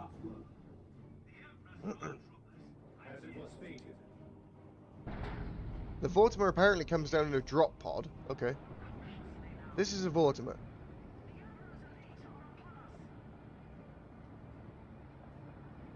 It's garbage. These things are terrible, terrible units. Like, all that's going to happen is it's going to get Haywire Grenade and shot once with a Bright Lance and then it dies.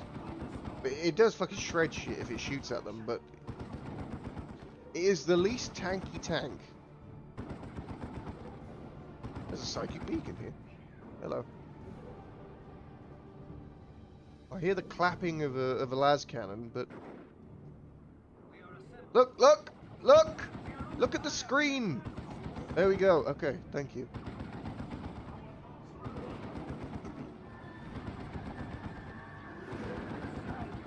Yep, VPs are taken down. Ah yes, reverse up to them to show dominance. Yes.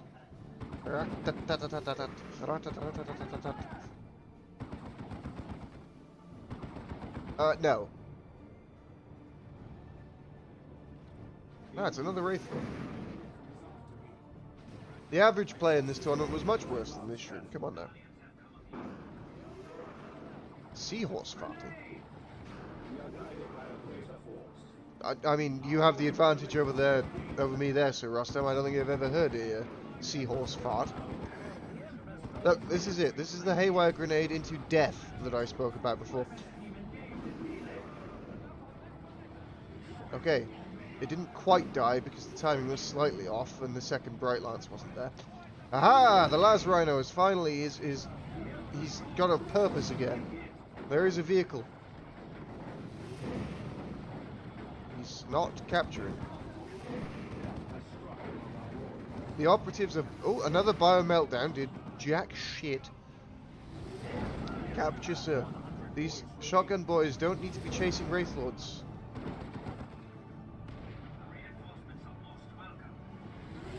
Capture the point. Okay, this is good. No, they're just going to stand there. Okay. We're close. We're grenading ourselves. And everyone retreats. The Las Rhino is dead. But at least it's not the Vortimer. Sir, cancel and cap, please. Monka Giga. This isn't looking great. How much he has the resources. Build shit. Terminators, please. We shall rise to the challenge. 69, nice. There is the victory objective. This doesn't cap victory points, sir. This is a tank. Shroom's molding already. Infiltrate and decap. Good, good. But the Rangers are here. They see you. Now you're dead.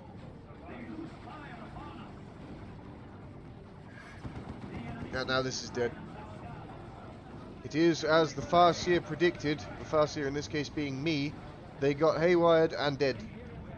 The fucking throws, man. Oh my god.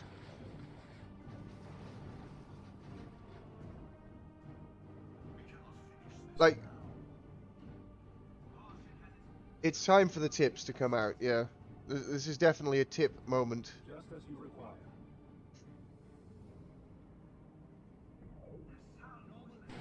Now, I try not to be toxic. It's a question mark. I try not to be toxic because both of these players would beat me in their sleep. However, what a fucking throw that was. Sweet baby Korean Jesus.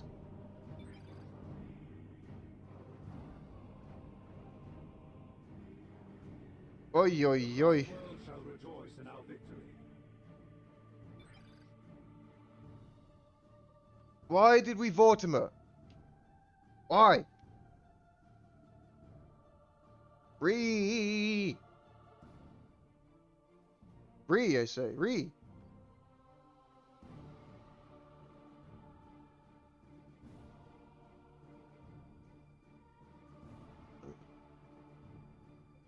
Alright.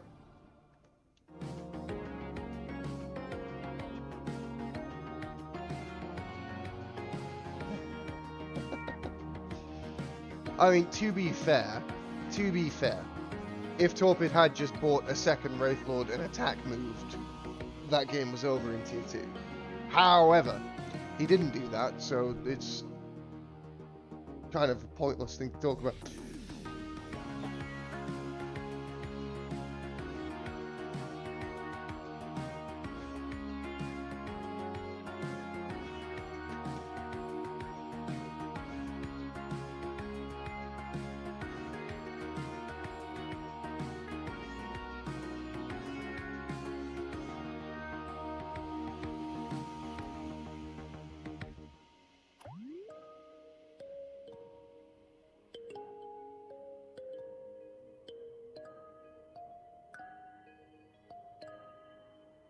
Christ.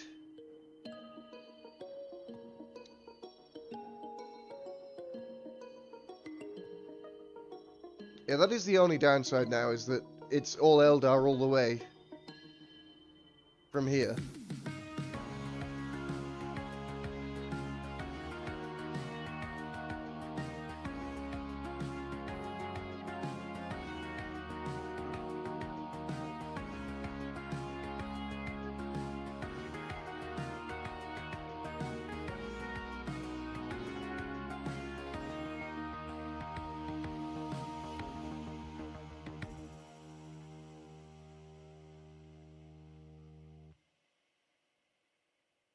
Ousting themselves? Why would they be ousting themselves? Outing themselves, possibly. To oust something is to throw it out.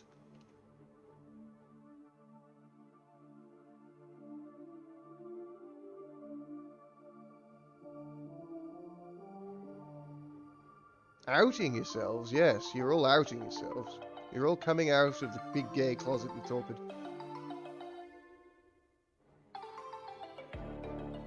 But we have a finals at some point.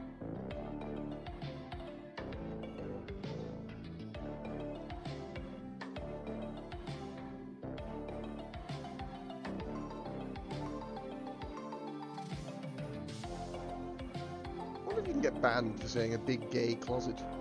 Probably. Nobody report me. I'll find you. I'll tell Piano where you live.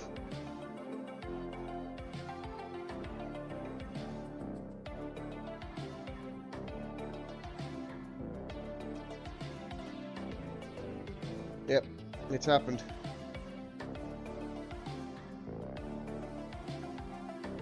I mean, to be fair,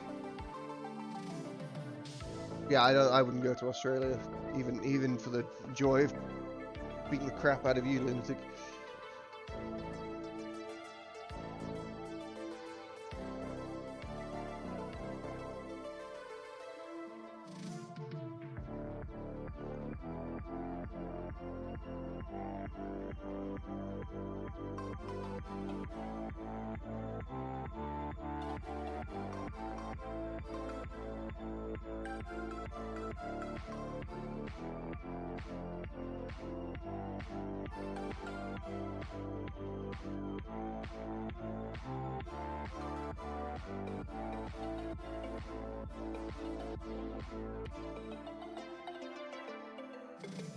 You lost the Emu War, though.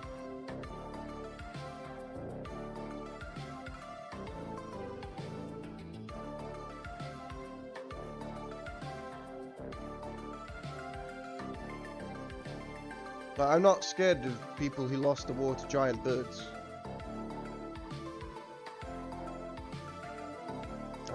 It's just not happening.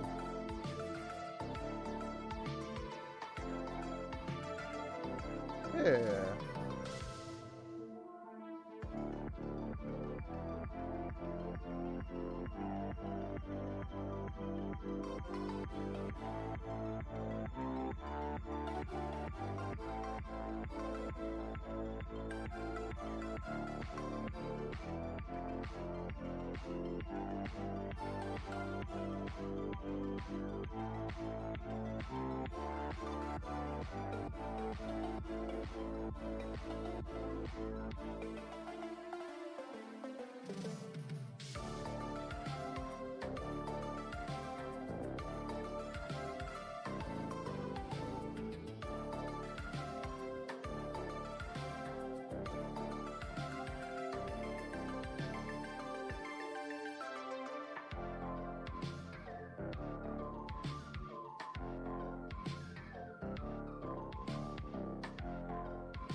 In America, my country's martial prowess from the 20th century.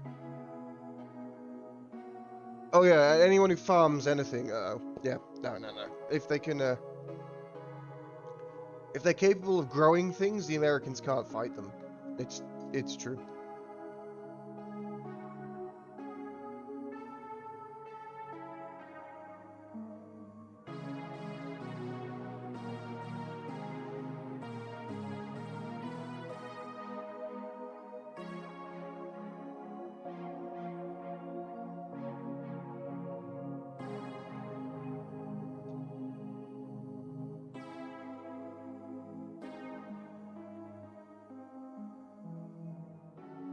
So let that be a lesson to any upcoming...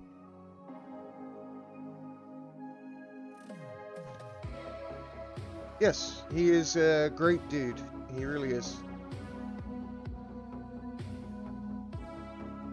He does have a YouTube channel. Just search for Jay the Bard. He also has a Twitch stream.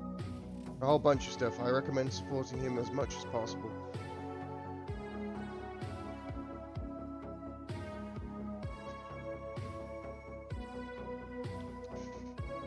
He's one of the nicest people. Genuinely, like, one of the few people that you meet in your life and you just feel better because they exist.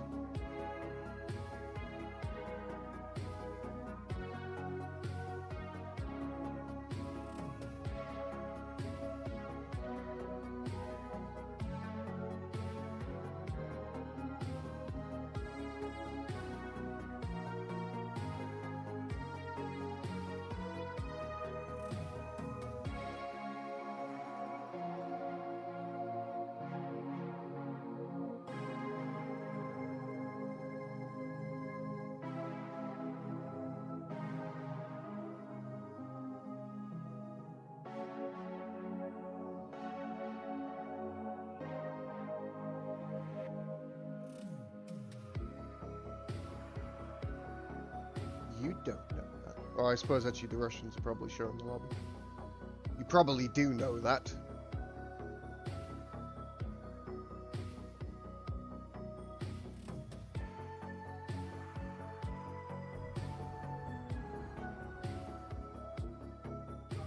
I learned the hard way not to show the lobby. Doing a refereeing a game between Arctic Frenzy and Piano. Oh my. Jesus Christ. The stuff said in that lobby will get you banned from Twitch. Instantly. They'll censor it.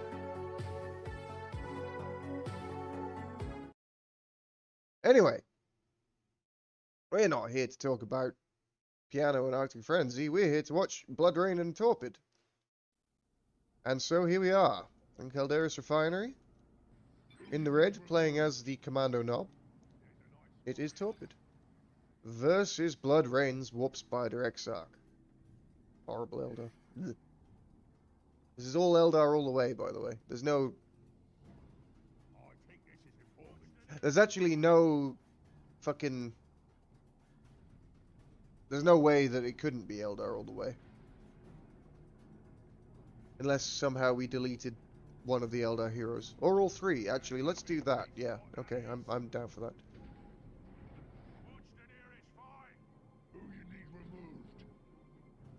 Alright, let's see what goes on here.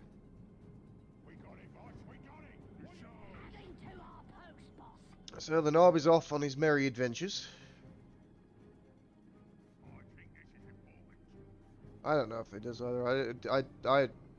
Someone bring up the rules. Like, go look at the tournament. Like, I'm not going to tab out and check the rules mid-game, unfortunately. I can after the game. Jimmy the Knob. Okay, we'll call him Jimmy. That works for me. Fucking annoying bastard. Shoot him.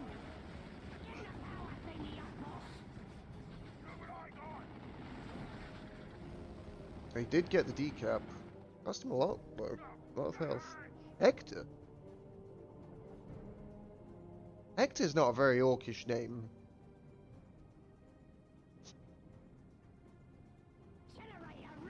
Why Hector? I'm down for it if there's a justification.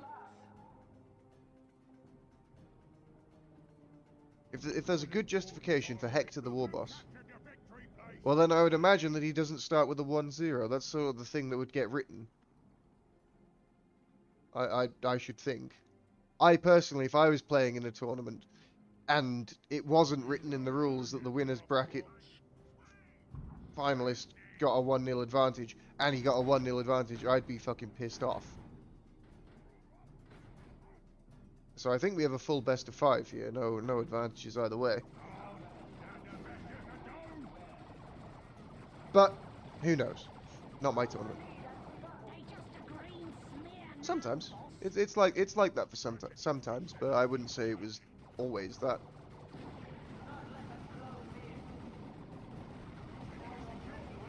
Slugger's trying to hold the Banshees in position, get a bit of bleed, but they bleed themselves. Banshee for 2 Sluggers, pretty even trade. Some shooters are going to die here against the Rangers, the Guardians, and the Warp Spider. They do get a Guardian.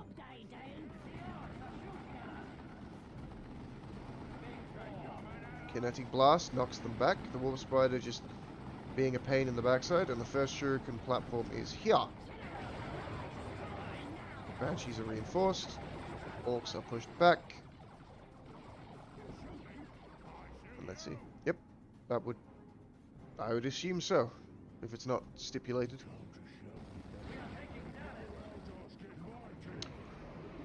Here come the storms. Ah, hello. Hello, lads. Fuck you. Off you go. Well, Rain...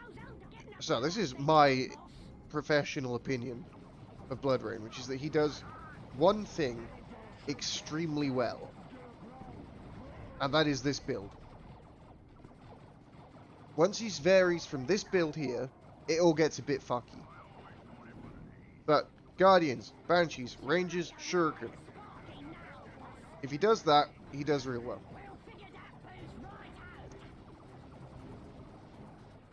That's my my professional analysis here.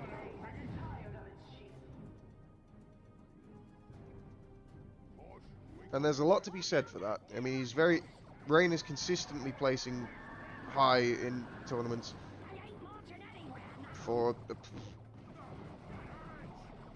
at least the last year. Probably more, but at least the last year. That's as much as my memory works anyway. But, you know, and there's obviously Eldar main. Eldar is very strong and has been very strong for a very long time. But it's not just that. You don't just play Eldar and win. You know, there's an element of skill. The games where I've seen him lose is when he just ends up with a full roster of fucking Guardians.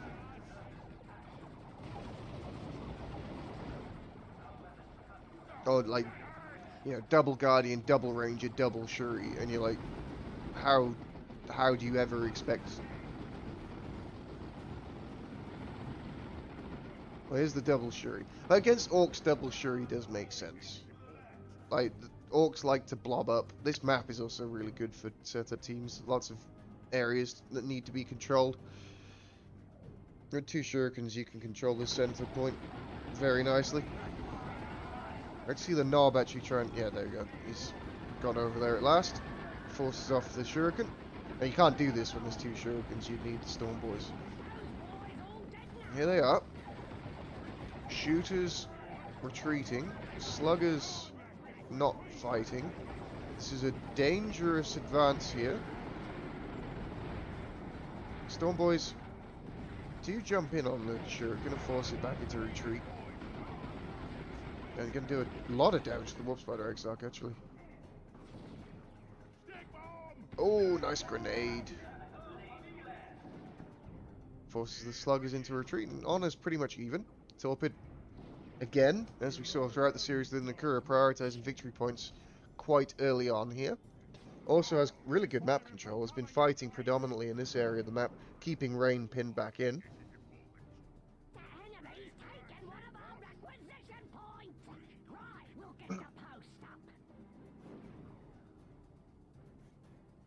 Pretty good economic lead here for Torpid. Obviously, a bit less population, fewer squads, more map control. That's the way it goes. But tier 2 on the way equally for both players. Obviously, Torpid's bled a little bit. Orcs do that. Hasn't really managed to also spend quite a lot on upgrades, I guess. Yeah, double big shooters, burners, Storm Boys, everything. No war gear here.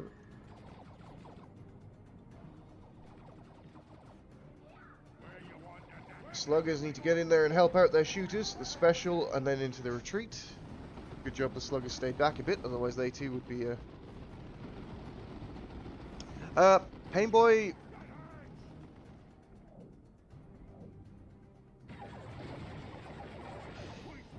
I have a lot of thoughts about Painboy. I need to collect them. Painboy is still very good. His value was obviously massively impacted by the nerfs. But also, I feel like the Orc meta has changed a lot away from, like... Because a Painboy would fit in quite nicely here, but Painboy I think works better with Warboss than he does with Commando Knob. And because you can go Painboy then Storms. But that's a very heavy tier 1.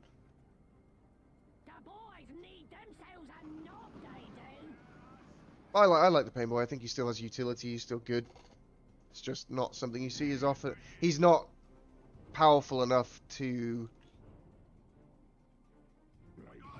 like crowbar him in places. You know, it has to be the right situation, the right matchup, the right hero, the right map. Whereas previously he was really, really good, so you could make him work in traditionally unfavorable situations. The truck is up. Warp Spider's on the way.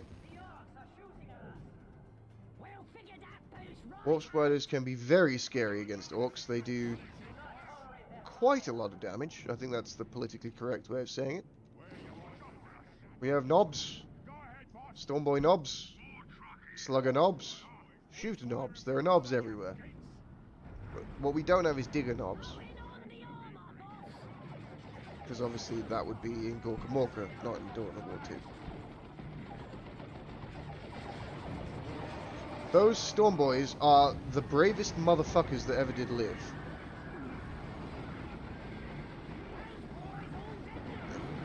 They're doing well, though. They're doing real well. This Shuriken platform is DED, dead. That was a very, very good engagement from Torpid. He lost a few Storm Boys, but clearing up a Shurker team, forcing the entire army into retreat. And this is free power pressure. This should be a full bash. He's going to decap the victory points. He's going to claim full map. That was a huge fight from Torpid. That was really nice there. The flank with the truck shooters, sluggers at the middle, Storm Boys jumping in. Didn't even need his hero there for that one. Full bash it shall be. Don't get greedy now. Back up. Don't take too much damage. He's gonna... I feel like... Let's have a look. Working on that gear up, boss. Honestly, it's just the lack of map control that's really hurting Rain at the moment. You know, he's on 1 rec point, 2 unnoded powers. He spent his power on upgrades for his warp spiders and now has no ability to get income, and he can't afford to replace his generators. Really nice play there from Torpid, actually. What I told you about making me laugh, stop. Kills me. I didn't realize Rambo was in the chat.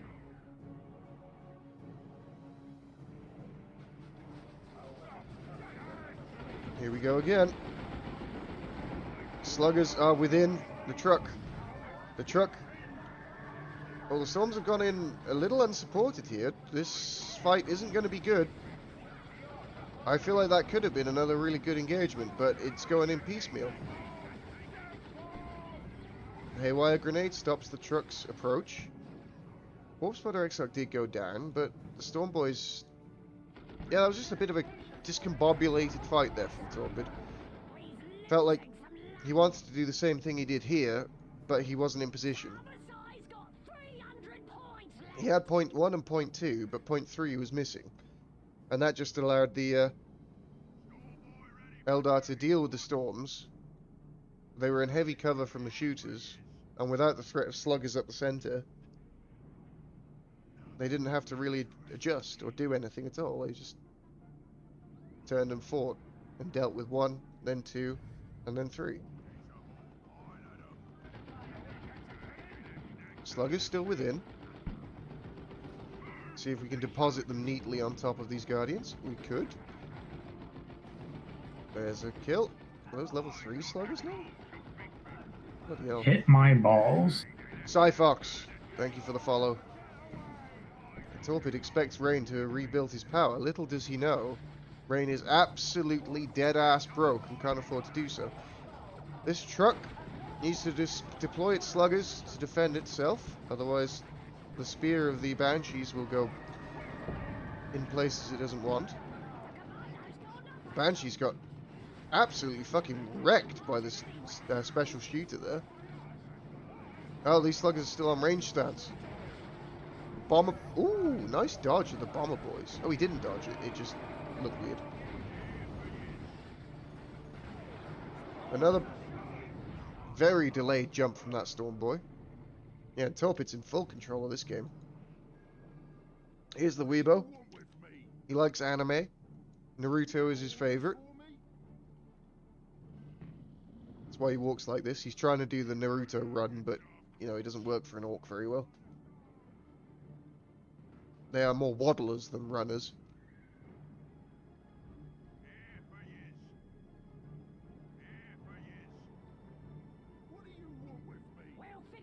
What's he getting? He's getting bigger brains. Now, as we know, it's not just size of brain that matters, but wrinkliness. And if you look real close, you can see this is a very wrinkly brain. That says, yeah, look, nice and wrinkly. Wonderful. Yeah, the weed boy is a weeb.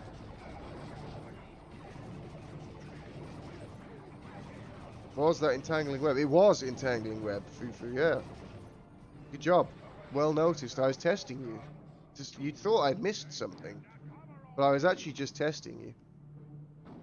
You specifically. So well done. You passed. Weeb. No! Bad Weeb. Back you go. There we go.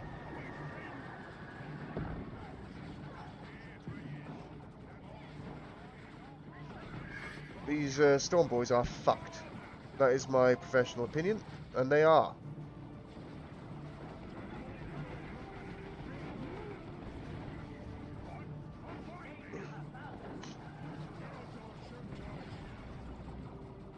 Oh, actually, you're right. I did blame the player for range stance. I did. Not only was I wrong, I also then flamed them for being wrong. That is the true art of management right there. Get something wrong, completely miss that you got something wrong, and then blame your underlings. That's how you know. That's how you know. Well, Torpid was looking real good in this game, and then he threw away his storms, taking a lot of really weird fights. His truck's going to go down. His truck is not going to go down, because the Weeb turned up and helped.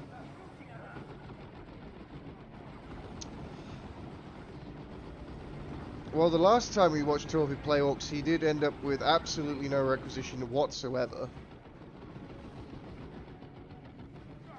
Jimmy's dead. He might be alright. He might be alright. He's not as bad. It's not as bad as all that. It is pretty bad. Like the Storm Boys, they shouldn't have died. That was cocky and sloppy. Which is two words you shouldn't use in the same sentence. But the biggest problem now is that Rain has map control again, which he hadn't had for a little while, which has allowed him to come out. He's been playing Orcs a lot, and yeah, he doesn't really like. He's not very good at them, comparatively. You know, obviously, relatively speaking. Yes, he did. Rain picked first, and Torpid picked Orcs as a character. You see, this is the problem with no storms. He doesn't really have a good way of engaging the fight. Like, his sluggers are fucking wrecked before they even get into combat. Ah! Kaboom! Hooray!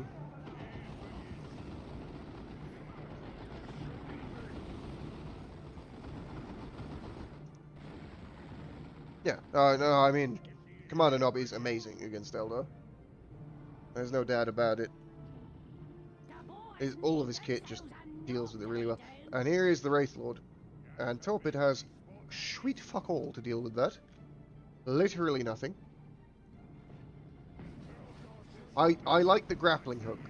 The fact that he just yeets him across the map is very cool.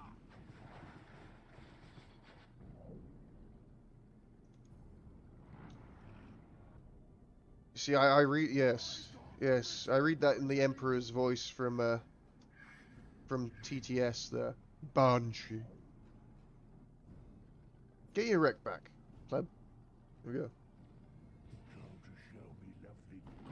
Yeah, he's not doing the best on the old requisition income.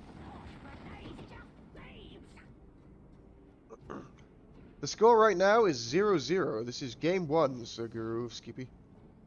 Oh, nice shot from the Weeb. And Naruto runs out of there.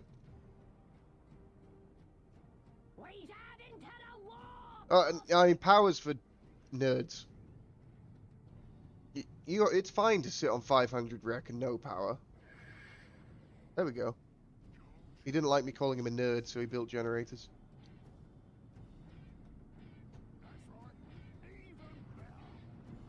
Yeah, Twitch doesn't let you just put weird spaces in. I don't know.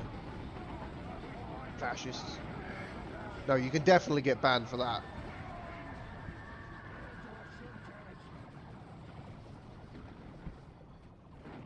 Alright, tank busters. Cancel tier 3 to get tank busters out. Which, you know, you kind of have to do. Just pick a faction that does not sleep. Tyranids. Oh no. The knob. Uh-oh. He got picked up, stabbed, and then dropped. Disaster. That's a bad day for anyone. Ah, the Banshees are here. Yeah, this doesn't look good, does it, Mr. Skippy? This looks pretty poor. Ah, here's Sluggers, though. They're chasing. And they're getting confused, and they're back in the truck, and they're gone.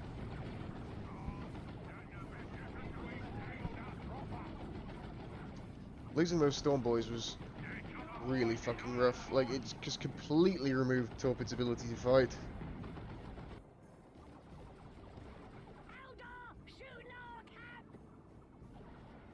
Luckily, the Wraithlord didn't have a Bright Lance. Else that truck was screwed. Sluggers, chop chop. Chop then shoot. Shoot then chop. Well, they chopped one. Oh, Jesus, that volley. Those shooters. That's gonna cost you a pretty penny, and you don't have many pennies. Oh, what's the way back into this for Torpid?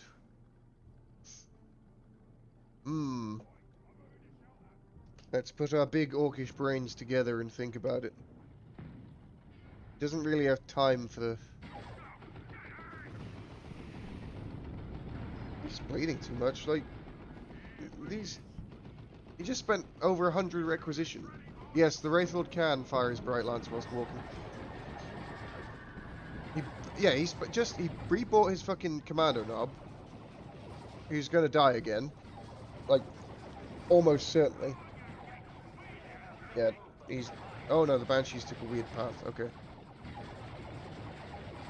Yeah, you can't walk backwards and fire it. You have to actually be...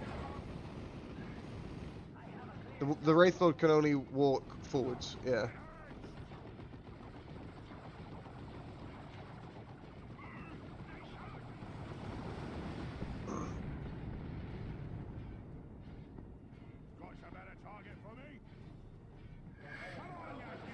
Oh, are Sluggers within? They are. Sluggers are within.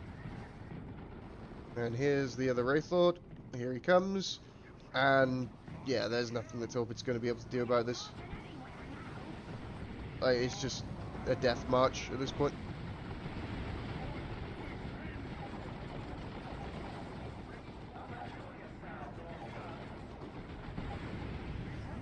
Or they can, but only if you play Billie Jean loud enough. Metachaos. If you have Noise Marines, allied Noise Marines, playing Billie Jean loud enough, the Chaos Dreadnought has been known to walk backwards.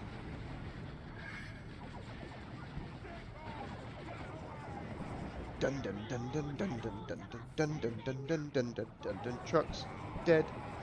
Trucks dead. Trucks dead. It's getting away. Why'd you make me a liar? For God's sake.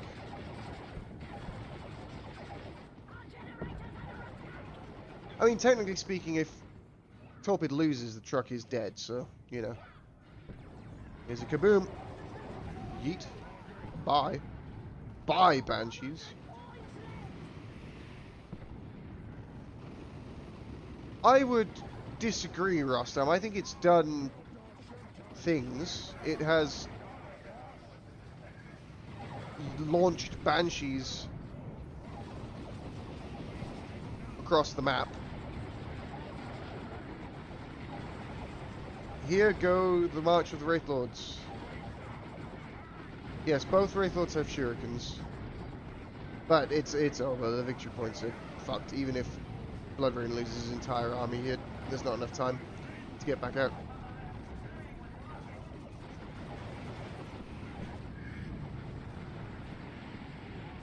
There's one Wraithlord down. There's two Wraithlords and the nuke. Oh, it's a foot Gork. Never mind. But there's not enough time. Like, there's no units out on the map. Oh, maybe. No, not enough time. GG. Yep. Exactly. Exactly, Toil. Bloodrain knew that even if he lost his entire army there, It didn't matter, there wasn't enough time for Torpid to get out onto the map. GG!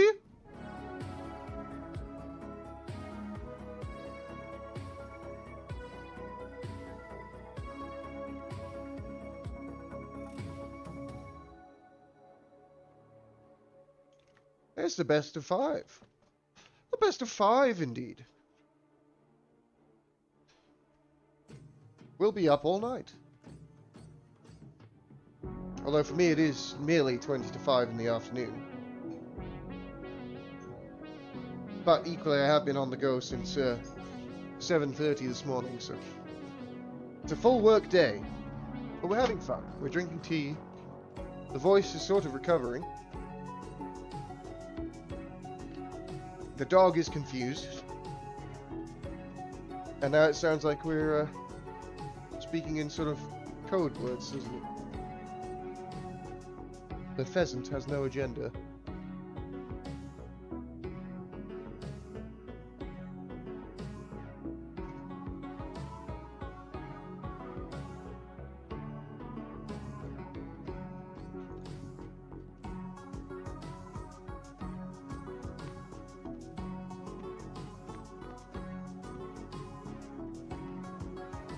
I know it's 7 VP the limit to win a match anyway with 2 to 1 cap, Porcelain for triple cap.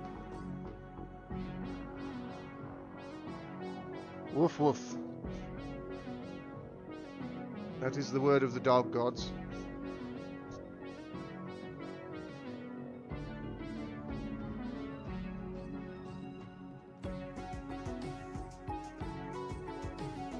Do you hear the voices too?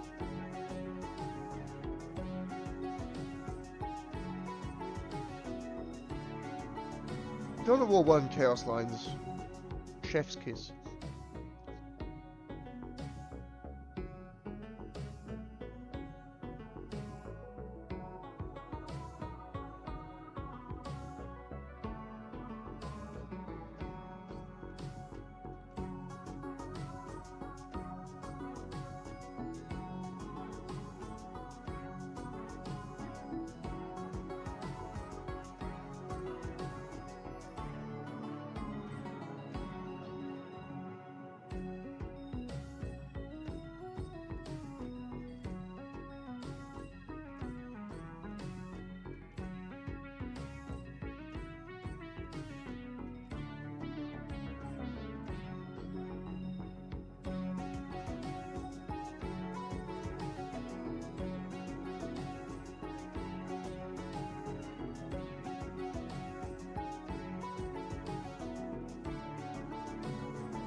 Alrighty, gang. I have a new cup of tea. I've been to the bathroom. The dog has eaten his dinner, or is eating his dinner. This is all good things. Holy shit. we have gained. Eventually. I hope.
Indeed.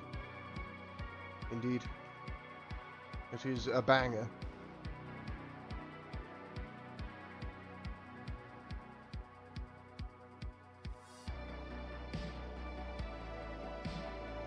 Fucking love the Lich King. Lich King is like top tier WoW boss.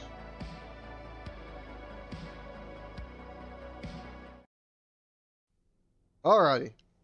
Speaking of top tier WoW bosses, there's a Farseer. No! I fucking soundbugged on the loading screen again! Ready for battle. Oh no, I didn't. I didn't. Okay. They just didn't make any noises. Okay. Panic averted. Point spotted here. Either way, there's a Farseer, Resource location. and here's an Eversor Assassin. Jesus Christ. Space Marines on the field. We're alright. We're alright. We're in this. I don't know how the fuck you soundbug on a loading screen, but it happens. Stupid fucking game. I know. I know.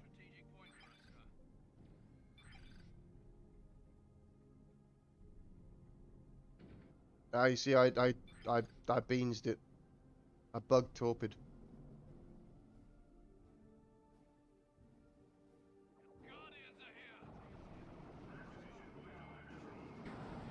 A battle brother has fallen. Do not let his sacrifice. Well, disconnect, lads. Let's go. Alright, fuck it. I'll disconnect first. Yeet.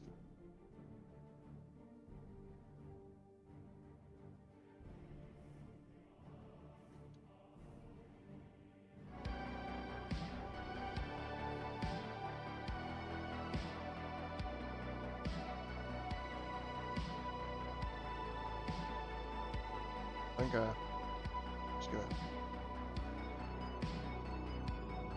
Indeed, indeed. You see your opponent's strategy, yes, then my game's bugged. Oh, I see where you sent your units. I'm gonna change where I send my units now. Ooh. Yeah, let's get our tinfoil hats on, boys. I'm ready.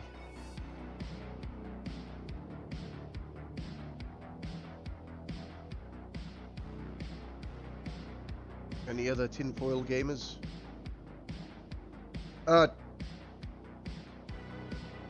We're remaking. That's the be all and end all of it.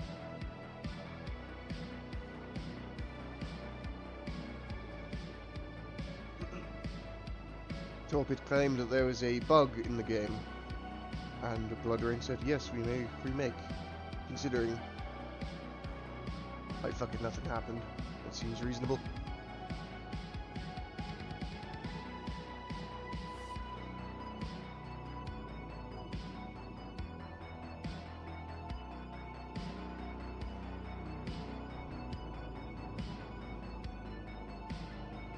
Sindri!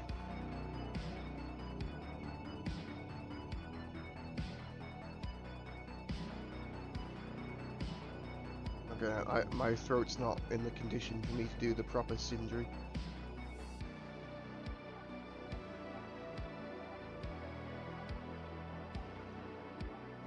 Fuck!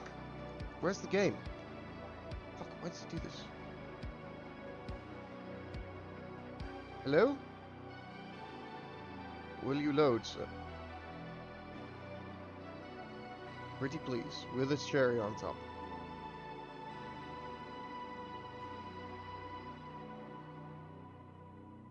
No, it fucking won't. Alright, fuck you. Bump. Bump. Bump. Bump. Bump. Bump.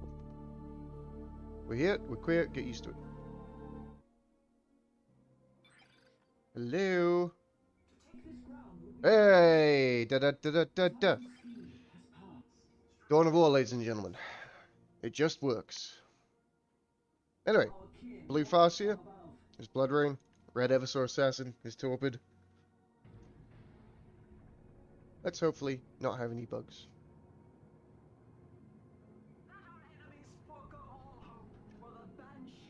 We have Strike Squad, so we're not doing the Inakura.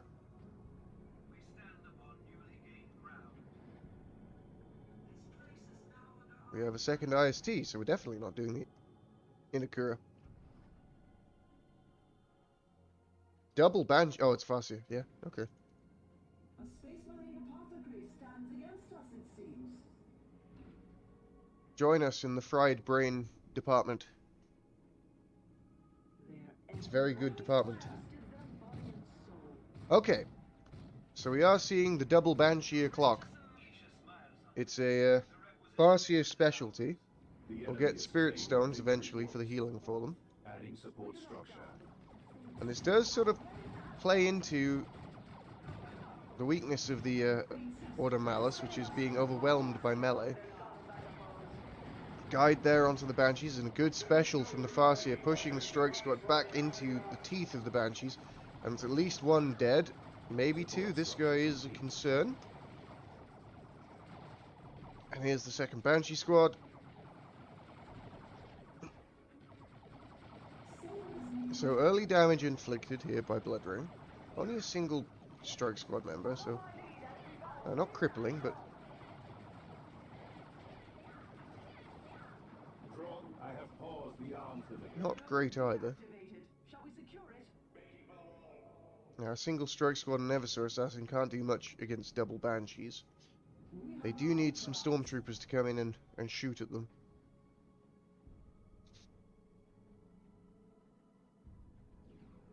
It's true, you can touch the weird boy's brain. There's the neurotoxin. So that Banshee's deed. Rip you, madam. Or sir, because actually Howling Banshees aren't all female. They just have a feminine aspect, but they're not all female. Oh god, these Strike Squad just get fucking rinsed by guided Banshees, like Christ alive. Look at that shit. Obviously Guide is an extremely powerful buff, but Jesus. Here are the Spirit Stones. I don't think Orcs can become Banshees. I'm fairly sure the Aspect Temples would draw issue with an Orc becoming a Banshee. Don't all Space Elves have a feminine aspect? I mean, maybe. Maybe. Do they? I mean, they also have a masculine aspect. I guess. I'd say Dire Avengers are quite manly. Dark Reapers are extremely manly. For Space Elves. You know, we're not... Once again, we're into the manliness discussion. Generator operational. It is time to add to our Striking Scorpions are exceedingly manly. Yeah. adding warp generator. I really wish... I can't believe they left the Striking Scorpions out of the Dawn of War games. It's so stupid. They're awesome. Great aspect warriors. But I guess from like a gameplay standpoint, Wait, are they in Dawn of War 3? Oh.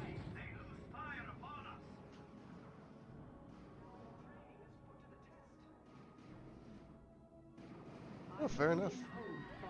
There we go. I've actually never even looked at Dawn of War 3. It The Space Marines It are never taking interested one of me. our resource points.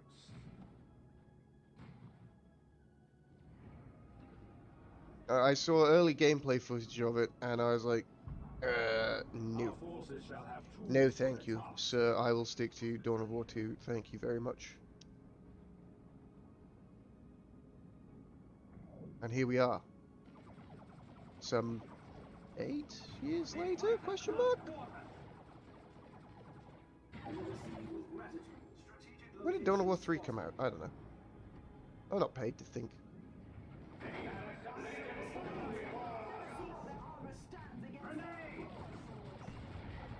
I'm sure they're fine. Like,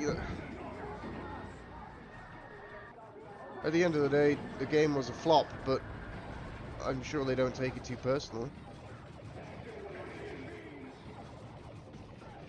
Oh, strike squad, run! Leg it! Leg it, lads! Uh-oh. Okay, they're fine. They're fine. Chop. One more chop. Okay, we need 2 more chops. No chem nades, no chem nades. It's the only nades are the fiery nades from the operatives.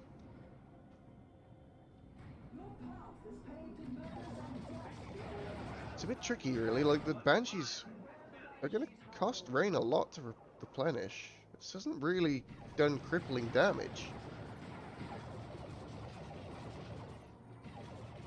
Like, you absolutely expect to do more damage with 2 Banshee squads than this. They've obviously killed a lot of strikes, so that's paying for itself a little bit. Rise to the challenge. Yeah, I suppose The foe seeks to deprive us of a vital resource point. I suppose the bleed they've done on the strikes is acceptable.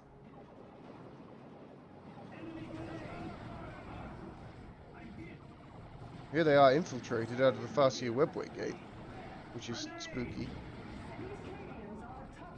Yeah, spooky Banshees. Precious Eldar life has been Let's see here. Slowed down on the advance by the Strike Squad into a banishment. Into the shotguns of the operatives. Strike Squad surging forwards. Trying to jab them. Not successful in the jabbing. This Webway Gate should be detectable. Chop, chop, chop. Guardians also in for a jabbing.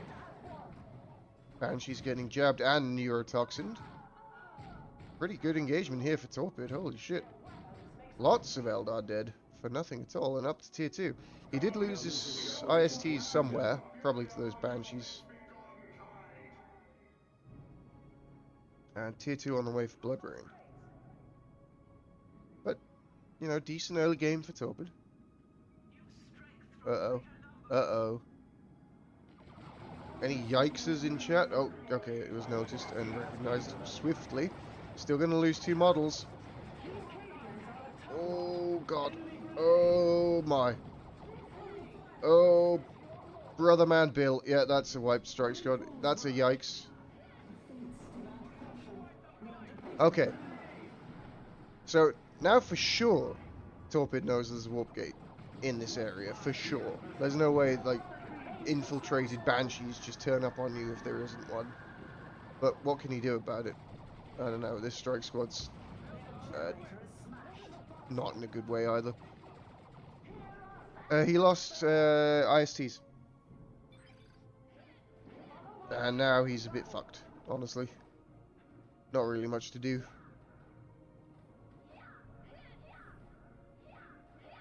We're trying the Rhinos. New units are now available to us.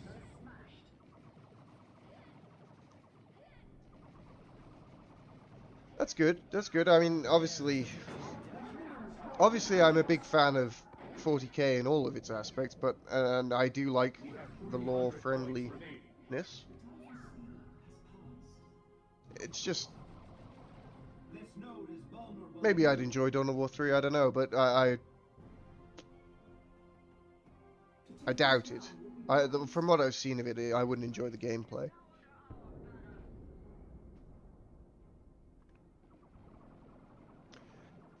Speaking about this game, Torpid is in a really shit situation.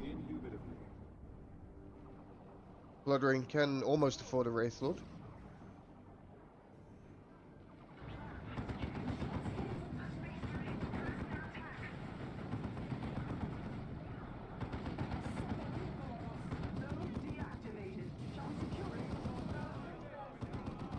Bit tough to see what Torpid can do here, actually. The Wraithlord is coming.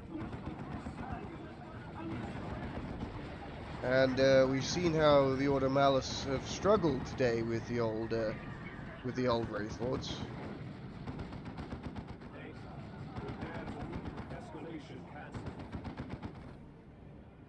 Just gonna follow this Rhino around for a bit and see what he does.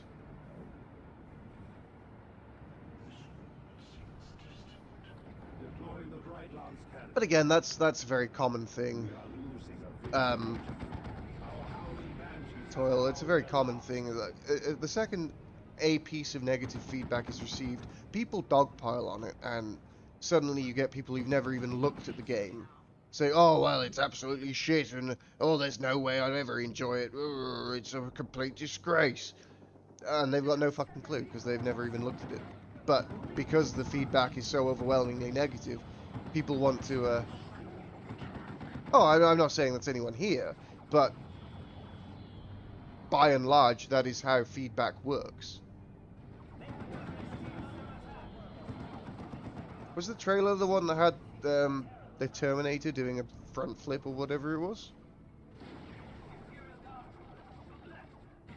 Or was that an in-game cutscene? Like, I just remember a flipping Terminator.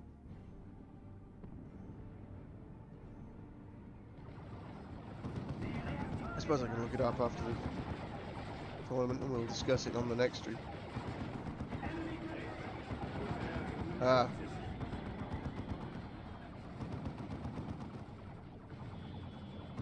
Yeah, I kind of... The Terminator flip was weird for me. Like, there's no way you could flip. Exactly. Send forth a warlock to lead our guardians. Just Just as you request. just get him. Yeah, no, we're good. We're good. No soundbug. False alarm. False alarm. Scale down response from red alert to something else. Whatever that lower alert is. Orange, amber, green. Green alert, we're fine. Evolve or die. I choose to evolve. Azak, prepare to lead your system. So, anyone got any bright ideas? Whilst we wait for the victory points to count down. I guess wait. Maybe there's a world in which Torpid can rebuild generators and maybe one get to tier 3. Calls for the runes of storm and fury.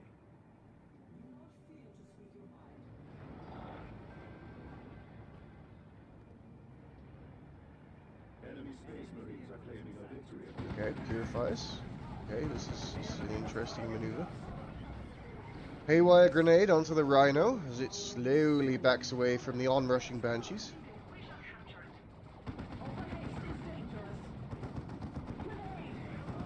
Ah! Surprise, motherfucker! I got friends around the corner. The oldest trick in the book. That was a good little bait there from Torpid. Unfortunately, it's not going to be enough. Bio Meltdown is in progress on a retreating Eversor Assassin. This is going to be bad. Kaboom.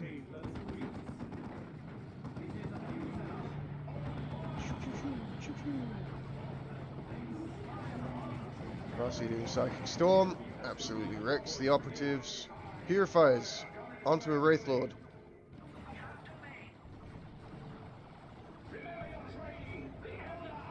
What happened to the conversion beamer? Oh, there we go. The lead model died. One more shot. Can it get it? Nope. Behind the shot blocker. Furies are getting disrupted by the... Everyone's sort of throwing a bit, yeah. You gotta throw a bit to build up for... okay, Wraithwell goes down. So, unironically... Oh, no, don't path block it. For God's sake. Just let it back into base. Okay, good. Chopping up purifiers.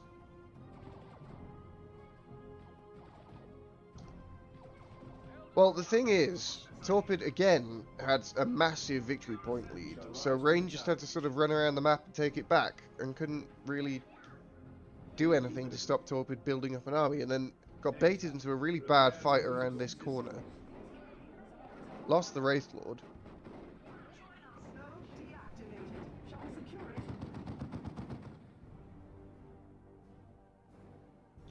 Night Meta, take care of yourself, bud. Enemy Space Marines are claiming a victory objective. Yeah. They just don't have insta-wipe. Our webway gate is under enemy attack. Yeah, Purifier's Justicar died. That's unfortunate. Very expensive to replace. The forces of gravity will bow to our task of delay. And he's been using gates for a bit of the game, honestly. Like, he got the initial wipe on the strike squad with this gate. Everyone's just hiding. His power level is increasing. It's not quite over 9,000. Oh, cool. I didn't know that ability existed. I don't know what it does, but it looks cool. Either way, the Rhino is dead. What is that? What did they just do? The Purifiers, they just wooga-wooga'd at them. Aha! Blow up the barrel. GG. The craft world shall rejoice in our victory.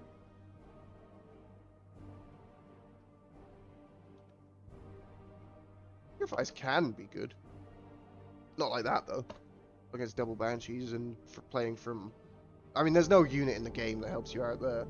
You're just fucked. Yeah, like... I don't think you can judge a unit based on playing into 2 fucking counter units and no support. That's like, you know, if you're a tier 3, well, Assault Terminators is shit because they couldn't deal with fucking 3 Predators and Carnifex. You know, like, no, they're not shit, they just can't do that.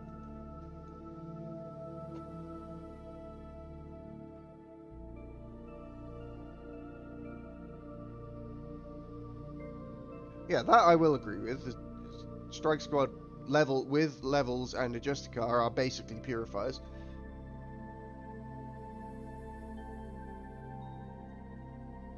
Brackets on the screen, Hunter.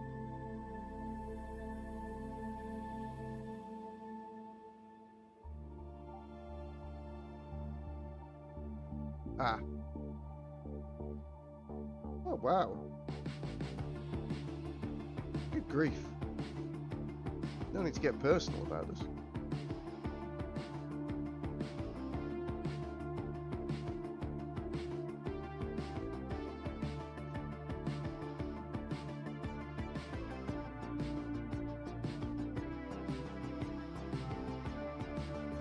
I suppose I'll actually let's have a look-see.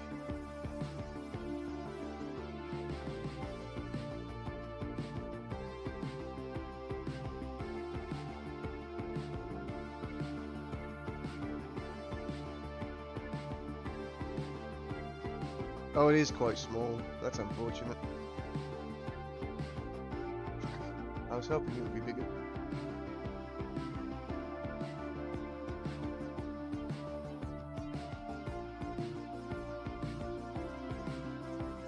Are we still alive? No. We're almost dead. We've almost died, Freddy. We've been horribly ill for the past week. We've been streaming for 9 hours with a fucked throat. We're going. How are you, sir? I honestly assumed Tex would reach the finals, but he didn't play very well, unfortunately.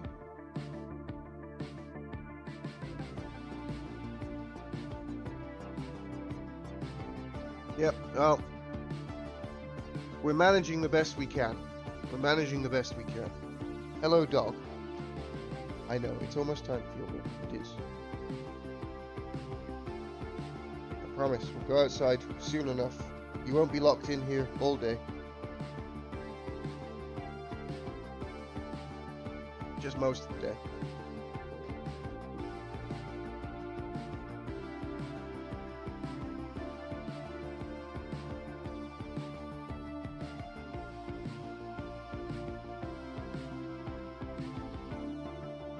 Oh, you climb. Oh, God in heaven. Ow. Christ. So the dog is climbing aboard. He's not a small dog. This does take some doing. Hello, sir. Okay, now... Okay, so he climbs aboard, kicks me in the nuts, and just gets off. Okay. Dogs, ladies and gentlemen. Illogical creatures. Hey.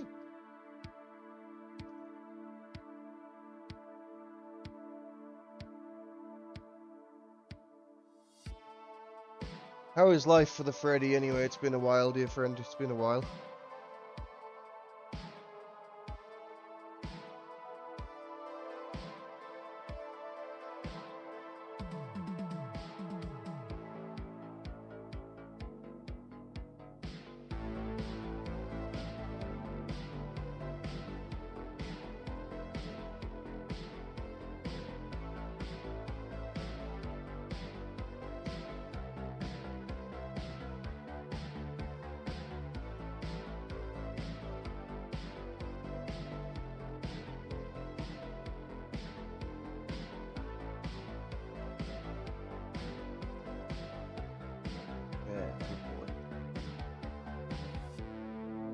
They're already playing?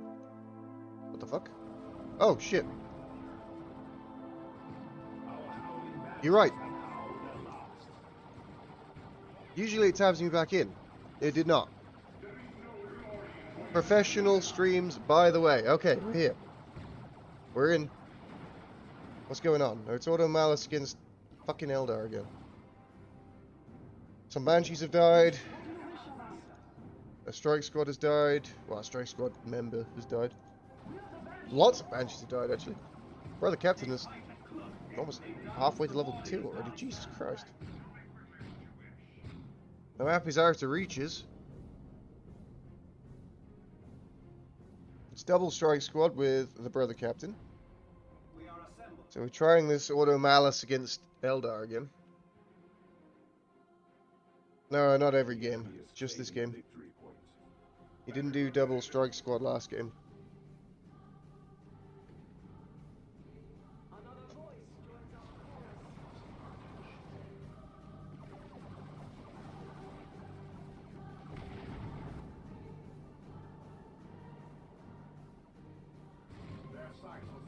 Now, last game, Rain did double Banshees, and it was a bit rough,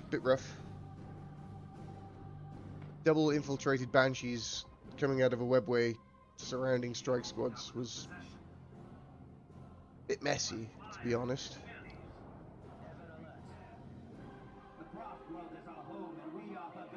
Indeed, indeed. If he just sacrificed the strike squad and bought 3 operatives.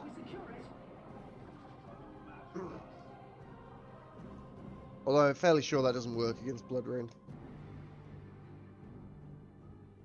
It might.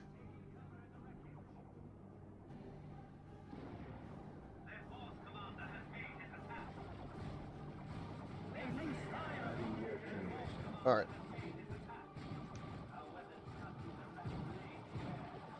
Chop. He missed. Oh wow. Impressive. Is the channeling runes healing up the Eldar, but is it going to be enough? Oh, yikes. Okay, they went for the strike squad instead on the Banshees being slowed down. going on up here? Just shooting? Okay. Space Marines! Let us see how their armor stands against our power swords. Oh, nice banishment. 2 banshees died from that. Holy shit. That's a value banish right there. Zap zap. Oh no, the warlock did kill him. Oh, that's unfortunate actually, to lose a model that quickly to just a warlock. Oh, this guy's channeling runes. Christ. Damn. Fucking assassinated him. Operatives are detected. Jesus. One volley did half of the ranger's health. Very balanced. Wonderful news. Brother Captain coming to relieve his... This game looks like Soldat. Yeah? I don't know that one. Oh yeah, this is the Grand Finals, Game 3. Currently 2-0 advantage to Blood Rain. We're still going. It's been 9 hours and 20 minutes. But we're almost at the end. One way or another, within the hour, we shall know. We shall know who the wiener is. Will it be Torpid? Will he pull off the reverse sweep against Warlock every single time? Adding warp generator. Who will be the wiener? Oi, brav! The score is 2-0 to Blood Rain. It is a best of 5, so this is match point. Hey! Dead! Guardian Weapon Team, dead. D-E-D, dead. This is a pretty... Ah, no, they had to retreat here for the operatives. And it leaves this path open. Yes. Blood Rain is channeling his inner Bliat. And doing well. We are losing a victory objective. I mean, I wouldn't really put myself on Impreg's level. Like, I don't fucking organize shit. I just sit here and talk about it. Not even particularly adeptly. I just sort of chat shit and the game happens in the background. Spoiler, we were all the wieners all along. Holy shit, it's like Battlestar Galactica all over again. We were all robots. What is going on here? There's Craigasming. And anime girls. Good grief. Degenerates have entered the arena. Welcome, degenerates. This is Warhammer. You'll find a home here. Sort of like the hotbed of degeneracy. Hence Eldar. Alright, more Shuriken weapon teams have been made. Let's see if Torpid can send them the way of all things. Straight into the Maw of Slanesh, please. Yes, the anime battalion has arrived. They travel in force. They do move in herds. Oh, what is this retreat path from these rangers? Chop them! Chop them! Oh, there's grenades! Ouch! Okay. Okay. Nice, nice. Special from the strike squad there. With a cry for the Emperor, they knock the Banshees flying. Chop. This is going well for Torpid so far. This silly looking game, Freddy, is Dawn of War 2.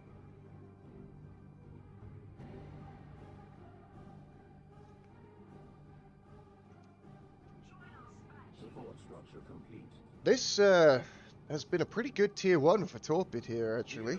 He's done well. But can he withstand?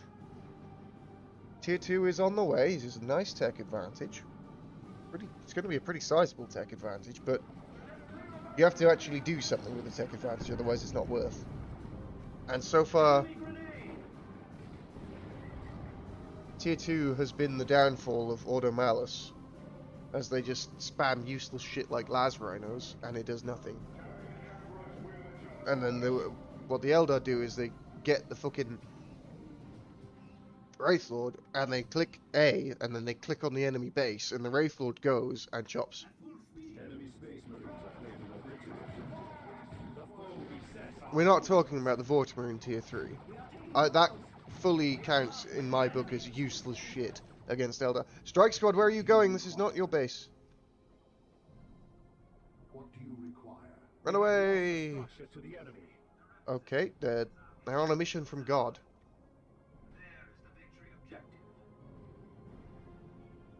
Okay, they've realized their God lied. This is a bad place to be. Where are the Banshees? Not here. Okay.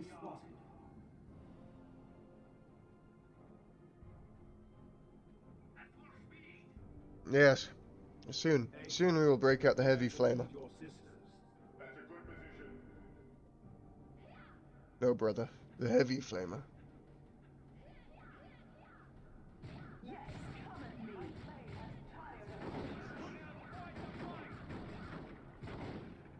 Fucking Rangers, man. Heretic Grey Knights. Yeah, that's a dire situation. Who do you call to deal with Heretic Grey Knights? Sisters of Battle, I guess. But then the Grey Knights drink their blood. Look it up, that actually happened in the lore. Grey Knights sacrificed a whole bunch of Sisters of Battle and then drank their blood for some reason. I'm not sure why. New units are now available to us. I guess that's why they brought the Custodes back, is so that when the Primaris eventually turn traitors, they assuredly will. Because Games Workshop are not ones to miss out on potential revenue, and Chaos Primaris Marines are the next obvious step in the revenue stream. What are you going to do then? That's when you need Custodes. Just as you require. Yeah, not enough of them, though. You just feed them to the Tyrians, okay. Oh god, what did I tell about making me laugh?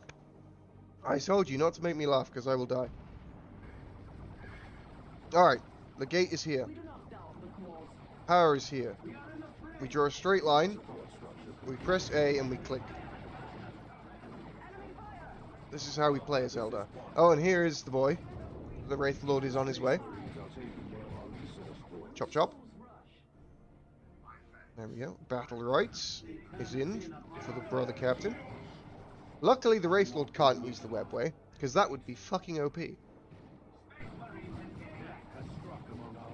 I realize I'm talking about Eldar, and mentioning the fact that they might be a little strong is definitely frowned upon. Torpid realizing this position is too hard to break and will fuck off. The operatives grenade themselves and the Banshees. The Space Marines press their attack. They have targeted us. Alright.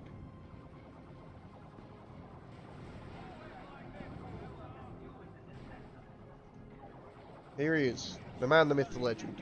The bane of the Order Malus. One common Wraith Lord.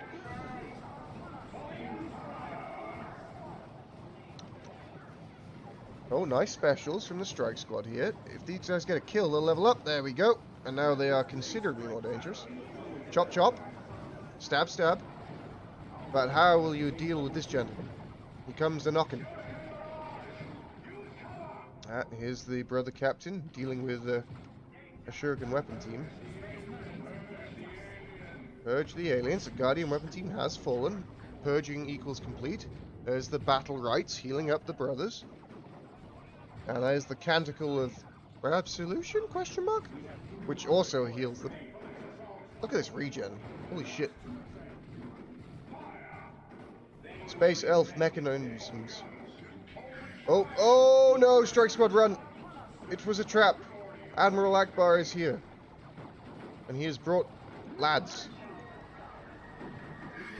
Yeah, that doesn't work on webway gates. Thank you, Finley. Is someone... Hey, enough. Go lay down.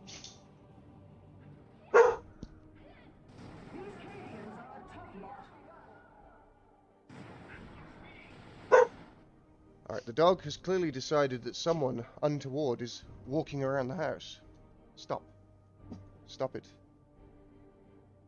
Okay, there you go. Settle down. They're allowed to walk outside. That's the sidewalk. They're allowed to walk on it. It's not our property. Stop. Stop. There you go. Alright. He has seen off the dangerous intruder. It was Piano. He heard about the looters. He's come for me.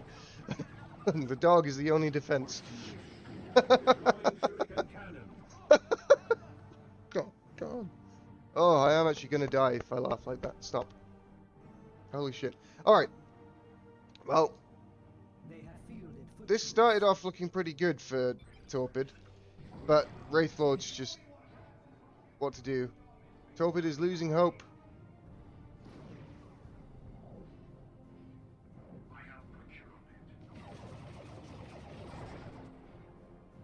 Here we go. Oh no. Infiltrated Wraithlord. Disaster. And the double Wraithlord will seal the deal. Sneaky boys. And that will be the 3-0 in favor of Blood Rain and the end of the tournament. GG boys. I am going to go and die in a hole by myself and cry. A well-earned victory. Blood Rain was consistently... I mean, he's been consistently extremely good for a little while. And that consistency continues. Looking forward to the next tournament. Thank you so much, everyone who has come by and supported. Rain did not drop a single map. No, not as far as I'm aware.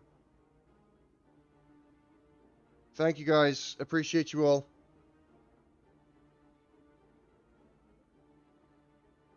And, see you next time.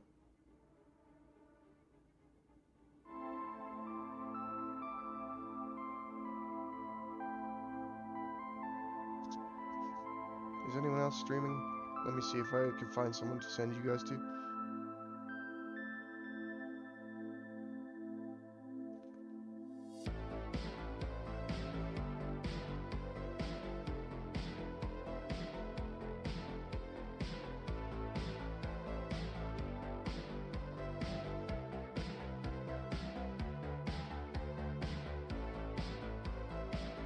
No, I am the only English streamer. Disaster. Alright, I'm not sending you anywhere. You can all fuck off. Nice to see you guys.